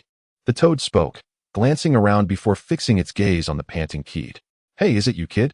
You look rather fragile. Success. Keed's legs turned to jelly, nearly causing him to collapse. Oh.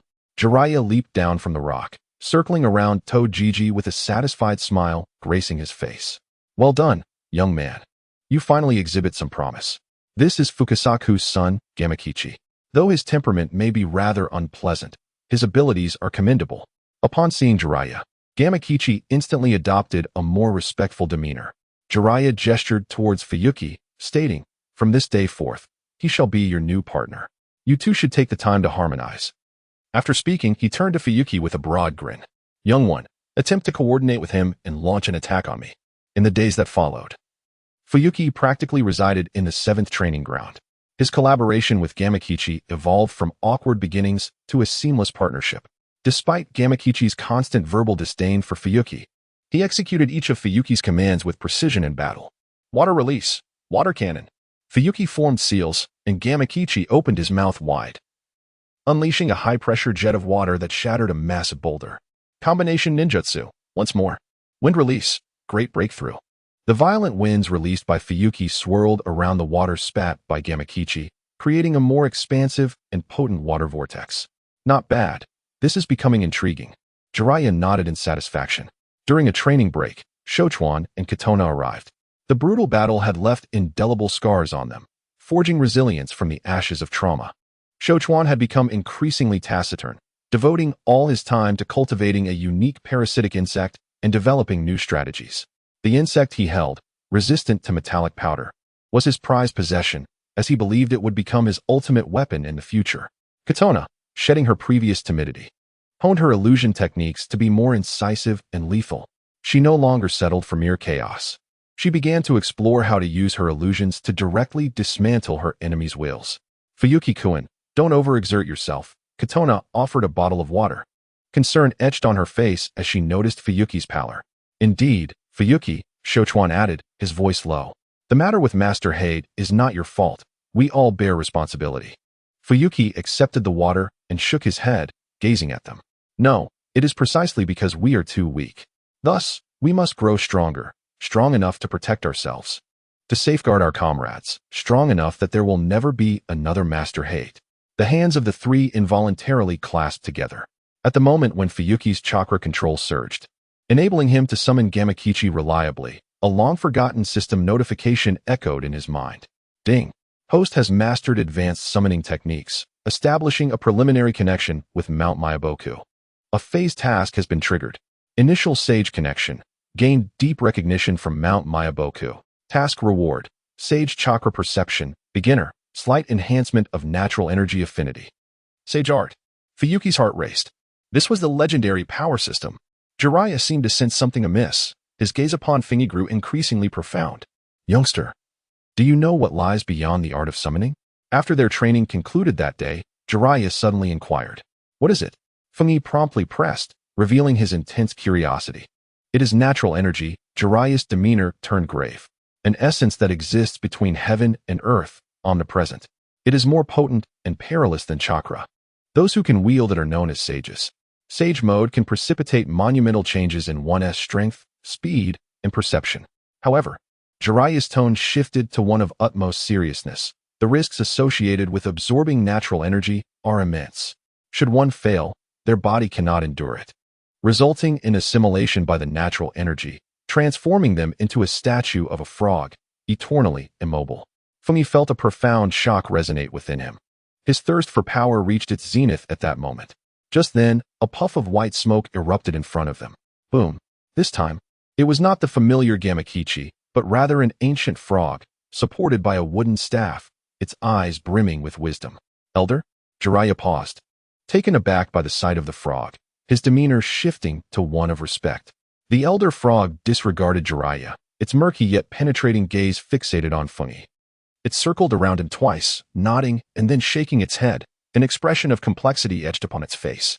Finally, it halted before Fiki and spoke in a slow, venerable voice filled with authority. Young man, the great sage frog has a prophecy concerning you. It wishes to meet you. The elder frog tapped its staff gently on the ground, producing a muffled thud. Do you dare embark on a journey to Mount Myaboku? Chapter 56. An initial exploration of Mount Myaboku. The voice was ancient, conveying an undeniable gravity that pierced Fungi's heart. The prophecy of the great sage frog was unexpectedly linked to him, to Mount Myaboku. Fungi's heart skipped a beat, swiftly followed by an overwhelming surge of exhilaration and anticipation. Sage techniques, such treasures, and with natural energy, perhaps he could unravel the tangled secrets that surrounded him. He hesitated not a moment longer, turning to the elder frog with unwavering resolve. Elder, I am willing to go. Jiraiya was initially taken aback, then chuckled, a knowing expression crossing his face. He heavily patted Fingi's shoulder, his tone growing more serious. Listen, lad, Mount Myaboku is no mere leisure destination. It harbors numerous intricacies and dangers. Yet the rewards are astonishing, if you possess the fortune to seize them. Jiraiya approached the elder frog and continued, to reach Mount Myaboku, one must employ the reverse summoning technique. This phenomenon is the antithesis of the summoning arts we are accustomed to. It is not you who calls upon the toad, but rather the toad that beckons you. With a shift in tone, his expression grew increasingly tense. This process poses a formidable challenge to your mental fortitude and chakra control. A single misstep could result in mental injury at best. At worst, you might find yourself lost within the chaotic rifts of time and space, unable to return. Furthermore, there is a crucial point to consider. Jiraiya's expression turned grave. Upon reaching Mount Mayaboku, one must extend proper respect to the great sage toad and the creatures residing there. The depths of that place are far greater than you can imagine. I understand, Master Jiraiya. Feng Yi nodded solemnly, etching each word into his mind. The elder toad, with its murky eyes, scanned him slowly before speaking. Since you have made up your mind, prepare to commence. It tapped its staff gently upon the ground. For reverse summoning, it is imperative that you establish a stable connection with our toads of Mount Mayaboku. That lad, Gamaji, is acceptable, yet still requires refinement. I shall personally assist you in linking your spiritual energy with that of Mount Mayaboku. Feng Yi obediently settled into a cross-legged position, closing his eyes. The elder toad extended a gnarled claw and gently pressed it against Feng Yi's forehead. A chilling sensation, imbued with an indescribable vitality, seeped through its claw, gradually permeating Feng Yi's consciousness. Focus, young one. Attune yourself to the essence of Mount Mayaboku, and let it acknowledge you. Suddenly, Feng Yi's consciousness was violently yanked away, engulfed in a maelstrom of distorted light and shadow, rendering clarity impossible. An immense pressure converged from all directions, threatening to crush his spirit. His chakra surged tumultuously within, and the dizziness from his blurred vision intensified, causing his head to throb painfully. Steady yourself. Guard your mind. The elder toad's voice resonated in his mind like a thunderclap. Feng Yi gritted his teeth, summoning every ounce of his recently restored chakra, and, following Jiraiya's teachings, concentrated his mental energy with unwavering determination. Images of the moonlit gale and the haughty visages of Kakuzu and Haiden flashed through his mind. He could not afford to lose. He must grow stronger.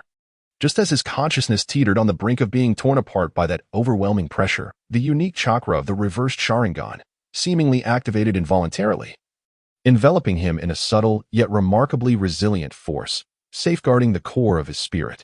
Suddenly, clarity emerged.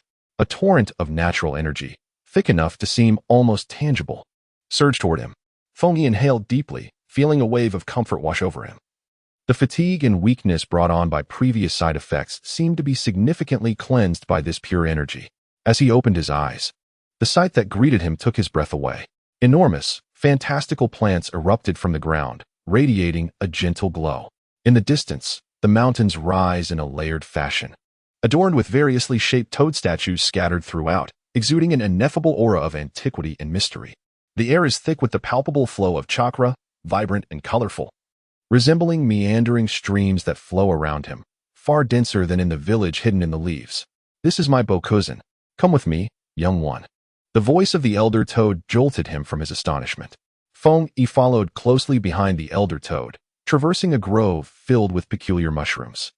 Stepping onto a narrow path paved with smooth stone slabs, the winding path ascended, ultimately leading to a grand, ancient palace that seemed almost fused with the mountain itself. At the entrance of the palace stood two towering toad statues, one on each side, exuding an air of authority and menace. The great toad sage awaits you inside. With that, the elder toad stepped aside, clearing the way for him. Feng Yi steadied his breath and, mustering his courage, entered the enigmatic palace. Inside, the light was soft, and at the center, upon an enormous throne, sat an astonishingly large toad. It was several times the size of Gamabunta, its skin a deep, ancient gold, and its eyes tightly shut, as if in a deep slumber. Yet, Feng Yi could distinctly sense an unfathomable vitality emanating from it, vast as the starry sky. This is the legendary Great Toad Sage. You have arrived, child chosen by fate. A voice, ancient and distant, resonated in Feng Yi's mind as if transmitted from centuries past. Though the Great Toad Sage's eyes remained closed, Feng Yi felt a tightening in his chest, realizing that every movement of his was perceived by the sage. Junior Donya Feng Yi, I pay my respects to the Great Toad Sage. Feng Yi bowed respectfully. Raise your head, let the old man take a look at you. Obediently, Feng Yi lifted his gaze. The ancient voice echoed once more, imbued with an indescribable sense of nostalgia and curiosity. There is an air of confusion about you. Even I cannot see through it entirely. I perceive a pair of very special eyes, one that is not found among the known ocular techniques of this world. It seems to possess the ability to reverse the flow of time. Feng Yi's heart raced, nearly leaping from his throat. The great toad sage could actually sense the rewind Sharingan. I also see that you stand at a monumental crossroads of fate. Your choices will determine the future of countless lives, and even the trajectory of this world. A great calamity is brewing in the shadows, one that could consume everything. Yet, I also glimpse a spark of hope, small but remarkably resilient. Chapter 57. The troubles of my Bokuzen. The words of the great toad sage were profoundly enigmatic, each syllable striking Feng Yi's mind like a heavy stone, leaving it ringing with thoughts of the rewind eye, the crossroads of destiny, the looming disaster, and the flicker of hope. These words sent a shiver down his spine, yet he found himself unable to grasp anything clearer.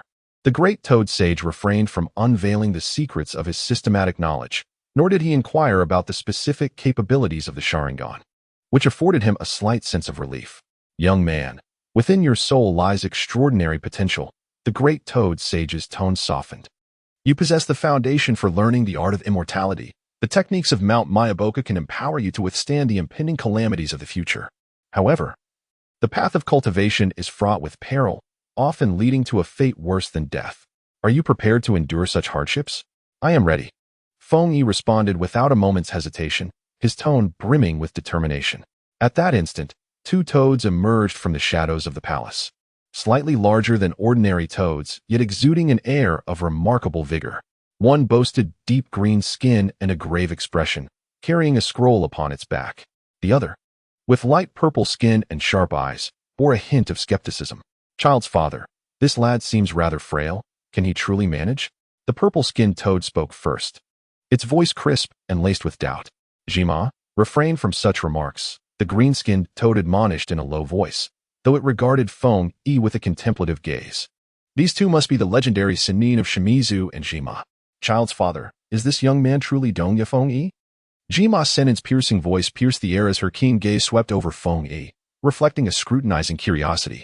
While he appeared quite clever, his physique seemed rather delicate. Could he truly withstand the rigors of cultivation? With a steady hum, Shimizu Chunin observed Feng Yi, acknowledging the wisdom in the great toad sage's words. However, prior to this, Mount Mayaboku had encountered a minor predicament.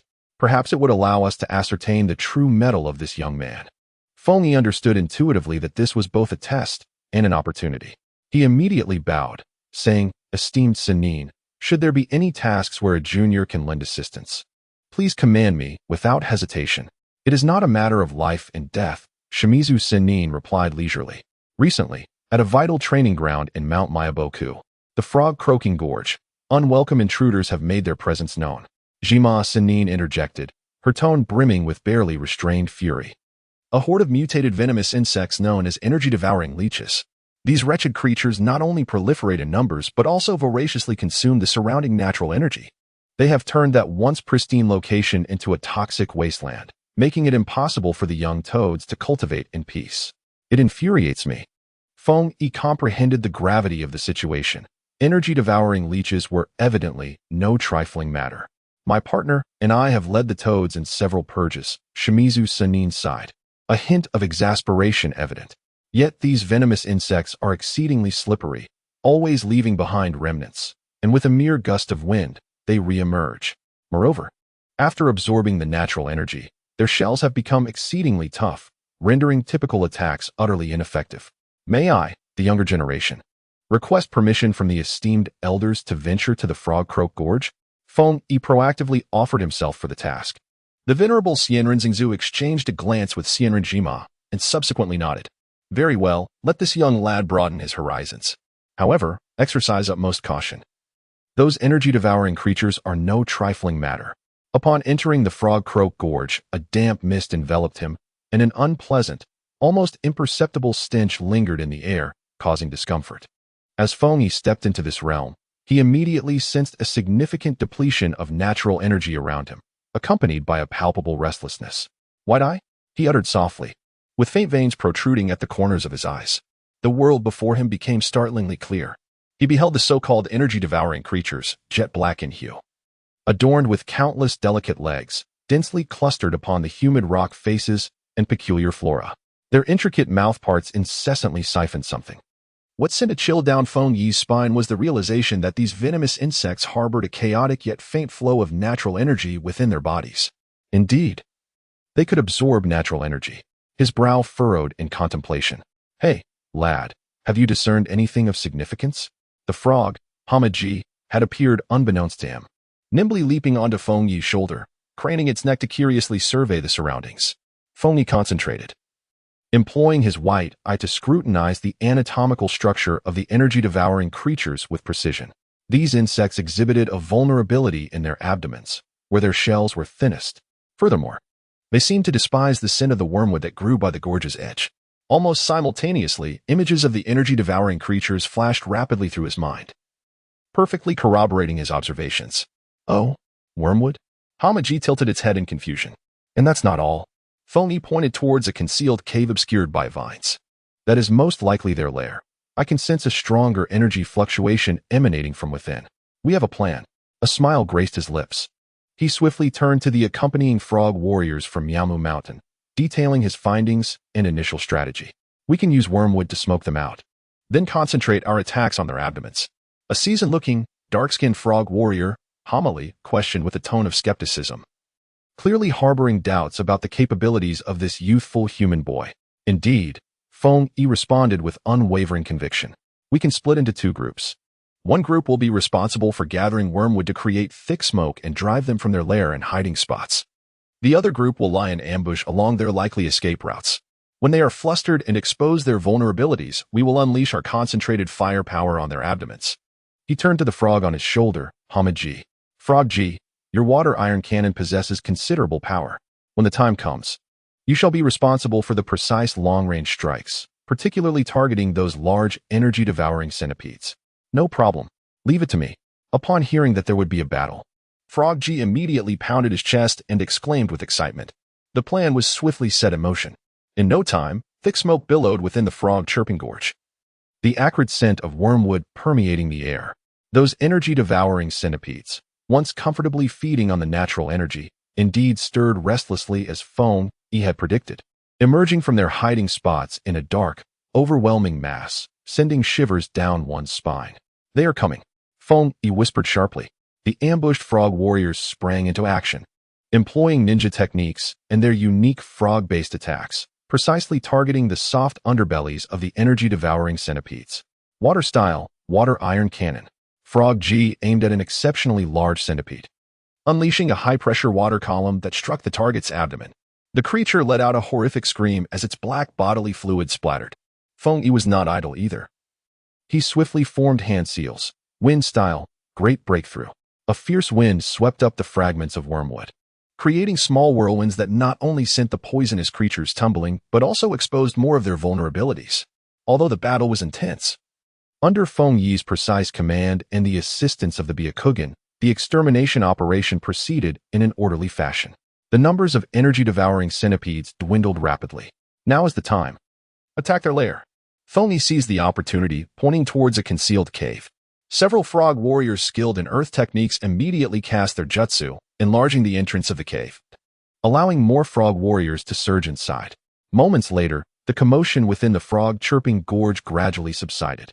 Most of the troublesome, energy-devouring centipedes had been eliminated, and the remnants fled in fear, unwilling to show themselves again. Phew, finally dealt with that. Frog Lee wiped the sweat from his forehead, regarding Feng Yi with newfound admiration and respect. "Young man, your intellect is commendable, and those eyes of yours are truly remarkable." The other frog warriors nodded in agreement, acknowledging the wisdom and strength of this human youth. At some point, the immortal Shinzo and the immortal Shirmama had appeared nearby, having witnessed everything unfold. "This boy certainly has some skills," remarked Shirmama, a hint of surprise in his tone. Shinzo nodded, regarding Feng Yi with increased seriousness. "Donya Feng Yi, you have done exceptionally well. As a reward for your assistance in resolving the troubles of Miaomu Mountain, and as a test of your potential, I have decided to begin teaching you the fundamentals of immortal techniques." Immortal techniques. Feng Yi's heart leaped, and he could not conceal the excitement etched on his face. However, the practice of immortal techniques is far more arduous and perilous than you might imagine. Shinzo's expression turned grave. First, you must learn to perceive and absorb natural energy. He gestured for Feng Yi to sit, and then retrieved a small vial from the scroll at his back, containing a peculiar green oil. This is the specially crafted toad oil from Mayaboko Mountain, explained the sage of Shinzaku. It can assist you in perceiving and absorbing natural energy more effectively. However, natural energy is exceedingly domineering. If the amount you absorb exceeds the limits your body can endure, or if you fail to harmoniously integrate it with your spiritual and physical energies, you shall begin to petrify, ultimately transforming into a true stone toad, forever beyond recovery. Upon hearing this, Feng Yi felt a chill run through him, the weight of such a peril pressing heavily upon his chest. The sage applied the toad oil to Feng Yi's body, and a refreshing coolness enveloped him. Now, calm your mind and endeavor to perceive the natural energy surrounding you. Then, slowly, with great care, draw it into your being. Feng Yi closed his eyes, diligently striving to follow the sage's guidance. Soon, he sensed the elusive energies in the air, more vibrant and pure than chakra, yet also far more tempestuous. He cautiously attempted to attract a wisp of natural energy into his body. Suddenly, an indescribable sting coursed through his skin, and his body began to stiffen. A chilling alert echoed in his mind. Warning, host detected engaging in dangerous energy absorption, slight signs of petrification observed. Just as Feng Yi felt he was on the brink of losing control, with part of his body truly about to turn to stone, the chakra of the rewind Sharingan seemed to stir slightly. A faint coolness surged from within him, barely stabilizing the ferocious natural energy and slowing the pace of petrification. Focus. Do not be swayed by the ferocity of the natural energy. The sage's voice resonated in his ears. Feng Yi gritted his teeth, making repeated attempts. Failure, slight petrification. Then, through the feeble support of the system and his own willpower, he struggled to recover. This process was agonizing and drawn out. Time passed. Though he could not discern how long, after enduring dozens of failures, Feng Yi finally grasped a semblance of a technique.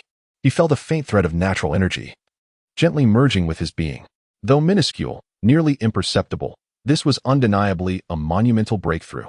He slowly opened his eyes. Despite his utter exhaustion, his spirit soared.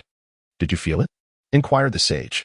Yes, senior, I sensed a little, replied Feng Yi, his voice hoarse. Remarkable, nodded the sage, with an expression that hinted at unexpected surprise. You are swifter than I anticipated. It seems the prophecy of the great toad sage indeed holds merit. Meanwhile, deep within Mayaboko Mountain, Jiraiya observed all of this through a crystal ball, a smile of both satisfaction and astonishment gracing his face. This brat truly has it in him. To perceive natural energy so swiftly, far surpassing my own abilities in my youth. The immortal Shinzu gazed at Fiki, who had just begun to grasp the essential techniques. Yet his expression remained stern. Donya Feng Yi, he declared, perceiving the natural energy is merely the initial step in the practice of immortal arts, the most fundamental of fundamentals. The true mode of an immortal requires the flawless integration of natural energy, spiritual energy, and physical energy within oneself, achieving an absolute equilibrium among the three. He paused, his tone growing increasingly grave. What follows now is the genuine test of your will and fortune. It is the practice of life and death.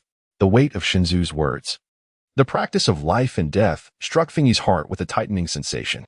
Yamu Mountain, devoid of day and night, left Feng Yi to estimate the passage of time solely by the aches in his body. Currently, he sat cross-legged atop a sharp stone pillar, overlooking an unfathomable sea of clouds below. A moment's distraction could lead to a catastrophic demise. Shinzu's authoritative voice echoed from a short distance. Concentrate, boy. Your mind must be as tranquil as still water. At this rate, your efforts are akin to throwing yourself into a pile of stones. Feng Yi shut his eyes tightly, cold sweat beading on his brow. That relentless, aggressive energy pierced him to the core, surging through his flesh, rendering his blood and flesh numb and devoid of sensation. The petrifying sensation returned. A muffled groan escaped Feng Yi's throat as the skin on his left forearm began to take on a lifeless, stone-like hue. Panic surged in his heart. He abruptly opened his eyes, forcibly severing his connection with the natural energy, gasping for breath. His heart racing as if it might leap from his throat. Only then did the petrifying force gradually subside. In Chapter 59, Special Edition of Immortal Arts, the immortal Jima had inexplicably appeared on his shoulder, urgency lacing his voice. This won't do, lad. Your mind is not at peace. If you rush this, you will inevitably stumble. Feng Yi bowed his head. While his arm had returned to its normal state, his back was drenched in cold sweat. Could he help but feel anxious? The emotionless visage of Jiao Du, the lethal blood scythe wielded by Haydn, and the haunting gaze of his teacher Jifeng as he fell. All these images tormented him day and night. Without the capability, all words were mere empty chatter. Once more, Feng Yi clenched his teeth and closed his eyes again. Failure, petrification, enduring the recovery. Again, failure, again petrification, again enduring the recovery. Over and over, without respite. He was now playing a perilous game on the edge of a cliff, risking his very life each time. Several times. Nearly half of his body had turned into a stone-like mass, only salvaged by the protective chakra of the rewind Sharingan, pulling him back from the clutches of the King of Hell. Just as he felt buried alive under the weight of relentless pain and frustration, a cold system notification resonated in his mind, a sound more harmonious than any other. Ding. Host's practice of immortal arts has encountered a bottleneck. Reward for signing in has been upgraded. Acquired. Insights on precise control of chakra, special edition of immortal arts. A plethora of disordered yet clear concepts flooded into Feng Yi's mind all at once. The sensation was not one of forced immersion. Rather, it resembled the guidance of a seasoned master, adeptly revealing the intricate art of harmonizing spiritual energy and chakra. Potential pitfalls were delicately unpacked, each layer meticulously dissected and laid bare for his comprehension. So this is how it is. Spiritual energy, physical energy, and natural energy. These three elements must converge. Not merely through rigid addition, but in a dynamic interplay, swirling together like a vortex. In an instant, clarity dawned upon Feng Yi. A level of understanding he had never experienced before. He closed his eyes once more, this time not mindlessly yanking natural energy into his body, but rather coaxing it gently with his own mental force, as one would tend to a temperamental master. The chakra within him began to circulate in an enigmatic manner, adhering to the insights he had gleaned. The previously volatile natural energies seemed to sense his newfound composure, no longer resisting his efforts. Gradually, slowly, they integrated into his being with an obedient grace. At that moment, Feng Yi felt as if the world had transformed. He could hear the wind rustling through the valleys, perceive each blade of grass and tree exhaling life, and sense the vibrant pulse of the entire Mysticwood Mountain, a vitality boundless in magnitude. He succeeded. Feng Yi's eyes flew open. Around his irises, vibrant orange rings had appeared, and his pupils had morphed into horizontal slits reminiscent of a frog's. An unprecedented surge of power coursed through his body. The stoic visage of the old sage, Shinazuka, was now alight with astonishment. "My child, you have accomplished it," exclaimed Sage Shimazuka, his voice soaring an octave higher. Though there remained a hint of roughness, the strength emanating from Feng Yi was unmistakable. This was chakra infused with mystical prowess. Standing tall, Feng Yi felt his strength, speed, and perception transformed. He was no longer the same individual. Even the incessant visual disturbances that had plagued him seemed subdued in this sage mode, rendering the world startlingly clear. With a casual punch, the air erupted with a resounding crack. Not bad. Quite commendable. Sage Shinazuka suppressed his astonishment, a smile beginning to break through. East-wild Feng Yi. You indeed possess the talent for mastering the mystic arts. As Feng Yi released the sage mode, the frog-like features faded, a wave of exhaustion washing over him, penetrating to his very bones. He understood that this sage mode was fleeting, unable to sustain itself for long. "My young one, you have grasped the foundation of the mystic arts," echoed the ancient and ethereal voice of the great toad sage in his mind. "The journey ahead is yours to navigate. This small realm of Mysticwood Mountain cannot hold you." Feng Yi bowed deeply in reverence towards the palace.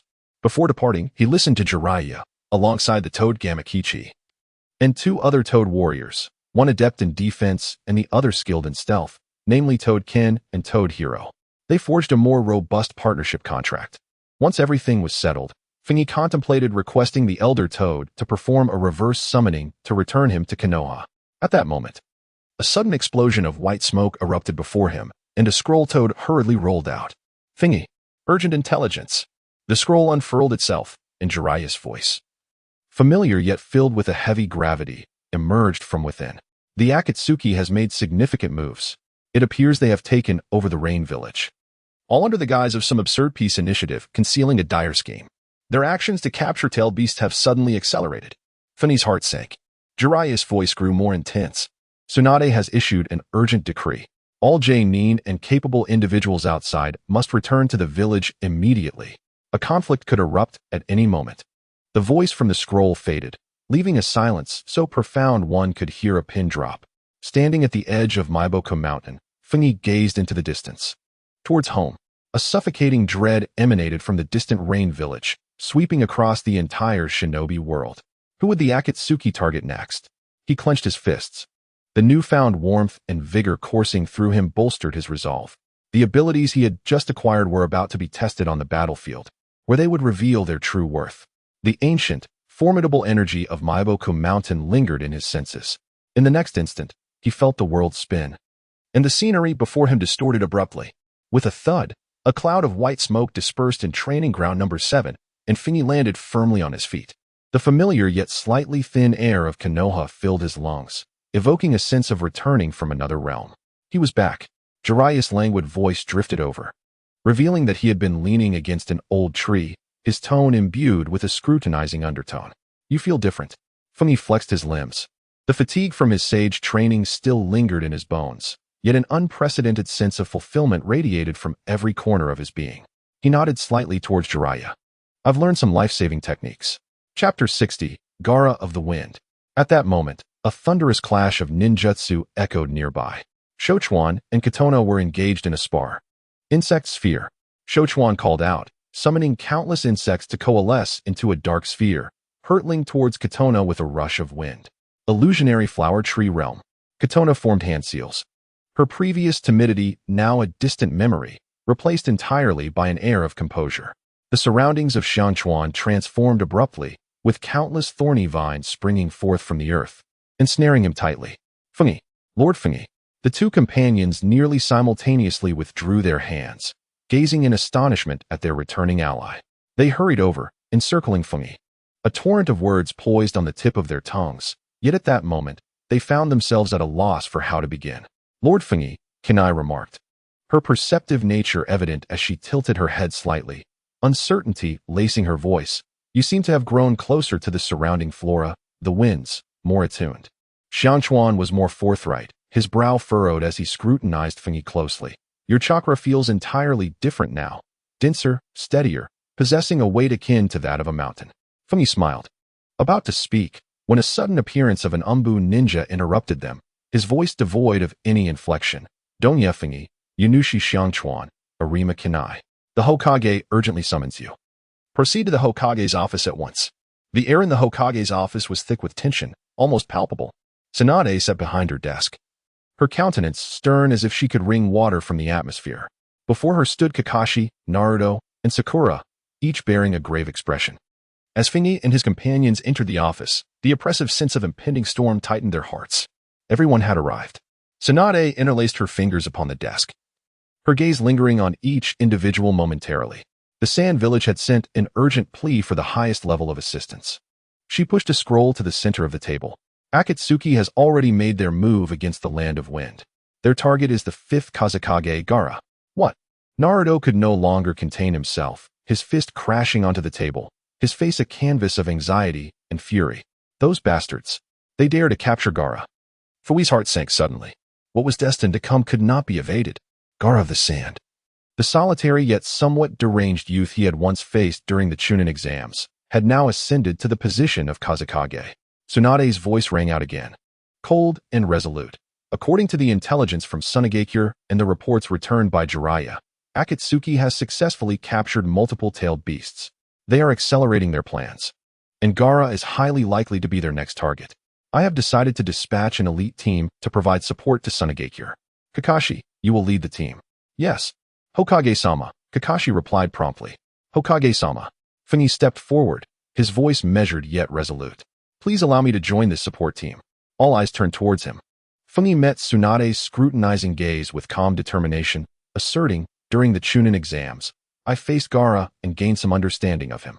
Moreover, he paused, his words imbued with profound confidence. I now possess sufficient strength to undertake this mission. Indeed, without a moment's hesitation, Xiangchuan and Chen immediately positioned themselves behind Fengyi. Speaking in unison, Class 9, we request to join the battle. There was no trace of doubt in Chen Na's voice. Xiangchuan remained silent, yet his clenched fists spoke volumes. The fall of teacher Jifeng had profoundly instilled in them the understanding that evasion and weakness only lead to further tragedy. Tsunade gazed at the trio of young warriors before her. The aura of transformation they exuded left her momentarily speechless. She turned to Jiraiya, who nodded slightly in approval. "Very well," Tsunade declared, slapping the table decisively. "Classes 7 and 9 shall merge into the first support team under the unified command of Kakashi. Depart immediately. The mission objective, to assist Tsunade and protect the safety of Kazekage Gaara at all costs." Just before their departure, Jiraiya pulled Phony aside. "Listen carefully, kid," he said. His usual playful demeanor replaced by a grave seriousness that was unsettling. "The Sage Mode is your trump card. It is not to be used casually as a mere technique. On the battlefield, the enemy will not grant you the luxury of time to absorb natural energy. Moreover, given your current level of mastery, the duration of Sage Mode is exceedingly limited. You must have a clear understanding of when and how to utilize it." "I understand, Lord Jiraiya," Feng Yi replied solemnly. He was well aware that while ninjutsu was crucial, the true determinants of victory often lay in the overlooked details. Upon returning home, Feng Yi swiftly made his final preparations. His consciousness delved deep within his mind. System analyzed the known members of the Akatsuki organization, specifically the combat intelligence on Deidara and Sasori, and provide targeted tactics and item exchange lists. Analyzing target, Deidara, adept in explosive clay and aerial combat. Weakness, lightning release can detonate his clay, rendering it ineffective. Recommended exchange, lightning release, chakra-conducting shuriken. Target, Sasori, a puppeteer. His true body is concealed within the puppet Hiriko, skilled in toxins. Weakness, the puppeteer's true body is vulnerable. Recommended exchange, advanced antidote, puppet joint destruction needles. Without hesitation, Feng Yi swiftly exchanged for the necessary items and meticulously organized them.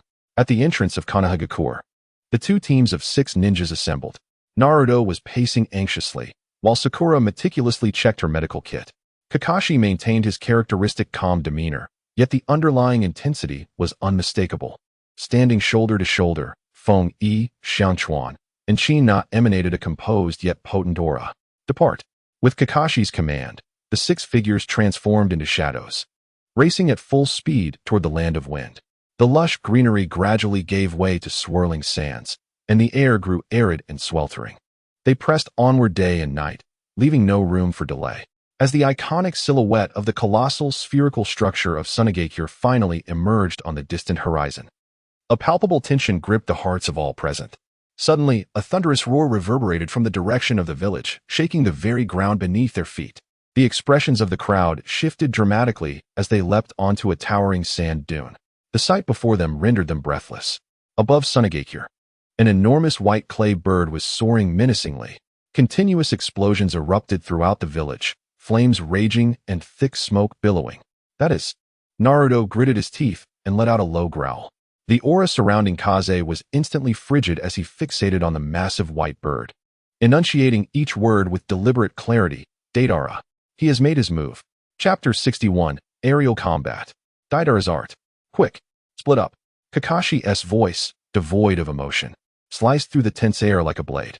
"Naruto, Sakura, can I evacuate the civilians and tend to the injured immediately?" "But Gaara." Naruto's voice strained as he attempted to protest, the chakra of the 9 tails roiling violently within him. "That is an order." Kakashi's words fell like a hammer, leaving no room for dissent. Charging in now would only be a hindrance. Protecting the village means safeguarding the Kazekage. Do you understand? Shikawa. Kakashi turned to another member of Team 9. "The Akatsuki operates in pairs. The other one must be lurking nearby. Flush him out." "Understood." Shikawa responded without hesitation, swiftly forming hand seals. Buzzing with energy, countless minute insects surged forth from his sleeves, skimming the ground as they transformed into a flowing inky shadow, disappearing into the chaos within the village.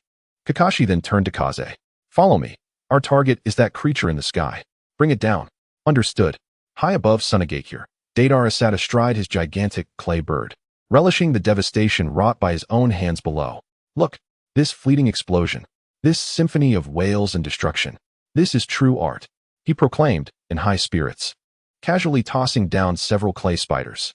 Boom, boom. The ground erupted in a series of fiery blasts. In the heart of the village, thick sand walls rose from the earth, struggling to withstand the impact of the explosions. Behind the sand walls, Gaara's complexion was ashen, beads of sweat rolling down his brow as he exerted all his strength to control the surging waves of sand, attempting to pull the clay monstrosity from the sky. Lord Kazekage, your chakra is running low. A sand jonin cried out desperately. Gaara paid no heed, his bloodshot eyes locked onto the enemy above. His sand was the village's last line of defense. Kakashi-sensei. Kaze spoke in a hushed tone as he and Kakashi moved swiftly atop a building. The soaring bird possesses a chakra core that drives its essence. Byakugan. Feng Yi's temples throb with intensity, his pure white pupils penetrating the surface of the clay bird. Within his sight, a luminous chakra core pulsates within the bird's abdomen. I can pinpoint its location. With each attack, I am able to sense it in advance. The perceptive power of sage techniques grants him profound awareness of the turbulent chakra in the sky. I require your cooperation. Feng Yi spoke rapidly. I will use long-range ninjutsu to disrupt it. Seize the opportunity to eliminate it with your technique. Understood. Kakashi cast a glance at Feng Yi, impressed by how quickly the boy's mind worked amidst the chaos. It's coming. Feng Yi whispered sharply. Deidara cackled in the air, hurling another clay bomb downward. Kakashi's Sharingan abruptly rotated, locking onto the largest of the bombs. Kamui. The space housing the target distorted violently, an invisible vortex materializing out of thin air, ensnaring the bomb along with several others that had yet to touch the ground, making them vanish without a trace. Oh, Deidara raised an eyebrow, mildly surprised. This is the moment. Feng Yi formed hand seals with such speed that it left afterimages. Wind release, great breakthrough. The fierce wind did not directly assault Deidara. Instead, it whipped up a cloud of dust from the ground, forming a massive sand wall that instantly obscured his vision. In the next moment, he drew several specially crafted shuriken from his ninja tool pouch, infused with lightning chakra, emitting a sharp sizzling sound. Lightning chakra conduits through the shuriken. Feng Yi swung his arm forcefully, sending dazzling bolts of electricity tearing through the sand curtain, aimed precisely at the joint of the clay bird's wings. TCH, a mere trick. Humph. Deidara scoffed dismissively, deftly maneuvering the bird to evade. Feng Yi's assault indeed momentarily flustered him. On the ground, Naruto watched Gaara's precarious figure, his anger boiling over as he shouted loudly. Let me go? I need to help him. Calm down, Naruto. Sakura grasped his arm tightly. If you rush in now, you'll fall right into the enemy's trap. Feng Yi and the others are fighting. We must trust our comrades. Kinai stepped forward to soothe him. Her Jinjutsu had limited effect on the Akatsuki members, but it was perfect for calming Naruto's current agitation. Damn it. Naruto slammed his fist into the ground, his pent-up fury seeking an outlet. High above, Deidara grew increasingly agitated by Kakashi and Feng Yi's coordinated tactics from the ground. One could devour his bombs, while the other consistently foresaw his movements, an endless cycle of frustration.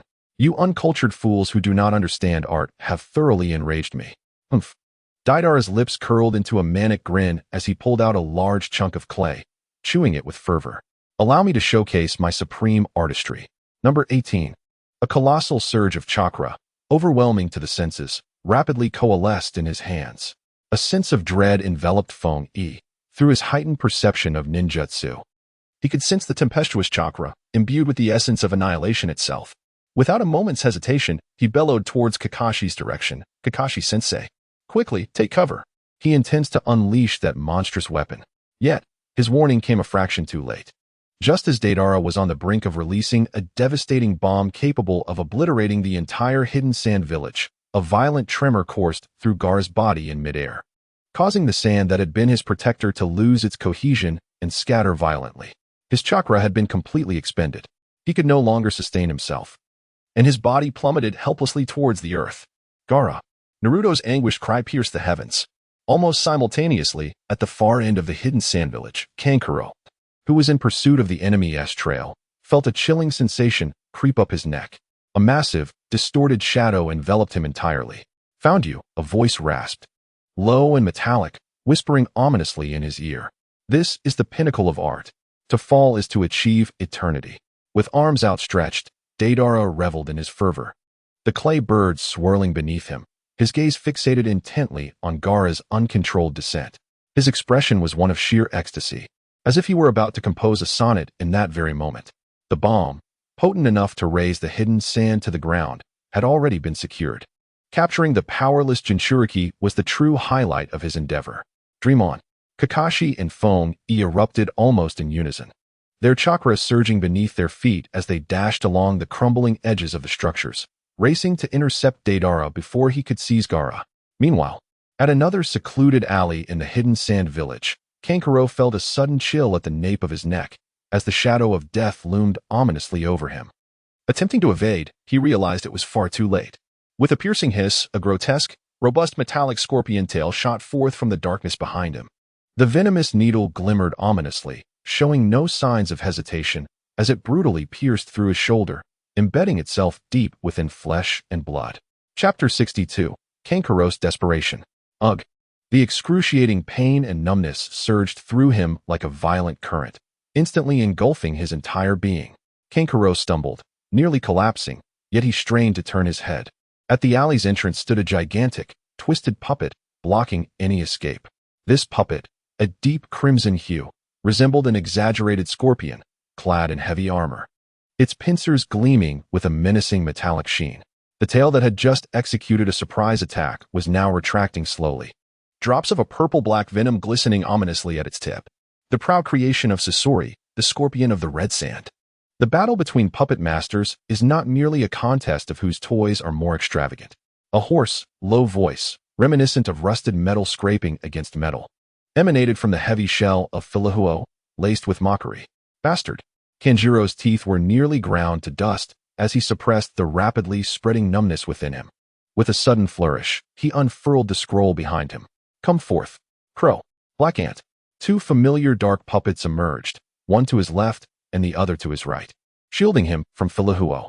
The concealed blades within the crow sprang forth, while the mechanisms of the Black Ant activated, poised to devour the enemy. Yet, Filahuo's movements surpassed Kanjuro's imagination, eerie enough to instill dread in his heart. The colossal scorpion tail moved with uncanny agility, each swing executed at a precarious angle, striking precisely at the joints of the crow and Black Ant. Crack, crack. The excruciating sound of shattering echoed incessantly. Kanjuro's fingers danced, his chakra threads taut like the strings of a lute, yet he could do nothing but watch helplessly as his puppets were methodically dismantled. Cold sweat drenched his brow. This fellow's puppet technique was several tiers above his own. Meanwhile, the hastening Maple felt a sudden jolt in his heart. His sensory technique expanded fully, revealing the flow of chakra throughout the entire sand-hidden village in vivid detail, as clear as the lines on a palm. Just moments ago, at the other end of the village, a familiar chakra, Kanjuro's, was vanishing at an alarming rate. Like a punctured balloon, it was deflating rapidly. Additionally, a chilling, tyrannical poison chakra rampaged through that area. Kakashi-sensei.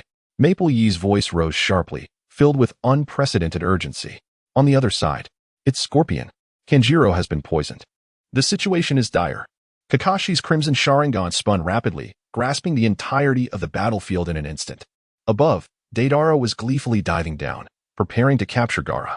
On the ground, Naruto, his eyes ablaze, charged forward, closely followed by Sakura and Kinari. Meanwhile, at the other end of the village, a comrade faced a life-and-death crisis. Maple Yi. Without a moment's hesitation, Kakashi's voice was resolute. You go save Kanjuro. Here, I will hold off Deidara. He then shouted downwards. Naruto, Sakura, Kinari, support Gaara. Ensure his safety at all costs. Yes.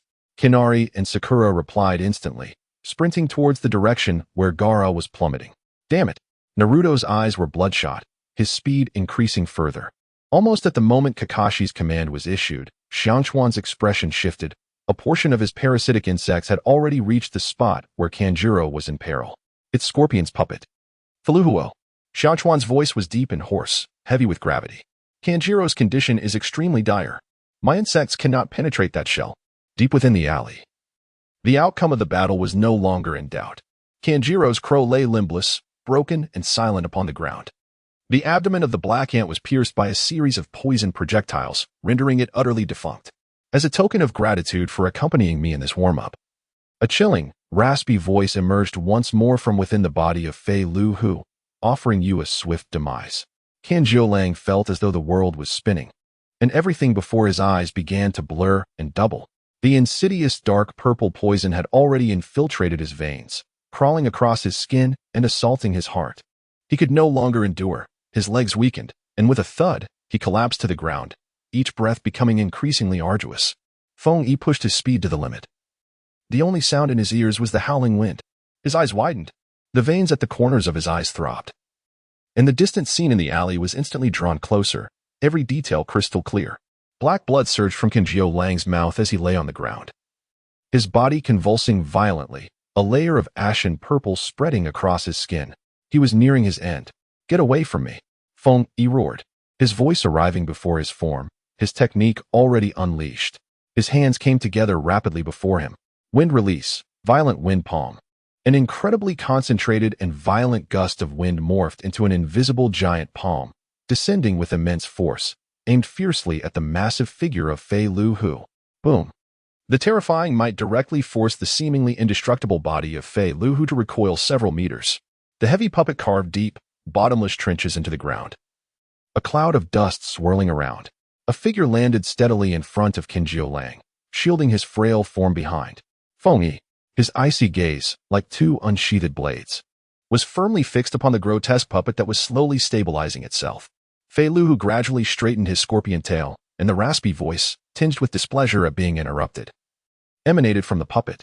"Oh, another who is not afraid of death." The air in the alley instantly thickened. The atmosphere turned as cold as iron. Feng Yi did not even glance at the fearsome Fei Lu Hu. Instead, he knelt on one knee and swiftly supported the limp Qinjiu Lang. "Hold on," he urged, his fingers converging in a particularly intricate manner as he swiftly pressed on several key points at Qinjiu Lang's neck and chest, temporarily halting the frenzied flow of poison toward his heart. His eyes widened, in the pure white of his pupils. The intricacies of Qinjiu Lang's meridian system were laid bare. The dark purple venom slithered like countless living serpents, relentlessly eroding his organs along the chakra flow. The chill in the raspy voice of the scorpion intensified. "To save someone in front of me, the red sand scorpion? You must think too highly of yourself." Before the words could fade, the carapace on Fei Lu Hu's back suddenly opened, and over 100 poisoned sunbon shot forth like a torrential downpour, sealing off all escape routes around Feng Yi and Qinjiu Lang. Earth release, earth flow wall. With a sudden force, Feng Yi slammed his other hand onto the ground, and a formidable earthen wall rose up, producing a cacophony of clattering sounds that effectively blocked all the poisonous needles. Immediately afterward, a dense purple mist of venom erupted from the mouth of Fei Lu Hu, silently spreading throughout the area. A chill ran through Feng Yi's heart as thoughts raced through his mind. System. Analyze the toxin. Find a solution. Chapter 63. The True Face of the Puppeteer. Ding. Detecting a specially formulated mixed neurotoxin from Scorpion, with a complex composition that combines various alkaloids and metallic toxins, designed to disrupt the nervous system and cellular vitality. Option 1. Exchange for a high-level universal antidote. Required sign-in points. 8,000 points. Option 2. Employ a precise chakra surgery alongside specific techniques to detach the toxin from the major organs, which can delay fatality. This method demands exceptional skill from a medical ninja. 8,000. Feng Yi's pupils constricted. He simply lacked the necessary points. Thus, only one option remained. Just then, a pink figure rushed in from the alleyway. Feng Yi-kun. Kenjiro. The newcomer was none other than Sakura. Upon seeing Kenjiro's purplish-black face, her expression paled instantly as she rushed forward, her hands glowing with green medical chakra. "Sakura, you arrived just in time."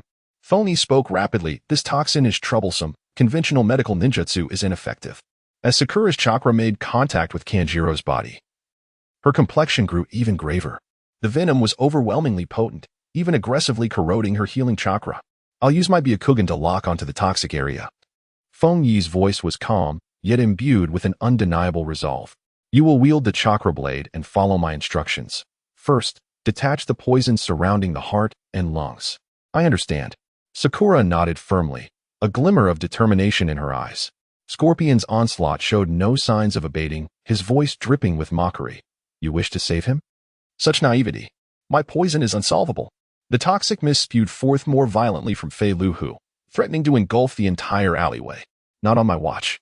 Xiang Chuan's figure appeared against the wall of the alley, his hands coming together. Secret technique. Insect wall.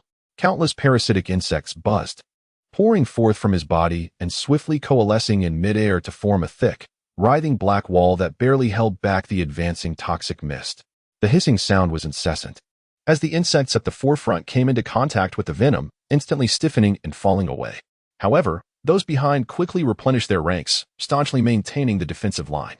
With the precious time Xiang Chuan had bought, Feng Yi was able to focus entirely on countering Scorpion's frontal assault. While using his Byakugan to observe Fei Luhu's every movement, he solemnly issued commands to Sakura. 3 inches below the left lung lobe. Toxins are accumulating near the aorta. Hurry, detach it there. Beads of sweat formed on Sakura's forehead as her hands transformed into the most precise of surgical instruments. Guided by Feng Yi, the blue chakra blade carefully navigated within Kenjiro's body, slicing through the toxic substances that clung like malignant growths. Seeing this, Scorpion intensified his assault. The menacing metallic scorpion tail, akin to a venomous dragon emerging from its lair, sliced through the air with a piercing shriek, launching yet another assault. Feng Yi's gaze sharpened as he rolled on the ground, clutching Kenjiro's body, narrowly evading this lethal strike. Boom! The scorpion tail struck the ground, shattering the hard stone slabs into countless fragments. Utilizing the momentum of his roll, Feng Yi propelled Kenjiro towards Sakura while he himself sprang forward from the rubble, like an arrow released from its bow, charging straight at Fei Luhu. He infused his right leg with the immense power derived from his mystical training and delivered a fierce kick to the side of Fei Luhu's massive form. Thud! A dull sound echoed. The weighty body of Fei Luhu staggered slightly, sliding half a meter to the side. Within Fei Luhu, the scorpion's voice carried a hint of surprise for the first time. Under the exquisite cooperation of Feng Yi and Sakura, the lifelessness on Kenjiro's face was barely suppressed, and his breathing steadied a fraction. In the alleyway, the scorpion's cold laughter resonated. What amusing little devils. It seems that mere tricks will not suffice to vanquish you. Crack! A clear, crisp sound rang out. Fine cracks began to appear on the indestructible dark red shell of Fei Luhu. These fissures were not caused by external forces, but rather erupted from within. Crack! Crack! The sounds of shattering grew rapid and continuous, and a web-like pattern swiftly spread across Fei Luhu's entire body. The scorpion's hoarse voice exuded a sickly delight. This shell is proving to be quite a hindrance. Boom! The entirety of Fei Luhu's shell exploded with a thunderous roar. Countless dark red fragments, mingled with fierce winds, shot out in all directions. At the heart of the smoke and dust, a figure gradually came into focus. It was a puppet, one that was nearly indistinguishable from a living being. With striking red hair and a handsome face, yet devoid of vitality, it's hollow. Cold eyes displayed indifference towards all things. The scorpion's voice now emanated from the mouth of this youthful puppet, no longer hoarse, but instead imbued with a metallic clarity. This is my favorite instrument. Consider yourselves fortunate to witness it. No sooner had the words left its lips than the youthful puppet vanished from sight. Feng Yi's mystical senses blared an urgent warning. It was approaching at an alarming speed. Sakura, Xiang Chuan, be careful, he bellowed, retreating swiftly. Seizing the still rescuing Sakura and the incapacitated Kenjiro, and propelling himself backward with great force. Sizzle! Sizzle! Deep, bone-deep gouges suddenly marred the ground where they had just stood. The marks left by the blades on the puppet's arms. Feng Yi, Kenjiro, he won't last much longer. Sakura's voice trembled, the violent shaking causing the toxins within Kenjiro to surge uncontrollably once more, a mouthful of black blood erupting forth. The oppressive weight of pressure bore down on them, nearly suffocating. Secret technique, insect jade. Xiang Chuan exhibited no hesitation as the parasite surged forth once more, attempting to erect a defensive line. The youthful puppet merely flicked its wrist, and the mechanisms in its arm unleashed a torrent of scorching flames, instantly incinerating the swarm into a vast expanse of emptiness. Before a true masterpiece, any struggle is rendered futile. The voice of Scorpion was frigid, devoid of any emotion. The scroll behind him unfurled with a swift motion, several strands of chakra shooting out, clearly intended to control multiple puppets simultaneously. The intent to kill was palpable.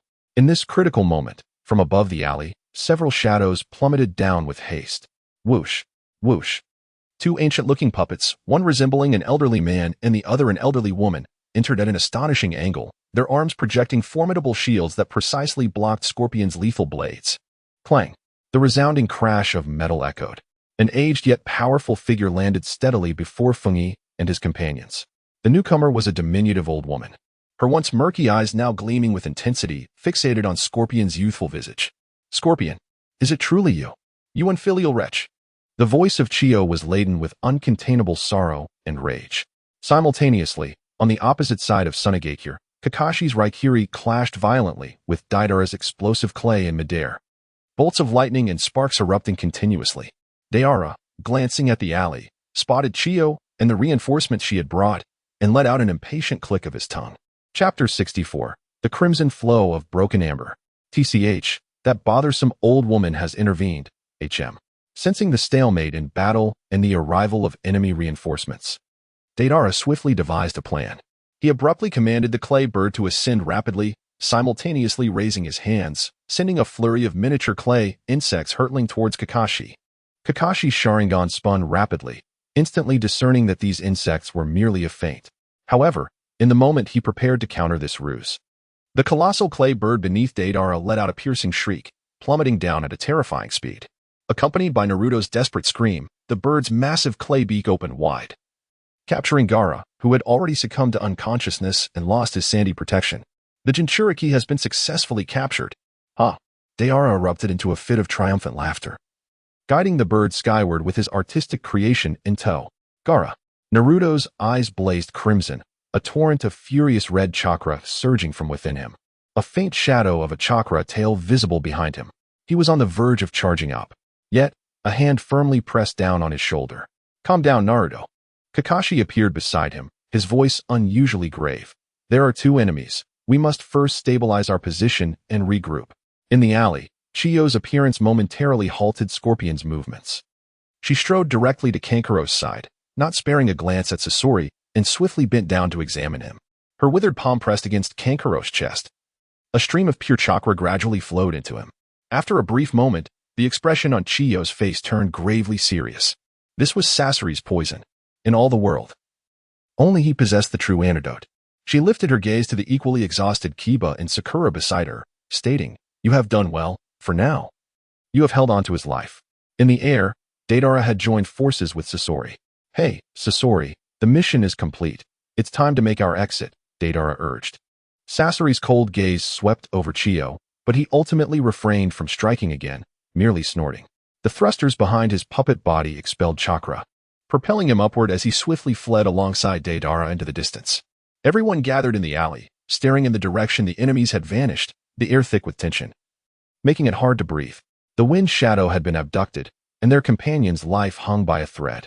Chiyo slowly straightened her frail form, which now appeared remarkably upright. The sorrow etched on her wrinkled face vanished, leaving only a steely resolve. "Pursue. Even if we must chase them to the ends of the earth. We must reclaim the wind shadow. It is our duty as the Sand Village to take back our own." The atmosphere in the alley felt so dense it could be wrung out. Kankuro lay there, his face a lifeless shade of purplish black, with the faintest rise and fall of his chest, a struggle that Kiba and Sakura had fought valiantly to restore from the brink of death. Chiyo's withered fingers rested on Kankuro's pulse, chakra probing and retreating. She slowly shook her head. Her voice held no trace of joy or anger. Yet it was more chilling than any wail. Sasori's poison had seeped into his very bones. Unless he administered the antidote he created himself, all efforts would be in vain. Kakashi stepped forward, directly addressing Chiyo. "Grandmother, you know him best. Where would they go?" Chiyo gazed toward the endless expanse of sand beyond the village, her murky eyes swirling with inscrutable thoughts. "That wretched being is both arrogant and cautious. He will not take the main roads, but rather venture into the uninhabited corners of the world. The abandoned ancient city at the border of the Land of Wind or the Man-Eating Canyon may serve as his lair. We cannot wait any longer." Naruto clenched his fists, the sound of cracking knuckles echoing. "I know about Gaara." Kakashi's voice was low but effectively quelled Naruto's impatience. "We must split into teams to pursue. The defense and rescue of the Sand Village will be entrusted to others." He turned to Kiba. "Kiba, can you still track them?" Kiba remained silent, closing his eyes. When he opened them again, a vivid ring of orange markings appeared around his eyes, and his pupils transformed into the horizontal slits of a frog. An imperfect sage mode. The entire world shifted in his perception, revealing a new reality. The flow of the wind, the trajectory of the sand, and the two distinctly powerful, yet contrasting chakras lingering in the air formed a vivid roadmap before him. He retrieved a small porcelain vial from his ninja tool pouch, pouring out a glimmering powder, a product of the system, undoubtedly of superior quality. Wind release, light breeze technique, he exclaimed as the wind stirred the dust, rushing towards the direction where Deidara and Sasori had vanished. The dust momentarily suspended in the air seemed almost alive, splitting into two distinct streams, clearly pointing towards two entirely different paths. Everyone stood in awe. As Feng Yi retracted his sage mode, the orange hue around his eyes faded, and he took a deep breath, pointing eastward. A chakra, imbued with Gaara's essence, surged in that direction. He then gestured northward, his brow furrowing. The other chakra belonged to Sasori. He was well concealed, and that chakra felt even more frigid and sinister than before. All right, Kakashi decisively stated, Naruto, you and Granny Chio will pursue Gaara. Sakura, stay close and prepare for medical support. Yes, Naruto shouted, his enthusiasm igniting his spirit. Sakura nodded earnestly. Kakashi then turned to Team 9. Feng Yi, Xiang Chuan, and Chin Nai. We four will chase after Sasori. The antidote for Kanjiro is most likely in his possession. Understood. The three responded in unison. Let us move. The two teams exchanged no further pleasantries, a mere exchange of glances, and they diverged at the edge of Tsunade, dissolving into fleeting shadows amidst the swirling sands. Kakashi led Team 9, following the line sensed by Feng Yi, plunging into the treacherous terrain of the northern region. Xiang Chuan's parasitic insects swarmed the area, scouring the sandy ground, leaving no rustle unnoticed. Feng Yi's sage mode could not be sustained for long. The toll on his body was immense, requiring intermittent activation. With each activation, beads of cold sweat accumulated on his brow. The traces left by Sasori were faint, almost mocking all pursuers. Yet, under the overwhelming perception granted by his sage technique, those slight remnants shone like a searchlight in the darkness. His speed was remarkable, and he deliberately erased his tracks.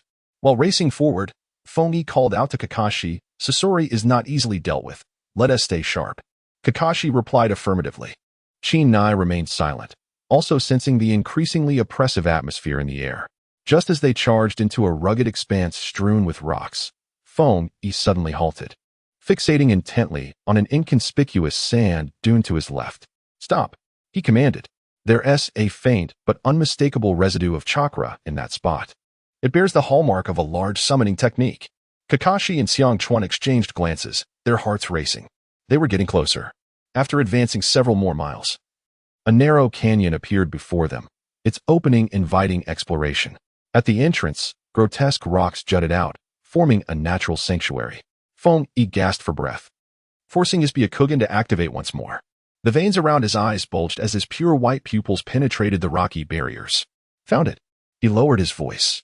Yet the tremor of astonishment was unmistakable. They are inside. He paused, his Byakugan fixated on the chakra flow within the gorge, the color draining from his face gradually. Something was amiss. There was more than just scorpion here. They were extracting tailed beasts. The gorge's entrance was sealed by a massive boulder, seemingly torn from the mountainside, blocking entry completely. On its surface, four talismans with yellow backgrounds and red patterns were affixed, emanating ominous chakra fluctuations, subtly forming an intricate formation. It was a barrier. Kakashi's Sharingan was already activated, scrutinizing the talismans. Judging by the style of these talismans and the flow of energy, it was unmistakable. This was a variant of the five-seal barrier. To dismantle it, one must simultaneously tear down or destroy the four main talismans on the rock face. The complication was that once they took action, the barrier could very well conjure counterimages of equivalent strength to retaliate. Feng Yi's brow furrowed deeply.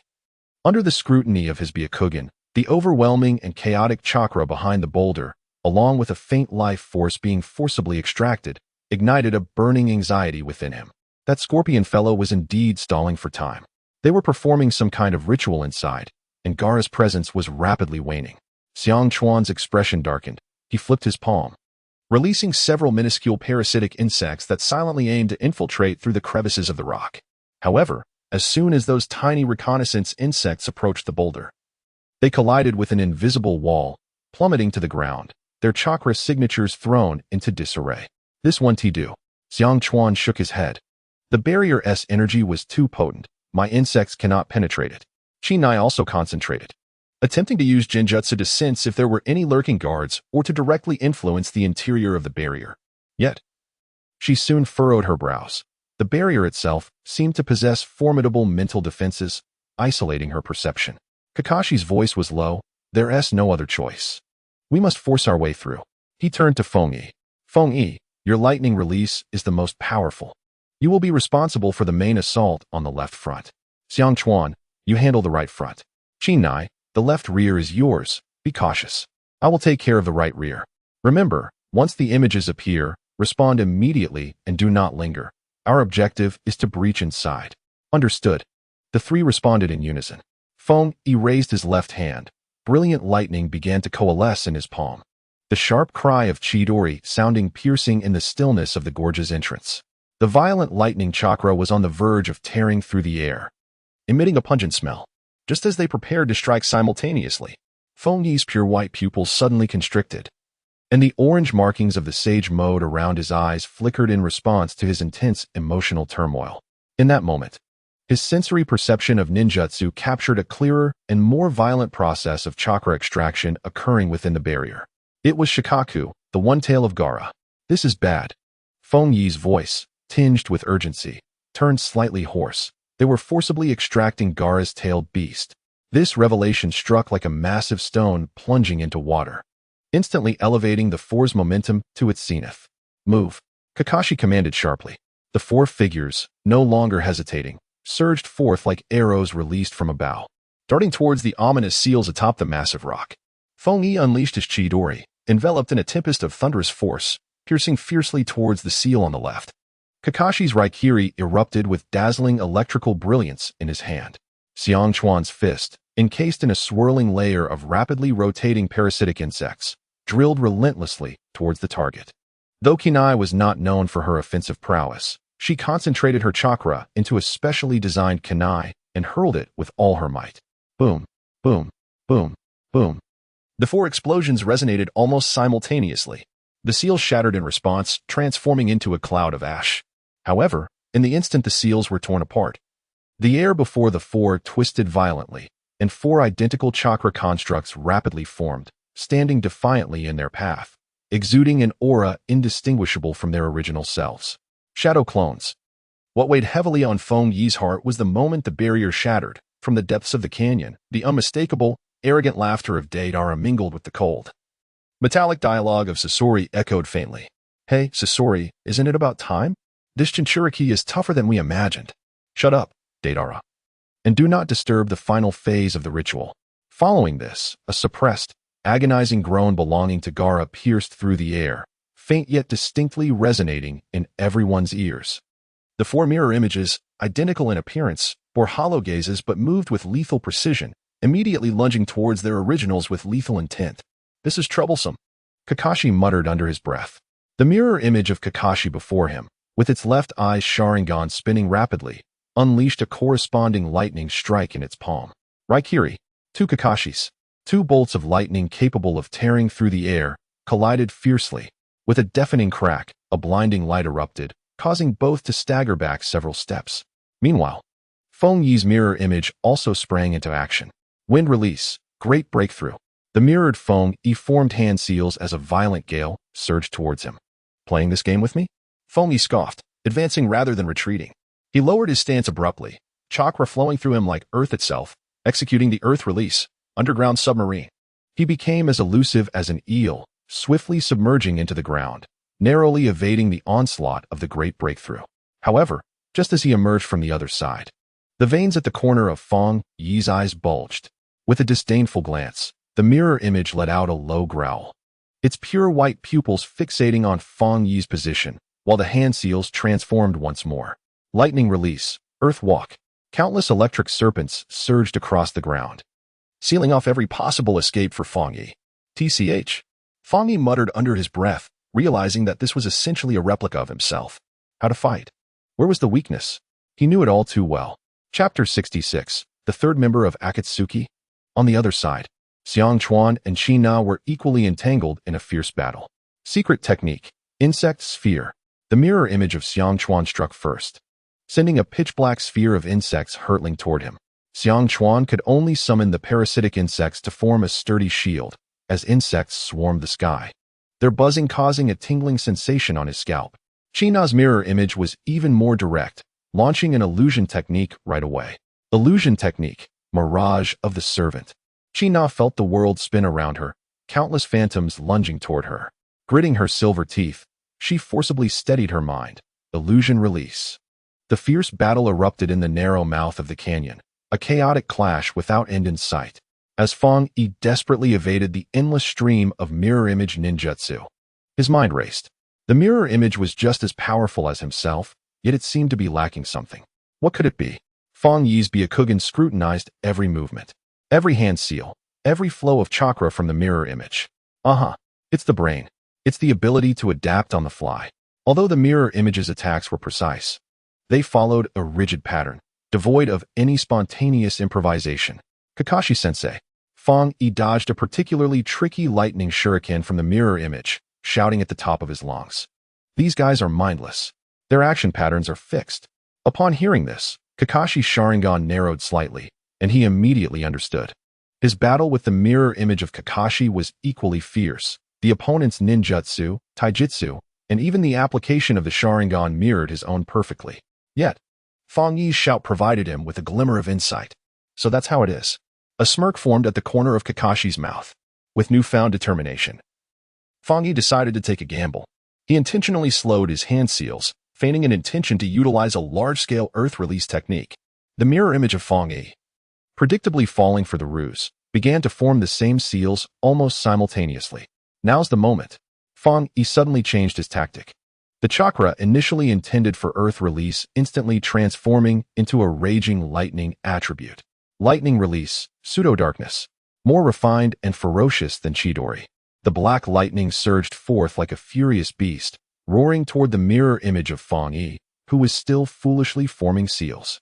In the hollow gaze of the mirror image, a flicker of astonishment appeared, but it was too late to change tactics. Boom! The black lightning instantly engulfed the mirror image.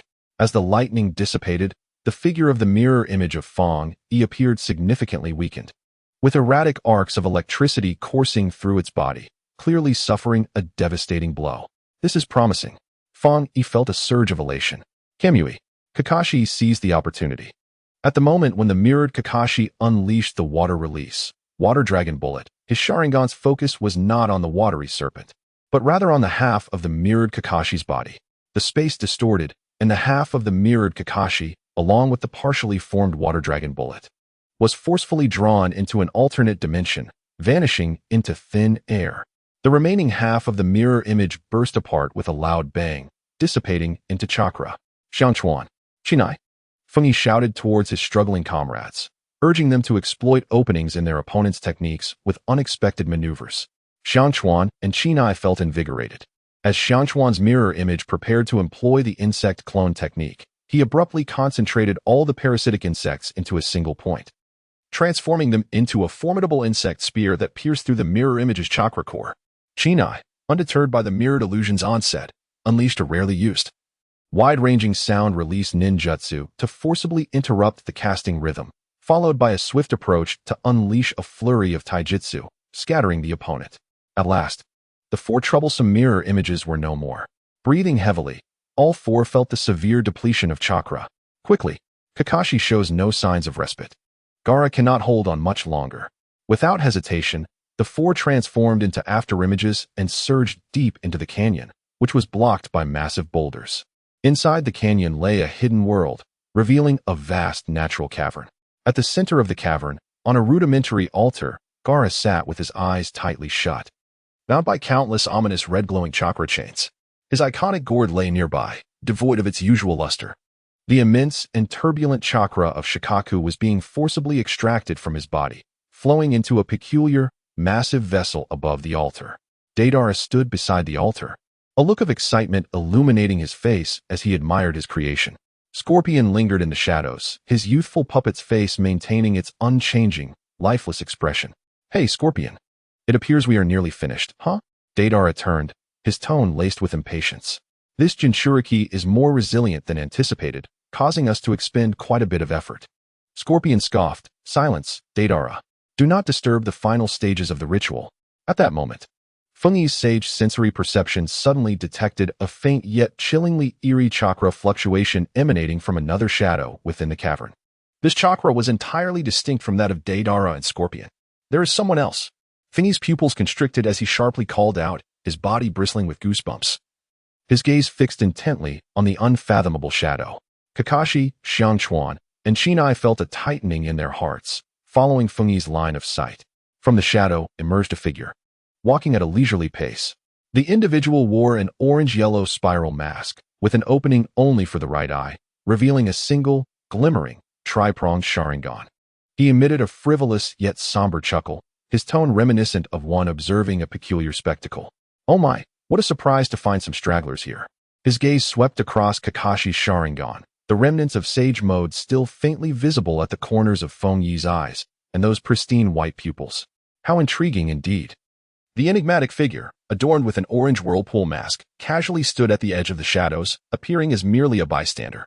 Oh dear, what is this? The masked man tilted his head, his tone flippant enough to provoke irritation. One Sharingan, one Byakugan, and what?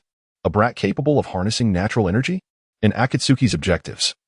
There was no room for unexpected surprises like you. Deidara clearly expressed his displeasure at this intruder's appearance. Hey, Akatsuki, what are you doing here? The individual referred to as Akatsuki shrugged nonchalantly, a mischievous grin adorning his face. Oh, since my seniors are working so hard, I simply came to observe and learn. How fortunate to encounter the elite of Konoha. His gaze lingered a moment longer on Fengyi's eyes, which still bore traces of sage mode. Chapter 67, The Third Kazekage Puppet. A cacophony interrupted them, as the cold voice of Sasori's youthful puppet broke through, revealing his waning patience. He stepped forward, unfurling the scroll behind him with a swift motion, revealing a compartment containing a uniquely sealed puppet. If you are so eager to meet your demise, I shall oblige. Sasori's voice held no semblance of emotion. Allow me to present to you the true artistry from my collection. With a flick of his fingers, chakra threads connected, and the scroll shimmered with light. Boom. A puppet, indistinguishable from a living being, draped in the Kazekage's ceremonial robes, materialized before them. The puppet had flowing black hair, a stern visage, and vacant eyes that emanated a disquieting pressure. It was the third Kazekage. Kakashi's Sharingan narrowed sharply. Fengyi's heart plummeted to the depths. The legendary strongest Kazekage of all time, who had been missing for years, had been transformed into a human puppet by Sasori. To perish beneath my masterpiece is your honor, Sasori declared, manipulating the third Kazekage puppet, which took a step forward, its hand mechanically lifting. Magnet release, Iron Sand World. Buzz. The air trembled with a teeth-gritting resonance as countless dark iron sands surged forth, instantaneously morphing into a sky, filled with sharp black spears and arrows, emitting a deafening shriek as they hurtled towards Kakashi and his companions. The density and ferocity of this iron sand were far beyond anything Gaara's sand could compare to. Be careful, Kakashi shouted, swiftly forming hand seals. Earth release, multiple earth flow walls. Boom, boom, boom. Several massive earthen walls erupted from the ground, striving to withstand the onslaught of this terrifying iron sand torrent. Puff, puff, puff. The earthen wall crumbled like paper, instantly riddled with holes, collapsing into ruin. Xiangchuan's expression shifted dramatically as he promptly unleashed the parasitic insect. Secret technique, insect jewel. The pitch-black sphere of insects surged toward the sand iron, only to be pierced and torn apart in an instant by countless fine shards of the material upon contact. Damn it, my insects are nearly ineffective against the sand iron. Xiaochuan's voice resonated with a palpable sense of despair. Shinai gritted her teeth, her hands forming seals, illusionary petals dance. Countless chakra-laden petals, imbued with hypnotic effects, floated toward the scorpion, attempting to disrupt his puppet manipulation. A mocking glimmer appeared on the face of the scorpion's youthful puppet. Using illusions against me? How naive. His puppet body possessed a remarkable resistance to most illusions, rendering Chinai's efforts as futile as a cow sinking into the sea, having no impact whatsoever. The sharp spikes of sand iron were now perilously close, the chilling intent to kill nearly slicing through their skin. Fengyi. Kakashi struggled to evade amidst the gaps in the sand iron, shouting toward Fengyi, use your lightning release. The primary component of sand iron is iron. Lightning release can affect it. Fengyi's gaze sharpened, disregarding his body's protests, as he forcibly summoned the sage chakra from within. Around his eyes, the vivid orange markings re-emerged, his pupils transforming into horizontal slits. The imperfect sage mode activated once more. An overwhelming surge of power and perception flooded his body. He rapidly formed hand seals, emitting a deep, furious roar. Sage art, lightning release, black spot, roar. A thunderous roar erupted. A fierce black panther, composed entirely of pure lightning, sprang forth from him. Surrounded by destructive sage chakra, its maw wide open, boldly charging toward the torrent of sand iron, cascading down. Zzz. The clash of lightning and sand iron erupted in a blinding flash and deafening sound. The black lightning panther rampaged through the rain of sand iron, exploding, neutralizing, and shattering numerous spikes under the violent energy of the sage lightning. The relentless assault of sand iron was momentarily halted. The pressure on the onlookers diminished significantly, granting them a precious moment to breathe. Well done, Thingy. Kakashi seized this rare opportunity, his Sharingan locked onto the lifeless chest of the third Kazekage's puppet. The core of the puppet. Cover me. I will use Kamui. Understood. Fungi unleashed chakra once more, disregarding the immense burden of sage mode on his body. He brought his hands together, channeling both wind and lightning chakra simultaneously. Wind release, vacuum sphere. Lightning release, earth walk. The maximally compressed sphere of wind howled forth, scattering the remaining sand iron, while the raging electric serpent slithered along the ground, restricting the movement of the third Kazekage's puppet. Kakashi's left eye, adorned with the intricate pattern of the Meijiki Sharingan, spun rapidly, his ocular power reaching its zenith. Kamui, targeting the right arm of the third Kazekage's puppet. Snap. The space warped dramatically. The right arm of the third Kazekage's puppet, controlling the sand and iron, was forcefully twisted off at the shoulder joint, falling helplessly to the ground. For the first time, the exquisite face of Scorpion, belonging to the puppet, displayed a clear expression of shock and gloom. Just then, Deidara, who had been watching the spectacle from the sidelines, suddenly exclaimed, "Hey, Scorpion, your prize creation seems to be faltering." He reached into his ninja tool pouch at his waist, retrieving several clumps of clay to chew. "Let my art provide a magnificent finale. Art is an explosion." As soon as he finished speaking, he hurled several palm-sized clay spiders into the air. They crawled agilely, their target unmistakably the altar where Gaara was bound by chakra chains. Along with the strange vessel extracting the tailed beast, this madman intended to detonate this place, sending Gaara and everyone else skyward. Panic surged through Fungi's heart as he realized the clay spiders were headed straight for the nearly unconscious Gaara and the bizarre soul extraction jar. He aimed to destroy the altar. Gaara would perish. Xiangchuan's voice trembled as he prepared to charge forward, chakra surging. Kakashi's Sharingan suddenly focused, locking onto the two fastest clay spiders. Kamui. With a twist of space, the two spiders vanished. Yet the remaining ones continued their relentless advance. Wind release, vacuum great sphere. Thingy disregarded the consumption of sage mode, pushing his chakra further as he launched a highly compressed sphere of wind, hoping to blast the remaining clay spiders away. Humph. Futile effort. Deidara scoffed, his fingers subtly curling, causing those clay spiders to deftly evade the wind sphere, altering their trajectory slightly. At that critical moment, a roar echoed from the cave entrance. "Stop it, Deidara." Several figures rushed in like the wind, leading with Naruto Uzumaki, his eyes nearly bloodshot with urgency. Chio and Sakura followed closely behind. Naruto's gaze immediately locked onto Gaara, tightly bound on the altar by chakra chains, alongside several nefarious individuals. Gaara, his eyes brimmed with fury, and a wild surge of red chakra erupted uncontrollably from within, enveloping his entire being, even manifesting a faint chakra tail behind him. "You bastards! You shall not succeed. Father! Mother!" Chio's aged voice resonated with a fierce determination as she crossed her hands, summoning the puppet's father and mother, their shields and blades springing forth to precisely deflect two escaping clay spiders. Chapter 68. Deidara's Art. "Taste this!" Sakura shouted, her foot stomping down fiercely, cracking the ground beneath her. She launched herself like a cannonball, her chakra-infused fist aimed directly at the last clay spider. Boom. The clay spider was smashed to smithereens in midair, not even producing a sound upon its destruction. The sudden turn of events left Deidara momentarily stunned, but the excitement on his face intensified. "Oh? The Jinchuriki brat has come as well? Perfect, we can deal with them all at once." With a flick of his wrist, the young puppet master, Scorpion, shifted his gaze across the newly arrived individuals, lingering for a moment on Chiyo, the elderly woman, and the annoying little girl. He manipulated the one-armed third Kazekage puppet alongside his own puppet body as chakra surged and danced, propelling him towards Chiyo and Sakura. The jarring sound of sand and iron clashing with puppet mechanisms erupted in the cave. Iris chakra is nearly depleted. Sakura glanced anxiously at Gaara on the altar, her voice trembling with urgency.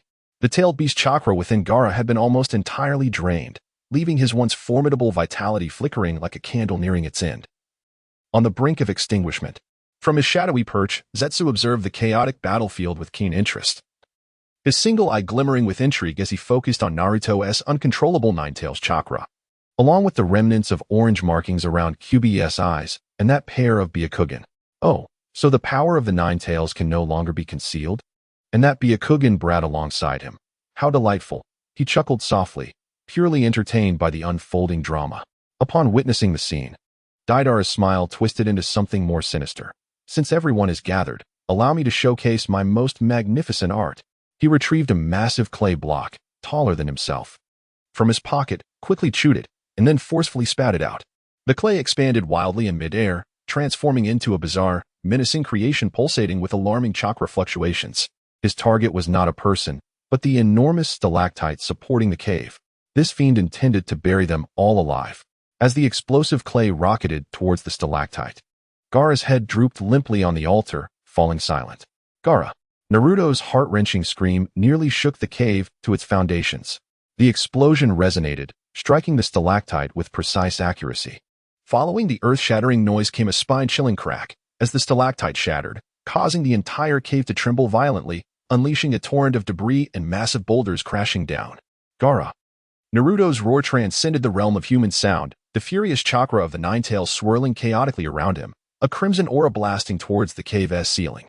Behind him, a distinct chakra tail manifested, whipping through the air with a fierce gust. His eyes burned crimson, and it seemed as if the final thread of sanity had snapped, propelling him towards the precariously swaying altar with reckless abandon.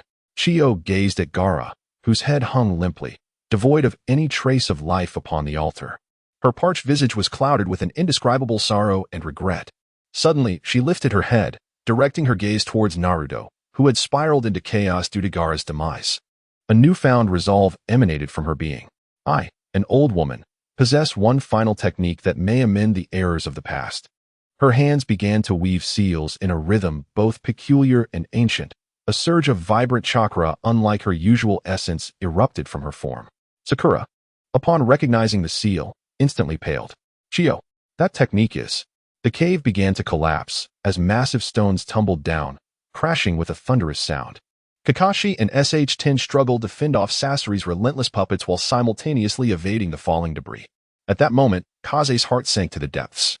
He felt powerless as his teacher lay dying, frantic when Kankuro was poisoned, and now, once again, Gaara lay lifeless before his eyes. His comrades fought for their lives in a desperate struggle, while he seemed eternally condemned to merely witness the unfolding tragedy. A profound sense of helplessness, coupled with an uncontainable fury, churned within him like molten lava, threatening to consume him entirely. The fatigue from Sage Mode still lingered, and his surroundings began to blur, rendering everything indistinct. He loathed his own ineptitude. Suddenly, a mechanical chime echoed in his mind. Ding. Special circumstance, sign-in successful. Acquired soul-nourishing liquid, trace amount. Can be used to nurture the spiritual essence, slightly alleviating the side effects of ocular techniques. The system's prompt pierced through the suffocating darkness of despair, illuminating a glimmer of hope. Soul-nourishing liquid? Alleviating ocular technique side effects? Kaze's gaze darted from Chiyo, who was now growing increasingly weaker in her ceiling, to Gaara's rigid body on the altar, and then to Naruto, whose anger and grief had caused the Nine-Tails chakra to spiral out of control, threatening to engulf him. Chiyo's reincarnation technique was a life-for-life exchange. An audacious thought, as swift as lightning, struck him. What if he could merely revert Gaara's physical state? Not the entire battlefield, nor the locations and memories of everyone involved, but solely Gaara's body, his life state, back to mere minutes prior, before the tailed beast's chakra and vitality were entirely drained. Perhaps he could endure the toll of such an act. He understood the immense demand it would impose, and even with the system's meager offering of soul-nourishing liquid, he would undoubtedly face severe repercussions, blindness, or even worse. Yet, this was the only path forward. Perhaps it could save Gaara, and perhaps it might also preserve Chiyo's life. Deidara, do not let them succeed. In the metallic friction reminiscent of a scorpion's sting, a palpable impatience permeated the atmosphere. He had evidently discerned the intentions of Chiyo. The elderly matriarch, as the third Tsuchikage puppet and his own marionette, launched an even more frenzied assault, unleashing a torrent of sand, iron, and toxic mist in a reckless bid to thwart any unforeseen calamities. Deidara emitted a grotesque scream and hurled several clay spiders towards Chiyo, who was in the midst of forming seals. Art is destruction, he declared. I can no longer allow my comrades to perish before my eyes. Feng Yi's pure white eyes shimmered as 3 obsidian tomo spun rapidly, emanating an ominous and otherworldly glow. Chapter 69. Feng Yi's Resolution. His focus remained unwaveringly fixed upon the cold body of Gaara upon the altar. The chakra coursing through him, including the scant trace of sage chakra he had recently acquired, began to burn with an unprecedented ferocity, just as the kaleidoscope pattern in his eyes was nearing completion. And the terrifying power unique to the reverse Sharingan was on the verge of activation. A figure appeared before him like a wraith, silent and swift. An orange vortex mask obscured all but a single eye, glimmering with a crimson Sharingan marked by 3 tomo. Oh dear, your eyes are truly fascinating, Akatsuki's voice. A blend of frivolity and contemplation echoed in Feng Yi's ears. A gloved hand, swift as lightning, lunged towards Feng Yi's eyes, poised to seize the forbidden power about to be unleashed. Your eyes are now mine.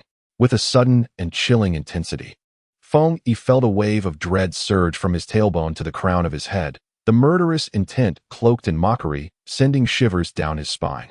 Instinctively, he recoiled, striving to evade this lethal grasp. The air parted with a sharp whoosh as fingertips sliced through it, the fierce wind grazing Feng Yi's face, causing several strands of black hair to fall and a crimson line to bloom, searing with pain. He narrowly escaped the harrowing fate of having his eyes forcibly gouged out. Not a chance. A thunderous shout erupted as Kakashi materialized at Feng Yi's side, his palm crackling with lightning. The sharp cry of Chidori tearing through the air as it aimed directly at Akatsuki's visage. Raikiri. Akatsuki clicked his tongue, visibly irked by this unexpected interruption. And with a graceful shift, he glided several meters back, evading Kakashi's decisive strike. Now is the moment. Enduring the excruciating pain radiating from his face and the chilling sensation of being watched, Feng Yi's resolve solidified without a hint of wavering. He fixated intently on Gaara's frigid form upon the altar. As the 3 obsidian tomo in his vision spun wildly before ultimately coalescing into a complex and arcane 6-pointed star pattern. Reverse Sharingan, activate. With my eyes, I shall reverse life and death. A suppressed growl escaped his throat as all his chakra, including the meager sage chakra he had recently obtained, surged forth, burning with unprecedented intensity, converging towards the nascent power he was about to wield. Objective, the condition of Gaara's body, reverting to the very moment before the tailed beast was completely extracted, preserving that final glimmer of life. A peculiar and indescribable wave of energy emanated invisibly from Feng Yi, enveloping Gaara on the altar. Time, for an ephemeral instant, underwent an exquisitely subtle reversal upon Gaara's body. The once silent and lifeless form, nearly devoid of warmth, trembled imperceptibly. A faint pulse of chakra, weak yet undeniable, reignited within him. What is this? Granny Chiyo was at the critical juncture of activating her reincarnation jutsu, and she distinctly sensed a fragile but pure life force awakening within Gaara, even before her technique took effect. Her hands froze mid-motion. Having lived a lifetime, she had witnessed countless tempests, yet this phenomenon before her was uncanny. However, she could not afford to ponder further. Her hands formed seals with even greater haste. Reciting ancient incantations as a torrent of life force surged unreservedly from her aged body, transforming into a gentle green light that flooded into Gaara. A miracle unfolded. That vestige of forcibly revived vitality within Gaara seemed to have found a guiding beacon, precisely mending his faltering essence, while her own life force diminished remarkably. Granny Chiyo's body weakened, nearly causing her to collapse, her face pallid, yet the impending deathly stillness did not descend upon her. She had survived. How was this possible? Deidara, poised to unleash more clay bombs, was momentarily stunned by the astonishing scene before him. He felt distinctly that the Jinchuriki boy had once again exuded the breath of life. The movements of Sasori's youthful puppet also froze abruptly. For the first time, a semblance of shock flickered in his hollow puppet eyes. What had this boy just done? Hidden in the shadows, Akatsuki's Zetsu, with his single eye beneath the swirling mask, narrowed sharply, fixating intently on Feng-yi. The previous frivolity dissipated, replaced by a whisper tinged with greed and suspicion. Could this power be a form of ocular jutsu capable of altering fate? Just as Gaara's vitality was ignited and Granny Chiyo's technique reached completion, Feng-yi emitted a profoundly painful groan. His brain felt as though it were pierced by countless steel needles, the agony inundating him like a tidal wave. Hot tears of blood streamed uncontrollably down his cheeks, rendering the world around him a crimson haze, before it began to spin chaotically, blurring into obscurity. The chakra within him was instantaneously drained, like a deluge breaking through a dam, engulfing him in an unprecedented sense of weakness. Unable to maintain his stance, he collapsed to one knee, unable to grasp the kunai in his hand, which clattered to the ground. At that moment, this soul-nourishing liquid came into effect. A faint yet invigorating breath coursed through his nearly shattered spiritual consciousness, barely safeguarding his essence and preventing him from collapsing into unconsciousness. But that was all it accomplished. The excruciating pain, the persistent crimson haze and blurriness in his vision, incessantly reminded him of the heavy toll of this overexertion. Cough, cough, cough. On the altar, Gaara emitted a fit of violent coughs. His previously closed eyes slowly fluttered open, although he remained exceedingly weak and his face was ghostly pale. The spark in his eyes no longer reflected the stillness of death. He had survived. Naruto's heart, nearly consumed by despair and the Nine-Tails chakra, surged with a rush of adrenaline at the sight of Gaara awakening. The feral chakra emanating from him suddenly faltered, the crimson hue in his eyes diminishing. In its place emerged an overwhelming ecstasy. He dashed to the altar's edge, gazing at the frail yet undeniably living Gaara. Tears streamed uncontrollably down his face. His voice choked with emotion. "This is wonderful, Gaara. You're alive." Gaara's voice was hoarse and faint, yet he indeed responded. This monumental reversal left Sasori momentarily dumbfounded. He could not comprehend how one who had perished could reclaim life. Now was the moment. "Sakura!" Chiyo exclaimed sharply. Despite her weakness, the instinct to fight remained. She maneuvered her puppet parents, positioning them with precision to firmly pin the remaining left arm of the third Kazekage puppet and the joints of Sasori's youthful puppet with specially crafted shields. Sakura was already poised to strike. Chapter 70. Reinforcements from Konoha. Her chakra erupted beneath her feet, her form becoming as swift as lightning as she circled behind Sasori's puppet. With all her strength coalescing in her fist, she struck without hesitation at the sole unprotected area of the puppet's chest, the location of its regeneration core. Crack! A sharp, resounding fracture echoed. The elegant youth puppet of Sasori bore a dreadful indentation in its chest, the intricate mechanisms within groaning under the pressure, the flow of chakra instantly thrown into disarray. Sasori's metallic voice, for the first time, bore unmistakable anger and a hint of relief. Seeing Sasori's puppet injured, Gaara revived, and enemies arriving as reinforcements. Deidara realized the situation was dire. A manic and sinister smile crept across his face. "If that is the case, allow me to showcase my ultimate art." With a sudden motion, he tore open his shirt, revealing a bizarrely stitched mouth upon his chest. "No, he is going to self-destruct," Kakashi shouted urgently. From that stitched mouth, Deidara was voraciously chewing on a massive chunk of clay, an overwhelming surge of chakra, far more terrifying than before and infused with a sense of annihilation, erupted wildly from his being. This was his final resort, perhaps not as formidable as his most perfected technique, but sufficient to obliterate this stronghold along with everyone within it. With a thunderous roar, the cave's collapse intensified at this moment. In the midst of chaos, Afei's silhouette flickered and instantly appeared beside Deidara, who was on the verge of detonation. He grasped Deidara's still relatively intact head and part of his dismembered body, his tone tinged with regret. What a pity. Such a fine body. Immediately after, his singular eye, concealed beneath the swirling mask, turned sharply towards Feng-yi, who was nearly unconscious, kneeling on one knee, blood streaming from the corner of his eye. The greed and fervor within that eye were almost palpable. "Your eyes shall belong to me." With his other hand, a blur of motion, imbued with irresistible force, reached for Feng Yi's tear-streaked eyes, which had wrought miracles. Ah Fei's gloved hand moved with such swiftness that it was but a shadow, unexpectedly lunging towards Feng Yi.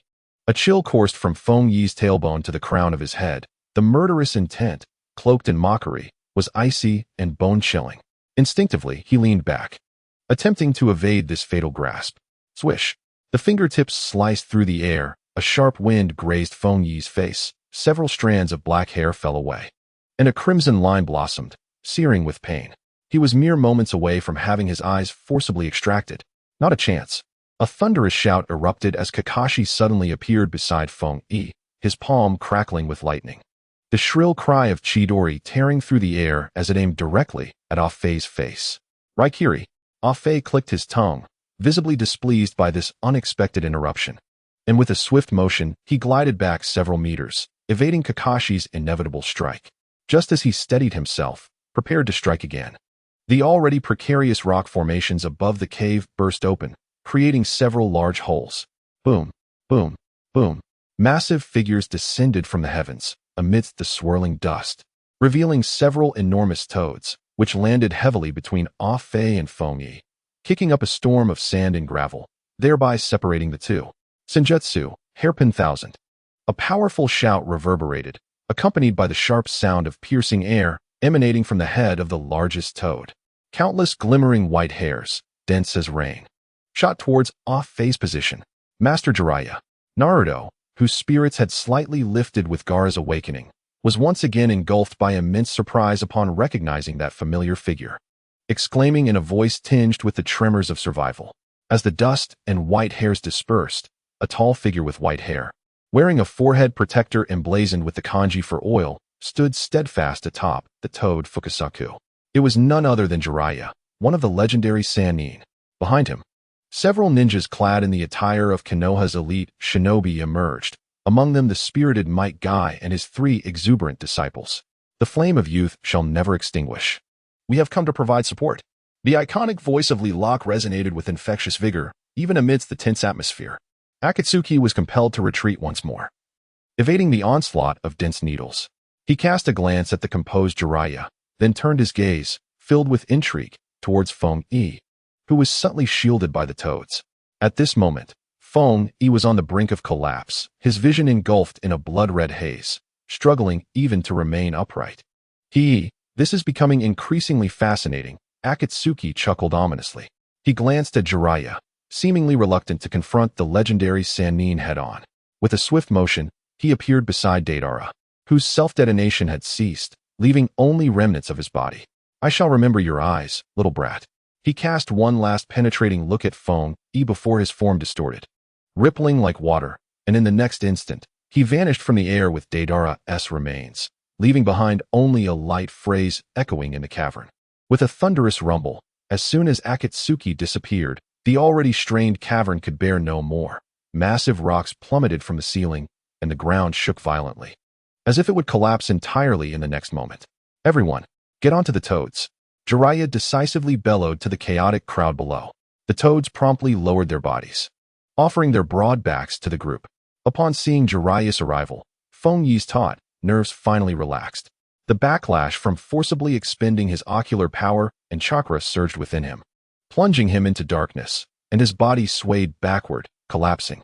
Feng Yi, Kakashi, quick-witted, caught him just in time, preventing him from hitting the ground. The puppet of Scorpion, with its chest caved in, had fallen utterly silent, its core destroyed. The renowned puppet master of the ninja world had met his end. Chio, utterly exhausted from the earlier battle and the use of the rebirth technique, leaned against Sakura, gasping for breath. Sakura, too, appeared pale, her chakra nearly depleted. The enormous toad carried everyone and leaped from the gaping hole just before the cavern collapsed completely, landing steadily outside in the ravaged gorge. Sunlight bathed them once more, dispelling the chill of the cave. What has happened to Lord Feng Yi? Sakura anxiously inquired, glancing at the unconscious Feng Yi cradled in Kakashi's arms, his face marked by 2 dried tears of blood. Jiraiya leapt down from the head of the toad, kneeling beside Feng Yi to examine him closely. He first checked Feng Yi's pulse and chakra, his brow furrowing tightly. This boy is gravely depleted. His chakra is nearly extinguished. With his vast experience, Jiraiya immediately recognized the perilous state Feng Yi was in. Chapter 71. Returned to the village, he gently brushed aside the tousled hair from Feng Yi's forehead. Upon observing the lingering, peculiar, and formidable fluctuations of his closed eyelids, even Jiraiya could not help but express a hint of astonishment. Such ocular prowess was unprecedented in the old man's experience. He murmured to himself, his heart stirred by the tumult of emotions. On the altar, Gaara, with the assistance of Granny Chiyo, was barely able to sit up. His pallid visage bore the marks of a near brush with death. Yet the emerald depths of his eyes sparkled with a newfound vigor previously unseen. He listened intently as Naruto recounted the recent events. And upon learning that Feng Yi had risked his very life to reverse fate for him, and that Granny Chiyo had come perilously close to sacrificing her own life, Gaara fell into a contemplative silence. After a lengthy pause, he hoarsely addressed the assembled ninjas of Konoha, particularly gazing at Feng Yi, cradled in Kakashi's arms, and the equally weakened Granny Chiyo, his eyes brimming with complex and sincere gratitude. Thank you all, ninjas of Konoha. This kindness will never be forgotten by Gaara of Tsunade. The crisis facing Tsunade had been temporarily alleviated with the retreat of the Akatsuki organization and the survival of the Wind Shadow. However, the emergence of Deidara and Sasori, along with the enigmatic figure of Akatsuki, hinted that the looming threat of the organization was only just beginning to surface. Jiraiya rose, casting a serious glance at Kakashi, then at the unconscious Feng Yi. This is not a place for discussion. First, we shall return to Tsunade to recuperate, and then I will personally escort you back to Konoha. His gaze lingered on Feng Yi for a few extra moments, noting, this lad possesses intriguing qualities. I must study him further. On the journey back to Konoha, Feng Yi remained in a deep slumber, laid upon a specially designed stretcher by the medical team. Deep within his consciousness, a cold system notification echoed abruptly. Warning. The special ocular technique, reversal Sharingan, has garnered the heightened attention of a senior member of the Akatsuki organization, codename Kite, and the danger level has escalated. Outside the gates of Konoha, a throng of villagers gathered. With Jiraiya leading the way, the moment Kakashi's team and the Ninth Squad appeared, uproarious cheers erupted. The heroes have returned. Did you hear? Lord Gaara was rescued from the clutches of the Akatsuki. Villagers waved fervently, while children shouted the names of their heroes at the top of their lungs. Surrounded by the crowd, Naruto grinned broadly, scratching the back of his head, reveling in this long-awaited recognition. Kakashi maintained his usual demeanor, hands tucked in his pockets, appearing half-hearted, yet the weariness was unmistakable. Sakura and Granny Chiyo, particularly noted for their acts of benevolence in saving the Wind Shadow, had garnered newfound respect among Konoha's citizens. Trailing behind were the Ninth Squad Xiang Chuan and Qin Na, their expressions reflecting a maturity gained from the battleground, shedding the Na vet they had possessed before their departure. Two individuals stood on either side, carefully supporting a stretcher upon which lay the unconscious Feng Yi Dongya. The sharp-eyed villagers could not help but gasp at the sight of him. It's nothing to worry about. Feng Yi simply exhausted himself. Granny Tsunade will surely be able to heal him. Naruto's voice boomed, yet an unacknowledged heaviness lingered beneath his words. At the Konoha hospital, in the intensive care unit, Feng Yi opened his eyes to blinding white light. A piercing pain shot through his eyes, prompting him to quickly close them again. Feng Yi, you're awake, came the delighted voice of Kinna from beside him. He attempted to open his eyes once more. Everything before him remained blurred, akin to viewing the world through frosted glass, but he could at least discern some shapes. His head throbbed painfully, and he felt utterly drained, as if all energy had fled his body. His throat felt parched, igniting a fire within. Shokuo promptly handed him a glass of warm water, gently lifting his head. How do you feel? Kakashi's voice reached him from the side, laced with concern. Feng Yi weakly shook his head, his voice hoarse. I can't see clearly, my head hurts. I can sense my chakra, but the once bountiful energy within me has dwindled to almost nothing. Don't rush it. Lady Tsunade has already visited and mentioned that your spirit and chakra were excessively depleted, and overexertion of your ocular abilities has temporarily impaired your vision, Kinna soothed, lowering her voice. During your unconsciousness, it seems the soul-nurturing elixir awarded by the system had some effect. Otherwise, Lady Tsunade indicated your troubles would have been far greater. Feng Yi understood well that the elixir was indeed mending his damaged spirit, yet the dire side effects of the rewind Sharingan could not be remedied by such a meager remedy. How long have I been asleep? 3 whole days and nights, Shokuo replied. Tsunade sent a letter of gratitude along with a substantial reward, specifically thanking you and Naruto. Fungi remained silent. 3 days were better than he had anticipated. No sooner had he spoken than the door to the ward swung open, revealing Tsunade and Jiraiya entering in succession. Shokawa and Kina immediately rose. Lady Hokage, Lord Jiraiya. Tsunade cast a glance at Fungi's pale visage before lingering on his eyes, which struggled to focus. As long as you're awake, that's what matters, she said, her voice low yet weighted, almost suffocating. Once you regain your strength, there are matters we must discuss thoroughly. Days later, in the Hokage's office, Fungi donned a clean set of clothes. Although his complexion remained pallid, he appeared considerably more vibrant than upon awakening. Yet, his vision remained clouded. He had to squint to discern anything clearly. Tsunade sat behind a desk, her hands crossed over her chest, while Jiraiya leaned against the window, arms folded, lost in thought. Don't Fungi, Tsunade began, her voice heavy with gravity. Regarding the incident in Tsunade, particularly how you managed to revive the deceased Gaara and preserve Chiyo's life, I require a detailed account of these events. The air in the office suddenly became tense. Fungi had anticipated such a scenario. He slightly lowered his head, avoiding Tsunade's penetrating gaze. Lord Hokage, Lord Jiraiya. He spoke softly, his voice tinged with a hint of weakness. You both are aware of the situation. Gaara lost his breath right before my eyes, and Granny Chiyo was fighting desperately. I simply could not bear to witness my comrades perish before me any longer. So what happened? Tsunade inquired promptly. In that moment of life and death, Fungi continued. It felt as though something within me erupted. A force, unlike anything I had ever experienced, surged forth in a unique manner through my chakra. I was willing to risk everything, channeling that energy towards Gaara, hoping to awaken the faint spark of life remaining within him. Chapter 72. Special Observation Subject. He paused, turning to Jiraiya with sincerity. It was akin to the time I saved Teacher Jifeng. I cannot precisely articulate what transpired, but it was driven by an instinctual thought. The details that followed are a blur. I merely recall my chakra dissipating before I lost consciousness. Jiraiya stroked his chin thoughtfully, chuckling softly. Kid, your tale resonates with the previous incident involving the Moonlight Jifeng. The notion of a near-death explosion and the unique application of chakra sounds quite fantastical. Indeed, Fungi conceded. I cannot fully comprehend it myself. Perhaps this is what they refer to as potential. Tsunade and Jiraiya exchanged glances, the silence within the office growing even more oppressive. Suddenly, Jiraiya grinned. Potential is truly an intriguing concept. I assent it, Tsunade. Tsunade scoffed, her tone devoid of discernible emotion. Potential? Donya Fungi, do you consider that mere potential? The ability to alter life and death transcends the mere notion of potential. She rapped her knuckles on the table, producing a dull thud. However, your previous record remains relatively clean, and you indeed saved the Kazekage, preventing a conflict between Tsunade and Konoha. This merit is acknowledged by the village. Fungi felt the tension within him ease slightly, yet he understood that the matter was far from resolved.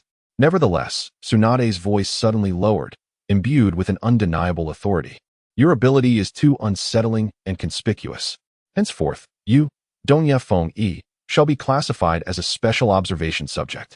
The village will provide you with resources to understand precisely what is happening within you. Tsunade's expression remained impassive, for your sake and that of the village. Your level of protective surveillance will be elevated. Fungi's pupils constricted almost imperceptibly.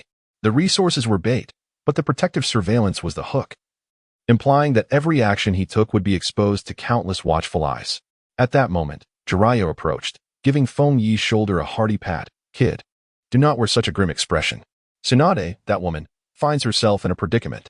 Your actions have attracted considerable attention. That masked individual, known as Akatsuki, has surely set his sights on you. If the village does not keep a vigilant watch on you, your life hangs in the balance. Fungi nodded in acknowledgement. I understand. Given the current circumstances, this is the best we can hope for. At the very least, the secrets of the Sharingan and the system remain concealed. Additionally, Tsunade tossed a letter from her drawer, pinned by the Kazekage himself, containing a token of gratitude and the bounty for your team, specifically addressing you. You have become a notable figure in Tsunade. As Fungi accepted the letter, a myriad of emotions swirled within him. This honor felt burdensome, laden with secrets that could not remain hidden and suffocating gazes weighing heavily upon him. Meanwhile, in the shadowy depths of Konoha, Donya Fungi, in Tsunade, has single-handedly resurrected the dead? A voice, raspy as sandpaper, echoed ominously, chilling enough to penetrate bone. Indeed, Lord Danzo. In the darkness, a root ninja knelt on one knee, his tone devoid of inflection, as the intelligence had been verified. The specific method remains unclear. But this individual undoubtedly harbors colossal secrets. In the shadows, Shimura Danzo's face was partially obscured, revealing only one eye, which shimmered with unabashed greed. With the Byakugan, earth, wind, and lightning natures, and now this divine technique, he is indeed a perfect vessel. Keep a close watch on him. I wish to know every change in his being. Understood. At the training grounds of Team 9, Xiang Chuan and Qi Na observed Feng Yi diligently practicing his fundamentals alone, their concern palpable. This journey to Tsunade had been transformative for each of them. Qi Na softly urged him. Feng Yi, take it easy. Your eyes have yet to fully recover. Xiang Chuan, rarely speaking, added in a muffled voice. Feng Yi, if something troubles you, speak up. We are a team. Feng Yi paused, turned, and managed a faint smile. It's nothing. I am well aware. I just need to quickly mend this broken body. The concern from his teammates warmed his heart. Yet, he understood all too well that the prying eyes, both overt and covert, felt like a noose tightening around his neck. Tsunade's scrutiny, Danzo's schemes, and Akatsuki's covetous gaze upon his eyes all weighed heavily upon him. He must swiftly hone his visible abilities and find a way to mitigate the aftereffects of his eyes. As for the monumental secret of the rewind Sharingan, it must remain buried deep within him. No one can know. As night fell, the moon hung in the sky, accompanied by a smattering of stars. Feng Yi practiced his martial arts in his backyard, his sweat soaking through his garments. His vision remained unsatisfactory, yet the Byakugan's range persisted, allowing him to perceive even the slightest movements around him. With each punch and kick, he repeated the motions countless times. The lingering weakness within his body had yet to dissipate entirely, yet he compelled himself to swiftly reclaim his former state. Suddenly, he halted, his pure white pupils locking onto a shadowy corner beyond the courtyard wall. There, he sensed a fluctuation of chakra, subdued yet unmistakable. Who? Feng Yi whispered, his Byakugan piercing through the barrier of the wall. In the darkness, a figure donned in a porcelain-white animal mask and clad in standard black attire flitted past like a whisper, vanishing without a trace. It was Root. Feng Yi's heart plummeted. That old hound, Danzo, couldn't possibly be acting so soon? Just as his whispered inquiry fell away, the fleeting shadow reappeared without hesitation. The figure descended silently like a weightless leaf, landing gently on the ground before Feng Yi. The newcomer indeed wore the distinctive porcelain-white mask of Root, emanating an aura of eerie stillness. Higashia Feng Yi, the voice beneath the mask intoned, flat and devoid of emotion. Lord Danzo awaits you. Feng Yi's heart sank further. What was destined to come had, at last, arrived. His expression remained inscrutable, his not yet fully restored Byakugan still fixated on the figure. Lord Danzo? Feng Yi's tone bore a hint of perfectly measured curiosity. What business does Lord Danzo have with me? You shall find out once you arrive, the Root Ninja replied tersely, stepping aside to gesture for him to proceed. The posture was less an invitation than a form of escort. Feng Yi suppressed the tumult of thoughts surging within him. He understood that this journey was inescapable. Chapter 73. Danzo's invitation lead the way. The stronghold of Root was precisely as the legends described, chilling and damp. The air was thick with the pungent sense of medicinal concoctions and rust, creating an oppressive atmosphere that weighed heavily upon the chest. After winding through a labyrinth of corridors, Feng Yi was brought before a massive stone door. The Lord awaits you inside. With that, the Root Ninja melded into the shadows behind him. Feng Yi pushed open the stone door. What greeted him was an even dimmer chamber than the one outside. In the center stood a figure with their back to him, half of their face shrouded in deeper darkness. Shimura Danzo, you have arrived, Higashia Feng Yi. Danzo slowly turned, and the already scant light in the room seemed to dim further.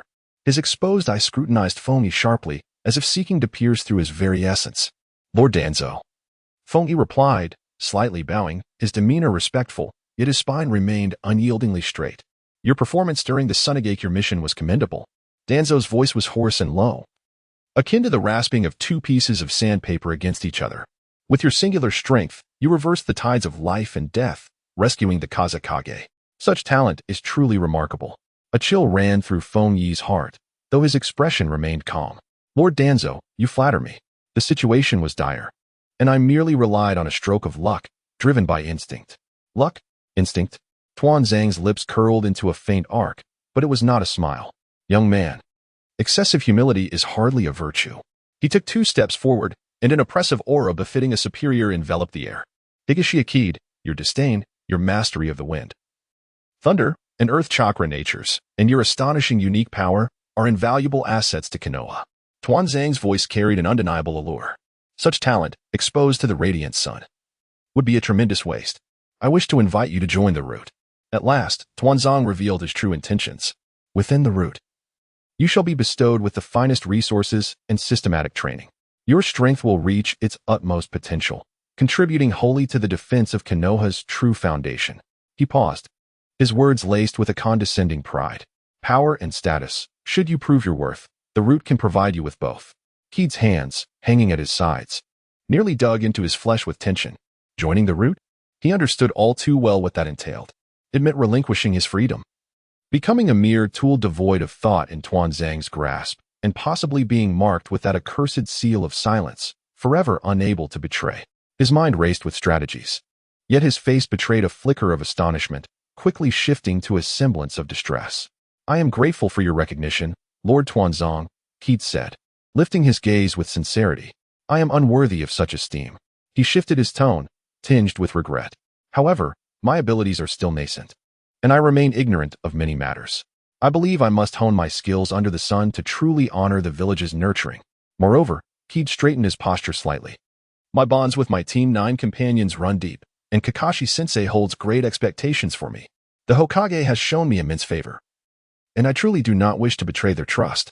His words were carefully crafted, reverently acknowledging Tuan Zhang while deftly invoking Tsunade and Kakashi as shields, subtly suggesting his preference to grow under the direct guidance of the Hokage. The light in Tuan Zhang's solitary eye grew noticeably colder. The temperature in the room seemed to plummet. Young man, Tuan Zhang's voice now bore a chilling warning.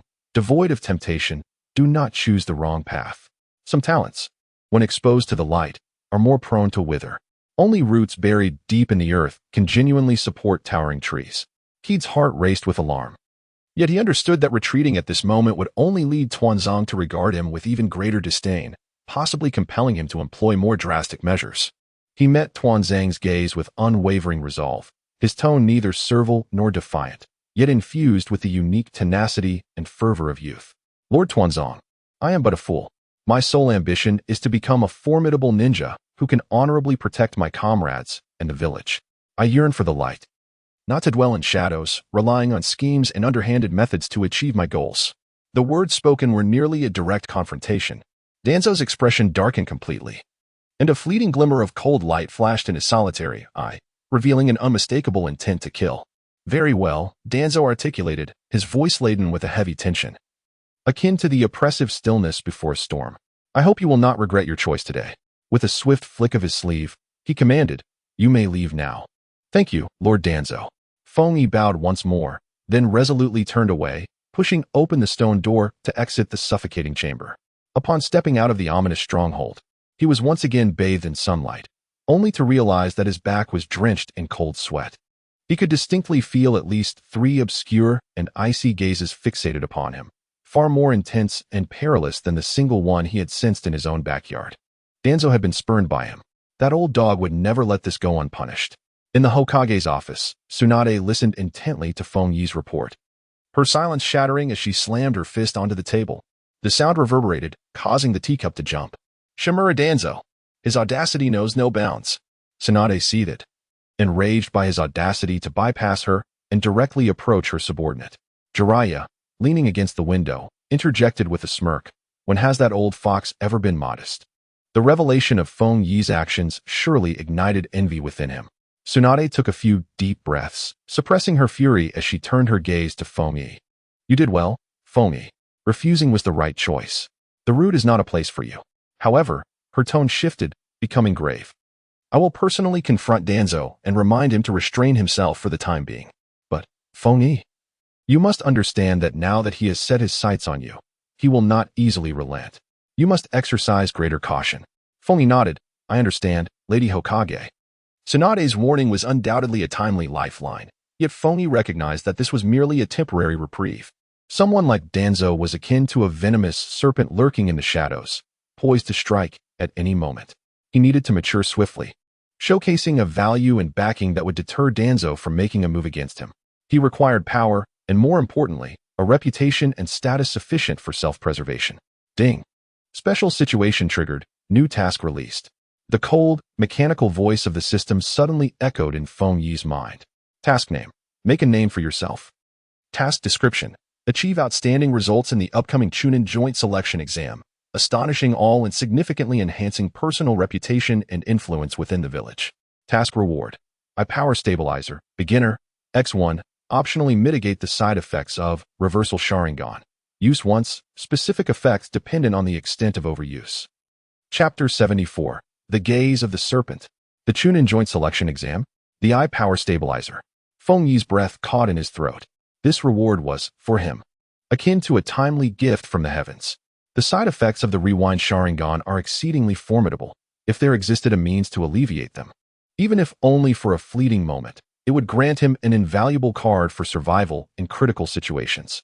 Moreover, the Chunin selection exams indeed present an exceptional opportunity to showcase one's abilities and enhance one's reputation. As the night deepened, Feng Yi, burdened by an almost leaden fatigue, returned home and pushed open the door, only to be momentarily taken aback. In the dimly lit room, a nameless letter lay quietly on his desk. He hastened over, picking up the envelope, which felt cool to the touch. Upon tearing it open, he discovered a small piece of paper inside, inscribed with a deliberately altered handwriting, bearing a brief yet alarming message. Beware of Orochimaru. He is quite interested in your eyes. Feng Yi's pupils dilated in shock. Orochimaru, the notorious rogue ninja, one of the legendary Sannin, known for his ruthless methods and an almost fanatical obsession with forbidden techniques and bloodline limits. How could he possibly know about his eyes? Who delivered this letter? Was it a benevolent warning, or did it hint at a deeper, more sinister entanglement? Outside, the moon cast a cool glow, and the undercurrents of Konoha were far more tumultuous than he had ever imagined. Clutching the note, his fingertips chilled, he pondered, Orochimaru. The mere mention of his name weighed heavily on his heart, rendering his breath momentarily shallow. How could he know of my eyes? The secret of the rewind Sharingan, who besides myself could possibly be privy to it? Was it during my rescue of Gaara? Could it have been that Akatsuki member? Or was there someone else involved? Who delivered the message? Danzo? That old dog is not one to be so cryptic. Are they friend or foe? He held the note to the candle flame, watching as the fire licked the paper, quickly reducing it to a pile of ashes. He must remain vigilant against that venomous serpent, Orochimaru. The following day, in the Hokage's office, Jiraiya burst in, weary yet serious. Tsunade. Orochimaru has been causing quite a stir along the borders of the Land of Fire. Let's get straight to the point. My sources have detected unusual chakra activity over there. As if he's conducting some nefarious experiments, and several villages have suffered disgrace. Tsunade wrapped her fingers on the desk. What does Orochimaru intend to do? Who knows what schemes he harbors? Jiraiya scoffed. However, there's an abandoned research facility near the border that has shown recent activity. I suspect it's likely connected to him. Without hesitation, Tsunade replied, we cannot allow him to run amok. Kakashi's team has just returned from Tsunade. Let them rest. Team 9, along with Asuma's squad, will investigate the situation. Asuma, you will lead the way and uncover what is truly happening. Understood. The door swung open. In Team 9, Mizuki Kaze and Asuma with his Team 10 comprising Nara Shikamaru, Akimichi CHG, and Yamanaka Ino entered in unison. Kaze? Tsunade exclaimed, somewhat surprised to see Mizuki Kaze. You look unwell. Mizuki Kaze coughed a couple of times, his complexion paler than usual, yet he appeared spirited nonetheless. Lord Hokage, my health has nearly returned to normal, and I am ready to lead the team without any issues. Please allow me to accompany this mission. I can also support Keed and the others. He has not forgotten his parents' instructions regarding Keed. He must keep an eye on these children. Upon seeing his determination, Tsunade nodded. Very well. With you around, I can feel more at ease. Just take care of yourself. Yes. The night before departure, in Keed's room, he gazed intently at the system panel. The after effects of the rewind Sharingan had yet to dissipate entirely, causing his vision to remain somewhat blurred, with Danzo lurking ominously in the emergence of Orochimaru. Misfortune seemed to befall him like a relentless downpour. System, exchange for the snake suppression seal and a low-level curse mark. Exchange successful, consuming sign-in points. He wondered about the efficacy of these items. yet possessing them was certainly better than being unprepared. 2 days later, at the border of the Land of Fire, in a desolate forest where not even birds dared to dwell, a damp and musty odor mingled with an indistinct scent of potions filled the air. Asuma raised his hand to signal a halt. That must be the dilapidated research facility ahead. Stay alert, something feels off. He'd activated his Byakugan, his vision piercing through the trees. There were signs of numerous sound ninjas in motion, with sentinels stationed outside, guarding it quite diligently. Kazekage placed his hand on the hilt of his blade, instructing Team 9, stay close to Captain Asuma, obey commands, and do not act recklessly. Understood, replied Shochuan and Kanna. Shochuan released several insects, silently sending them ahead. Moments later, his expression shifted. Heed, Captain Asuma, my insects have detected something, some modified animal corpses, and a large snake shed. A snake shed? Asuma's voice darkened. Kanna formed hand seals, attempting to probe with the genjutsu.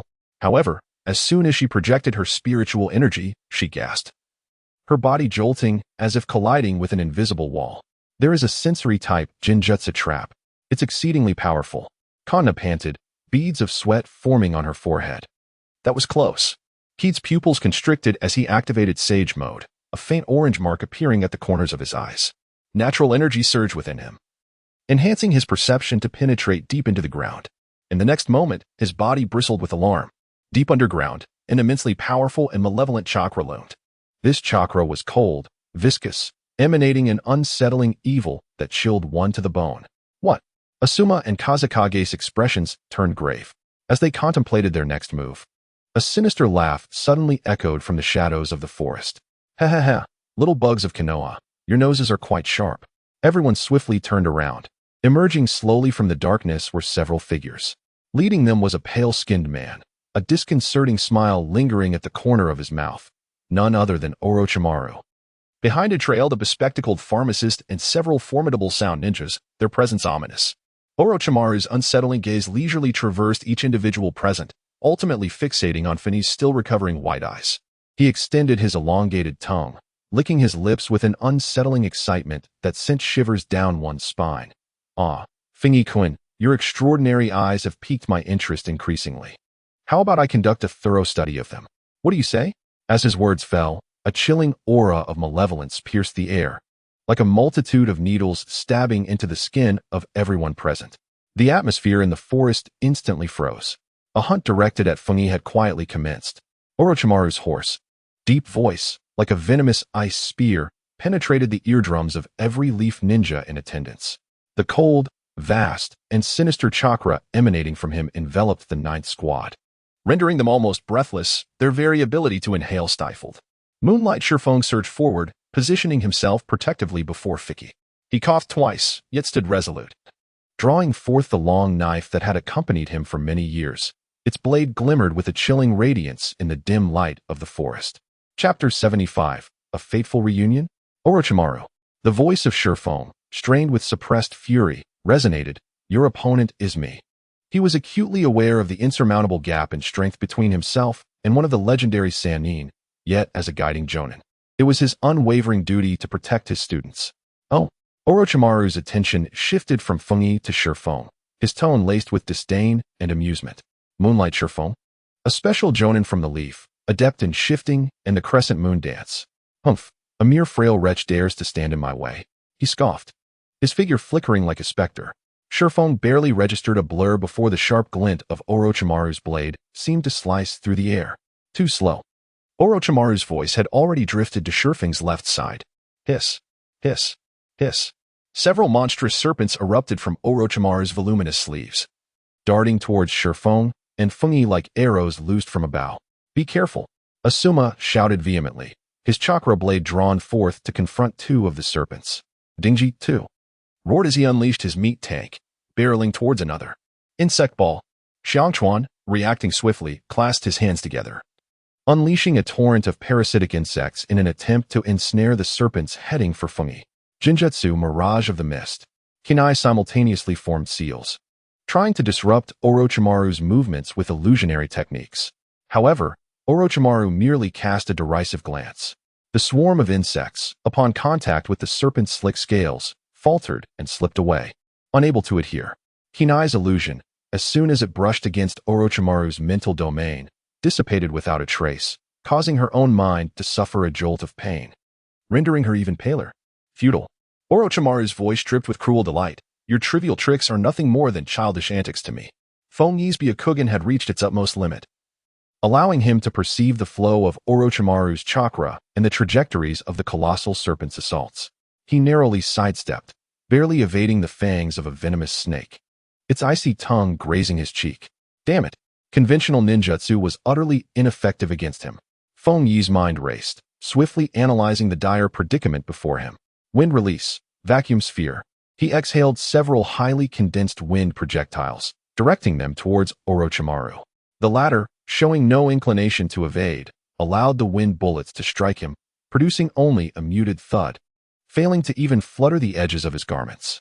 Your wind release is hardly impressive, Feng Yi. At that moment, the furious roar of Tsukigumo echoed. Crescent moon dance. He forcefully suppressed the surging blood within him, leaving behind a crescent-like blade of light as he transformed into a silver whirlwind, closing in on Orochimaru with a life-threatening urgency. 3 unmatched slashes sealed off all of Orochimaru's escape routes. This was Tsukigumo's most formidable sword technique. Oh, intriguing. A flicker of surprise crossed Orochimaru's eyes, and instead of retreating in the face of this rapid onslaught, he advanced, revealing an unknown long sword, the Kusanagi, shimmering with a cold light. Clash, clash, clash. The shrill sound of metal clashing erupted through the forest, sparks flying. Tsukigumo's crescent moon dance was indeed exquisite, momentarily compelling Orochimaru to respond earnestly. However, the vast chasm of strength proved insurmountable. Splatter. A burst of blood erupted. Tsukigumo let out a muffled groan as the Kusanagi carved a deep wound into his left shoulder, exposing bone, the crimson liquid instantly staining his garments. He staggered, his complexion paling to that of parchment, the forcibly summoned chakra dissipating, and signs of an old ailment resurfaced. Uncontrollable coughing erupting. Tsukigumo-sensei. Feng Yi's eyes burned with rage. Heh, commendable swordsmanship, but alas, your body is far too fragile. Orochimaru shook his head, as if lamenting a delicate toy. The figure of Kabuto emerged like a specter behind Tsukigumo, hands clad in surgical gloves, fingertips coalescing into a sharp chakra scalpel, silently aiming for Tsukigumo's vital spot. Not on my watch. Asuma arrived just in time, his chakra blade, imbued with the sharpness of wind, barely intercepting Kabuto's lethal strike. Yet, Tsukigumo remained in peril, and Orochimaru's assault showed no signs of abating. Feng Yi watched his bloodied and nearly unsteady mentor, an uncontrollable fury surged within him. He recalled the stabilizer for ocular power, beginner, in the system's warehouse. If he used the reversal Sharingan, now, the side effects might be significantly alleviated. He could not bear to watch his comrade fall while protecting him. Orochimaru appeared to see through the fleeting resolve and madness in Feng Yi's eyes. He licked his lips, his serpentine pupils shimmering with heightened excitement and avarice. Are you concealing some even more fascinating power, Feng Yi? Hurry, unleash it for me to behold. My anticipation grows ever stronger.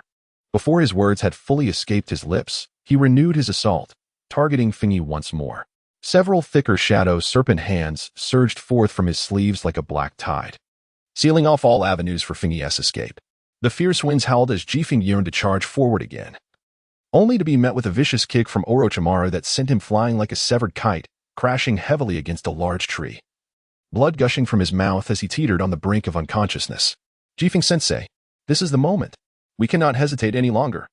Just as one of the most ferocious serpent heads was about to sink its fangs into Feng Yi's face, and as Jifeng's consciousness threatened to plunge into darkness, 3 pitch-black tomo abruptly materialized within Feng Yi's wide eyes, spinning rapidly before ultimately coalescing into a complex and eerie hexagram pattern.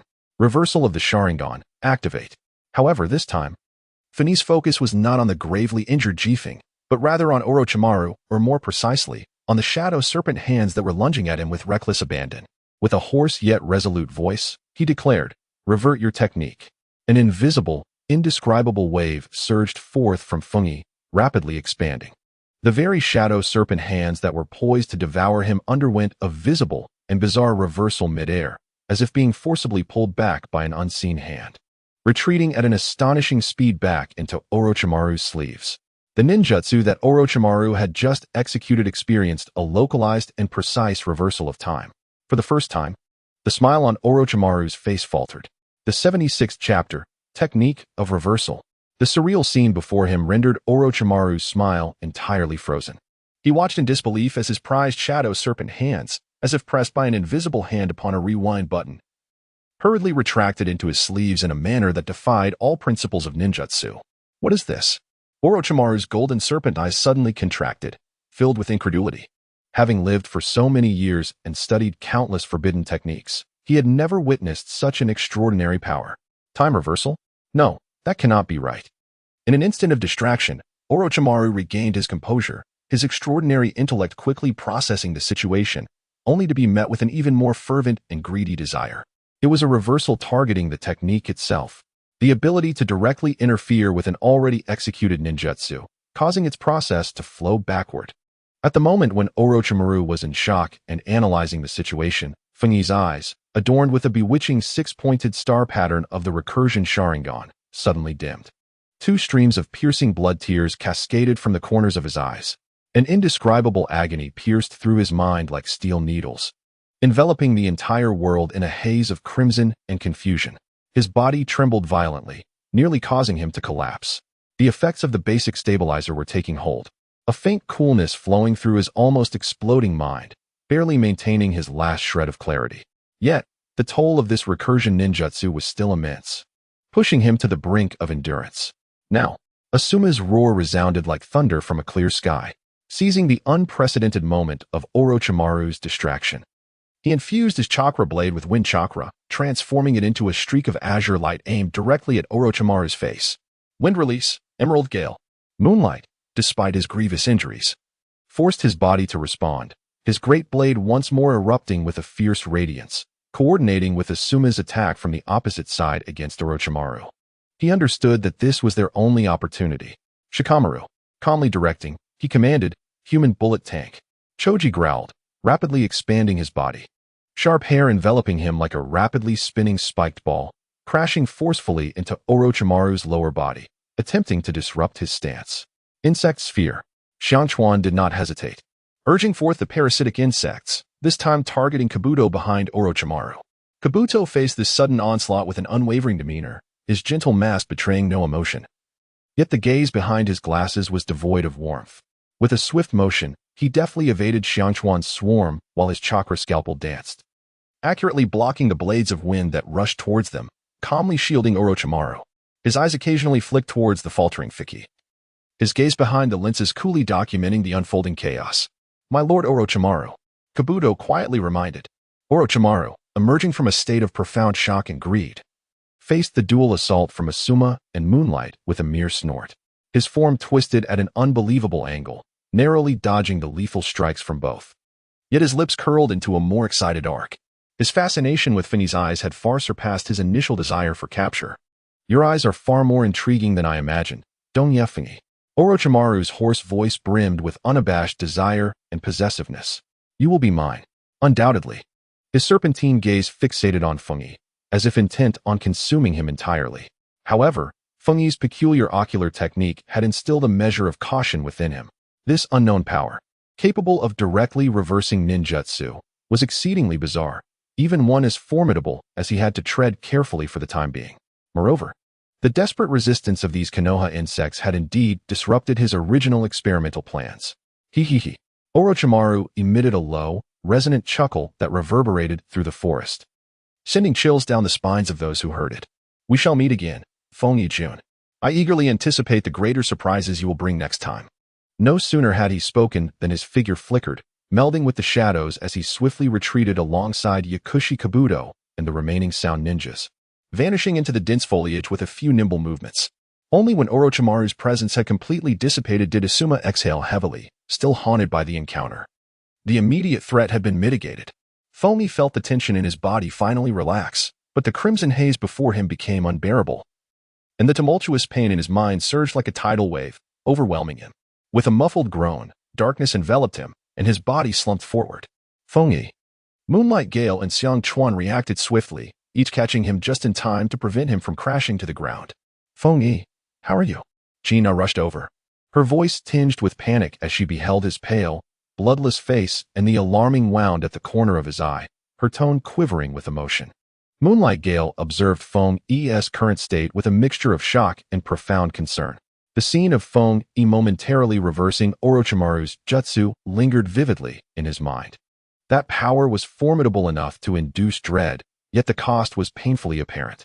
Feng-Yi, Gale's voice was hoarse and grave. The price of this power is far too great. Amidst a semi-conscious state, Feng-Yi's awareness began to wane.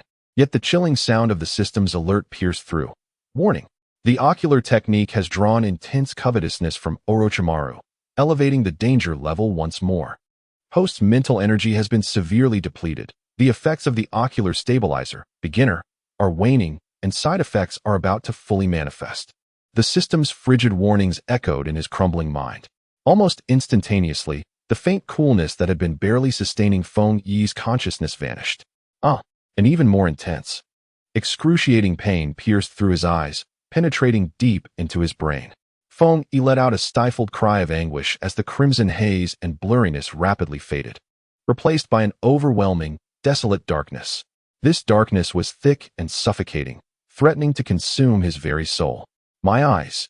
Feng-Yi's voice was hoarse and dry, trembling with disbelief and terror as he instinctively raised his hands to touch his eyes, grasping at nothingness. I can't see.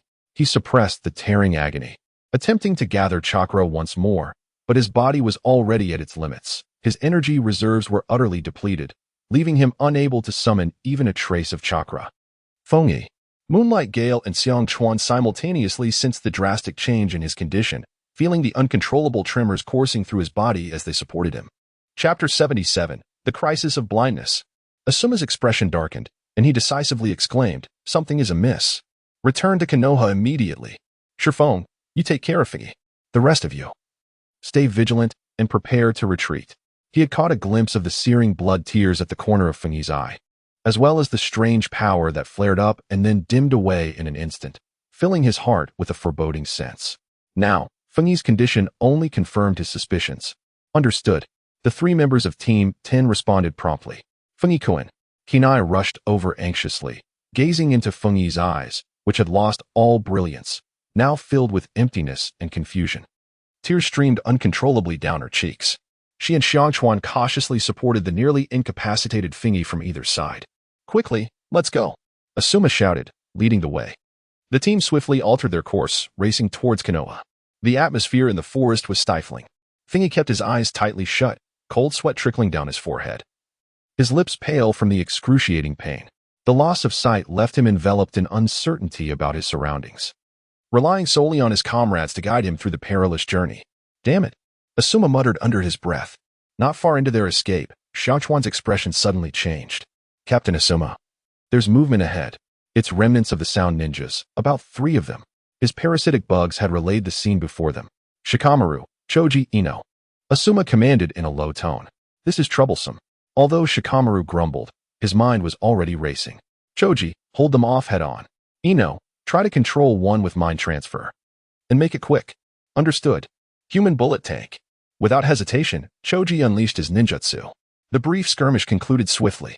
The remnants of the sound ninjas were no match for the coordinated efforts of Asuma's team and Team 10. Yueguang Shifeng remained steadfastly by Feng-Yi's side, wielding his katana with vigilance against their surroundings. Watching Feng-Yi's suffering stirred a whirlwind of emotions within him. What terrifying power had that child awakened? "Feng-Yi, hang in there. We'll reach Konoha soon," Shifeng croaked, fully aware of how hollow his words felt in that moment. Hinata held Feng-Yi's cold hand tightly, whispering, "Feng-Yi, don't be afraid. We are all here." Her voice trembled slightly, yet she strived to convey strength. Xiang Chuan silently dispatched a portion of his parasitic bugs to create a broader reconnaissance perimeter around the group, ensuring no enemies would ambush them unexpectedly. Meanwhile, Shikamaru continually adjusted their safest and quickest retreat route based on the terrain and Xiang Chuan's intelligence. Throughout their journey, they encountered several waves of relentless sound ninja pursuers, all of whom were repelled through the combined efforts of the group. Although Feng-Yi could not see, he could distinctly sense the chakra fluctuations emitted by his companions, fueled by their unwavering determination to protect him. After several hours of hurried travel, the towering walls of Konoha finally emerged in their sight. "We've arrived." Asuma breathed a sigh of relief. Upon entering the village, Asuma promptly arranged for Fengyi to be transported to the Konoha hospital. Inside, Sakura and Shizune, who had already received word of the situation, awaited with grave expressions. When they saw Fengyi being assisted in, his eyes tightly shut, his complexion pale, and an aura of extreme frailty emanating from him, Sakura's heart tightened abruptly. Fengyi. Shizune rushed forward to examine him, her brow furrowing deeper with each passing moment. His chakra is nearly depleted, and his mental energy has been severely overextended. Sakura quickly employed her healing technique, enveloping Fengyi's eyes with a green chakra glow in an attempt to alleviate his suffering and mend the damage. However, the backlash was so fierce that her medical ninjutsu felt utterly inadequate, failing to make any impact on the profound injury embedded within his eyes. This is futile. Sakura bit her lip, beads of sweat forming on her forehead. The conventional medical ninjutsu proved ineffective against the unique nature of his affliction. Just then, the hospital room door was thrust open, and Tsunade strode in with a stern expression. Jiraiya followed closely behind, equally solemn. What is the situation? Tsunade's voice was laced with suppressed fury. Shizune quickly reported, Lady Hokage, Fengyi's mental energy and chakra are severely depleted, resulting in temporary blindness.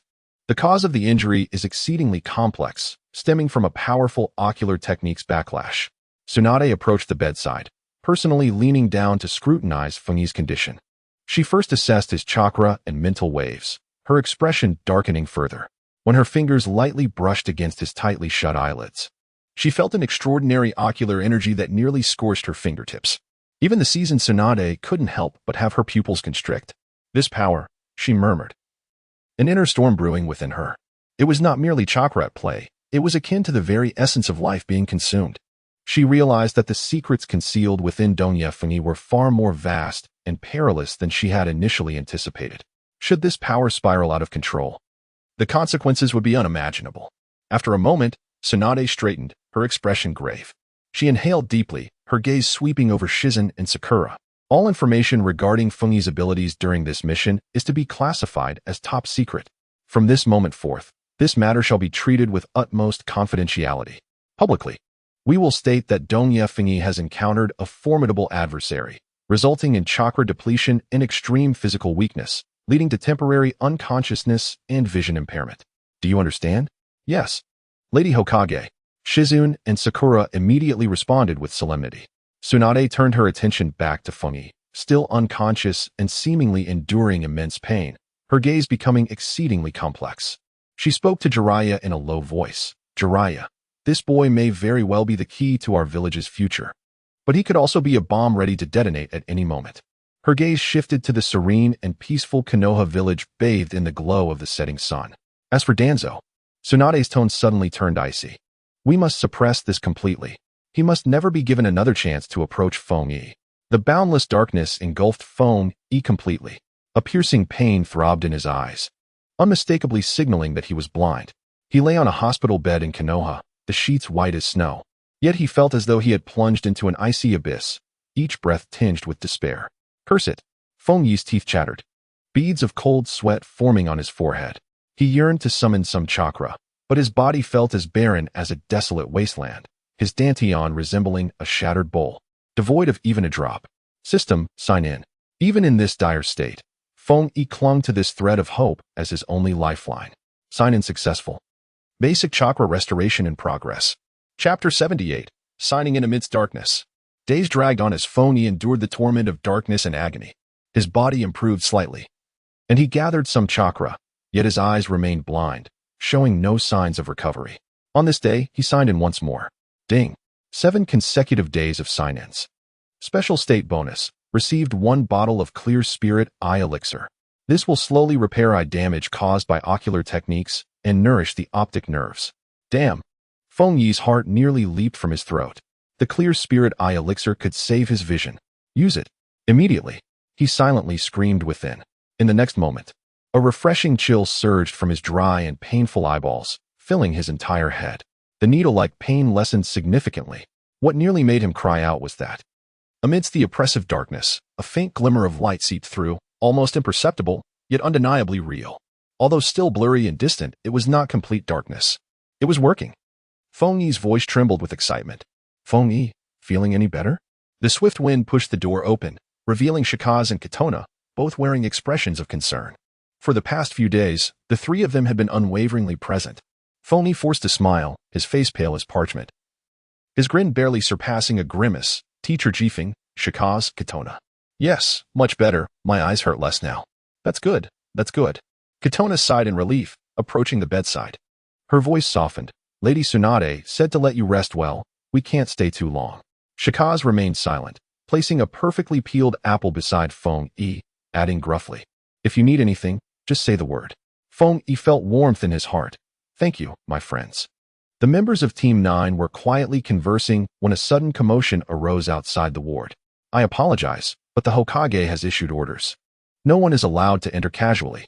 A cold, unyielding male voice stated, leaving no room for negotiation. Feng Yi's ears perked up, though blind now. His hearing was sharper than ever. That commotion belonged to the Umbu. The moonlight cast a swift breeze, causing his brows to furrow as he rose to the door to glance outside. Upon returning, his expression was far from pleasant. It's that bunch of rascals, claiming to come under Danzo's banner to see you. Feng Yi's heart skipped a beat. That old dog Danzo truly lingered like a specter. Fortunately, the Umbu dispatched by Lady Tsunade had sent them packing. A sigh of relief escaped Shippu, his expression reflecting immense gratitude. Simultaneously, in the damp and chilly underground lair of Root, Shimura Danzo listened intently to the reports from his subordinates, the lone eye exposed glimmering with a sinister light. Oh? Tsunade managed to thwart them? His voice, akin to a broken gong, revealed no trace of emotion. Yes, Lord Danzo. 2 elite Umbu are stationed outside the hospital, impenetrable as oil and salt. Humph. Danzo snorted dismissively. That woman was indeed protective. The words Feng Yi severely injured, the backlash from the ocular technique echoed in his mind. The greed and intrigue in his solitary eye intensifying. The more this unfolded, the more it suggested that those eyes held even greater value than he had initially surmised. My lord, shall we change our approach? Danzo interrupted coolly, his voice frosty enough to freeze shards of ice. If Tsunade wishes to protect him, let her. From now on, do not approach directly. Shift into the shadows and keep a vigilant watch. I want to know everything he does, everyone he meets. And the slightest change in his condition must be reported to me first. Understood. The Root Ninja responded, merging seamlessly into the deeper darkness. Danzo tightened his grip on the bandage-wrapped arm, a cold smirk forming within. Such a valuable vessel must not be allowed to shatter so easily. Tsunade, you may guard today, but can you safeguard tomorrow? In the Hokage's office, Tsunade slammed her fist onto the desk, causing the teacups to jump. Her fury was still simmering. That old codger Danzo. He dares send people to harass at the hospital. Jiraiya leaned against the window, stroking his chin, his face reflecting concern. That old man is stickier than dogskin plaster. Feng Yi's recent display has undoubtedly whetted his appetite. I warned him. Tsunade rubbed her temples, weariness saturating her voice. But he clings on like a maggot in a latrine, impossible to shake off. Feng Yi indeed possessed terrifying abilities. Jiraiya pondered. Being able to reverse Orochimaru's techniques, such eyes were unheard of. However, precisely because of this, if things were to take a wrong turn, the consequences could be disastrous. Tsunade nodded, her brow furrowing deeper. I share your thoughts. He needs time and a stable environment to properly harness his capabilities. In the hospital room, Feng Yi lay quietly, blinded. The world around him had fallen into an eerie silence, yet it heightened his awareness, sharpening his focus on sound and sensation. He could hear the rustling of leaves outside the window, the soft footsteps of the nurses in the corridor, and the snoring of the man in the adjacent bed with startling clarity. More astonishingly, his perception of chakra had become remarkably acute. The chaotic yet resilient chakra emanating from Teacher Jifeng, the soft and reassuring chakra surrounding Chinai, and the dense, crawling sensation of Xianchuan's chakra. All these he could vaguely perceive. It was this subtle awareness that prevented him from being utterly lost in the pitch-black darkness. After several days of nurturing with the miraculous clear spirit eye liquid, the profound darkness before Feng Yi's eyes finally stirred with a hint of change. A faint glimmer of light gradually coalesced into indistinct shadows. He could barely distinguish the light from the window and discern the rough outline of a figure standing by his bedside. Although the features remained shrouded in mist, this was, by all means, a remarkable improvement. Attempting to open his eyes, Feng Yi found that his vision was still obscured, resembling frosted glass. Yet he knew that his life and his vision had been salvaged. However, as he endeavored to channel his chakra to fully open his eyes, a sharp pain pierced through his orbs. The insufferable backlash lingering stubbornly, rendering him incapable of utilizing his ocular techniques. That afternoon, Tsunade arrived once more. She meticulously examined Fengyi's eyes and nodded. "You're progressing faster than I anticipated, but your ocular energy has been severely depleted. Complete recovery will still take some time." Fengyi strained to see Tsunade clearly, parting his lips to speak. "Lady Hokage," but she interrupted him with a stern expression. "Fengyi, both your Byakugan and Sharingan must remain dormant for now.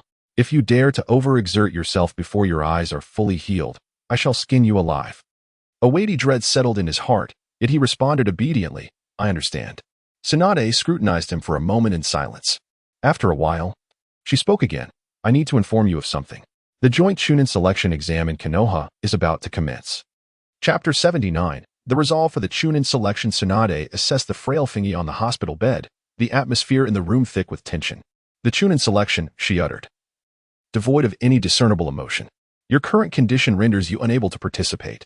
Fengyi attempted to prop himself up, but the slightest movement sent a jolt of pain through his optic nerves, causing him to emit a muted groan and fall back. Yet, this only fueled his determination. "Lady Hokage," his voice, though weak, articulated each word with clarity. "I can feel my eyes improving." This was no exaggeration. The miraculous clear spirit eye liquid had proven to be a remedy beyond compare. Over the past few days, the impenetrable blackness that had engulfed his vision had dissipated significantly. While his sight still resembled a view through a layer of frosted glass, and swift movements caused blurriness and double vision, he was no longer entirely blind. The world regained its colors and contours, albeit still frustratingly hazy. Tsunade did not respond immediately. She extended 2 fingers, gently pressing against Fengyi's eyelids, meticulously probing the recovery of his ocular chakra. After a moment, she withdrew her hand, her tone imbued with a subtle hint of surprise. "Recovery is swifter than one might anticipate." Tsunade pondered for a moment. "However, those eyes of yours, particularly that deadly ocular technique, have taken a severe toll. If you wish for a complete recovery, to use them steadily and safely again, you will require at least 1.5 years of nurturing. Do not even think otherwise. During this time, the Byakugan and Sharingan must remain firmly sealed. Not a hint of ocular power is to be exerted." Fengyi responded with a subdued acknowledgement. "I understand." He paused, inhaling deeply, the vigor returning to him. "Hokage-sama, I must participate in this Chunin selection." Tsunade scoffed. "And your justification?" "I need this opportunity." Fengyi's voice, though soft, resonated with fervor. "I intend to show everyone that I, Dongye Fengyi, am not merely a useless pawn who can only trade his life force for power. I possess other capabilities." He was unwilling to endure the despair of blindness again, nor did he wish for his comrades to shield him from danger. The venomous gaze of Orochimaru and the scheming of Danzo loomed over him like a blade at his throat. He desperately required a legitimate platform to showcase his true abilities beyond the rewind Sharingan, to intimidate those ruffians and secure himself more time to breathe and grow stronger. Tsunade observed this young man, silent for a while. She understood his indomitable spirit and was acutely aware of Fengyi's current predicament. "Very well," Tsunade finally nodded. "I can allow you to partake. However, there are conditions." She extended a finger. "During the initial phase of the Chunin selection, you shall serve only as an observer, tagging along with the team. As for whether you can engage in the latter stages, it will depend on your physical condition, particularly the recovery of your eyes. I will assign medical ninjas to monitor you. Should anything appear amiss, you must withdraw immediately, no arguments." "I agree," Fengyi replied without hesitation. This was already the best outcome he could hope for. Tsunade nodded slightly. "It is commendable to possess such determination. Take care of your injuries, lest I find myself embarrassed." After issuing a few more admonitions, she finally exited the infirmary. Just as Tsunade stepped out, the door swung open once more, revealing Jiraiya's conspicuous white hair as he peered inside, his usual carefree demeanor replaced with an uncommon seriousness. "How are you faring, young one?" Jiraiya strode in, casually pulling up a chair and plopping down. "Master Jiraiya," Fengyi struggled to rise. Enough, rest." Jiraiya waved his hand dismissively. "Tsunade has informed me of your situation. You truly are remarkably resilient." He glanced at Fengyi's still dim eyes, his tone turning grave. "Fengyi, your ocular technique is indeed formidable, yet its side effects are terrifying. Each time you use it, you're practically dancing with the Grim Reaper. If this continues, no matter how exceptional your talent, your frail physique cannot withstand repeated trials. Feng Yi remained silent, fully aware of this truth. There exists a force, and Jiraiya shifted his tone, wearing an unusually serious expression. Perhaps more suited to you, and more righteous as well. Feng Yi's heart stirred. Is Lord Jiraiya referring to Sage Art? Jiraiya uttered the two words. Neither heavy nor light. Sage Art. A buzzing filled Feng Yi's mind. He had glimpsed this term in some obscure ancient scrolls, shrouded in mystery and complexity. Indeed, Jiraiya nodded, simply stating that it involves absorbing the natural energy from the environment and blending it with your own spiritual and physical energy to create a new, more potent chakra known as Sage Chakra. This technique can significantly enhance your physique, perception, and the power of your ninjutsu. Moreover, if mastered well, its side effects are far less severe than the life-consuming ocular techniques you possess. He paused, scrutinizing Feng Yi as if weighing something. Of course. When I say the side effects are minor, I mean in comparison to your mentioned technique. Sage art is indeed perilous to practice. Natural energy is wildly unpredictable, unlike the chakra within your body, which is far more obedient. To harness it successfully, one must possess an immense reservoir of chakra and an indomitable spirit, with a sense of and control over that natural energy refined to an exquisite degree. Jiraiya's expression turned serious. You, my boy, already possess an alarmingly vast chakra pool. Although you nearly met your end this time, it has inadvertently tempered your spirit. These two elements barely qualify you to approach the threshold of sage art. However, I must forewarn you, practicing sage art is akin to courting death. A moment's inattention could lead to being consumed by natural energy, resulting in severe injury or, in the worst case, turning into a stone statue, utterly oblivious to your own identity. Feng Yi's heart thudded with intensity. Sage art. Absorbing natural energy to greatly enhance oneself. Is this not the very path he had longed for? A means to grow stronger without relying on the perilous rewind Sharingan? Lord Jiraiya, Feng Yi's voice trembled with eagerness. Yet his determination burned brightly. I wish to learn. Jiraiya, observing his impatient demeanor, chuckled. You've got spirit. However, sage art cannot be rushed. We shall discuss it further once your body is fully recuperated. In the meantime, you can begin by trying to perceive. Perceive? Yes, perceive the natural energy surrounding you. It is everywhere, the sound of the wind, the murmur of flowing water, the breath of flora, and even the subtle movements of the earth beneath your feet. All harbor natural energy. Attempt to connect with them, to understand them. This is the first and most crucial step in mastering sage art. As soon as he finished speaking, the familiar icy voice echoed in Feng Yi's mind once more. Chapter 80. Guidance of the Summoning Beast? Ding. A new phase of the task has been issued. Task name. A preliminary exploration of sage techniques. Task description. Under Jiraiya's guidance, initially grasp the techniques of absorbing and merging sage chakra. Task reward. A slight increase in sage affinity and one fragment of a special summoning beast contract. The prospect of sage affinity and a fragment of a unique summoning beast contract ignited a fervent enthusiasm within Feng Yi. This system had an uncanny ability to present him with valuable rewards precisely when he needed them the most. In the subsequent days, Feng Yi diligently heeded Tsunade's counsel, focusing on recuperating and nurturing his precious eyes, while also, under Jiraiya's intermittent guidance, began to endeavor to sense the so-called natural energy.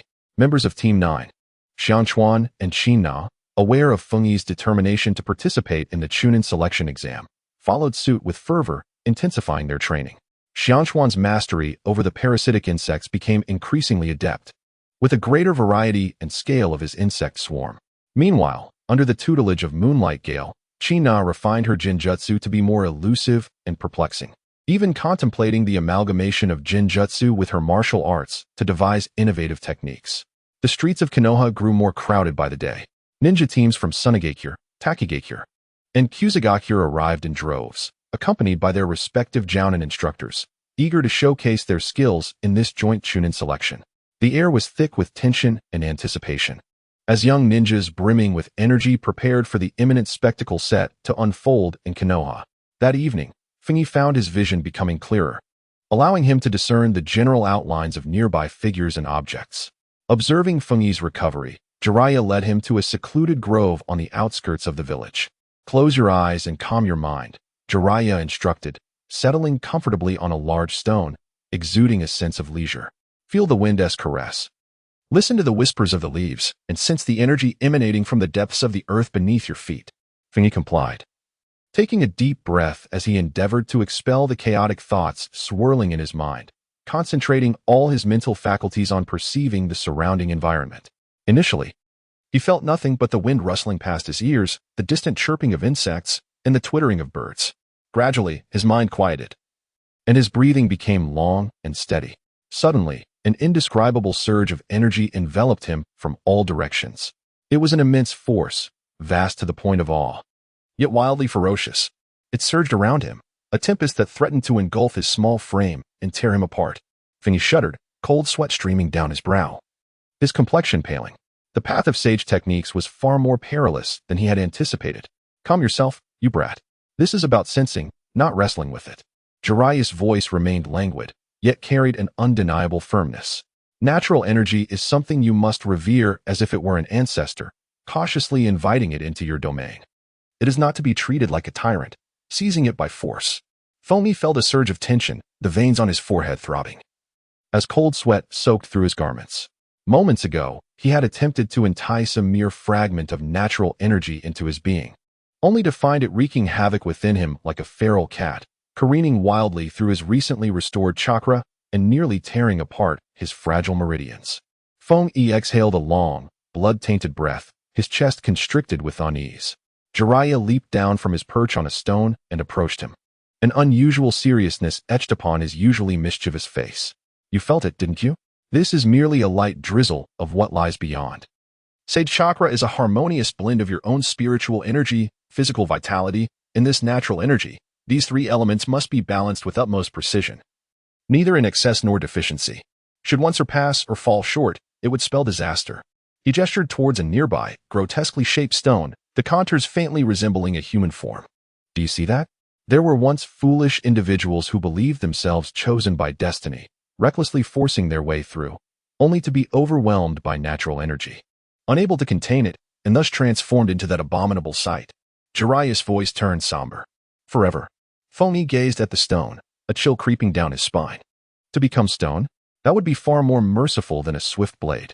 Achieving balance in sage chakra is more daunting than walking a tightrope. Jiraiya continued to instill the gravity of the situation. A moment's inattention, and one could be consumed by natural energy, reduced to a mere stone, forgetting even their own name.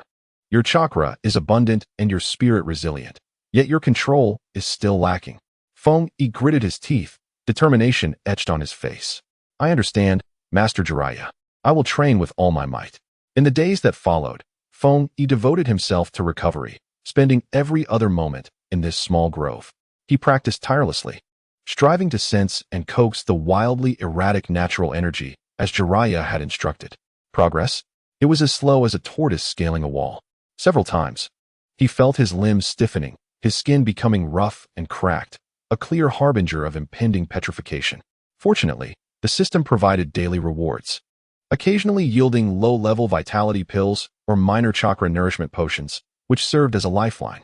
Though their effects were modest, they were sufficient to pull him back from the brink of stone, preventing his demise in the struggle. Ding. Sign-in successful, received one low-level vitality pill. Another day granted. Feng Yi wryly swallowed the inconspicuous pill. This existence, teetering on the precipice of death day in and day out, was undeniably exhilarating. Soon, the first written examination of the Konoha Chunin selection would arrive as scheduled.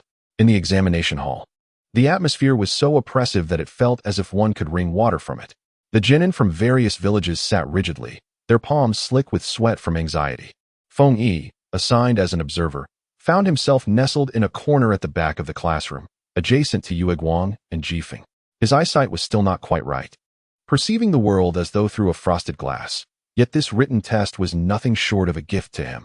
With his prodigious intellect and knowledge far exceeding that of his peers, the traps meticulously set by Ibiki appeared to him as child's play.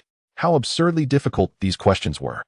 Feng Yi chuckled inwardly, finding amusement in the sight of the examinees pulling at their hair and wearing frowns of despair. Xiang Chuan and Chen Nai were among the candidates. One wore a deadpan expression as he surveyed his surroundings, while the other furrowed her brow, lost in thought.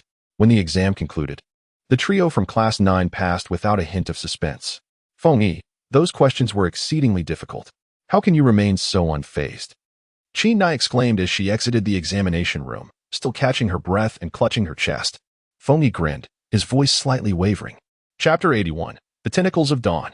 Reading more diverse literature is never a detriment, Xiang Chuan succinctly added. Gathering intelligence is equally crucial. With the storm of the written test behind him, Feng Yi plunged once more into the small grove, continuing his relentless struggle with the elusive natural energy. That evening, after yet another failed attempt to absorb the natural energy, he was jolted by the backlash, his mind swirling with golden stars, teetering on the brink of unconsciousness. Just as he felt his head growing heavy, something he had long neglected in his arms suddenly grew astonishingly hot. A fragment of a special summoning beast contract. The tattered fragment now emitted a faint yet unmistakable pulse. As if guiding him, a jolt of realization coursed through Feng Yi, and he disregarded his discomfort, forcing himself to concentrate and capture the source of that pulse. Gradually, indistinct images began to materialize in his mind. A vast expanse of fog-enveloped undulating mountains, where colossal shadows seemed to sway, and frogs. Goodness, they were everywhere. A multitude of frogs. The pulse seemed to direct him toward that enigmatic locale. Jiraiya-sama. Feng Yi, disregarding the dirt and fatigue clinging to him, scrambled to find Jiraiya. Upon hearing Feng Yi's stammered description and taking the still warm, slightly burning fragment into his hands, Jiraiya's usually mischievous grin vanished, replaced by an expression of sheer astonishment. As if he had seen a ghost. Where on earth did you unearth this? His voice quivered, eyes wide as if he might swallow the fragment whole. Jiraiya caressed the fragment, his eyes nearly bulging out of their sockets. The scent emanating from it was unmistakable. This was indeed a token from Mount Mayaboku, and a particularly ancient one at that. You lucky rascal, he thought, casting a peculiar glance at Feng Yi. Mount Mayaboku is the sacred land of our Toad clan, the very source of sage techniques. Only those bearing the token or having received the sage toad's explicit permission may enter. Could this broken piece be a fragment of some important relic that was lost long ago? Mount Mayaboku, Feng Yi muttered, his heart pounding like a drum. The sacred land of sage techniques? Was this not the very essence of manifestation? Jiraiya quickly quelled the tumult within his heart. However, possessing the token alone is insufficient. That cursed place cannot be accessed at will. Even for me, getting you there would require significant effort. He patted Feng Yi on the shoulder. As for sage techniques, there is no need to rush. Your current physical state cannot withstand much strain. Let us first navigate the immediate challenge before us. The so-called immediate challenge was, of course, the impending second round of the Chunin selection exams in the perilous forest of death. A towering barbed wire fence encircled the expansive, treacherous wilderness, with the figure of Akane standing out prominently at the entrance. Second exam, commence now. With Akane's command, various teams surged into the enigmatic depths of the forest. Team 9 was, of course, among them. Stay alert. The forest of death is anything but tranquil, Moonlight Gale whispered in a subdued tone over the team channel, as he too was an observer, refraining from direct involvement. Understood, exclaimed Shochuan and Kana decisively. Feng Yi trailed in the middle of the group, his eyes slightly narrowed. His Byakugan, having been nurtured during this period and rejuvenated by the clear spirit eye drops, had recovered to about 30 or 40%. Although he could not sustain it for long, a brief survey of the surroundings would suffice. 3 individuals, approximately 300 meters ahead, chakra levels are substantial. They are from the Rain Village, Feng Yi whispered, his voice barely above a murmur. Shochuan immediately released his insects to scout. Indeed, they are from the Rain Village. It seems they have spotted us, he reported. Let us avoid them and search for the scrolls, Kana suggested. Feng Yi shook his head. There is no time. They are charging at us. Let us engage. In an instant, a skirmish erupted. The ninja from the Rain Village coordinated seamlessly, unleashing their jutsu with precision. Under Feng Yi's analytical command, Team 9 countered with composure. Kana's Jinjutsu momentarily disoriented the adversaries, while Shochuan's swarm of insects flanked them, restricting their movements. Earth style, earth wall. Feng Yi formed hand seals, conjuring a wall of earth that rose from the ground to block a barrage of shuriken hurled their way. Though he could not utilize his ocular techniques at present, he remained adept in manipulating all 7 elemental natures and executed foundational jutsu with remarkable finesse. After several exchanges, Team 9, leveraging their superior strength and Feng Yi's precise directives, successfully drove away the Rain Village squad and seized their scroll. With a sigh of relief, Chinai patted her chest. However, Feng Yi's brows knitted together. His Byakugan had detected an unsettling chakra just as the battle was nearing its conclusion. Something was amiss. Feng Yi's gaze fixated on a direction deep within the forest. The rain shinobi that had just appeared seemed merely to be fishing for information. No sooner had he voiced this thought than a shadow suddenly lunged at them from the woods behind. It was a ninja adorned with the headband of the grass village. But the chakra emanating from him was chilling and repugnant, carrying an overwhelming stench. What sent a chill down Feng Yi's spine was the realization that the target was not the scrolls in their possession, but rather him, advancing with deadly intent. Those eyes, concealed in darkness, were fixed on him, brimming with raw malice and greed. "Be careful," Moonlight Gale bellowed, drawing his blade with a flash of cold light. The icy, foul chakra instantly heightened the tension among the members of Team 9. Moonlight Gale's warning echoed through the trees as a shadow disguised as a grass ninja approached like a specter. Target identified, Donya Feng Yi, aiming for the vitals. Swoosh. The sound of slicing air pierced the silence as a short blade, glimmering with ominous dark light, rushed toward Feng Yi's eye socket. "Your eyes are of great interest to the organization." A raspy voice escaped the shadow, laden with unadulterated greed and malice. The turn of events transpired in the blink of an eye. "Chongyu." Oil woman Xiang Chuan reacted swiftly, bringing her hands together as a swarm of dark insects surged forth, roaring towards the peculiar grass ninja. Illusionary blossoms. Chinai's fingertips danced, unleashing unseen mental waves that sought to ensnare the enemy in a mirage. The Shadow S form flickered unexpectedly, moving with an eerie grace to narrowly evade the onslaught of the insect swarm. When Chinai's illusion touched him, he merely hesitated momentarily before swiftly regaining composure, evidently possessing a remarkable resistance to such genjutsu. "Useless." The shadow scoffed as the short blade absorbed a portion of the chakra from the blighted insects, its dark light growing ever more sinister. "Damn it." Feng Yi cursed inwardly, activating his Byakugan in an instant. His vision transformed into a monochrome realm, with the flow of chakra becoming vividly clear, allowing him to perceive the trajectory of the assailant's movements. Chapter 82, Pursuit. Akatsuki's temporary base with just a glance. A sharp sensation shot through his eyes, nearly eliciting a cry of pain. Xiang Chuan, 3 steps to the left. He.S. making a break for it. Chinai. Disrupt his hearing. No visual jinjutsu. Feng Yi pressed down the pain, speaking rapidly. Xiang Chuan acted without hesitation, redirecting the swarm into a black shield to block the path. Chinai immediately adapted her strategy, releasing a subtle sound wave capable of disturbing balance. Humph, not slow to react. The member of the Akatsuki, codenamed Scythe, let out a soft grunt, slightly surprised by the response of these young ninjas. He had anticipated a straightforward encounter. Scythe's movements were indeed peculiar, always managing to twist his body at seemingly impossible angles to evade the encirclement of Team 9. The short blade in his hand exuded an ominous aura. Once it grazed a ninjutsu, it would absorb a portion of the chakra, significantly diminishing its potency. This weapon could siphon chakra. The effectiveness of ninjutsu would be compromised. Feng Yi instantly discerned the weapon's characteristics and resolved to employ more taijutsu and explosive tags. Xiang Chuan, use your insect clones to distract him from the front. Gina, wait for the right moment to deploy the explosive tags.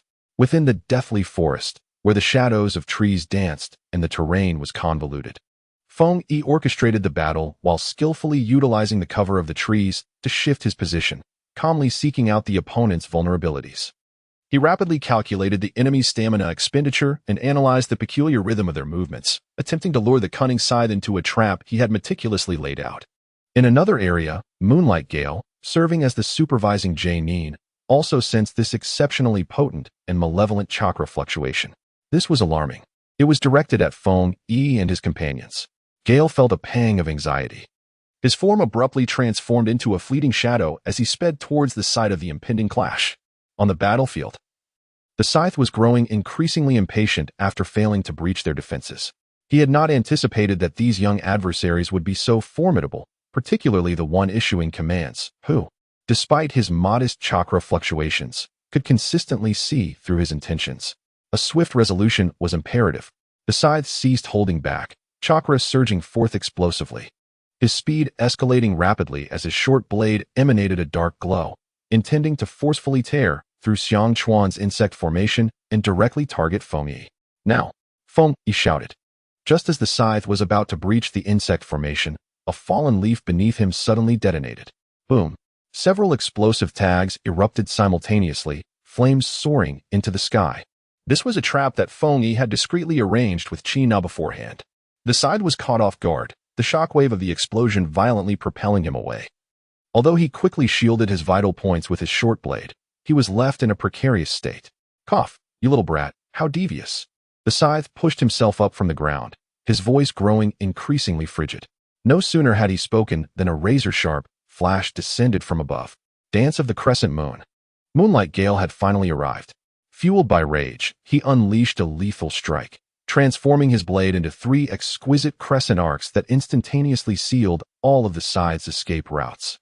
Clang, clang, clang. The jarring sound of metal clashing echoed as the scythe was driven back by Gale's fierce onslaught, struggling to keep pace against the torrential barrage of strikes. An elite Jainin. The scythe finally altered his tone, astonished by the swiftness of Konoha's reinforcements. Seizing this fleeting opportunity, Feng Yi retrieved a specially crafted smoke bomb from his ninja tool pouch and unhesitatingly hurled it into the fray where the scythe and Gale were engaged. Be careful. Teacher Gale. Bang. The smoke bomb detonated, a pungent cloud enveloping the area, and the irritating powder within caused excruciating pain to the scythe's eyes and respiratory system, severely disrupting his senses. Ah, my eyes. He cried out, his offensive halting abruptly. While Moonlight Gale was also affected to some extent, he had anticipated such an occurrence. Holding his breath and relying on his mastery of the dance of the crescent moon, his blade's momentum surged rather than diminished. Splat! A spray of blood erupted forth. The swift blade of the wind sliced a deep wound into the left shoulder of Konoha, exposing bone. Cursed be his fate. Konoha endured the blow, letting out a muffled groan, fully aware that the tide had turned against him. The elite Jonin from the hidden leaf had arrived. To linger any longer would surely lead to his demise. Through the billowing smoke, he cast a fierce glare in the direction of Keed, his words barely escaping between clenched teeth. We shall return, you Sharingan brat.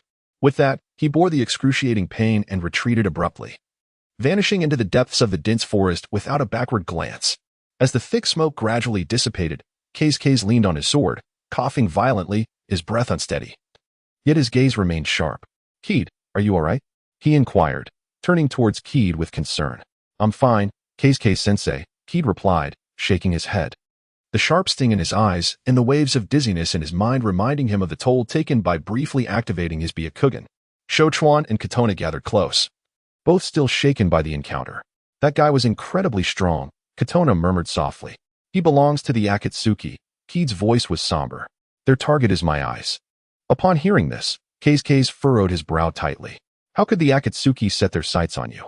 Keed briefly mentioned the assault by Orochimaru, deliberately omitting the crucial detail regarding the rewind Sharingan. It seems the situation is more precarious than we imagined, Case whispered. With the battle concluded, Team 9 gathered the Heaven and Earth Scrolls from the unfortunate Rain Ninjas. Keed gazed pensively at the direction Konoha had vanished. Suddenly, Shochuan leaned in closer, lowering his voice. Keed, that guy dropped something when he retreated. My insects retrieved it. He opened his palm to reveal a tiny parasitic insect, upon which rested a black diamond-shaped thin shard, emanating a faint chakra fluctuation. Keed took the shard, gently rubbing it between his fingers. Do they have a contact point in the hidden leaf? He pondered for a moment, a flicker of intrigue crossing his eyes. Or perhaps this is a bait to lure us in. The second exam of the Death Forest finally came to a close. Inside the tower, Akane recited the names of the teams that had passed, the words Team 9 ringing out clearly. Once outside the tower, Keed sought a discreet corner, quietly slipping the black diamond shard he had retrieved from Konoha to Jiraiya, who had followed closely behind. Lord Jiraiya, this item was left by the Akatsuki member who ambushed me, Keed said in a hushed tone, his expression grim. I suspect it is either a beacon or a communication device among them. Jiraiya examined the shard, rubbing it between his fingers, a glint of interest flashing in his eyes. Fascinating. Those shadowy rats have quite the audacity to scurry about in the territory of the hidden leaf. Tsunade soon learned of the matter, and the atmosphere in her office turned icy. Upon hearing Feng Yi's account, she slammed her fist onto the table, causing the teacups to jump. Chapter 83. The Obstruction of Danzo. How outrageous. This group of miscreants from the Akatsuki has overstepped their bounds. Tsunade's chest heaved with evident anger. Regaining her composure, she spoke with a sharp tone. Jiraiya, you are in charge of this matter. I will assign 2 skilled Umbu operatives to assist you and Team 9 in rooting out those rat dens of the Akatsuki along the borders of Konoha. Remember, I want them alive, and I also want the information in their heads. You can trust me to handle this. Jiraiya nodded, his usual carefree demeanor replaced by seriousness. The insects from Xiangchuan stealthily crawled onto the black thin plate. The faint chakra fluctuations from the insects became their guiding light. A few hours later, there was movement from Xiangchuan. Jiraiya, Fengyi, and China. Xiangchuan's voice remained steady, but a hint of urgency was detectable. My insects followed the escape route of that scoundrel came, and the final destination is a dilapidated temple in the mountains along the border of the Land of Fire. A dilapidated temple? Jiraiya stroked his chin thoughtfully. A good place to hide unsavory items. Moonlight Gale had been exhausted from a confrontation with Kame in the Forest of Death, and coupled with the aftermath of the exam, he was not part of this operation. Jiraiya, Fengyi, Xiangchuan, and China, under the cover of night, stealthily approached the decrepit temple like shadows. The temple was indeed in disrepair, filled with cobwebs. Moonlight streamed through the holes in the crumbling roof, casting mottled shadows on the ground. There were individuals inside, approximately 5 or 6. Their chakra levels were not weak, but they were far inferior to that of Kame. Xiangchuan's insects had thoroughly scouted the situation within the temple. It appeared to be a temporary rendezvous point or a storage space for discarded items. Jiraiya signaled, Fengyi, you and I will charge in through the front door to intimidate them. Xiangchuan, China, you 2 will flank them from the sides and catch them off guard. The 4 of them crept into the dilapidated temple without making a sound. Just as they held their breath, preparing to strike, Fengyi's mind was intensely focused. He attempted to listen for the natural energy around him, following the method Jiraiya had taught him. This intermittent perception over the past few days had fostered an inexplicable familiarity with that wild power. At this tense moment, his taut nerves brushed against an enigmatic boundary. No longer was it the chaotic, thunderous roar that threatened to engulf him. This time, he heard the whimper of the wind passing through the broken window paper, the steady breathing of the earth beneath his feet, and the subtle rustle of wild grass growing in the night. The once tumultuous and chaotic energies of nature, which had previously raged uncontrollably, now transformed in his perception into countless delicate streams, gently flowing. Despite still harboring terrifying power, they no longer exuded such aggression. He even sensed that he might attempt to draw upon a minuscule fragment of this energy, creating a wondrous resonance with the tiny amount of chakra that had just begun to restore within him. Ding! Your affinity for ninjutsu has slightly increased. Your perception and control of natural energy have been marginally enhanced. The cold voice of the system echoed in his mind, causing Fengyi to shudder with anticipation. Now, Jiraiya called out, propelling himself forward like a cannonball. The peripheral members of the Akatsuki, caught off guard by the sudden intrusion, scrambled in a panic to retaliate. Earth style, earth flow wall. Fengyi swiftly formed hand seals, and a robust earthen barrier erupted from the ground, perfectly intercepting several poisoned shurikens hurled by one of the attackers. Although he could not utilize his ocular techniques at that moment, his hazy perception of the flow of natural energy granted him an almost instinctual foresight of the enemy's assault trajectories. Xiangchuan, the one on the left using fire style, his next seal is fireball. Relying on that extraordinary awareness, Fengyi foresaw the enemy's movements. Bug Jade. Xiangchuan unleashed a swarm of insects that precisely disrupted the hand seals of the Akatsuki member. Kanai's illusion technique also struck at the right moment. While its impact on these resolute Akatsuki members was limited, it still managed to momentarily disorient them. Jiraiya was like a tiger among sheep, unleashing the terrifying power of the Rasengan, rendering each Akatsuki member utterly incapacitated with every strike. At that moment, Fengyi felt akin to an astutely sensitive radar. Every slight movement of the enemy and each gathering of chakra formed vague warnings in his mind. This sensation was more immediate and enigmatic than the insight offered by the Byakugan. He continuously called out reminders, directing Xiangchuan and Kanai to coordinate with Jiraiya's offensive, turning this small outpost upside down. The battle concluded swiftly, with several Akatsuki members bound tightly. Jiraiya spared one, hoping to extract information. Speak. What other strongholds does your organization have in Konoha? Who is the target this time? Jiraiya's voice was icy. The captured Akatsuki member merely sneered, his face a mask of disdain. The will of the Akatsuki is beyond the comprehension of mere mortals like you. With that, he suddenly bit down hard on a hidden poison pouch in his teeth, and in the blink of an eye, he was lifeless. Damn it! Jiraiya cursed under his breath, visibly displeased. While they had dismantled the outpost and seized some inconsequential supplies, they had gleaned no vital intelligence. Feng Yi gazed at the self-inflicted demise of the Akatsuki member, his mind stirring with other thoughts. The remarkable perception of natural energy he had just experienced unveiled a new path to strength, one that perhaps did not necessitate the burning of his ocular power. A path that appeared to be more prudent. Jiraiya approached Feng Yi, placing a hand on his shoulder, his gaze a complex tapestry of emotions. Did you sense that, young one? Feng Yi nodded in affirmation. Yes, it seems I have grasped a hint of understanding. Jiraiya's attention shifted to Feng Yi's eyes, which still bore a trace of dimness, and his thoughts turned to the relentless wolves of the Akatsuki organization. Suddenly, he arrived at a significant decision. Feng Yi. Jiraiya's voice resonated with an undeniable resolve. You need not participate in the third round of the Chunin selection. Feng Yi was taken aback. Lord Jiraiya, come with me. Jiraiya's demeanor turned gravely serious. I shall take you to a place where you can truly grow stronger, a place where you will learn to better protect yourself, Mount My Bokuzen. Chapter 84. An ominous prophecy, Mount My Bokuzen. Feng Yi's heart raced. The fragment of special summoning beast contract, nestled within his embrace, seemed to pulse with warmth. Just as the light ignited in his eyes, and he prepared to nod in agreement, a chilling and familiar voice, akin to maggots writhing in filth, abruptly echoed at the entrance of the dilapidated temple. Lord Jiraiya, I fear that is not possible.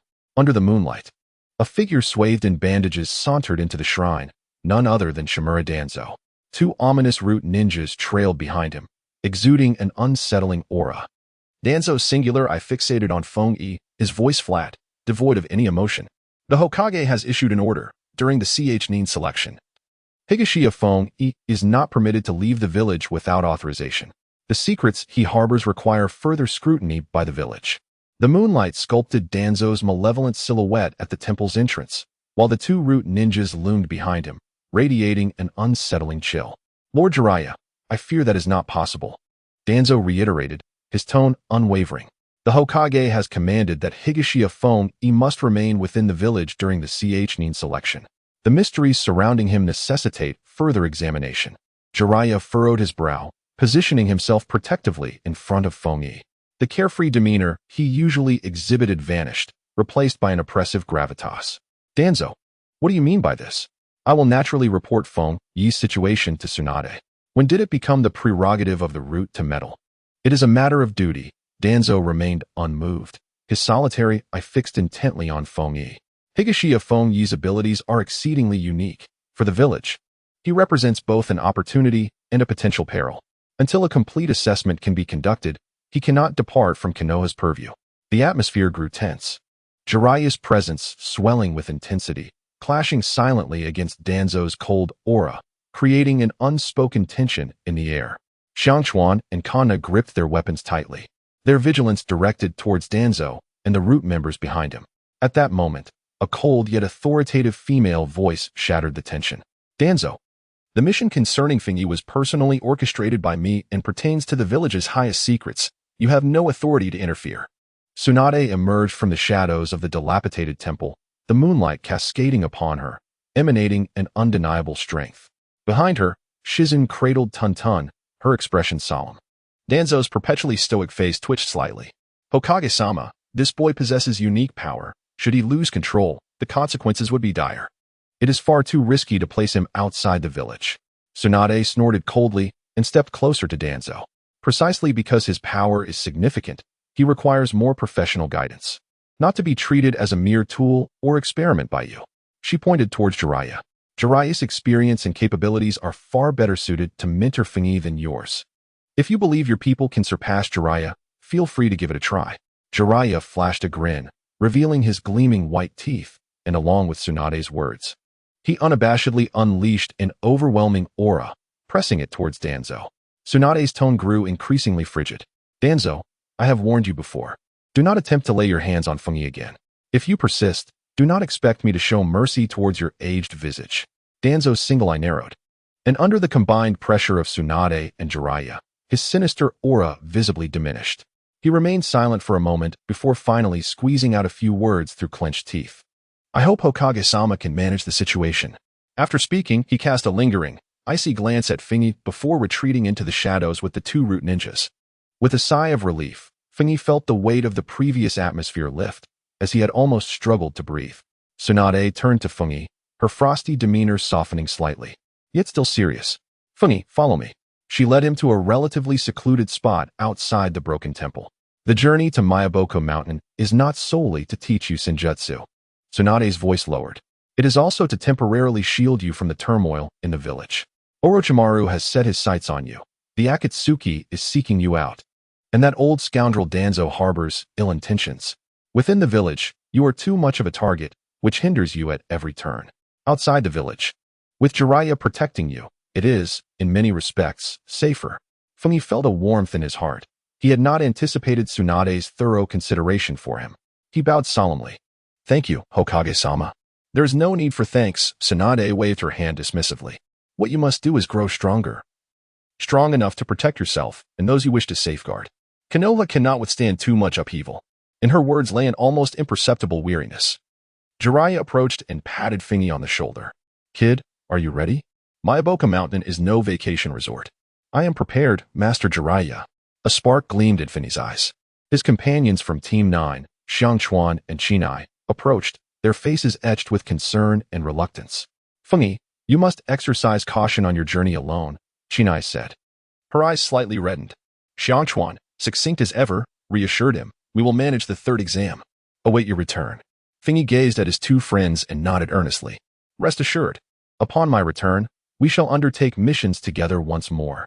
You too, excel in the individual battles of the third round and do not bring me shame. He chuckled as he playfully punched Xiangchuan's shoulder and gestured encouragingly to Chinai.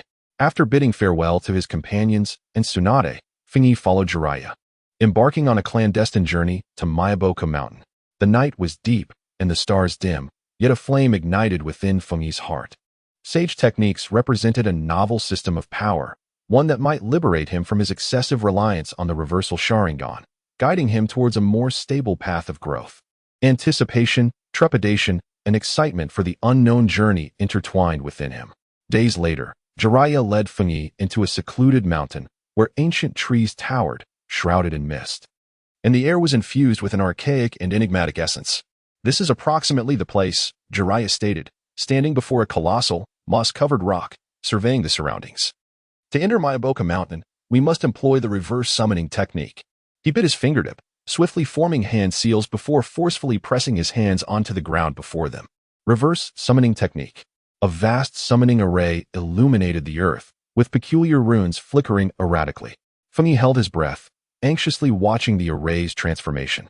At that moment, an indescribable and overwhelming repulsive force erupted from the center of the array, surging towards the two. Jiraiya let out a muffled grunt, clearly enduring immense pressure. Soon after, an aged yet commanding voice resonated from the opposite end of the array, echoing through the tranquil forest. Jiraiya, what mischief are you up to this time? This child carries an aura foreign to our world, along with cursed ocular power. Mayaboko Mountain does not welcome him. The voice was as frigid as ice, causing both Jiraiya and Fingy's hearts to chill. The ease on Jiraiya's face vanished, and he urgently shouted towards the array, Lord Fukasaku. What is the meaning of this? Fingy's heart sank, cold sweat breaking out on his back. A foreign aura. Wasn't that referring to his system? Cursed ocular power. Could it be anything other than the reversal Sharingan? This was disastrous. That old toad's eyesight was astoundingly keen. The voice of Sage Fukasaku resonated once more, imbued with a chilling rejection. Jiraiya, this child does not come from a righteous path. Mayaboko Mountain does not accept such individuals. Jiraiya, anxious, stepped forward, his voice laced with urgency. Lord Fukasaku, please listen to me. Feng-yi, this lad, is a once-in-a-century talent. The future of Konoha rests entirely upon his shoulders. The village is in turmoil, besieged by the sinister presence of Orochimaru and the deranged members of Akatsuki, all fixated on him.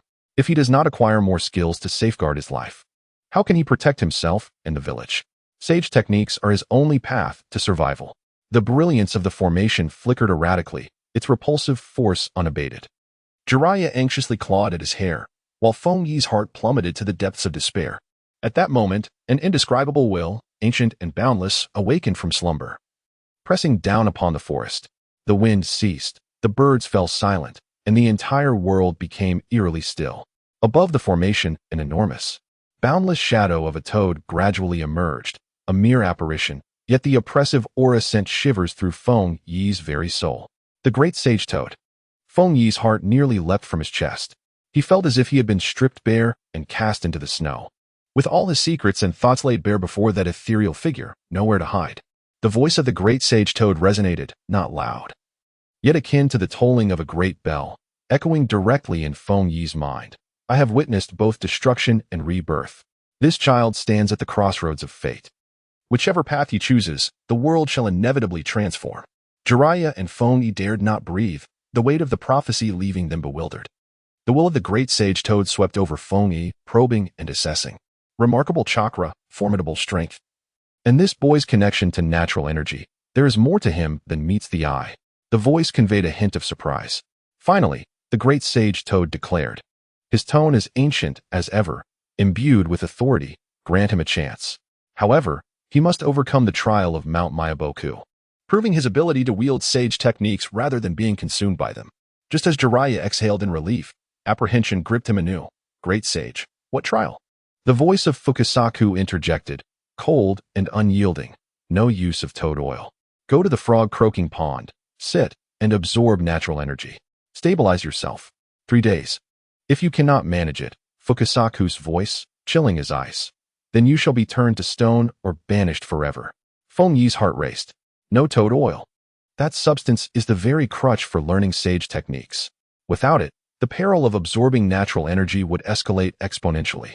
3 days. Succeed, perish, or depart. Jiraiya felt a bead of sweat form. With a firm resolve, Feng Yi gritted his teeth. I shall do it. With determination, Jiraiya patted Feng Yi's shoulder, his tone a blend of encouragement and grave concern. Before long, Feng Yi was led to the frog-croaking pond, a tranquil water basin surrounded by ancient trees. The air thick with natural energy. Feng Yi found a smooth stone, sat cross-legged, and closed his eyes. Steady your mind, young one. Jiraiya's voice echoed from behind. Remember what I said. First, discern their temperament, then gradually draw them in. Do not attempt to take it all at once. Feng Yi emitted a low sound, expelling all distracting thoughts from his mind. He endeavored to entice the surrounding natural energy. Without the protective veil of toad oil, the usually restless natural energies surged wildly into his body. Ugh! A muffled sound escaped Feng Yi's throat as pain coursed through his veins like countless needles piercing his flesh. An icy, unyielding sensation creeping up from the tips of his fingers and toes. He was on the verge of turning to stone, clenching his jaw tightly. His mind raced through the techniques taught by Jiraiya, as well as that enigmatic feeling experienced in the dilapidated temple. He forced himself to remain calm, to not force it, and to empty his mind to listen and feel the chaotic energy swirling around him. Signed successful, gained a trace of chakra nourishment liquid. The system's voice appeared just in time, a trickle of warmth flowing into his body, alleviating some of the rigidity. Damn, it was still insufficient. A vein throbbed at his temple, beads of sweat dripped down his chin, soaking his clothes. He attempted time and again, only to be repelled by the damned natural energy. Several times, half of his body began to stiffen, his skin turning as hard as stone, devoid of any color. Each moment he felt he could not endure any longer. It was his unyielding spirit and the occasional flicker of life from the system that pulled him back from the brink of despair. Time dragged on, second by second. On the first day, he endured excruciating pain, to no avail. On the second day, he still teetered on the edge of failure. Yet it seemed he had grasped a faint understanding of the natural energies. By the third day, as the sun neared the horizon, the rays of the setting sun filtered through the leaves, casting a glow on Feng Yi's pallid, yet resolute face. He had been seated here for nearly 3 days and nights, his body and mind nearing their breaking point. Just as he felt he might truly become a stone and was ready to give up the meager chakra in his dantian, along with the tiny bit of natural energy he had painstakingly drawn in, combined with his indomitable spirit, suddenly found a wondrous equilibrium. Buzz, a completely new force, brimming with vitality, began to flow slowly through his body. It was not much, but its purity and strength were astonishing. Senjutsu chakra. Feng Yi's eyes flew open. A faint orange-red mark appeared on his eyelid. Though subtle, it was unmistakably visible. He had succeeded. This kid had truly succeeded. Nearby, the sage Shinsaku, who had been watching intently, expressed astonishment in his voice, as if he had seen a ghost.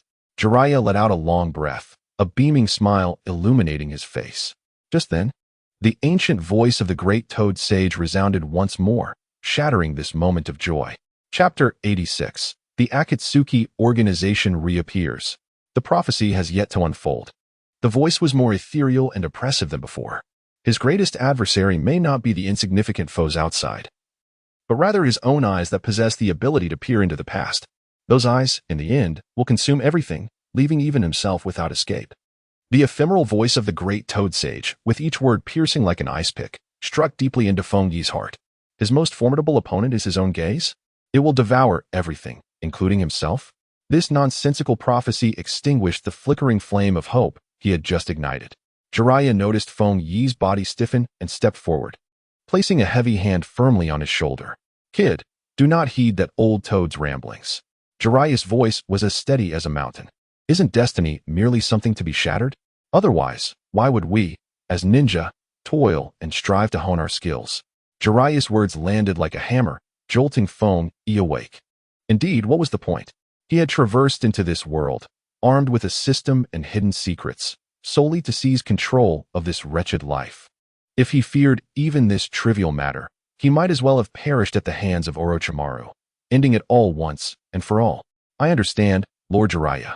Feng Yi lifted his gaze, the suffocating frustration dissipating, replaced by a fierce determination. He turned to fixate intently on the distant figure of Sage Shinsaku, enunciating each word deliberately. The more the prophecy insists, the more I shall master Senjutsu. I shall grow stronger, strong enough to make these eyes my subservient. Strong enough that no one shall dare interfere with my path. The wrinkles on Sage Shinsaku's aged face twitched slightly, remaining silent. Yet his small eyes reflected a flicker of something else. Some spirit remained, not entirely lost.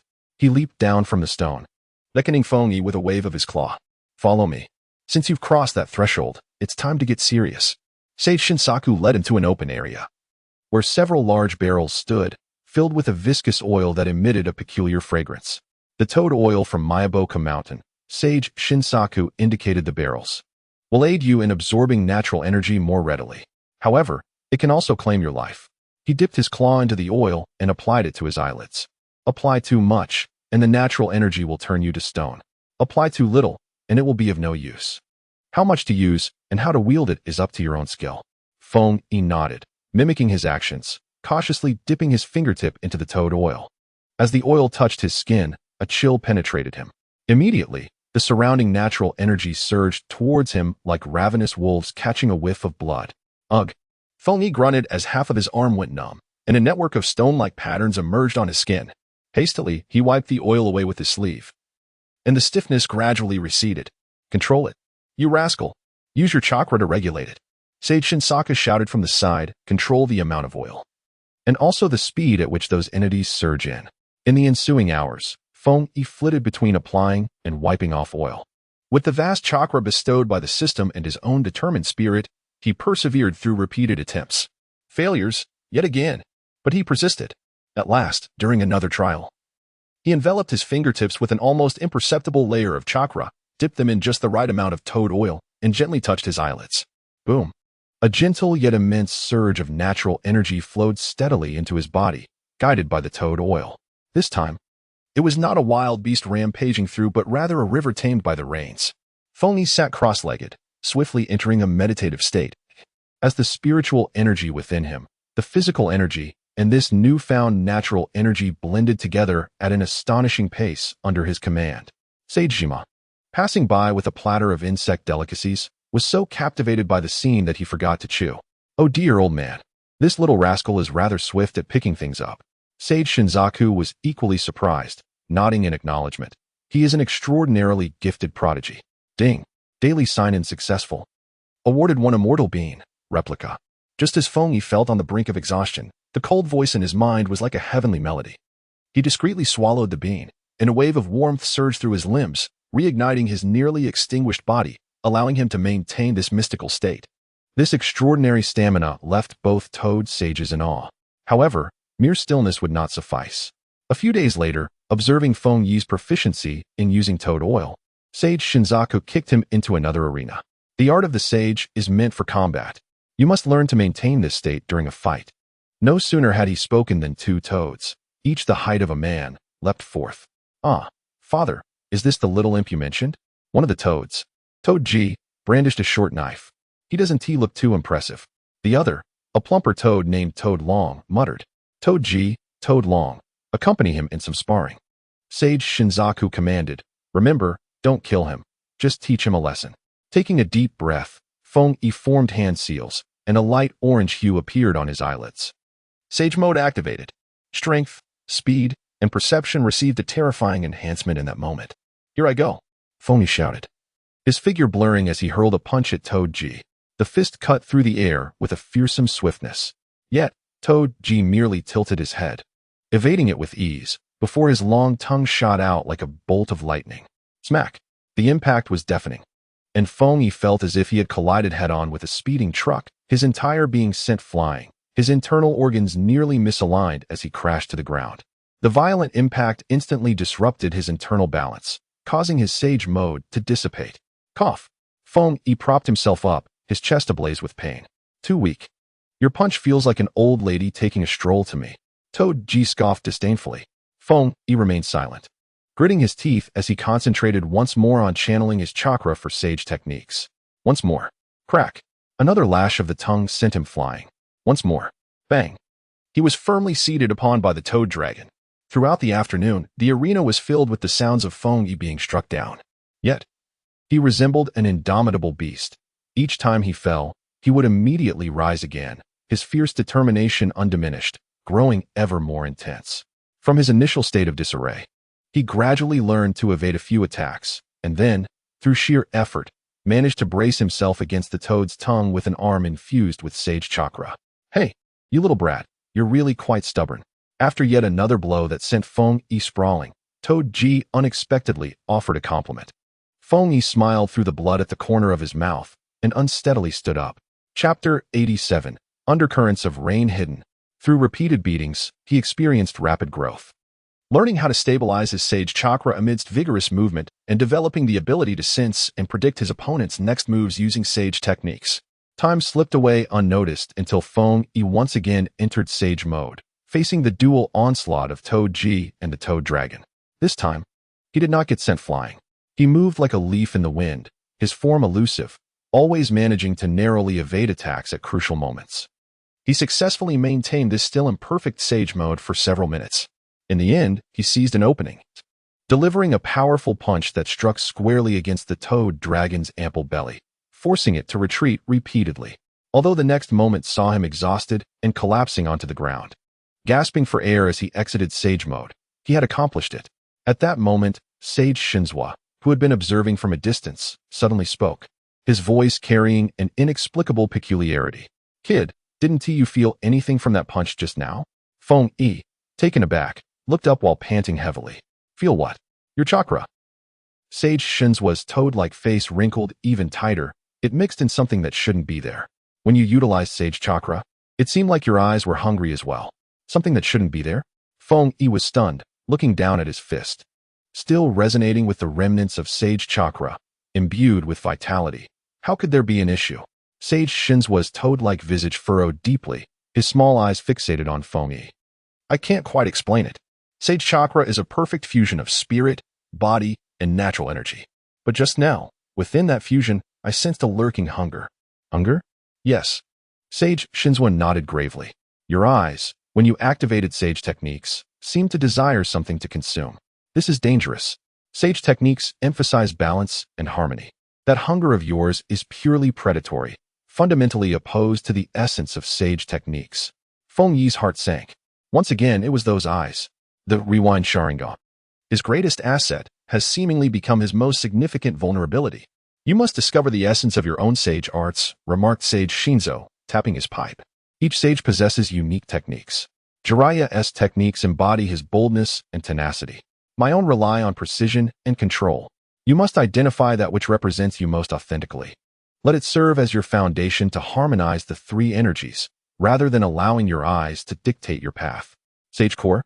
This was the first time Feng Yi had encountered such a term, and confusion enveloped him. This is something you must comprehend for yourself, Sage Shinzo concluded, retreating with his hands clasped behind his back. If you cannot grasp it, your sage arts will always be borrowed power, and a moment's neglect may lead to backlash. In the days that followed, apart from practicing with Toad Ji and Toad Long, Feng Yi devoted all his time to pondering this elusive sage core. He attempted to infuse the chakra of his strongest affinities, wind, lightning, and earth, into his sage chakra. The cutting edge of wind, the ferocity of lightning, and the weightiness of earth indeed altered the potency of his sage techniques. Yet, Feng Yi felt as though he was merely applying a superficial coat of paint, never truly penetrating the essence. The power had increased, but it felt dissonant. It did not belong to him, and was but an illusion, hovering on the surface. What then? Is my core? Sitting cross-legged beneath the waterfall, he allowed the icy water to wash over him, his mind a tangled mess. At that moment, the cold voice echoed once more. Ding! The host's understanding of sage arts deepens. One may attempt to integrate their most fundamental and harmonious traits in a sage chakra, potentially forming a unique sage core. Most fundamental, most harmonious traits? The first thought that sprang to Feng Yi's mind was indeed his rewind Sharingan. Time manipulation, undoubtedly, was his most primal and formidable power. Yet, he swiftly extinguished that notion. No, Sage Shinzo was right. The power of those eyes is purely predatory and depleting. An unreasonable subtraction. Sage arts, however, are about the fusion with nature, imbued with vitality and addition. Using a volcano as a foundation for a house would be akin to courting death. What, then, lies beyond the ocular techniques? An abundance of chakra? No, that is merely a baseline. Mastery over the 7 elemental affinities? That resembles versatility rather than a solid core. Closing his eyes, images of battles flashed through his mind, from the graduation exam, to the land of waves, through the Chunin selection, and facing the Akatsuki. He realized that aside from his ocular techniques, what he relied upon most was his calm, analytical mind, capable of assessing situations and formulating strategies in an instant. Was it strategy? Or the transformations brought forth by being well-rounded? Feng Yi found himself delving deeper into contemplation. As he pondered deeply, struggling to comprehend the situation, Jiraiya's figure suddenly emerged at the edge of the waterfall, his expression bearing an unprecedented gravity. Feng Yi, your training ends here. Rising from the water, Feng Yi's heart sank at the sight of Jiraiya's demeanor. What has happened, Lord Jiraiya? It's a critical report from Konoha, Jiraiya replied, his voice lowered significantly. The Akatsuki organization is making significant moves. The two swiftly returned to Jiraiya's residence. The intelligence indicated that a considerable number of Akatsuki members had been observed in the vicinity of Rain Village, exhibiting suspicious activities and signs of large-scale assembly. Jiraiya unfolded a simple map, pointing to a nation at the border of the Fire Country. Rain Village? Feng Yi furrowed his brow. Tsunade speculated that they were either preparing to target a Jinchuriki yet to be captured, or Jiraiya's gaze grew exceedingly complex, filled with reminiscence, pain, and a barely perceptible hint of guilt. The target is Rain Village itself. His voice faltered slightly as he regarded the name on the map. Rain Village was the home of Nagato and Konan, and also the site of his past transgressions. Feng Yi refrained from probing further. He understood that this was one of Jiraiya's deepest scars. Tsunade has already issued an order through reverse summoning for us to return to Konoha immediately, Jiraiya stated, folding the map and locking eyes with Feng Yi. The village requires our strength to confront the imminent upheaval. Prepare yourself. We depart at once. Thus, Feng Yi's training in sage techniques was abruptly interrupted, though he had yet to reach perfection, having barely grazed the surface of sage mode. Through this period of arduous training and trials, his abilities had already surpassed those he possessed when he left Konoha.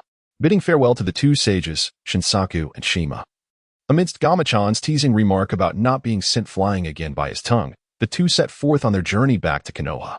During their return, both maintained an acute vigilance, moving with remarkable speed. Chapter 88. The Abyss of Paper Seas.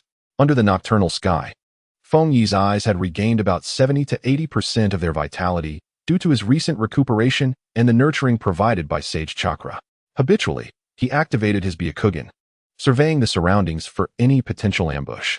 As his gaze swept across a dense thicket, his pupils suddenly constricted. He sensed a surge of chakra. This chakra was immensely powerful, emanating a malignant aura that distorted the very fabric of space, vanishing in an instant, so swift that it nearly seemed like an illusion. Yet, he would never mistake that sensation. It was the individual who called himself a fae, adorned with a whirlpool mask. He had felt this presence once before at the entrance of Konoha. The disturbances in Rain Village, coupled with this masked man, Feng Yi's heart tightened. The conjunction of these two matters was no mere coincidence. The night was as dark as ink, and two figures darted rapidly through the forest. The gusts of wind they stirred causing the leaves to rustle. Lord Jiraiya. Feng Yi's voice suddenly tightened, his form pausing as if nailed to a sturdy tree trunk. Just now, I sensed a surge of chakra. Jiraiya halted beside him, his expression suddenly grave. Who is it? That individual wearing the vortex mask. Feng Yi's tone carried a chill, and in an instant he vanished, yet the sense of distortion lingered in my memory. Jiraiya's countenance darkened, so heavy it seemed to drip with water. Akatsuki's enigmatic member, that man named Faye. The unsettling movements in the village hidden in the rain, coupled with his appearance, intertwined to create an overwhelming scent of conspiracy. The two exchanged no further words, hastening their pace towards Konoha. Inside the Hokage's office, the lights blazed brightly. Tsunade, after listening to their reports, slammed her fist onto the table, causing the documents to leap. Her anger was not the cause of her fury, but rather the gravity of the situation had exceeded initial expectations. In the village hidden in the rain, Nagato, Konan, and that masked figure named Faye. Tsunade's fingers tapped sharply on the map indicating the rain village, her voice cutting as a blade. Jiraiya, your identity is too sensitive. You cannot go in person. However, we must acquire intelligence from there. She rose, pacing the office, her resolve solidifying. Gather Kakashi, Yamato, and Sai from the Umbu. Tsunade's voice brooked no dissent. I have decided to dispatch an elite team to infiltrate the Rain Village at all costs, to uncover the true intentions of Akatsuki and gather information on their leader, Pain. Soon, several figures appeared in the Hokage's office. Kakashi Hitaki, maintaining his usual laid-back demeanor, yet his single exposed eye gleamed with sharpness. Yamato stood with a serious expression, rigidly upright. Sai wore his signature artificial smile, concealing any trace of emotion. You have all seen the mission briefing. Tsunade surveyed the four, finally resting her gaze on Feng Yi. Kakashi will serve as the team leader. Yamato will be responsible for infiltration and support, while Sai will handle aerial reconnaissance and information relay. She paused, her tone intensifying. And you, Donya Feng Yi, are the core of this mission. Kakashi, Yamato. And Sai's eyes turned in unison towards the youngest boy. Feng Yi had just returned from Mayaboka Mountain, having initially grasped sage sensory abilities. Jiraiya elucidated for Tsunade. In a place as treacherous as the Rain Village, his sensory skills, combined with his Byakugan, make him our only eyes and ears. Success hinges entirely on him. Kakashi's uncovered eye crinkled in amusement. Well, it seems we must once again rely on our talented junior. Feng Yi, your perception is of utmost importance for this mission. I understand. Feng Yi nodded solemnly, feeling the weight of responsibility upon his shoulders. On the eve of departure, Feng Yi sought out Xiang Chuan and Chen Na, who were practicing in the training grounds. I will be undertaking a long-term mission, he stated succinctly. Chen Na paused her movements, her face etched with concern. Is it dangerous? Not too much, he reassured her.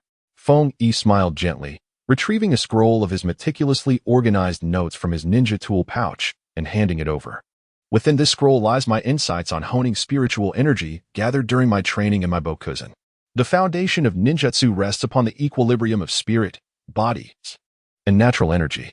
While we currently lack access to natural energies, fortifying one's mental prowess will greatly benefit your illusions, as well as your precision in controlling insects, Xiang Chuan. Xiang Chuan accepted the scroll, his ever-stoic expression betraying a hint of seriousness. Take care. Await your return, Kinai declared, vigorously shaking her fist. After bidding farewell to his companions, Feng Yi converged with Kakashi and the others, slipping away from the village under the cloak of night. Days later, the quartet arrived at the borders of the Land of Fire, standing before a realm perpetually shrouded in dreary rain.